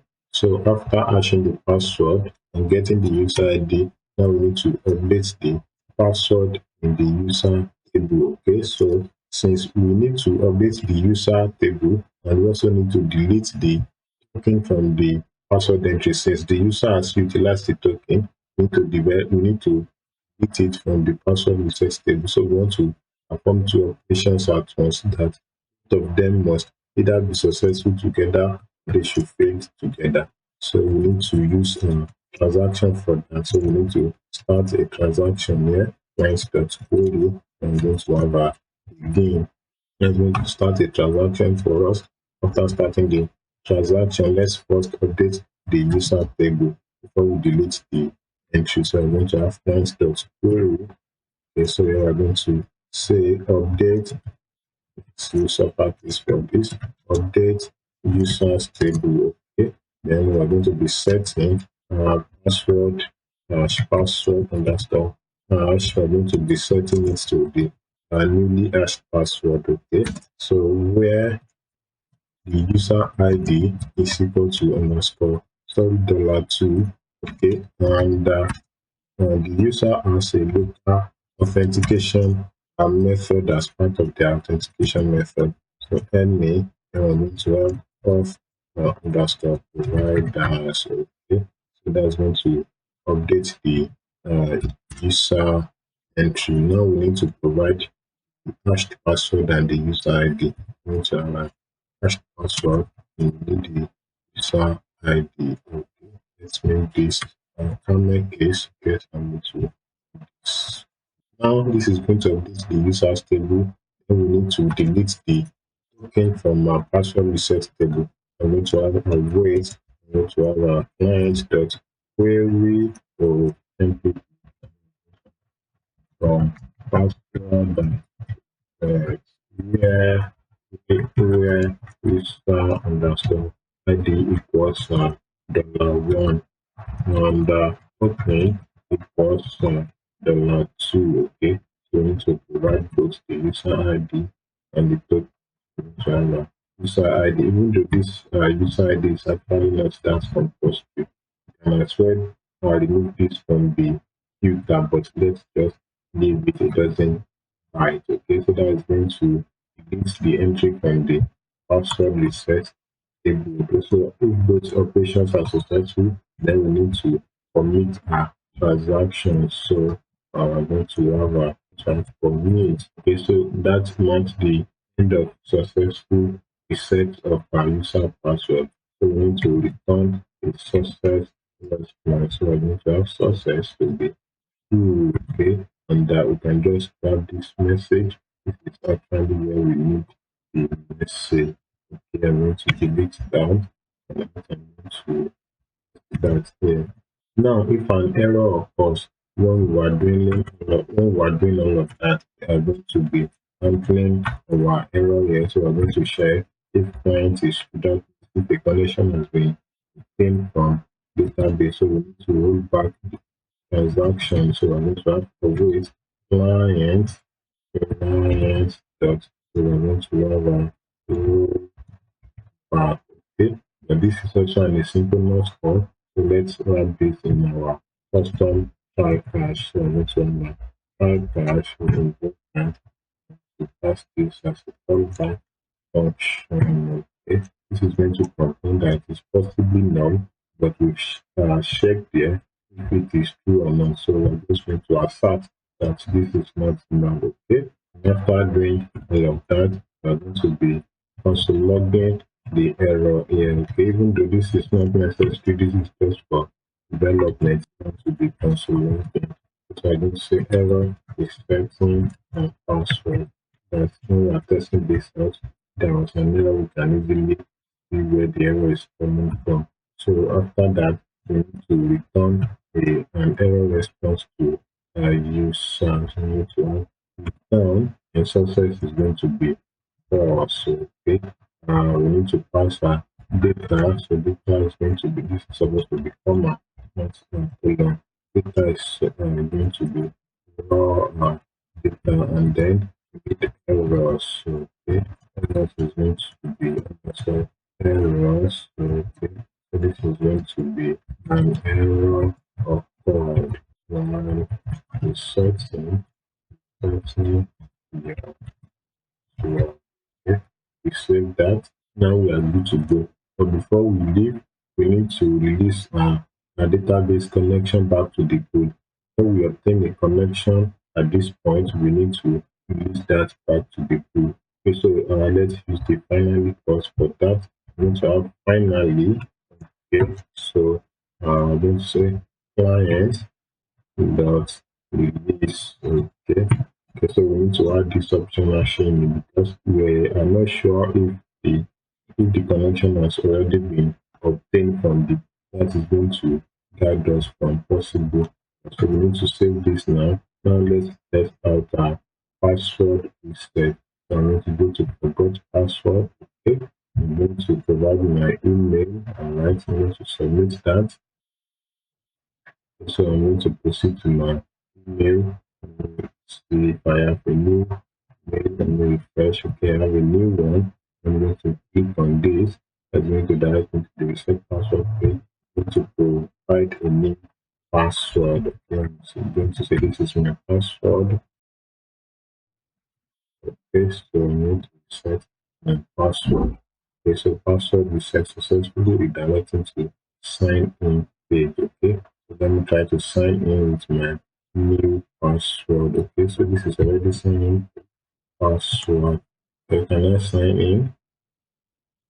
All right, so my password has been reset successfully. Okay, let me try that again with a new password, with a different password. Just want to make sure that we are not leaving any error behind. So, okay, so I'm going to retry that one time. I'm going to go to my mail. Okay, so fast and easy. Let's start with validation. Good. Okay, so now let's go. Let's see what we have. The password has been set successfully. Try out the new password. Okay, let me test the old password. Okay, validating my password. Good. Now the new password. And voila, I'm able to sign in. Right, so that's all for this video, and that marks the end of everything that has to do with local authentication with email and password. So as from next video, we'll start dealing with OAuth, with Google, with GitHub and all of that. So don't forget to like this video and subscribe to the channel, and I'll be seeing you next one. In this video, we start dealing with OAuth, all right? And in this project, we'll be using two OAuth providers. We have Google and we have GitHub, okay? The way the project is set up, you can easily integrate other OAuth providers in your project. Possibly you prefer using, let's say, Facebook or LinkedIn or Discord or any other OAuth provider, okay? So the way I set up the project, you can easily integrate all of these OAuth providers into your application, all right? And talking about OAuth authentication, there are three major participants in the whole OAuth process, okay? We have the user, we have your server, and we have the OAuth servers, all right? Sometimes the OAuth servers might be subdivided into two. We have the authorization server and we have the resource server, okay? And sometimes both of them might be combined together into the same server, all right? But this is how the whole thing works together. Before the user is going to be able to authenticate with a certain OAuth provider, that means the user must have registered with that OAuth provider. For example, let's say your user wants to authenticate with Google. So before they can do that, they must have created an account with Google, okay? And the second thing is that before you can authenticate users on your application with a certain OAuth provider, you must have registered your application with that OAuth provider. So those are the two basic requirements of any OAuth authentication process. Your user must have had an account with that provider, and you too, as the developer, you must have registered your application with that OAuth provider, okay? So on successful registration of your application with that provider, the provider is going to give you a client ID and a client secret, okay? This is standard for all of the OAuth providers, okay? If you register your app with Google, they are going to give you client ID and client secret. When you registered with GitHub, they are going to give you client ID and client secret. So it is these credentials that stand as unique identifier of your application whenever any user wants to authenticate on your application, okay? So the user's data that want to access from the OAuth providers, they are stored on the resource server of that provider, okay? For example, in our application now, we need the email address of the user. We also need the name of the user. In this case, we will not be needing a password, okay? So all the authentication and authorization will be done by the provider. So we don't need the password. All we need for our application is just the name and the email address. And all of these details, they are stored on the resource server of the OAuth provider. And before our application can access the resource server, then the user must have authorized our application to be able to access the details on the resource server, okay? So now in the OAuth authentication procedure, the first thing that initializes the whole process is that the user is going to make a request to our own server, telling our server that, oh, Mr. Server, I want to authenticate with Google, or Mr. Server, I want to authenticate with GitHub. Okay, so that's happen whenever the user clicks any of these buttons, okay?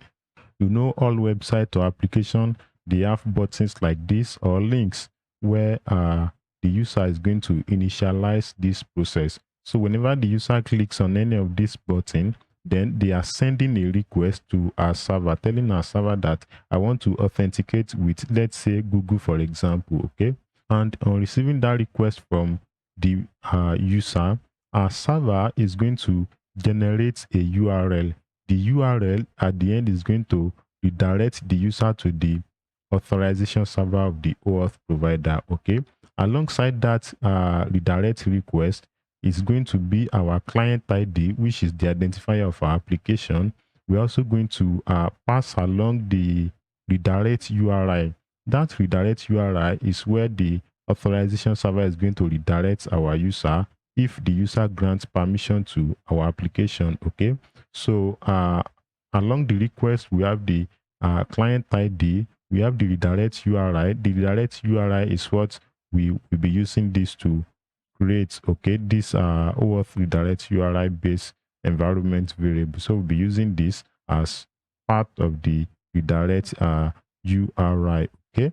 And alongside that request is also something we call scope, okay. So the scope we pass along to that request is what that is going to determine the kind of data we can access on the resource server of the OAuth provider. Possibly we need just the name and the email address. So we are going to provide those as the scope that we need to access from the resource server. So all of those, they are going to be passed along with the request that we are passing along to the authorization server of the OAuth provider, okay. Now, when the authorization server receives that request through redirection, the authorization server is going to ask the user to grant permission to our application. That is the process when you are going to be seeing the Google page, for example, for a user that is using Google. That is when you are going to see that prompt page that is going to ask the user to grant permission to a certain application, okay. So that happens at this stage. Whenever the authorization server receives that request through redirection, then the authorization server is going to ask the user to grant permission or deny permission to that application. If the user denies the access request, then the whole authorization procedure is going to be terminated at that point. But if the user grants the permission, then the authorization server is going to respond with an authorization code. Okay, so the authorization server is going to redirect the user to our server, and the endpoint that the user will be redirected to is the endpoint that we provided at this point, this redirect URI. Okay, so that is the endpoint that the authorization server is going to redirect our user to, and alongside that response is going to be an authorization code. Okay, so it is that authorization code that we are going to use to confirm on the authorization server if the user actually grants permission to our application, okay. But on this stage, the user is no longer in the loop, okay. So after getting the authorization code at this point, our server is going to make a secret connection to the authorization server. It's going to be sending a secret request from server to server. So that is going to exclude the user from the loop. So our server now is going to be presenting that authorization code to the authorization server, okay. So the authorization server is going to get the code from the request and verify if the code is actually valid, all right. So if the code is valid, then the authorization server is going to be responding with an access token and a refresh token. But if the initial authorization code is not valid, then the authorization server is going to be responding with an error, okay. But if it is valid, it is going to respond with access token and refresh token. What we actually need is the access token, but for security purpose, the access token is short-lived, okay. So let's say you need the access token. After the access token has expired, you can now use the refresh token to request for another access token on the authorization server, okay. Now, after getting the access token and the request token on the response, then we can now use the access token to request for the user data on the resource server. You know, the user data that we needed, for example, the name and the email address, all of those, they are residing on the resource server, okay. Possibly in your own application, you might be needing the user profile picture. So all of those, they are residing on the resource server, okay. So we'll be needing the access token. We'll be using the access token we got at this point. We'll be using the token to request for the user's details, all right. And the details we can access on the resource server, they are, all those details are determined by the scope that we pass along initially when we redirected the user to the authorization server initially. Okay, so the kind of details we can access on the resource server, they are dependent on that scope that we pass along in the first redirect to the authorization server, okay. So whenever this resource server receives the access token, it is going to verify with the authorization server if the access token is actually valid. If it is valid, then it is going to respond to our server with the user's details. If it is not valid, then it is going to return with an error. Okay, so after getting the user's details from the resource server, then we can now grant access to our user to access whatever protected route that we have on our own application. Okay, so that is how the whole process comes together. The whole thing might look kind of complex, but it is very simple if you actually take a closer look at it. Okay, so initially the user is going to tell our server that I want to authenticate with this provider. Then our server is going to generate a URL that contains our client ID, the scope, the response type that we need, like the authorization code. So all of those, they are going to be on the URL that our server is going to generate. Then our server is going to redirect the user to the authorization server. Okay, so the authorization server is going to ask the user to permit our application. So what happens next is going to determine if the user actually grants the permission to our request, or the user denies the permission. Okay, so if the user grants the permission, then the authorization server is going to redirect the user back to our server, carrying along the authorization code alongside the response. Okay, so our server now is going to make a secret request to the authorization server using that authorization code to verify if the user actually grants permission to our application. So this authorization server is then going to verify if the authorization code is valid. If it is valid, then it is going to respond with an access token and a refresh token. All right, but if the authorization code is not valid, then it is going to return with an error. Okay, so assuming the authorization code is valid, it is going to respond with access token and refresh token. Okay, so with that access token, our own server can now make a request to the resource server that is containing the data that we actually need, the user's data, for example, the name, the email address, the profile picture, and every other details. But the details that we can access, they are dependent on the scope that we initially passed along to the authorization server. Okay, so now the resource server is going to respond with the user's details. So after getting those, we can now grant permission to our user to access whatever protected resources they want to access in our application. So that's how the whole thing comes together. All right, don't forget to give this video a like if you find it helpful, and subscribe to the channel so that you'll be notified when subsequent videos are being released. All right, thanks for subscribing, and I'll be seeing you in the next video. In this video, we start dealing with implementing the whole OAuth authentication process. Okay, so to start with, the whole process starts with the user clicking on the button that is representing their preferred provider. Possibly the user wants to authenticate with Google or authenticate with Github. All right, so and just like I explained in one of our previous videos, whenever the user clicks the button, a request is sent to our server. All right, and on our server receiving that request, the server is going to generate an authorization URL that is going to redirect the user to the authorization server of the OAuth provider. And alongside that request is our client ID and some other details that we'll talk about in a minute. Okay, so whenever the authorization server receives the request, then it is going to prompt the user to either accept or reject the permission. Okay, so we'll be dealing with all of this in this video. Okay, to activate an on-click event on this button, we'll be creating an event handler on our GitHub button. So you go to your OAuth buttons in the components directory. Where is it? Okay, so you go to the OAuth buttons, and then we are going to be having an on-click event. Okay, so here we are going to have a function. Then we are going to be passing a server action that we are going to create in a minute, and the name of the server action is going to be OAuth signing. So as argument, we are going to be passing the provider, which is GitHub. Okay, and we're also going to be passing an action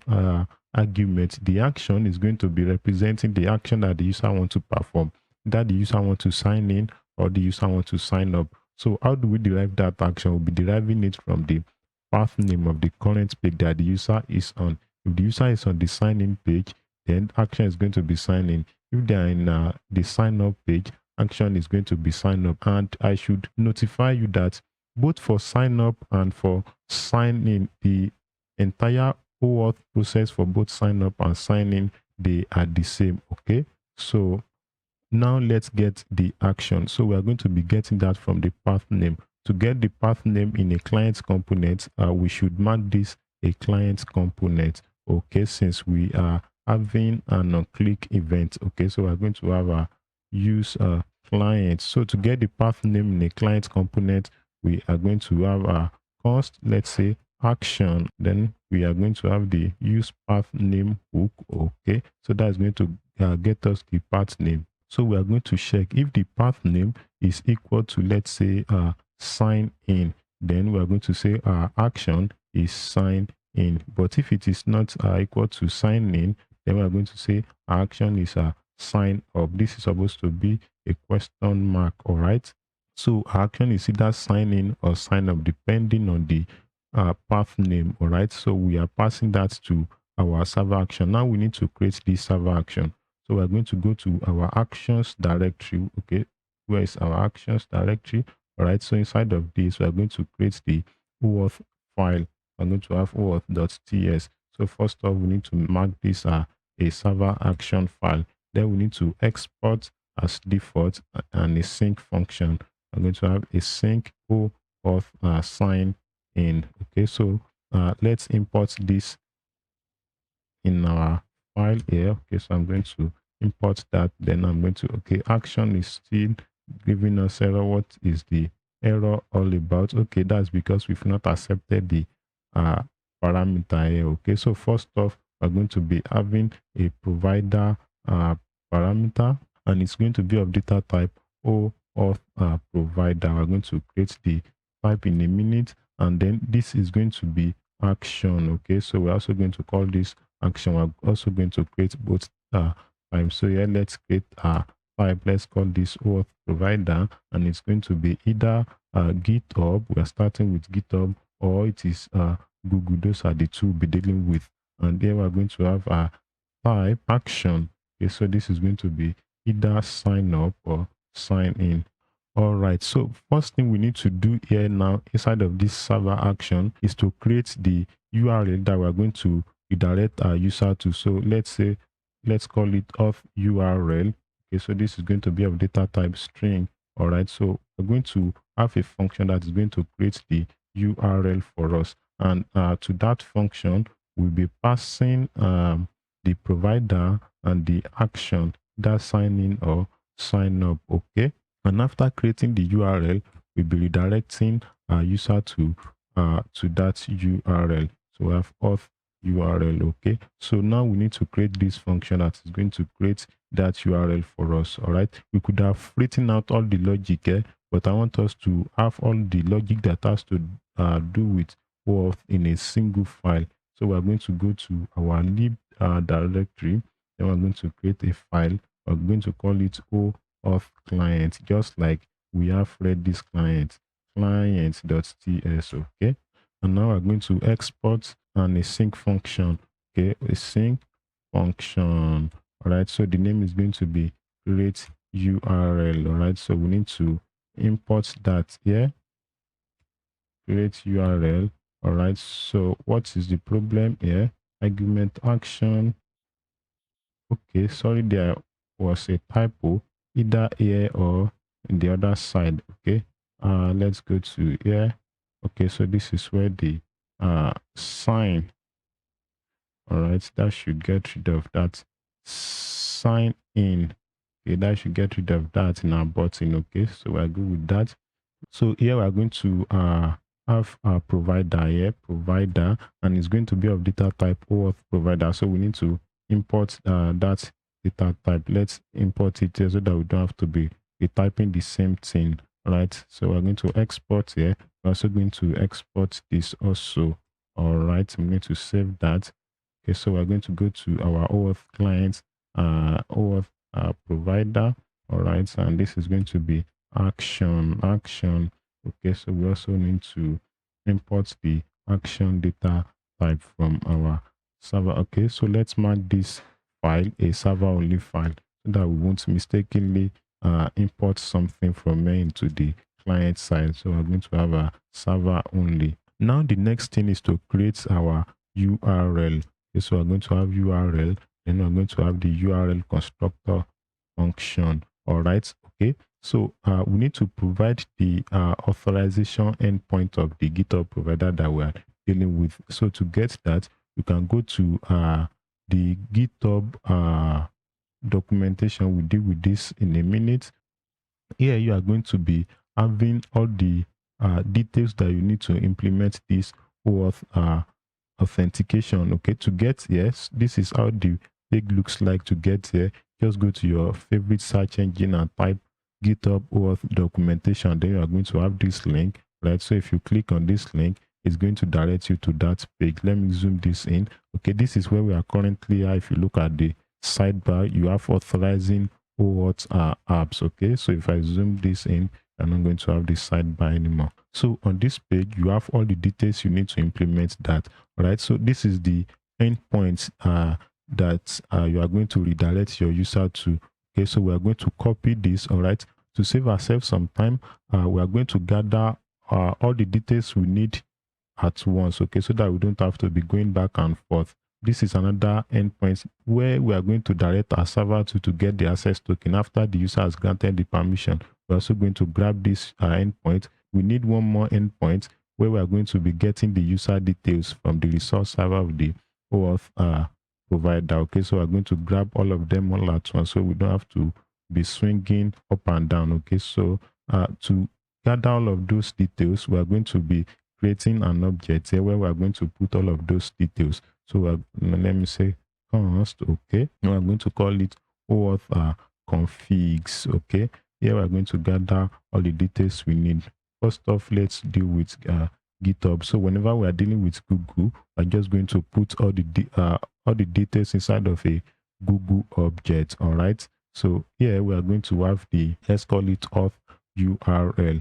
Okay, I'm going to paste that here. That's going to be a string. I'm going to paste that. Then next we are going to be getting the token URL. Let's call it token URL. Okay, so after the user has granted permission, that is the endpoint where we are going to be getting the token. So let's scroll down. Okay, so I'm going to copy this also.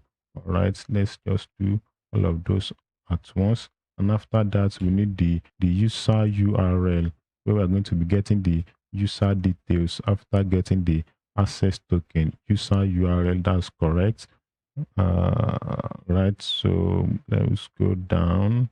This is the user URL. I'm also going to copy that also. Okay, so let's go to, yeah, I'm going to paste that. And now we also need to get our client ID so that we just have everything together in a spot. So here we're going to have env. We already have that in our env schema. Okay, GitHub client ID. Here we're also going to have a client secret.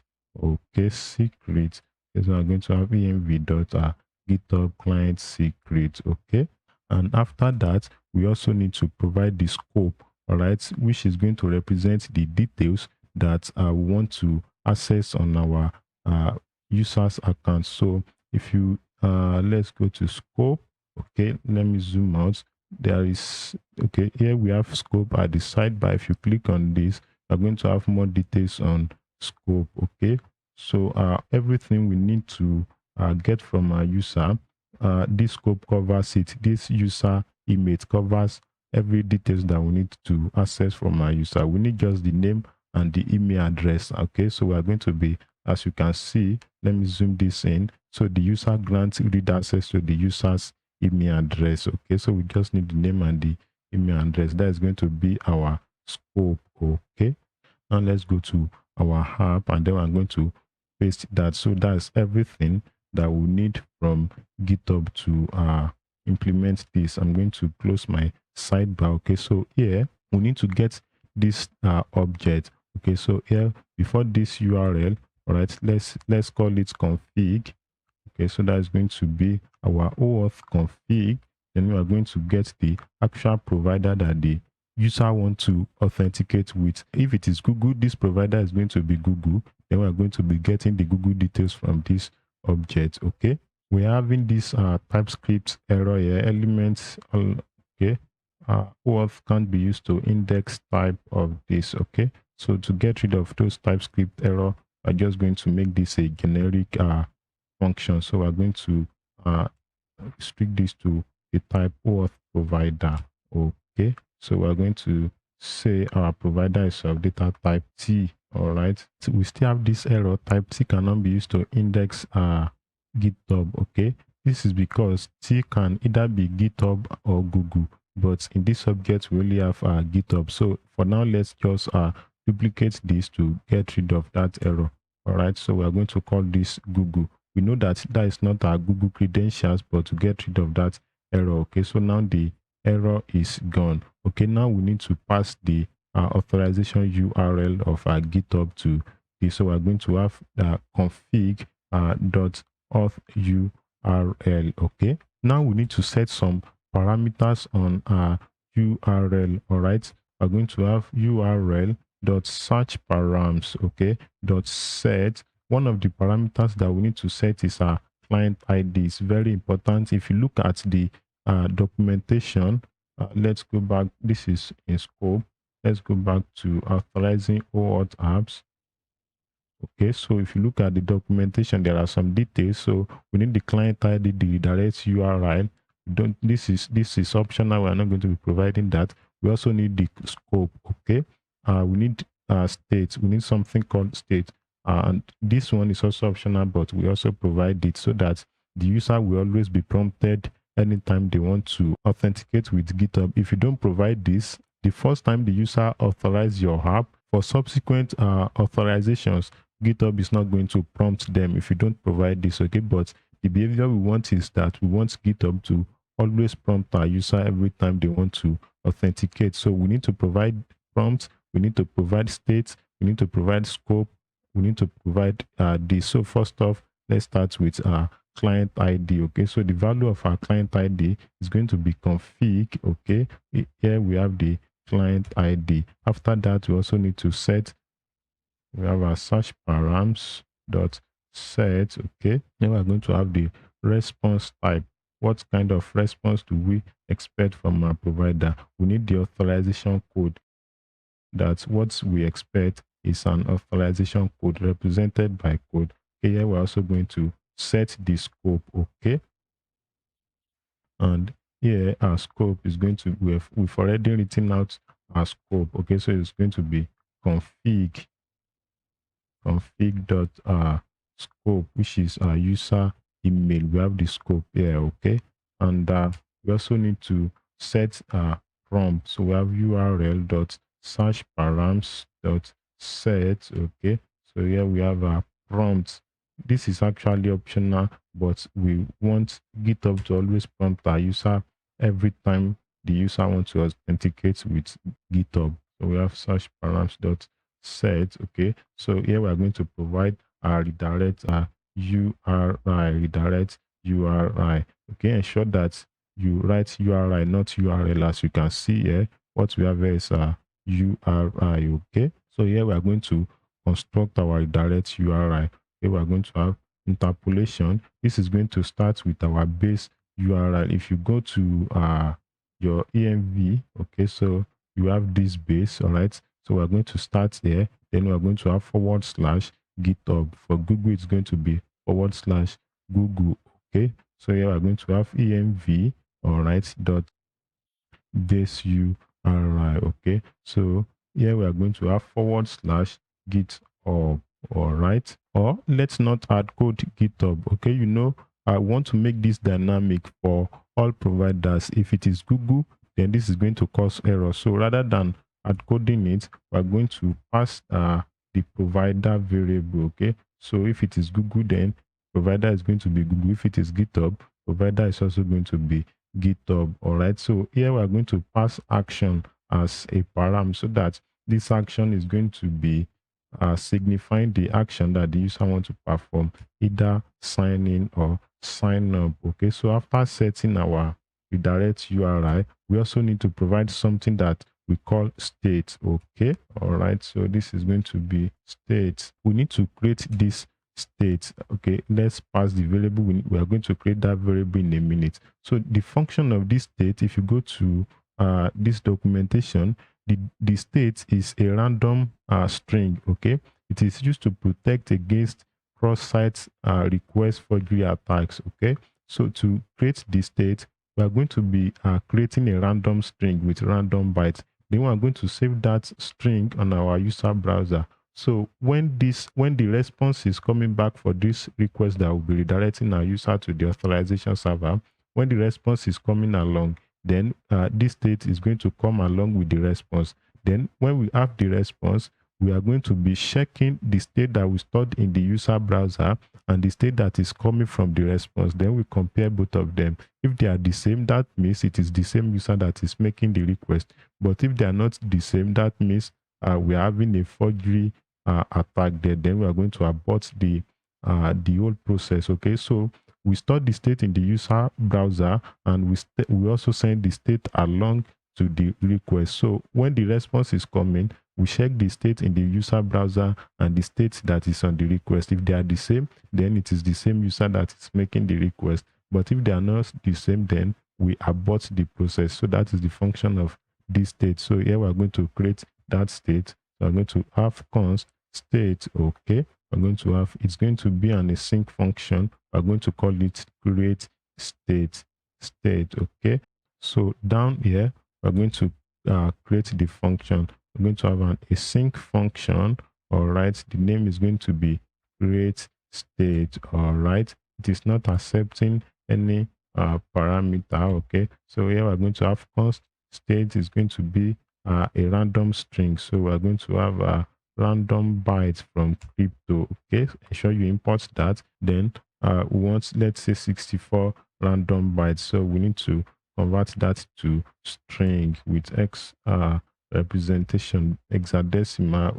Okay, so that's going to create a random string for us. All right, so we are going to be storing the string in the user browser. All right, and we also send the string along with the request we are sending to the authorization server of the OAuth provider. So we need to import this set cookie function. We created the function.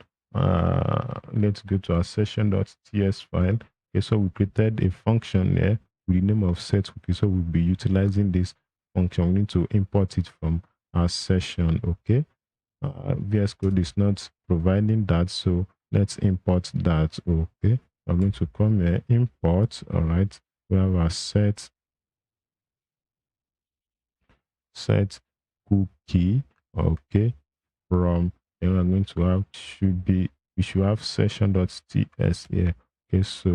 Okay, so that is why we are not having that suggestion. We did not export the function.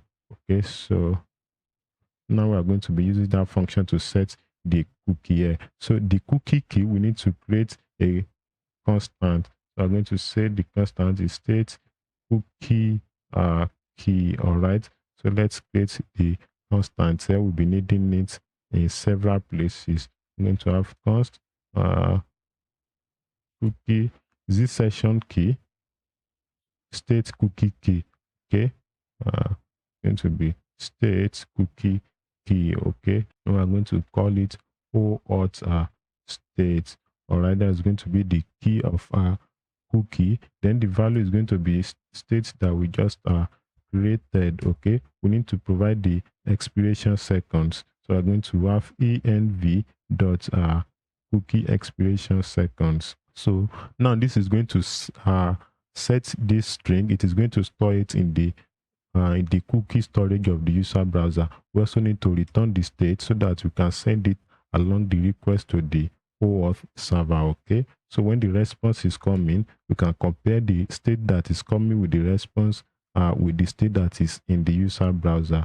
Okay, so we have the state here, then we have passed it along on the URL. Now we need to return this URL. Okay, so I'm going to have return. Okay, then I'm going to have URL dot to string. We need to convert it to string. Okay, so it is this URL that we are redirecting the user to on this point. Okay, so that's all we need to send that request to redirect the user to the OAuth provider authorization server. Okay, so now let's test out. So to test up what we've done, we're going to click on this GitHub button. Then it's going to redirect us to GitHub, where it's going to ask the user, and so you can see my accounts now, to either authorize our application. So you can see the name of the app that we set when we were registering our app. Okay, because we did not provide any logo, that's why we have this. If we provided the logo, then you are going to be seeing the logo here. So if the user cancelled the request now, then GitHub is going to respond with an error. Okay, so this was the redirect URL that we provided, but because we've not handled that endpoint, that is why we have this 404 page. Okay, and if you look at our server, okay, so you can see that there was an error in the response that we got. Okay, and that error was access denied. That is because the user denied the request. Okay, but if the user granted the request, to see that again, let's go back to, okay, so let's click on this. That's going to direct us there. Okay, so now we are going to authorize the app. Okay, so I'm going to click on this. Then we are directed back to the redirect URL that we provided. Okay, but because we've not handled the endpoint, like I said, that is why we have this 404 page. But if you check our response now, you can see we have a code. This is the authorization code that the authorization server responded with. So with this authorization code now, we can request for access token from the authorization server, but this request now is going to be between our own server and the authorization server. The user is no longer going to be in the loop. Okay, so requesting for the access token and handling this redirect URL where the authorization server is going to redirecting the user, will be handling all of this in the next video. Okay, don't forget to give this video a like, and please subscribe to the channel to see more of the videos as I will be releasing them. Okay, so for all of that, I'll be seeing you in the next video. In this video, we'll be handling the response that we got back from the authorization server of the OAuth provider. Okay, and whenever the user granted the request, we'll be provided with the authorization code. So with this authorization code, we can now request for access token from the OAuth provider. So with the access token, we can now access the user's data from the resource server of the OAuth provider. Okay, and you can see here we also have the state parameter. Okay, so this state is the state that we generated at this point. Okay, so with this random state, we can actually verify if it is the same user that made the request that is sending back the response. You know, we also store the state in the user's browser. So in this video, we also be comparing if the state that is coming back with the response is the same as the state that is on the user browser. If we inspect our app now, let's go to application. Okay, so you can see in our cookie storage, we have the same state. If you check, we have 508891 and all of that. We also have 508891. Okay, so whenever we are getting this response back from the OAuth provider, we'll be comparing the state from the response with the state that is on the user's browser. So if they are the same, then we're able to know that it is the same user that made the request that we are getting the response back through them. But if they are not the same, then we know that there is a forgery attack there. So we are going to terminate the whole authentication procedure or process, whatever you like to call it. Okay, so and you can see currently we have a 404 page, which is indicating that this endpoint that we directed the user back to is currently not existing. And that is our redirect URI, the URI that we provided there. If you go to your EMV example, you can see that we have look, which is, this is our domain, and we have the API, we have OAuth.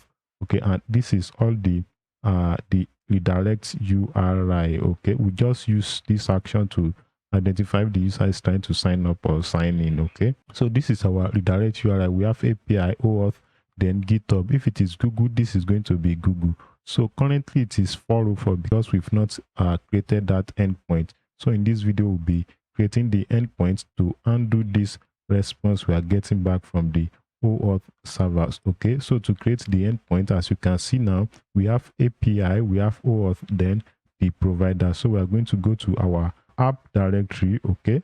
And then on this app directory, we're going to be creating the endpoint. So it starts with API. So we're going to have API. Inside of that, we have and followed by GitHub, okay? This is going to be a dynamic endpoint because it can also be Google. So we're going to call this provider, all right? So either GitHub or Google, we're going to grab that in the params, okay? And then here we are going to have route.ts, all right?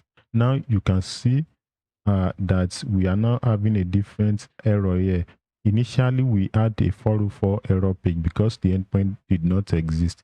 But now the endpoint is existing, but we've not handled the response. That is why we have this page is not working. So here we are going to be exporting a get function. So I'm going to export, okay. It's going to be an async function, all right. So we're going to call this get because we are handling a get response. You can see we have a get response here, so that is why this is get, okay. And the first parameter is the request, okay. This is going to be of data type next request, okay. We import that, all right. And we also need to get the params, all right, which is where we are going to extract either it is Google or it is GitHub, okay. So we are going to have params here, okay. So this is going to be of data type. We are going to have object. Side of this we have params, okay. This is going to be a promise. Side of the object we are going to have provider, which is going to be of data type string, okay. So first off, now we need to get our provider, okay. So we have const provider.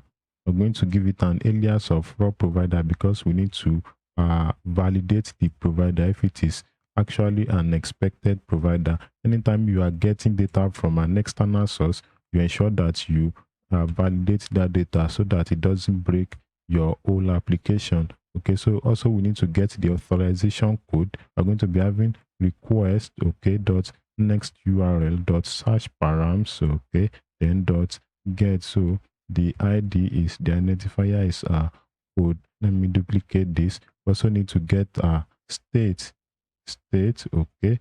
So this is going to be state, and also we need to get the action. This is the action, either it is sign up or sign in, but we are going to call it raw action. We also need to verify, okay.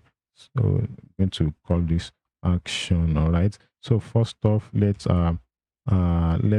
verify the provider and the action to ensure that we are getting the expected provider and action. So here we are going to create a Zod schema to validate the provider and the action. So we're going to combine them into the same array.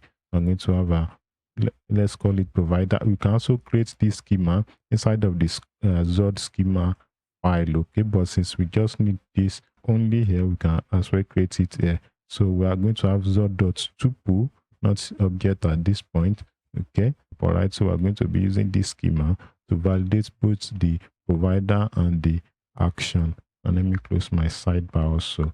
Okay, so let's validate provider and the action. So we're going to have sources, and we also have our data. So we're going to have equal to provider action schema dot save pass, okay. Then we're going to be passing, going to have an array. I'm going to pass the raw provider and the raw action, okay. So here we are going to check if the validation is not successful. Okay, so we have if not success, then we are going to be redirecting the, if it is not successful, we're going to redirect the user back to the home page because we are not getting the expected provider and action. The expected provider is either Google or GitHub, and the action should either be sign in or sign up. Okay, so if the user did not tamper with the request, then we are supposed to get them. But if we are not getting them, that means the user has tampered with the request. And also, if there was an error, okay, if the user declined the request, we will also not be having the action. So that is also going to redirect the user back to home page. This check now is performing two actions. If this validation is not successful, it redirects the user to the home page. And if the user denies the request, okay, then we will not be having the action as part of the response, and the user will be redirected back to the home page, okay. So now let's get the actual provider, the provider and the action, okay. So we're going to have data All right, now let's say const page. Okay, we want to get our page. So if action is equal to sign in, then page should be sign in. But if not, then page should be sign up. Okay, so we have a sign up, right? So if we want to redirect, we know which page the user should be redirected to. Okay, now we are going to check if there is code as part of the response we are getting. I'm going to say if type of code is not equal to string, we have string. Okay, or if the type of state, if code or state, if they are not string, the user must have declined a request or an error occurred. Okay, you know, here when we are getting the state, you can see state is either string or null. It will be string if the state is part of the response we are getting. It will be null if it is not. Okay, and same as code. If there is code in the response, we are going to get string. But if there is no code in the response, if there is no code in the response, then it is going to be null. Okay, so we need to check if we are getting both the code and the state. If we are not getting them, that is the check we are doing here. If code is not a string and if state is not a string, then we are going to be redirecting the user. Okay, and the URL is going to be, we are going to first have page, which is what we created here. Okay, so if the action is sign in, then we direct the user to sign in. If the action is not sign in, we redirect the user to sign up page. Okay, so that is why we have page there. And then we're going to be passing search params. Okay, we have question mark, then we have a O error. Okay, so we're going to have this to be equal to, so you can say fail to connect to either Google or GitHub. So here we're going to interpolate the provider, fail to connect to Google or GitHub.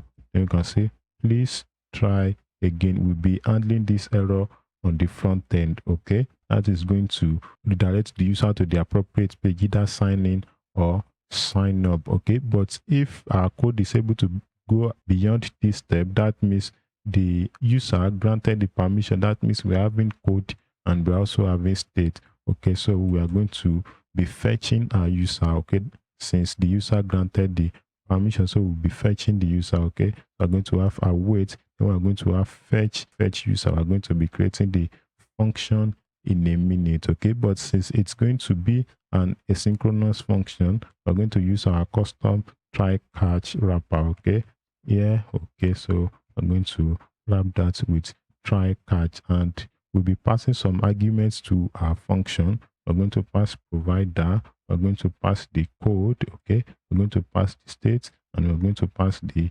action. Okay, before we leave this place, let's just undo the possible error so that we just know that we want to deal with fetching user all at once. So we're going to have a OAuth user. Okay, that is the user we'll be getting back from this function. Okay, and then we're going to have a OAuth user error just in case an error occurred. Okay, so here we're going to be checking if there was an error. We're going to have if OAuth user error is true, that means an error occurred fetching the user. Then we're going to redirect the user back to the corresponding page. Okay, this is going to be the same as this, so we're going to copy this. Okay, let me just copy the URL. I'm going to paste that here. All right, okay, so we're having this error because there is no equal sign here. So now we need to create this fetch user function, and inside of the, before we can fetch the user, we first need to fetch the auth token. So we'll be doing all of that in this function. Now let's create this function in our OAuth client file.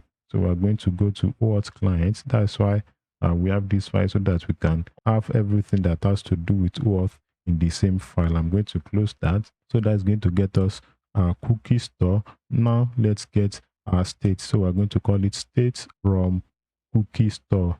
That's going to be cookie store dot get. Then we're going to be passing the key, which is what was the name? I think it's state what did we call it? State cookie key. Okay, that's it there. So that's going to be getting us the cookie if it is the cookie store of the user browser. Now we need to check if the state that is in the cookie is the same as the state that is coming alongside with the response. Okay, So here we're going to perform that check. We're going to say if, okay, if the state that is coming from the response is not the same as the state that is in the user browser's cookie store. If they are not the same, then we are going to be throwing an error because we have a forgery attack. All right, so we have error. Okay, then we are going to be saying invalid state. You can also say an error occurred, whatever message you want to pass along. Now that is going to verify our state for us. Okay, if the state is valid, then we can proceed to go and fetch the access token. Okay, so we're going to have const, okay, or for now let's just create the token. Okay, so we're going to have the name of the function that is going to do that for us, fetch token, or you can call it fetch access token. So we'll be passing the code alongside. We are going to pass the action. Okay, we're going to pass the provider. All right, now let's create this fetch token function. Oh, so this is supposed to be colon, not comma. All right, I'm going to save that. Okay, so what is the error here? This comparison appears to be unintentional because type string. Oh, sorry. We are supposed to extract the value. This is going to be an object. Okay, so if it is present, then we need to extract the value, all thanks to TypeScript. Okay, so now let's create this function. We can create it at the top here. Create state. Let's put this down. It's going to take some space up there. Okay, so let's create our fetch token function, a sync function. So we're going to call it fetch token. This is the function that is going to help us to fetch the access token. Okay, so what are the things we are accepting? Code, action, and provider. Let's just copy all of those. Okay, so we're going to paste them here. Then we're going to be providing the data type. There should be a parenthesis here. This is going to be of data type string. Okay, this is also going to be action, is also going to be of data type action. We already have that type, and this is going to be of data type OAuth provider. Okay, so now let's begin the process of fetching our access token, but we'll be needing some details from this object. So first off, let's get the config. Okay, the configuration. So we're going to have config just like we have earlier. Okay, we did something like that here. So I'm going to have config to be equal to, then we're going to have our OAuth configs. Okay, then we're going to have a provider. Okay, now we need to make a network request. So we're going to use the fetch function. Okay, so we need to send the request to config. You can remember we have an endpoint to get the token, so we're going to be using this endpoint. That's going to be config.token URL. Okay, now we need to pass some options. Okay, the method is going to be post. All right, if you let me see if I still have the okay, so I still have the documentation there. You can see now that it's a post request that we're expected to send. Okay, so this is going to be of method post. All right, then we're going to have headers. Okay, here we're going to have an object. The content type, this is going to be string. Content is going to be application. All right, okay, that's going to be the content type. Okay, and what type of data do you want to accept? Want to accept JSON data type, so we're going to have application / JSON, and then the body of our request. So we're going to go outside of this header subject. The body of our request is going to be URL / param. So we have new, then we have a URL / params. Okay, did we do any imports? We don't need to import anything. All right, I'm going to get rid of that. Okay, so where are we? URL / params. Okay, so we need to pass some parameters in here. So we're going to have a client ID. It's going to be config dot client ID. All right, we also need to pass along our client secret. Okay, so this client secret should be secret. Okay, so these are requests we want to make will be between server to server. That's between our own server and the OAuth authorization server. Okay, this is not going through the user browser. We also need to pass the authorization code along. All right, and let's just use ES6 syntax there. We also need to pass the redirect URI. Okay, this is going to be config. Okay, not config. Let's just copy what we have here. Okay, it should be at the top so that we are not retyping the same thing. I'm just going to copy all of this. Okay, it's the same redirect URI, so I'm going to paste that here. And now we're going to have grant type. The grant type is going to be authorization code because that is what we want to present to get the, this is supposed to be string. We want to present the authorization code to get the access token. All right, so we'll be making this request. We'll be sending the request to the authorization server of the OAuth provider. Okay, so after the fetch request, then we are going to be handling the response. So we have .then. Okay, so here we are going to be having a response. Okay, we need to accept our response as a parameter here. So we have a response. Okay, so this is going to be response.json. We need to invoke that.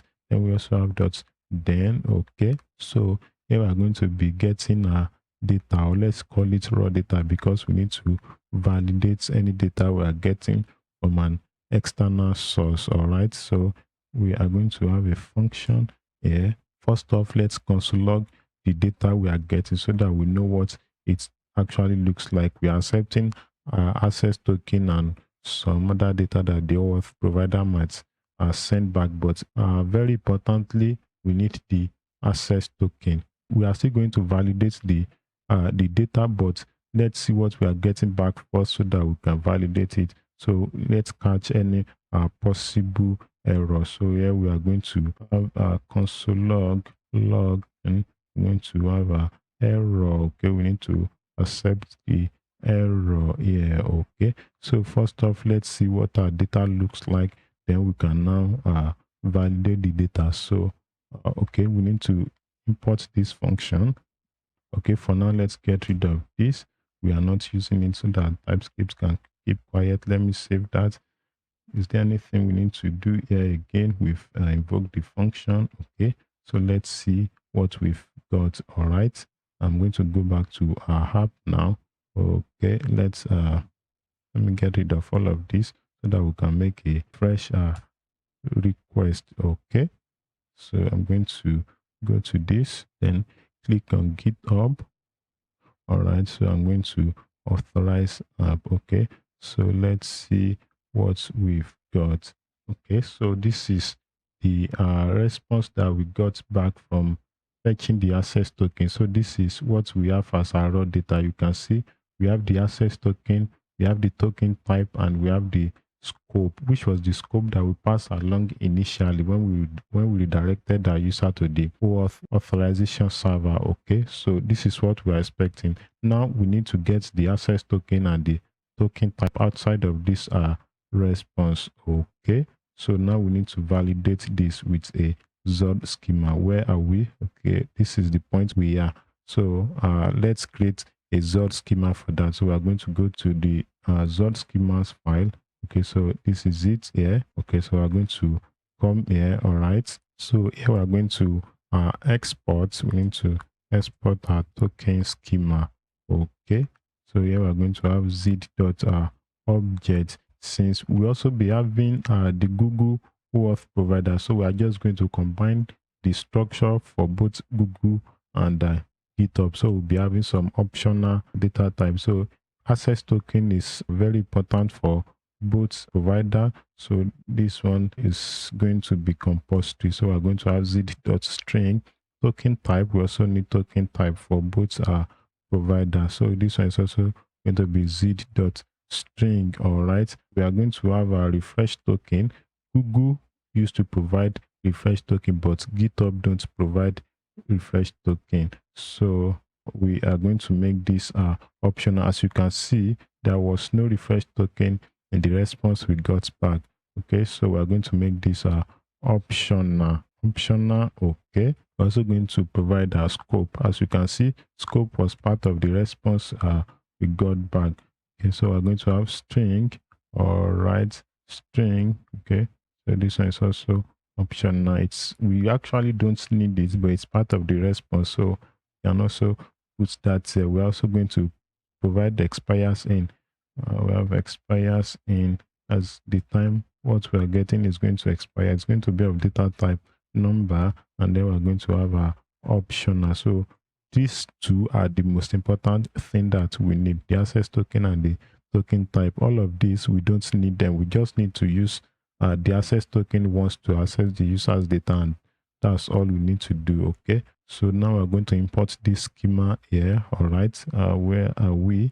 Okay, to validate what we got. Okay, let me get rid of that. Let me comment it out just in case we need it for Google. All right, here we're going to have a token schema.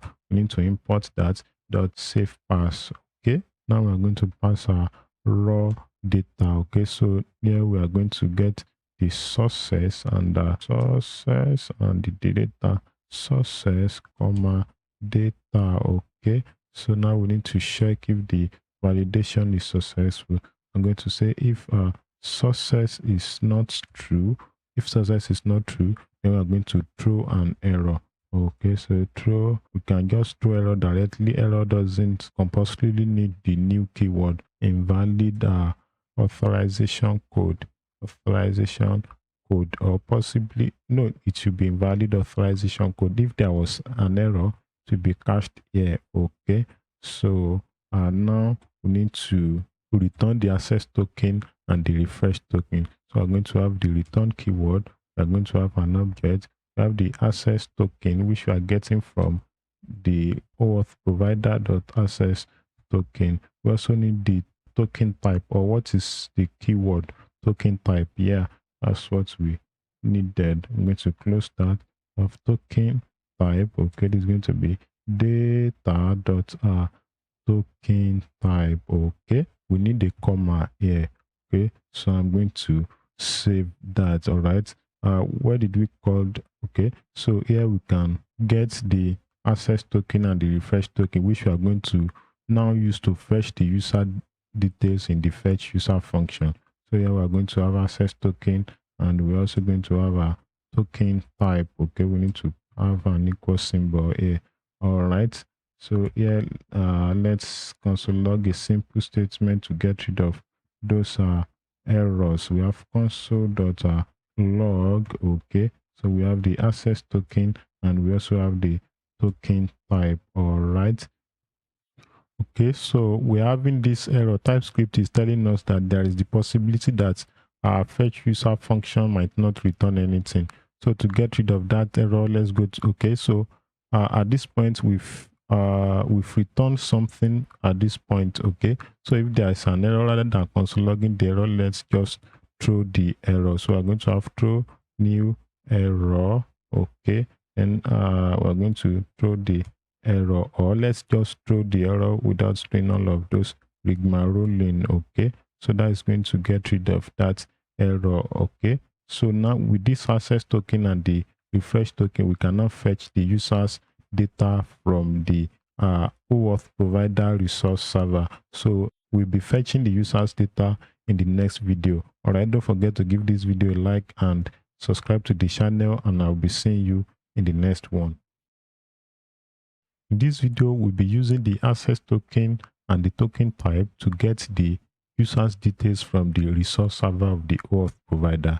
In the last video, we've been able to get the access token and the token type. I still have them here. We have the access token and the token type.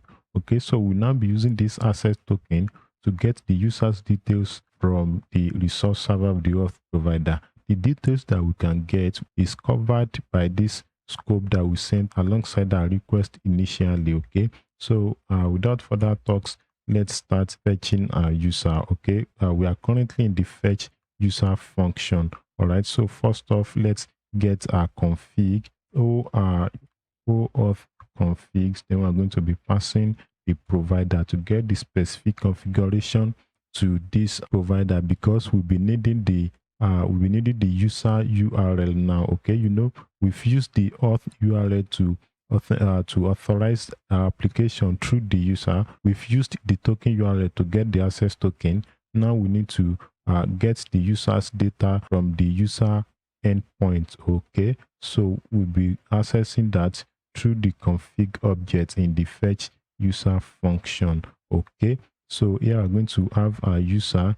The user is going to be fetch. Okay, so we're going to pass the URL, which is config.user URL. Okay, then we're going to have .then. Okay, but before we start processing our response, we need to pass response.json. Okay, we need to pass some options alongside our request. So this is going to be response. Okay, so here we are going to have some options. Okay, so we have this object. The method is going to be get. If we check the documentation, if you look at the, where is it?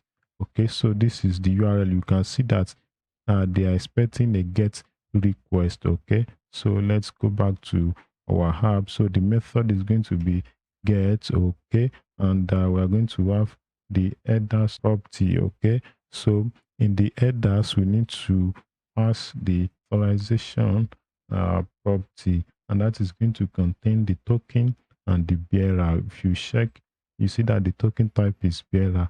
Okay, so I'm going to start with the token type, which is bearer. Token type, you are going to have a space followed by the access token. Okay, so that is going to authorize the request, so that we'll be able to access the user's data. In this then block, we've handled the response. Now we need to get our data. Okay, so we have under.then. Okay, so here we are going to have our raw data. We also need to validate the data. We always need to validate any data we are getting from an external source, so that an unexpected data structure will not break your code. Okay, so here we are going to be validating our data structure. All right, so we need to create the OAuth user schema. To create the schema, we are going to go to our Zod schemas file. Okay, so here I'm going to define the schema of our expected OAuth users. Okay, so I'm going to have OAuth user schema. Okay, let's call it schemas, because we are going to be combining the schema for both Google and GitHub. And if you want to add extra GitHub provider, extra OAuth providers, you are going to define the expected data structure of their user. Okay, so the data type is going to be of OAuth provider. This is provider, not provider. Okay, so Zod type. Okay, so now we are going to have an object here. Here we are combining both the schema for GitHub and for Google. Okay, so here we are going to have z.object. All right, let me just run through this so that it doesn't take much time than expected. All right, okay, so this is going to be the schema for our GitHub. We are going to have the ID, which is going to be the GitHub user ID. If you remember, when we were defining our database schema, there was a column schema. Let's go to migrations. Okay, there was a column in our user table where we have a GitHub ID and Google ID. So those are the IDs that will be filling this column. Okay, so we have this ID that is going to be a GitHub ID. We also have same for Google. Okay, we're also going to have Google. So from GitHub, we are going to be getting the ID as a number, or we are going to transform it into string. Okay, this login is going to be the GitHub username of our user, and this is going to be the name, but it is possible that the name is null. All right, now let's define the schema of the Google schema of our user. So we're going to have z.object. Okay, let me also run through this so that we don't spend too much time on it. So here we have the ID, that is going to be the Google ID. We have the email of the user, the name, the given name and family name. This is going to be the structure of the user data that Google is going to return for us. So we need to import this now into OAuth clients to validate the user structure. Okay, we're going to have const sources. Okay, then we're going to have data. Here we're going to have OAuth schemas. Okay, now we need to save pass it. All right, we cannot save pass it directly because this schemas is an object, so we actually need to get the correct schema for this provider. Okay, so what we are going to do is we are going to have a schema. Let's just say schema. Okay, so that's going to be OAuth schemas. Then we're going to get the schema for this specific provider we are dealing with. Okay, so this is going to be schema, okay, dot save pass. Then we're going to pass our raw data into that. So here we are going to check if the validation is successful. So I'm going to say if success is not true, then we're going to throw an error. So we have throw new error. Okay, so what we're going to say, we're going to say invalid let's say user data, or we can say data structure. But if it is successful, then we are going to be returning the data. Okay, now we need to catch any possible error with the fetch request. So here we're going to have error. Okay, so if there is an error, then we're just going to throw the error just like we did earlier. What is the problem? Okay, let's wrap this in a curly braces. Okay, so now after getting the user, as you can see, we've not used the user for anything. After getting the user, then we need to delete the state from the cookie store of the user browser. Okay, so to do that, we're going to have a cookie store dot delete. We need to delete the state. Since we've gotten the user's data, then we don't need the state anymore. So we're going to say state cookie key. That is going to delete the state. So now we need to return the user's data, but rather than returning user right away, we are going to return a custom object. Then we are going to have ID, which we are going to use to fill either Google ID or GitHub ID, as the case may be. Okay, so we're also going to have email. Okay, so this is going to be user.email. All right, ID does not exist on type promise. Okay, so we need to await for the user. Where is it? So we need to await for the user at, where is it? Okay, so we need to await for the user at this point. Okay, so now, okay, but we still have data type any, so let's assert that their data type of a string. Okay, so this is going to be as a string. All right, and also we need to get the name of our user. All right, but this one we're going to be normalizing the name. The reason for that is because there is the possibility that we have user, we have our provider. There's the possibility that our provider might not return name for either GitHub or Google. For GitHub, if the user did not return a name, then we are going to be using the username of the user as the name. All right, so we are going to create the function here to extract out the name. I'm going to have function, then the name is going to be get normal. You should have just get normalized name. Okay, that doesn't make sense. Get normalized name. Okay, talking and typing is kind of tedious somehow. So we are getting the we are accepting the user, and we're also accepting the provider. Okay, so here is going to be a generic function. I'm going to have t extends OAuth provider. So t should that be any of those data type. All right, so user is going to be z.infer OAuth schemas. Okay, and to have this because OAuth schemas is an object. Okay, and provider is going to be of data type t. Okay, so now let's create a function. All right, let me close my sidebar. Z is not known. Let's import Zod.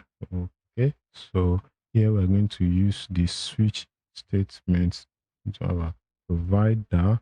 All right, and here, so I'm going to say if the provider is a GitHub. All right, we are only doing this in the case that the user's name is not provided. So we're going to be returning, if the user's name is provided, we return the name. But if the user's name was not provided, Then we're going to use the login, which is the username, the GitHub username. All right. Now, if it is Google, then it's going to be Google. Okay, so if it is Google, then we are going to be Google will always return the user name. Okay, so I'm going to have user dot name. Okay, so default, then I'm going to be throwing an error. The default case, if it is not, if the provider is not Google or GitHub, then I'm going to throw an error.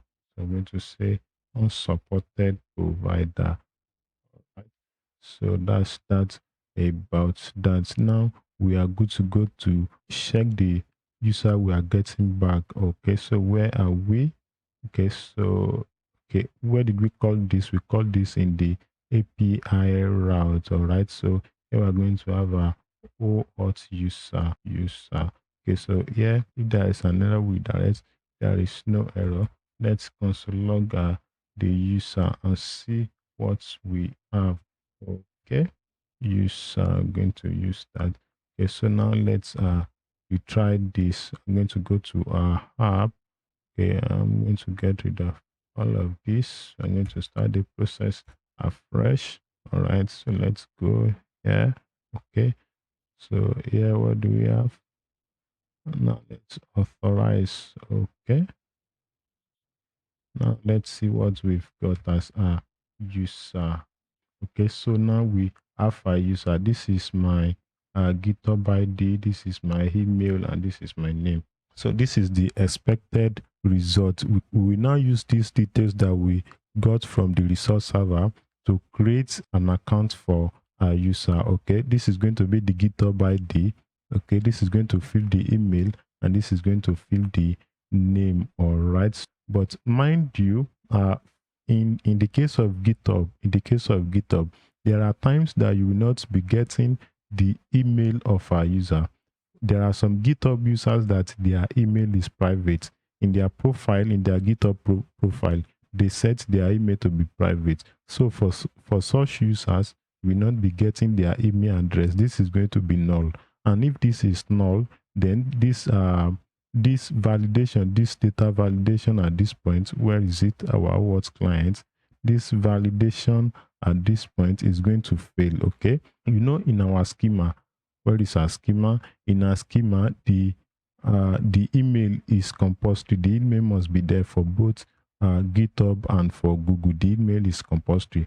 But for users that set their email to be private in their GitHub profile, this is going to be false. So how can we overcome that? It's very simple. So we are going to be checking, before we perform this validation, we are going to check if the email is present. If the email is present, then we are just going to validate. If it is not present, then we are going to be getting the user's email from the email endpoint. GitHub has an endpoint where you can get the user's email, okay, for users that set their profile to private. Okay, so here we're going to have a check before we do the validation. Okay, this only applies to GitHub. So I'm going to say if provider equals GitHub, all right, and the email is null. So we are going to have raw data dot email is equal to null. All right, so this is only going to be true for users that set their email to private in their profile. So if the email is null, then we are going to be getting the user email from the email endpoint of GitHub. So we're going to have email response. Okay, then we're going to have a wait fetch. So first off, we're going to provide the endpoint. I'm just going to copy and paste that.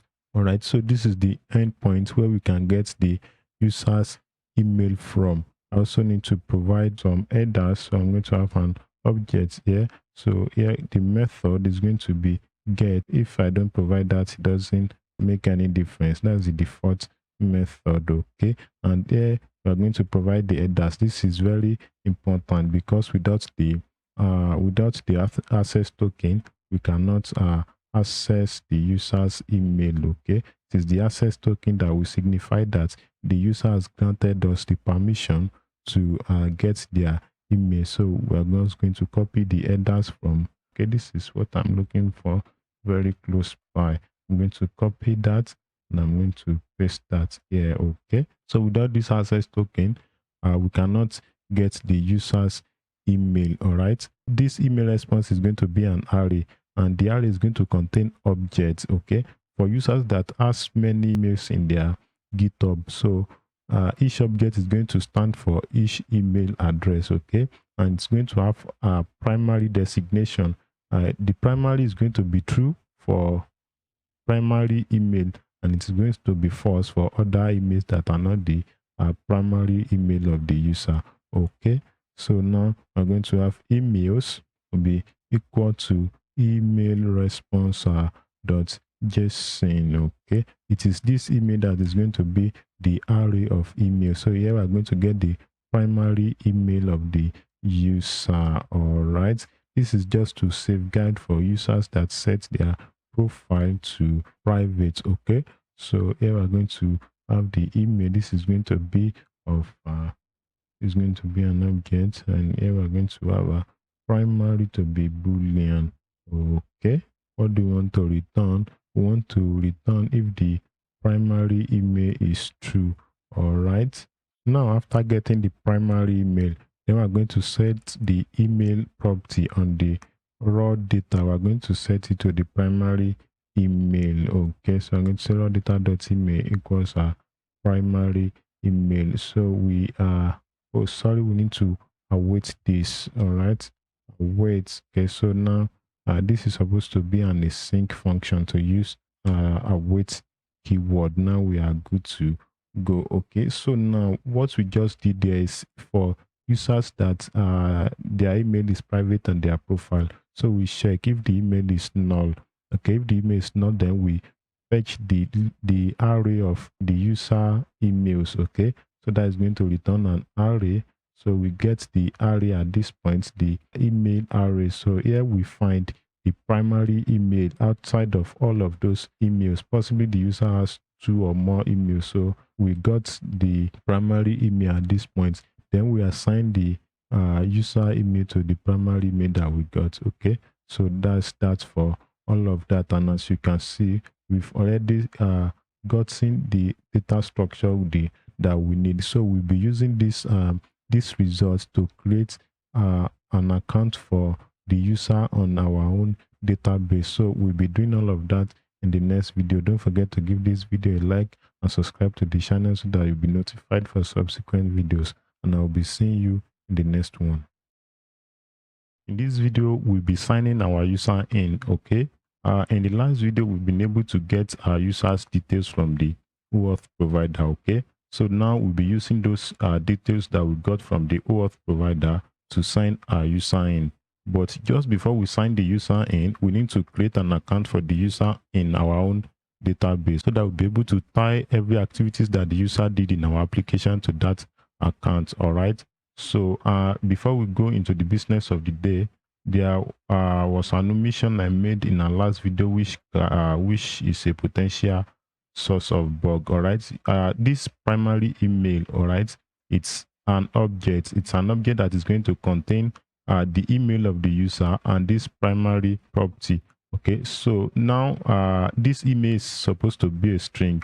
Okay, so what we need to do is to get the email property outside of this primary email object. Okay, so what we are going to do is we are going to use optional chaining just in case this object is undefined or null. All right, so we are going to have dot email, and so that is going to extract the email outside of the object. Okay, so that solves that. Now we can go ahead into the business of the day.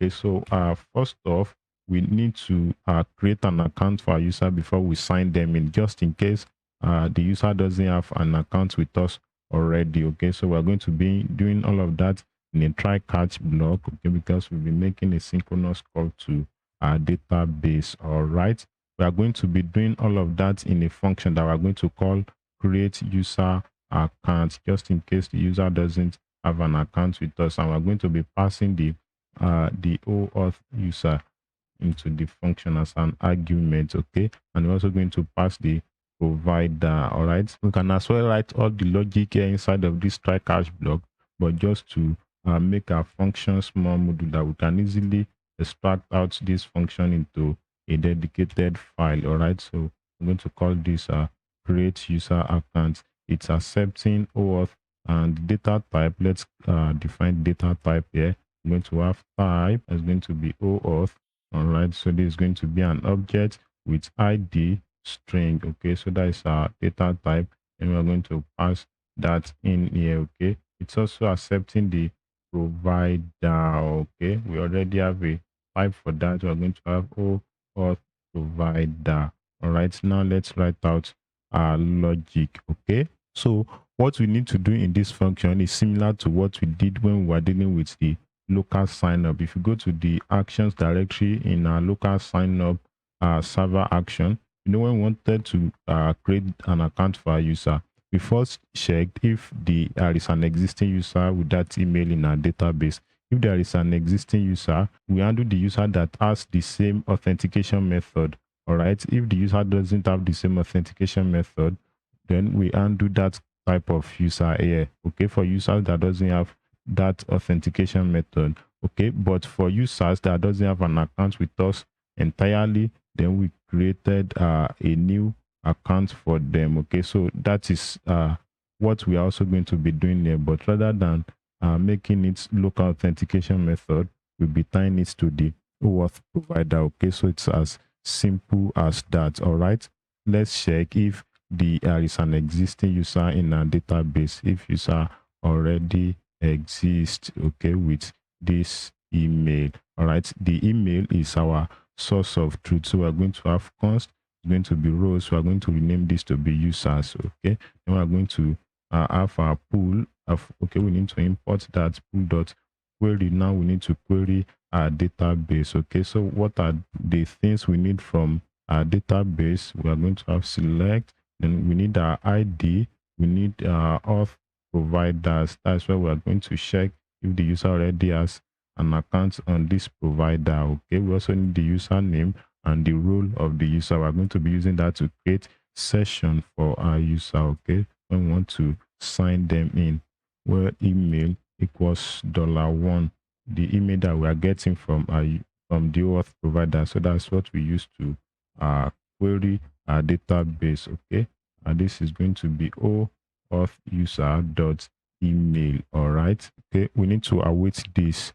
Await, that is going to fetch the user for us if there is a user with that email in our database. All right, just so that we can have type suggestion, let's provide the data type that we're expecting here. So let's call it user role. We can come here, then we're going to have type, or we can make it interface. We achieve the same results using both. Okay, so we're going to have user role. All right, we have an interface. Okay, so that is going to be the expected data structure. Now what we need to check is to check if the user already has this OAuth provider. Okay, let's say the user wants to sign in with Google. We want to check if the user already has Google tied to their account. All right, so I'm going to have if condition here. Okay, it's just the same as what we have here. Where is it? Let's go back up. The first check we did, this where we get the user. Okay, so we can just copy this condition. Same. All right, so we are going to paste that condition here. Right, so this one we are going to is called users here. Okay, and this is also users, but rather than local, we are going to have a provider. All right, I save that. Okay, so a condition can contain a singular. Let me close my sidebar. So if our user already has this current auth provider as part of the auth providers tied to their account, then we don't need to create a new account for the user anymore. All right, so all we just need to do now is to check if the user has made changes to their name. So we're going to have if user dot okay, let's get out a user from the users array. So we're going to have const user is going to be users. Okay, so now we need to check if users dot name, that is the name that is coming from our own database. So if the name we have in our database is not the same as the name that is coming from the OAuth provider, then we need to make updates to the user's name. Okay, so we have OAuth users dot name. All right, so if they are not the same, then we are going to be updating the user name in our own database. Okay, so we're going to have full dot query, so we need to perform an update operation there.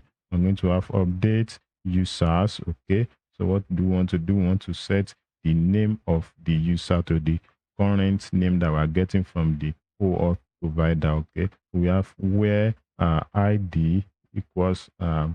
We are going to be providing the ID is going to be $2. Name is already $1. Okay, now we need to provide the parameters. Okay, the first parameter is going to be the name. Okay, that is going to be OAuth user dot name. All right, the second is going to be the ID. That is going to be user dot ID. All right, so that is going to update the user's name in our own database. Okay, and now since that's all we need to do, then we need to return the user ID and the user role so that we can use that to sign in the user, to create a session for the user. So we're going to return an object that's going to be the ID. We can get that from the user.id.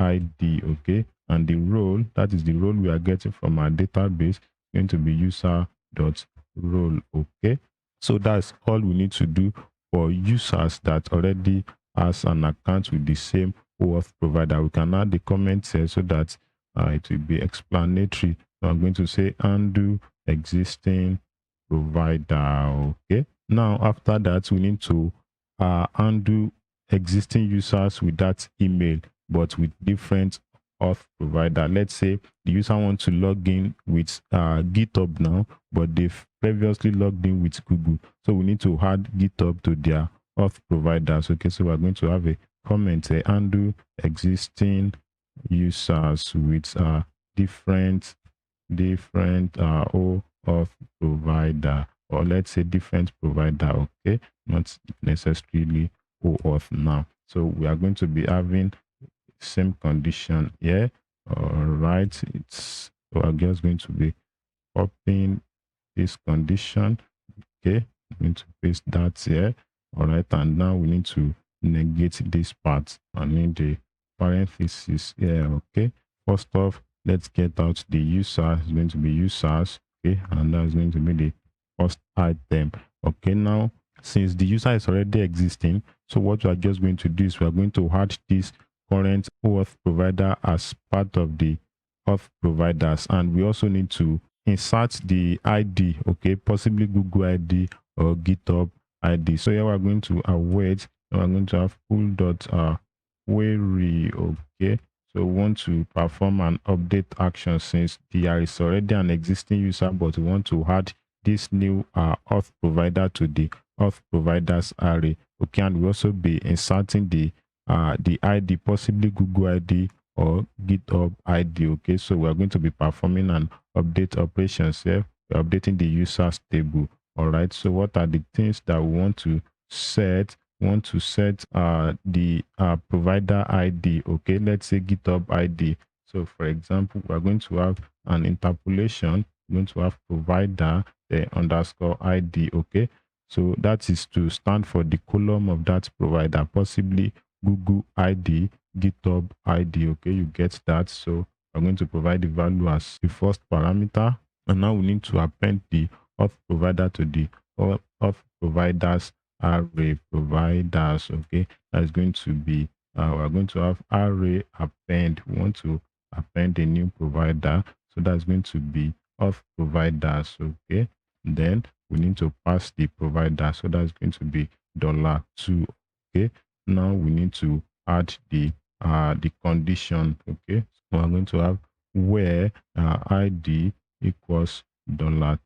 Okay, now we need to provide the parameters. The first parameter is provider ID, so we're going to have OAuth user dot ID. The second is the provider, so we're going to have provider. All right, and the third is the ID that I want to use to filter our users. Okay, so that is going to be user dot ID. You might be wondering that this is a potential room for SQL injection. It is not. Okay, we are just interpolating our provider with this string, okay? And we've already validated our provider. Okay? You know, at the top where is it? We have this schema to validate that our provider must either be Google or GitHub, okay? So our provider will always be this. If it is not any of this, then this validation is going to fail and the user is never going to get to this point of creating the account, okay?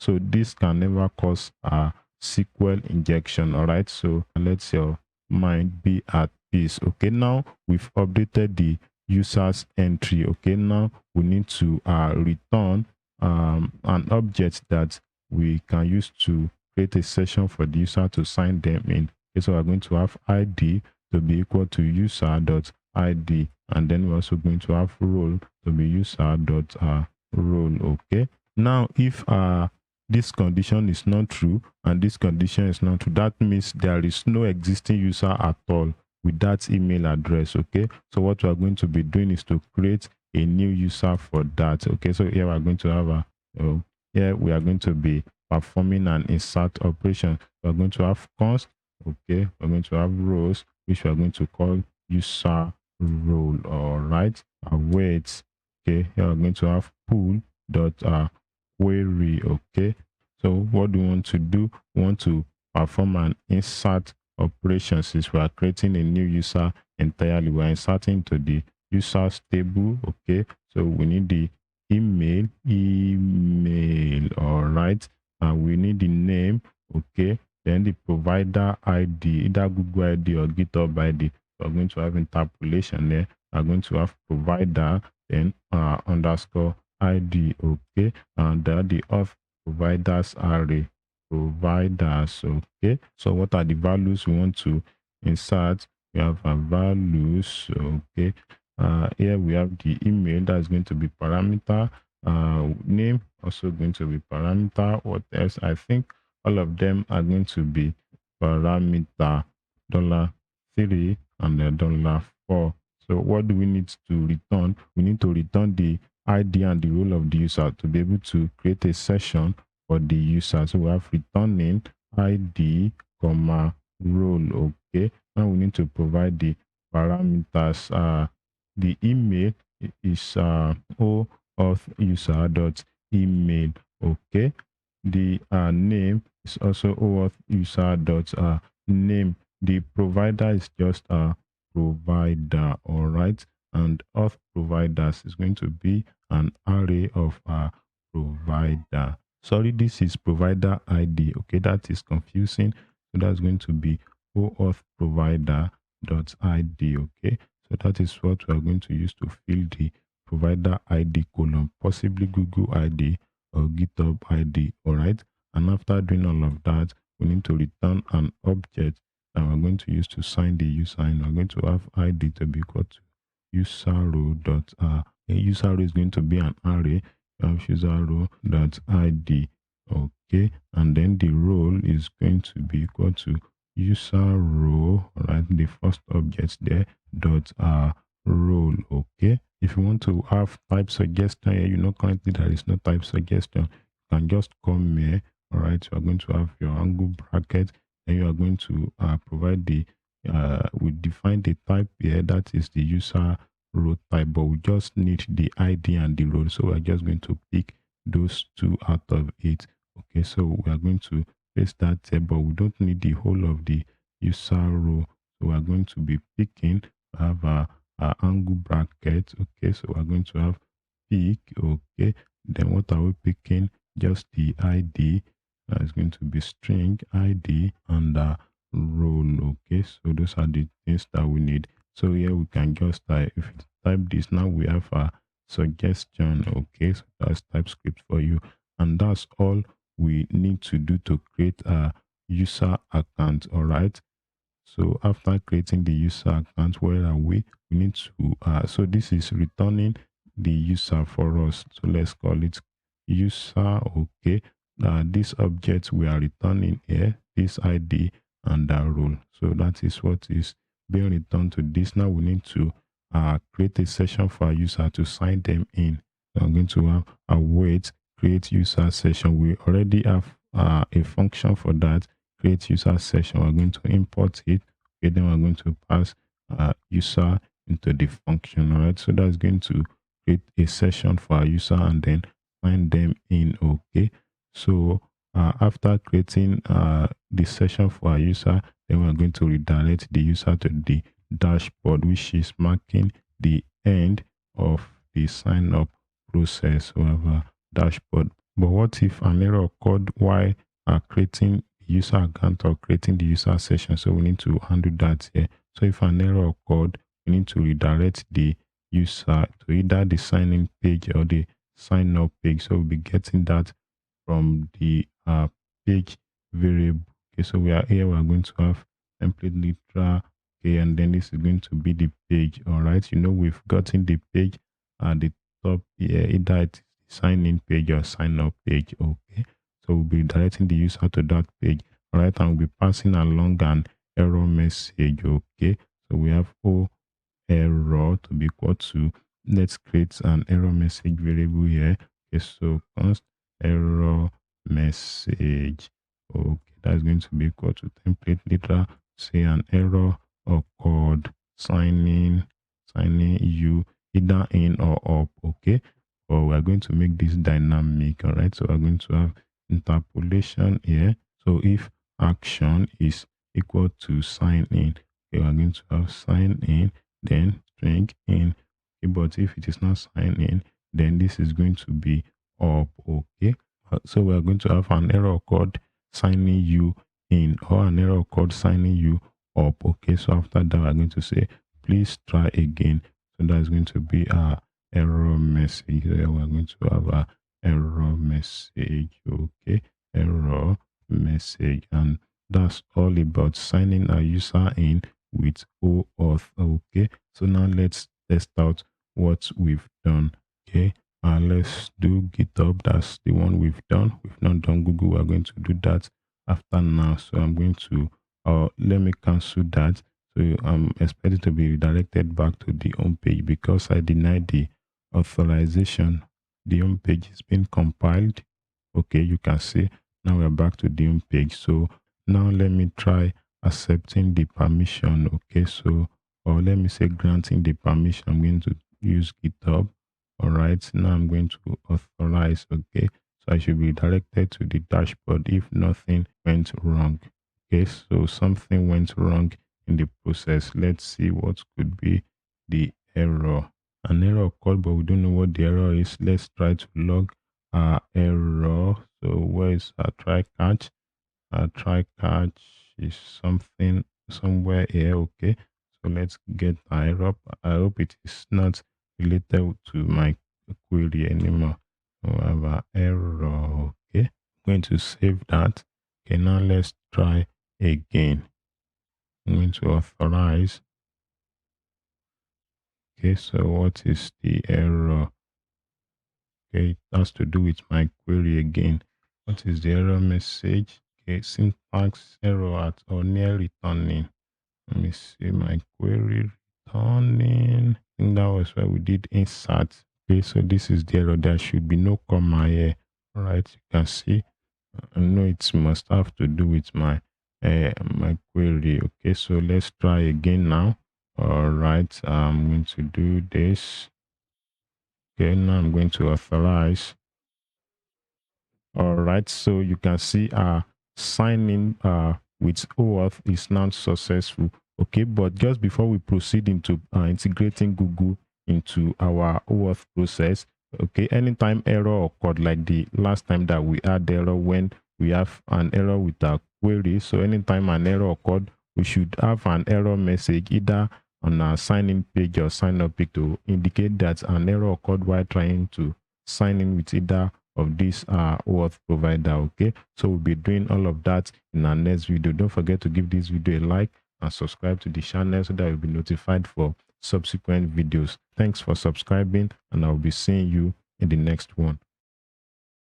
In this video, we'll be handling error display to our users. Okay, so whenever an error occurred, whenever a user is trying to sign in with any of these OAuth providers, so if an error occurred in the process, then we are going to be displaying the error message to them either on the sign in page or on the sign up page. Okay, so to grab the error message, if you look at the URLs that will be constructing, you will see that there is an O error search param in URL anytime there is an error. Okay, so you can see this here, you can see this here, but if there is no error, then we are not going to be having it in our URL. Okay, so what we are going to do now on the front end is to grab this O error search param and then display whatever message we pass down from the server. Okay, so to display the error message, we're going to go to the OAuth buttons. Okay, and to get the search param, I'm going to say error message. Okay, so Next.js has a hook to get your search params, and the name is use search params. Okay, so from here we're going to get O error param. Okay, O error. Okay, now we're going to use this to conditionally display the error message. Okay, so here we're going to say error message. If error message is true, that's when we want to display this paragraph. Okay, so inside of the paragraph is going to be the error message, and before the error message will be, oh sorry, this is supposed to wrap everything. That's why we're having that error there. Okay, so just before the error message, we have a React icon here. The name of the icon is FI alert octagon. Octagon. Okay, we're also going to style it. But before we style it, let's close it. Okay, so we need to close that. The style is very simple. Just give it a size of 5. That's width and height of 20 pixels. Okay, now we need to import this from React icons. This is not giving us suggestion. Okay, so let me duplicate this. Here we're going to have FI alert. FI alert octagon. This is going to be FI, not FA this time around. Okay, so our FI alert octagon. Okay, so that is the icon from React icons. Okay, so now we need to style this. I'm just going to copy the styles to save our time. Okay, so I'm going to save that. Now to see this, currently we are not going to see it. Okay, to see this, let's intentionally introduce an error when we are doing all of this. Okay, where should we do that? Let's just do that right away at the top here. Okay, so let's throw an error, throw new error. All right, then we're going to say, let's just say something, it doesn't matter. I'm going to save that. Now let's try to sign in with GitHub. Okay, I'm going to click this, so we'll be redirected to GitHub. I'm going to authorize. Okay, you should have an error message. Okay, so now this is our error message. This is what our user will see if an error occurred in the process of signing in with either GitHub or Google. Okay, so now let's get rid of the intentional error we introduced into our app. So up next, we'll be integrating the Google OAuth provider into our application. Don't forget to give this video a like and subscribe to the channel so that you'll be notified for subsequent videos. All right, and I'll be seeing you in the next one. In this video, we'll be integrating the Google OAuth provider into our project. We've successfully integrated GitHub and we've tested it. Okay, so now let's integrate Google. All right, but before we go into that, I want to show you something minor here. Okay, it is possible that when you use this use search params hook, Next.js might give you error. Okay, I'm surprised that I've not gotten the error by now, but when I was developing the project, I ran into the error. So the error is that whenever you use this hook, there is need for you to wrap the component in a suspense component. Okay, so just in case you run into the same error, just go to your sign up and sign in form where we render the OAuth buttons, and then you just wrap the component in a suspense component. Okay, so to do that, you just come here, you import the suspense component from React, okay, and then you wrap your OAuth button inside of the component. You also do same for sign up form. Okay, I'm going to have suspense. Okay, then you wrap this inside of, you use it to wrap your word buttons. Let me see if it has been imported. Okay, so that's that for that. Now let's go ahead to integrate Google. Okay, first things first, let's create the click invert on our sign on our Google button. Okay, so we're just going to change GitHub to Google. All right, so that's that for that. Now let's go ahead to register our application. To do that, you need to come to this Google documentation. Let me zoom this in. To get to this point, just go to your search engine and search for Google OAuth. Okay, so if you search for that, you're going to have this link. You click on that and it's going to direct you to this page. Okay, now this is the top of the page. You click on this Google API console. All right, so I'm going to click on that. Then it's going to direct me to a page where I'm going to set up my app and obtain the client ID and client secret. Okay, so you are going to have this page. Then if you have this page, just go to your OAuth consent screen. All right, yeah, if you are doing this for the first time on your Google account, there is the possibility that you are not going to have this page straight away. You are going to have a form that is asking you for details about your application. That is the name of your application, your own email, and all of that. Okay, so don't worry. I'm also going to be filling all of those details. I'm just informing you that there is the possibility that your own interface might be different if you are doing this for the very first time on your account. Okay, so to see that for me, I'm going to go to branding. Okay, so here I can provide the name of my app. All right, I've done this once. That's why you have test here. So the name of my app is going to be authentication flow. Okay, so user support email, you need to provide this. Just put your email there. This email will be visible to users if they need to contact you for support with respect to Google OAuth process. Okay, if you need to upload logo, this is where you provide that. All right, we can leave all of this out. Okay, so you need to also provide this email address. This one is for Google. If Google needs to contact you, all right, about your application, this one is not visible to the user. This is the one that is visible to the user. Okay, so I'm going to save that. All right, now I'm going to go to audience. All right, if you are doing this for the very first time, everything will just be listed for you one step after the other. You don't need to be clicking all of this.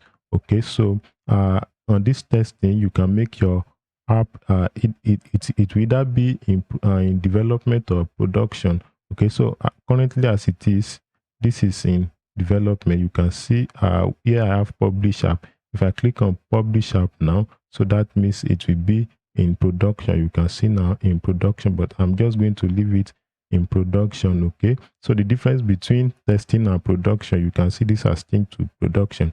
Before it was in testing. The difference between them is that when it is in testing, you can only use some certain selected emails to test your app. Okay, but in production, any emails can be used with your app. Okay, so let me change it back to testing so that you can see what I'm talking about. Let me go back to testing. Okay, so now it is in testing. As it is in testing now, so I can add users that can access my application. So if I click on this now, I'm going to provide email of users that I want to access my application. Okay, but in production, you don't have to provide emails of any user. Any user with a Google email account can just access your app. Okay, so I'm just going to leave it in production so that I can use any email to access my application. Okay, so that's that about audience. Now we are going to go to clients. This is where we are going to obtain the client ID and the client secret. Okay, so to do that, you just click on this create client. Okay, and there is an alternative route. You can click on that and you can come to this overview. Okay, so you click on create OAuth client. Both of the links are going to direct you to the same thing. Okay, all right, so here you are going to select the application type. Okay, so we are going to select web application. We are not creating Android app, we are not creating Chrome extension and all of that. We are working with web application. So create the name. This name, you can make it the same name as your app, but it is this name you are going to be seeing on your own console here, on Google console here. So I'm just going to give it the same name, Authentication Flow. Okay, so here you are going to add the the URL of your home page. So currently we are still in development, so I'm going to have HTTPS. I hope you can see this. Okay, https://localhost:/3000. Okay, and now we are going to add our redirect URI. So I'm going to add URI here. Okay, so let me just copy this. Okay, yes. So our redirect URI goes by API/OAuth. Ensure that what you provide here is very correct, because if it is not correct, your app is not going to work. All right. We have HTTPS localhost 3000 API OAuth.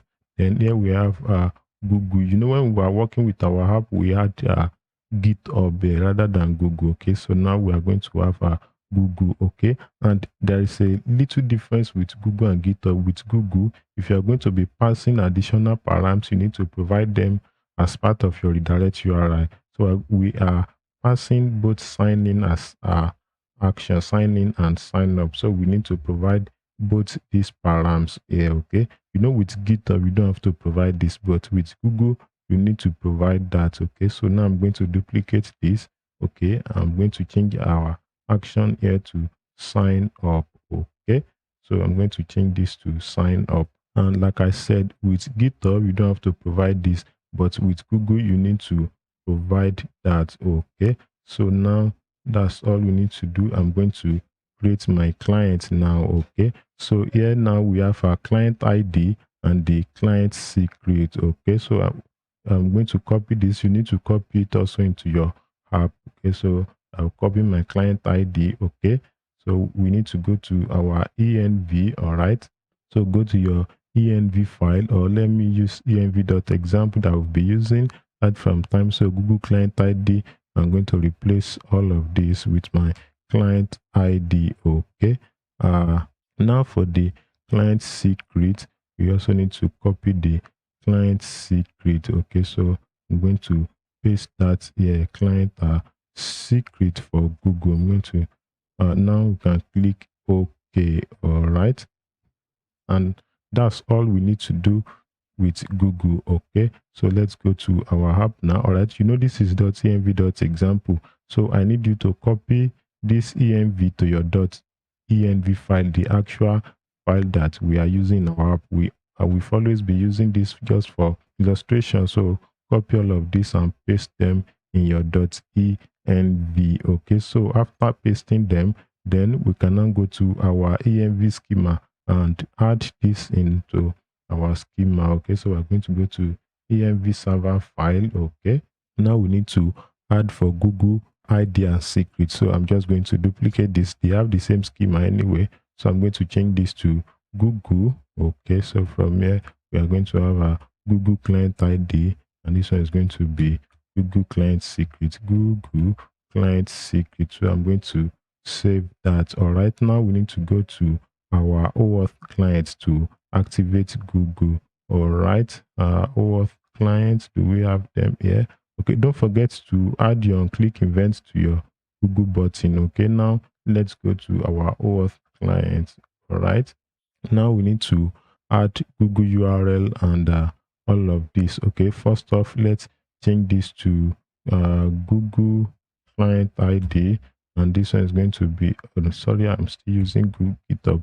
Google. Okay, and this one is going to be for Google client secret. Google client secret. Okay, the scope is going to be different from this. So the scope is going to be email, okay, space profile. If you go through the Google documentation, you'll be seeing all of this in the documentation, but we don't need to go into all of that to save ourselves some time. And we also need to change all of these endpoints to Google's endpoint. So I'm just going to copy this. Okay, if you want to see all of them, then you need to dig into the Google documentation. All right, we've done something similar when we're dealing with GitHub to save ourselves all of those times. Okay, so this is the URL to get to authorize our app. Okay, you can just pause the video and write this out. Okay, and this is the URL to obtain the access token. All right,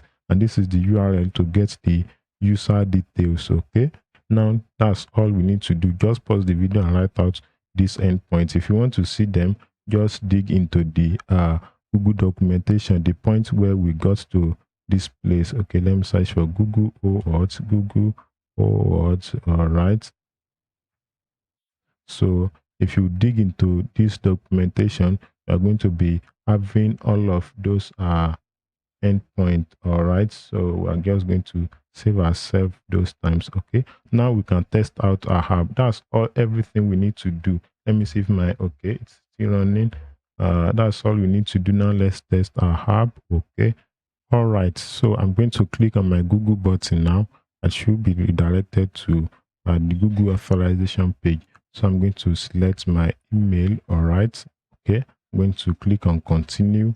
All right, so if everything goes well, then we should land on our dashboard page. Okay, all right, so we can see now how easy and simple it is to integrate Google into our project. And this is also the same if you want to integrate other OAuth providers into your project. Just get your client ID and client secret.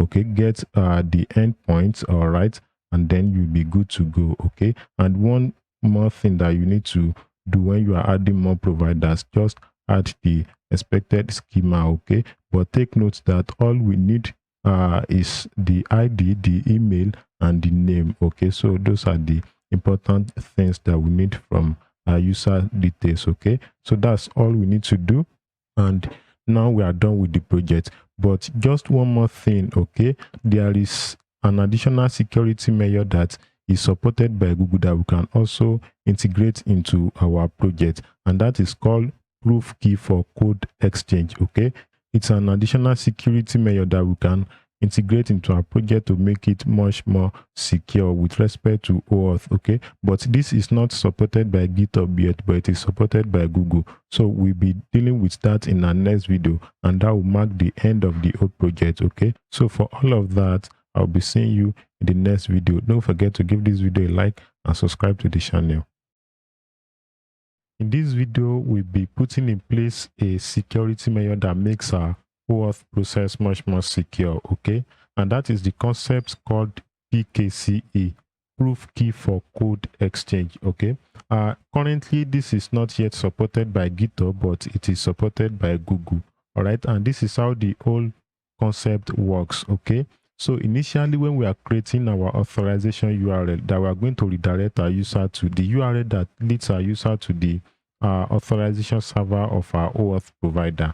So when we are generating the URL, we are going to send alongside something that is called code challenge. Okay, so that code challenge is an hashed string. Okay, on our own side, we are going to create a random string, then we are going to hash that string. Okay, so we will send the hashed string, that is the result of the hashing. We are going to send the hashed string and the algorithm that we use to hash that string.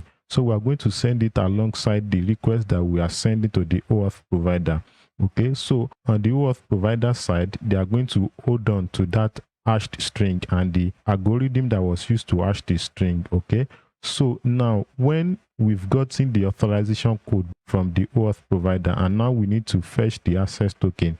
Whenever I want to send the request to fetch the access token to be able to access the user's details, we are now going to send alongside our request, we are going to be sending the plain string that was initially hashed. So we will send the plain string to the OAuth provider. Now on the OAuth provider side, they are going to hash the plain string using the same algorithm that we provided earlier. So if the result of the newly hashed string, if it matches the hashed string that we sent earlier, then the OAuth provider is going to give us the access token. But if the newly hashed string does not match the hashed string that was sent earlier, then the OAuth provider is going to deny the request. So that's how the whole thing works. All right, so with this in place, the OAuth provider ensures that it was the originator of the request that is requesting for the access token. Okay, so to do that, we are going to be creating the code verifier, which is our proof to show that we are the one that sent the request. So here we are going to be having a variable that we're going to call code verifier. Okay, then we are going to have a function that we are going to use to create it, just like we have with state. Okay, so we are going to call the function create code verifier. Okay, so we're going to invoke that. Now let's create a function down there. All right, so here we're going to have a sync function, a sync. All right, so the name is create code verifier. It's not accepting any parameter. So first off, let's generate a random string that we're going to call code verifier. So we are going to have random bytes. Okay, it's going to be 64 bytes. Now we need to convert it to string. Okay, hexadecimal representation. So after that, we are going to be storing this in the user's browser. So we're going to set it as cookie, set cookie. The name is going to be, so we're going to call it code verifier cookie key. Let's create the constants here. So we're going to have code verifier. And the string is going to be OAuth code verifier. Okay, so we're going to be using that key down here. We're going to have a code verifier cookie key. Okay, the value is going to be code verifier, and the expiration is going to be env.oauth cookie expiration seconds. Okay, so that's all we need to do in this function, and after that we need to return the code verifier that we just generated. Okay, so we are going to return code verifier. That's all. I'm going to save that. Okay, so let's go back to our create of URL function. All right, so here we've generated the code verifier, which is a random string. Okay, so we're going to be hashing the string, and then we're going to send the result alongside our request. Okay, so we're going to have url dot search params dot set. Okay, so the key is called a code challenge. All right, that is the standardized name. Okay, and the value is going to be a hashed version of the string. All right, so we are going to be hashing that using crypto. So let's import a hash function from crypto. Okay, so you ensure that the function is imported. All right, so we're going to be using that function to hash our random string, the randomly generated string at this point. Okay, so the hash function is expecting some arguments. If you look at it, you can see the first thing is the algorithm. All right, so we are going to be using SHA-256 to hash the string, and the second argument that is expected by this is the data that we want to hash. All right, so that is going to be our code verifier. Okay, and then we are going to provide base 64 URL. Okay, so that is going to hash our string. All right, so now we are having the result, the hashed result, as our code challenge.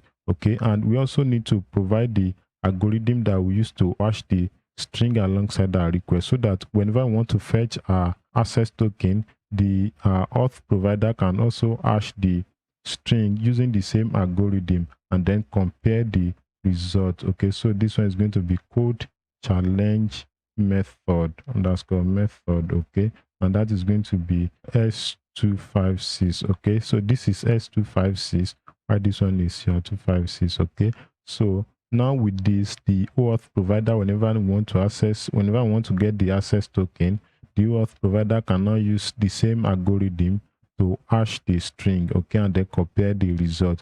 Now, whenever we want to get our token, the access token, we need to send alongside the plain string, so that the OAuth provider can also hash the plain string on their own end.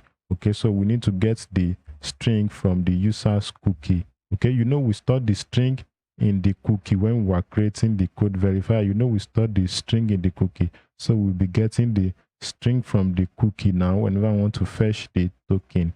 What is the function to fetch the token? Okay, so here we have const. I'm going to say code verifier equal to we need to get it from the cookie store. So first off, let's create our cookie store here. So we have const cookie store. Okay, it's equal to await. Then we have our cookies. We need to invoke that. All right, so here we are going to have cookie store dot get to be dot not comma dot get. Okay, I'm going to invoke that. I need to provide my code verifier cookie key. So if it is available, then we extract the value. Okay, now let's check if the code verifier is available. Okay, so I'm going to say if code verifier is not true. If it is not true, then we are just going to throw an error here that code verifier was not found. Okay, we need to pass that alongside our request. So we have code verifier not found. Okay, all right, now we need to pass that along our request to be able to access the token, and it's going to be code underscore verifier. Now that is going to be our code verifier. Okay, so this is all we need to do. All right, as simple as that. When we are generating the auth URL, we created a random string. We stored the string in the user's browser as a cookie. Okay, and then we hash the string. After hashing the string, we sent it alongside our request, and we also set the algorithm that we use to hash the string. We also send it alongside our request. Okay, so the OAuth provider is going to hold on to that hashed string and the algorithm that we use to hash the string. So whenever we now want to get the access token, the OAuth provider is going to get the plain string. You know, this one now is a plain string. It's going to get the plain string, hash the plain string themselves using the same algorithm. Okay, so if their own result, the newly hashed string, if it matches what we hashed on our own end, then they are going to issue the access token. But if their own result, if it doesn't match what we sent along, then they are going to deny that request. So that is a security measure that was put in place to ensure that it's the same originator of the request that is requesting for the access token. And that's all about that. Now let's test out our implementation. I'm going to sign out now. Okay, all right, just so you can see the whole thing in action. Let me open my console. Okay, we are going to go to our cookie store. All right, I'm going to, okay, but before we start the whole process, I want us to also delete the cookie after getting the access token. Okay, so we're going to go to our fetch user function. All right, so at this point where we deleted this cookie, we're also going to delete the code verifier. So we have cookie store dot delete, then we're going to delete our code verifier cookie key. Okay, so that we'll just clean up after verifying our user. So I'm going to click on Google now. Okay, so you saw our code verifier and you saw our state. Okay, so I'm going to click on this. All right, it's still there. So we should have okay, this is not our own website. All right, we're not going to see that this is not our website. So I'm going to continue. Okay, after the old verification procedure, then both the state and the code verifier will be deleted. Okay, so what was the error? Let's try again. I did not pay attention to that. I'm going to click on this and to click on continue. Okay, so there was an error. Let's see what the error is. All right, so the error we are getting now is that this email already exists in our database. Okay, we are not supposed to be getting this error because we've checked if let's go to our route. Okay, let's go to route. Do I have it open there? Okay, not there. We need to go to route. Okay, this is it. Okay, because at this point we've checked if the existing user already has that provider. Okay, and if the user has the provider, then we only make updates if their name changes. So we are not supposed to run into this error. All right, so let's see the type of user, the structure of user we are getting.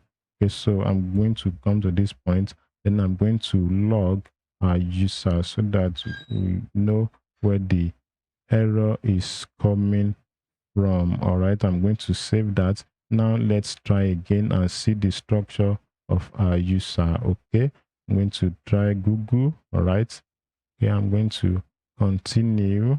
All right, so let's see the structure of our user. The user we are getting.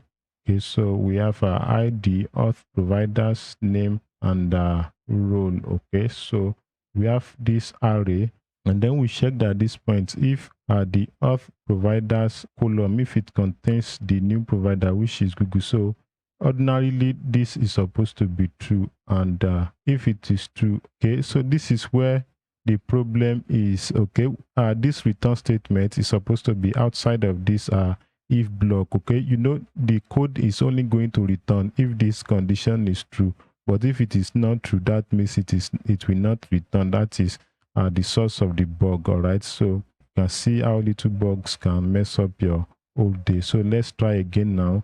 Now we shouldn't run into that error. All right, I'm going to try again. Okay, I'm going to click on this. All right, I'm going to click on this, and now we arrived at our page. Okay, so that's all about this project. With this project, we've learned so much. We've learned about database migration, signing up user, signing in user, session management, cookie management, and all of that. We've dealt with Github auth provider. Now we are dealing with Google auth provider. Okay, I hope you've learned so much in this project, and if you have any comments, you can drop that in the comment section, and I'll be seeing all of that there. Okay, and if you have any suggestion, if you want to support, you can check the description of this video. Okay, so that will be all for now. I'll be seeing you in the next one.